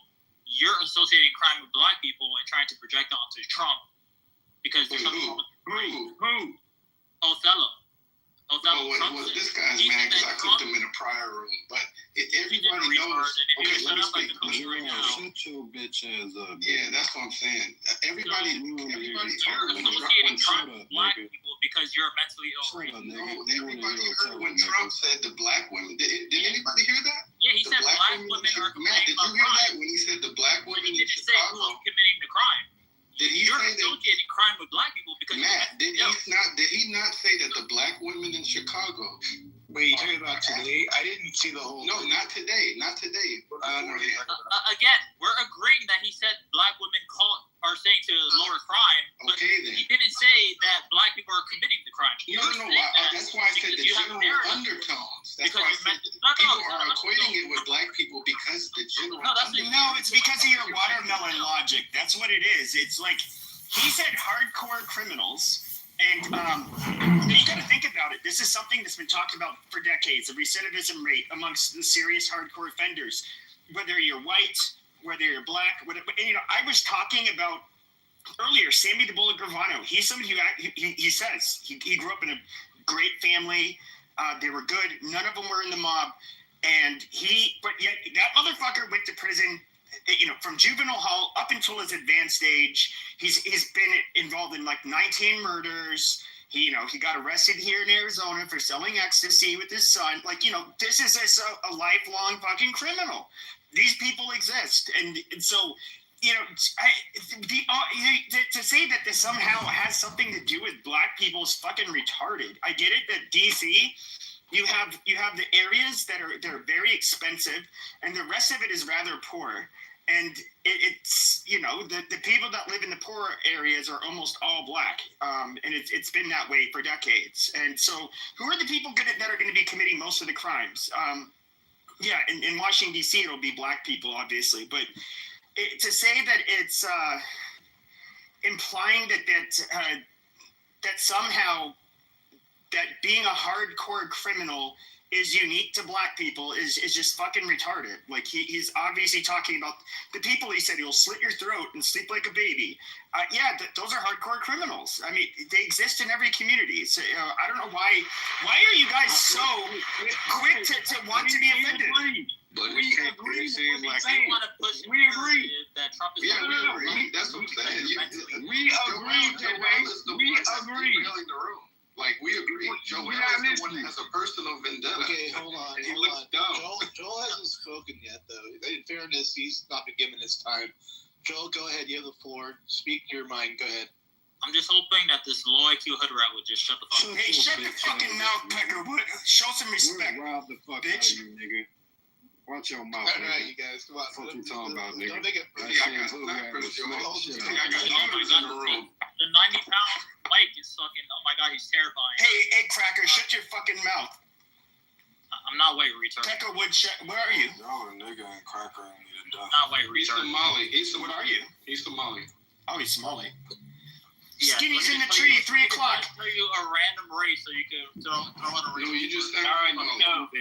Let somebody finish talking. You're too unhinged and your pussy hurts too much, so just shut the fuck up for 1 minute. I thought he had something to say, bro. You gonna say what you gotta say? Yeah, I would like to talk. The dumb fucking hood rat can shut the fuck up. Shut your bitch ass up, nigga. No, I ain't gonna let you talk now, nigga. Yeah, fuck you, bitch ass nigga. Fuck you. Bitch ass nigga. Fuck you. You ain't talking, nigga. Let's let the hood rats crash out. I ain't gonna let you talk, nigga. I don't wanna hear you talk, nigga. Oh, shit, nigga. I'll beat your ass, nigga. Oh, yeah, he's the real one. We don't want anybody to talk with your ass, nigga. We're just saying some of the undertones. This is how mentally ill black people have to act. They're raised by single moms. They don't know how to control their emotions. Somebody wants to be just like Myron Gates or whatever his fake name is. When the bird dad brings food to his wife again. He wants to be the North African Negro that gets to talk about the blacks and the hood rats. Yeah, that what he doing, Pepe? That's what Myron Gates does. Yeah, that's what he does. When this happens, the bird dad. You shut your mouth, you low IQ monkey. Even though I have Negro textured hair, you shut, you fucking hood rat bitch. Yeah, just crash out more, Pepe. Well, what are you going to contribute to the combo besides ad hominems? You're the one that was chipping out in your nerd voice. You were saying, "Oh, these low IQ hood rats." You started it, bro. No, No, I tried to talk, and then they started All right, talking. go ahead and make your. So I called them a hood rat, what they are. I want to hear your actual point. Somebody Go who ahead. can't control their emotions and has to crash out because they have a fucking pussy and they can't control their fucking emotions. Drop your Like you, location, Pepe, like you're since you so tough. I just thought it was funny to troll you, dude. It's not even personal. You're just getting butthurt. Let's just get this over with. I'm gonna Yeah. drop it because I'm like, I don't care who you are. I'm dropping you. But go ahead, Joel. Yeah, Pepe's screaming and he's saying that I'm crashing out. Yeah, so anybody with a brain can see who's crashing out here. Shut your bitch Come on, man. Don't make bro, this nigga not even saying nothing, bro. But yeah, so black women are saying that they want to stop crime. They didn't specify any race because there are Hispanic people in Chicago who are committing crimes. There are white people who are committing crimes. There are black people. There are literally all races that are committing crimes in Chicago. But Othello is so mentally ill. He tried to associate that statement with Trump wanting to crack down on black people because you have a narrative to push. He literally did not say anything about black people committing crimes. But you have a narrative to push because you're a Democrat coon. So you have to just literally, oh, he inferred it. He implied it. I can read his mind and know his motives. No, you're just a fucking retard who hates Trump for some reason because you're a coon, I guess, who needs to lick that Democrat dick. And you just have to make shit up in your delulu fucking brain. But that's not what he said at all. You should actually try to just report what people say instead of trying to... anything related to crime, it's Democrats always want to associate to minorities. They want to associate it with the immigrants, and that's how they've been, and that's how they gain their support. But other than that, they just can't actually show for anything that they've done good for the country at all. I mean, we know this, but then there are just low IQ people like Othello and Mike who just love their Democrat massa for some reason. I mean, imagine how dumb you have to be to vote for people and to support the party that thinks men are women and who just a few years ago gave us 9% inflation, doubled our gas, tripled mortgage rates, and let in 11 million illegals that caused rents and house prices to go up. Well, I don't vote, brother. I never said I was a Democrat or a Republican. But you're really giving off Democrat vibes when you crash out like a little bitch and you act you're kind of proving that you were raised by a single mom, you know? I just think you don't have anything worthwhile to consider. I just don't think you have anything worthwhile to consider. You definitely were not raised by a I know you tough on the internet, my brother, but we can always drop locations, bro. Oh, God, I'm not going to your disgusting... That's what I'm saying. If you're not coming to the city, then shut up, nigga. So, you want to fight for something? Can we get somebody else to talk? Can I apologize to Othello? Because... You dirty Armenian piece of shit. Shut up. Yeah, Pepe, stay out of it. You know, before he said, catch my breath, and I took that as an insult. But really, I realized my battery died, that he was just deeply concerned that I was breathing properly. And He doesn't get concerned about anyone. Okay, if I am telling a joke, can the audience please? You're a dirty Persian bitch. Shut the fuck up. And I'm telling Pepe, I'm not in the mood for you. Thank you very much. But what he's talking about actually has a point, because people are so dumb in this age that if Trump had said some pigeons told me they wanted to reduce crime in Baltimore, then people would be complaining, oh, he's talking about pigeon on pigeon crime. You can't mention anyone without people assuming that they're talking about them. But let me, just, oh crap, it lost. It was in my photos. There we go. Let me find the stats here. Oh, I got it. Great. Violent crime rate per 100,000. Oh, God. Number one, I just said violent crime rate. Did I say anything about race? No. Number one, St. Louis, 69.4. 2, Detroit. 3, Memphis. 4, Baltimore. I can go 5, Cleveland. 6, DC. 7, New Orleans. 8, Philadelphia. 9, Atlanta. Guess who's running all of them? Democrats. And black ones at that. Okay, well, this list doesn't have who the mayors are, but it does show what the crime rates are. So maybe what the Democrats are doing is they're being shown up, they're being shown that they're failures in this city, that their policies are failing, and that they're whipping up certain minority groups and saying, oh, they're coming after you, when in fact they don't actually care that their policies are failing. They just don't want to let go of power, and they just don't want to admit that Trump is right. And that last point, I guarantee, is 99% of it. They don't want to admit that he's right. I agree. Alan, I want to apologize to you because I told you to go hit your breathing machine. That was a joke, in poor taste, even though the timing was well. And I want to say that I truly agree with what you said earlier. Like, I'm not even trying to troll you right now. When I brought up the racial undertones to Trump, who I voted for, Joel, so your whole angle that you tried to come at us with is obsolete. I only brought it up to say this is why, because Sarah said, why do you think it's all about you? And I only brought it up to say this is why black people have been hosting these rooms, talking about it. Like, oh, okay, is this going to be stop and frisk to the 10th power? Now that it's with the military? No, black people tend to live in the inner city.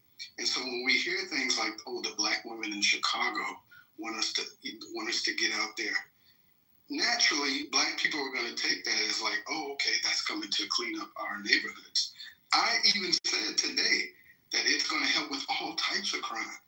All types of crime. I even went into the different industries, from sex trafficking to counterfeiting, pimping, prostitution, all kinds of things. So don't try and make me seem like some rabid Democrat supporter. I voted for Trump. Dello, you're actually right. And the thing is, though, is that you get the white sluts, and you get the white adjacent sluts and the chink sluts that all want to virtue signal it to the minorities. And they actually go over the top and sometimes more than black women, which is hard to do because they're very loud and aggressive, in my opinion, at least. And they will scream and throw temper tantrums, much like Sarah did, stand on her high horse because she wants to be worshipped. She wants to be worshipped as having, superior morals, and she wants the recognition from the black man. And that's what she does. That's what she does. And it's bullshit. Why is she so offended by something he said? And the black men on the stage have been telling you all night, darling, that you were wrong, and that I'm not into black. Yeah, and they did not take Trump's statement the way you did. Here she is acting like a hood rat. Here she is screaming like a ghetto hood rat would. Why? Because when it comes to her virtue signaling points, she really wants them. She's being aggressive. She's being a ghetto gagging slut. I'm dating. And she's angry. I'm dating. I'm sure you are. You're having sex with a black man, though. No, I don't like black men. I'm kind of over it. Clubhouse. Oh, you're over it. Yeah, I know. You've probably been over it and on top of it and, in front of it and all kinds of things. But, at the end of the day. You have a thing for black men too, Pepe. No, you're the one who made the statement, not me. I feel like you have a thing for them too. Okay, yeah, that's nice. You Corsican gigolo, stop talking. Let me add one. That's the only thing I could think of.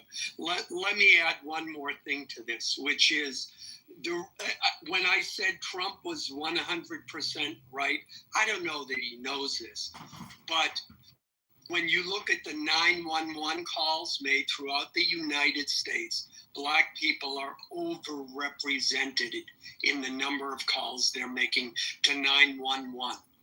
And there is an 85% satisfaction rate with all 911 calls. And I've said this all along. Good black people, law-abiding black people in their neighborhoods are calling the police to try and remove the criminality from their neighborhoods. So maybe it was intentional, maybe it was unintentional, but the stats do point to the fact that Black people are calling the police more when there is a need for the police. Man, where the hell you get that stat from, nigga? He got from the 911 calls. What the fuck, bro? Black people, we're that not the calling government the police, bro. What the keeps. fuck? We're talking about hood rat blacks. I mean, I'm just gonna tell you, okay, so like working at a hospital where I did in college, registration. It's like. Why do you lie, Pepe? We know you're a gardener.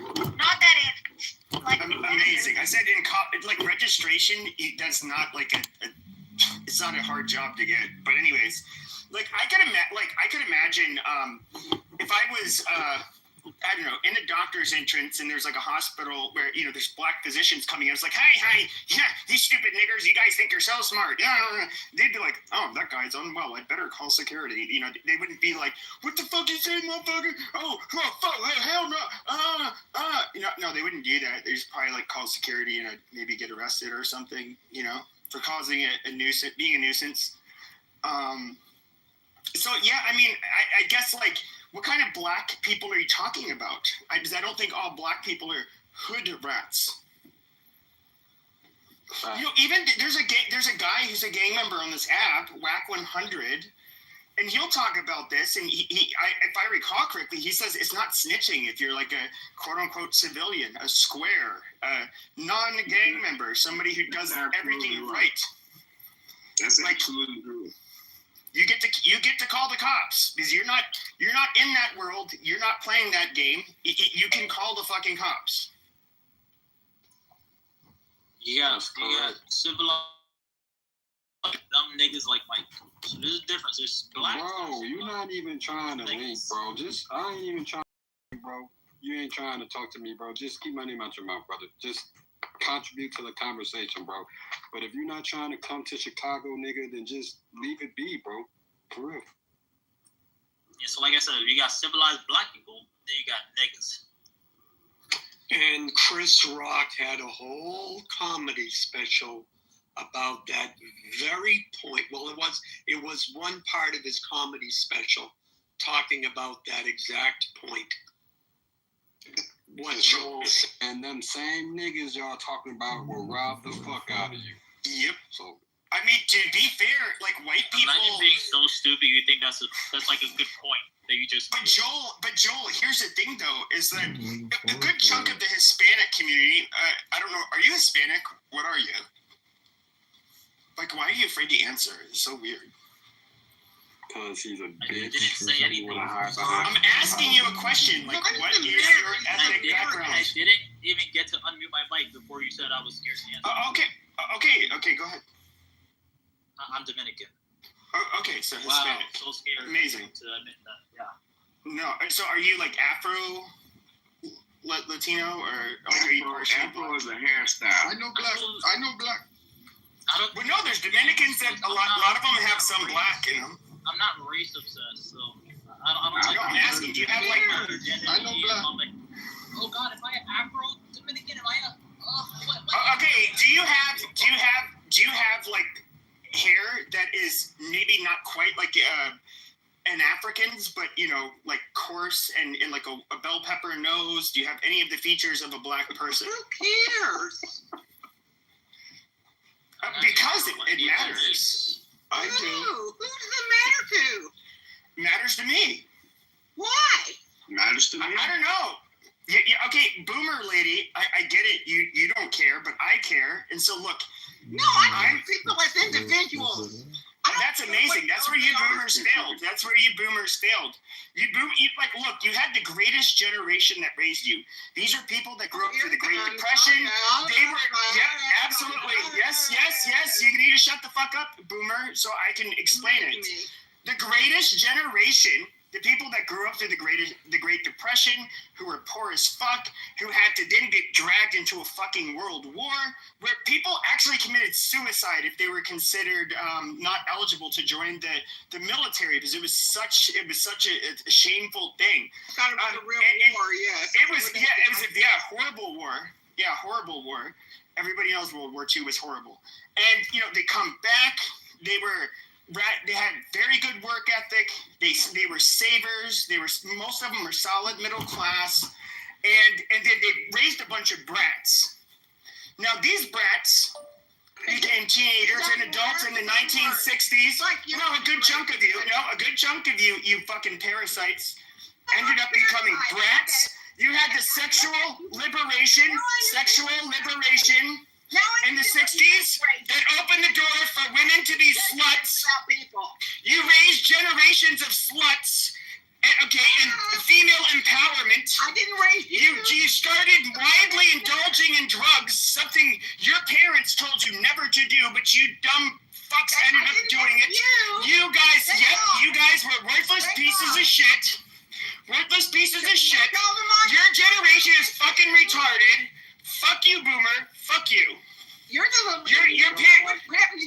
not deserve your parents. None of you deserved your parents. You guys are trash. The trashiest generation. Fuck all of you. Fuck all of you boomers. They had you. Well, no, they had you, you stupid bitch. Suck my fucking dick. You stupid whore. Suck a fucking dick. I'm not playing with you. I'm not taking the kids' gloves off because you're a fucking boomer bitch. I'm in my 40s. I don't need to tolerate your fucking shit. You worthless goddamn degenerate who's probably fucking doing orgies on LSD, going to fucking Lollapalooza, touring in a goddamn Volkswagen van where you got, probably not raped because you're more than willing. No, you absolute trashy people. You know what, Pepe? And you know what? 40 and acting like this is pretty embarrassing. And you know what, Pepe? As a boomer and listening to what you said, you know what I have to say to you? Ha, that's right. We did drugs. We fucked without condoms. We got to feel that pussy without having to put love on it. We got to shove our dicks in women's mouth and feel those lips. And I did that as a fucking teenager. I did, how does that a flex? That when we were high, we were smoking weed. I did it when I was sober and a fucking kid. How is that a fucking flex? All of that, and we enjoyed the fuck out of our lives. Yeah, we enjoyed it too. And we made our money, and we're not giving you one stinking dime. Yeah, no. We'd rather give it to some charity that helps birds, a bunch of little brown children, in the, make their nests in the forest, rather than to give it to you ungrateful little fucks who thought they were so important that they don't need to work. No, you guys thought you were important. That's why you rebelled against your parents. To give them money, you spoiled fucking brats. No, you guys were the spoiled brats. We worked for it. No, your parents worked for it. Nope, your parents worked for it. And our parents taught us to work just as No, they didn't. That's why you guys ended up becoming a bunch of fucking hippies and doing drugs and degenerate sex. You're blaming people. No, I'm blaming you guys. You guys failed. Good. You little baby. Go ahead, you little baby. It's weird that you're crashing out on Nancy because she called you out for being a race-obsessed weirdo. I am. Just like the greatest generation. Okay, unlike the boomers, I am a racist. I believe they had better ideas than the boomers who fucked everything up. Yes, absolutely. Flushness to be a racist? Okay, good plan, buddy. Good plan. Boomers are not a racist. It is, you stupid bitch. That is literally. If you would have stuck to the greatest generation's plan, this country would be way better. Absolutely way better. You're an idiot. You guys are not. Okay.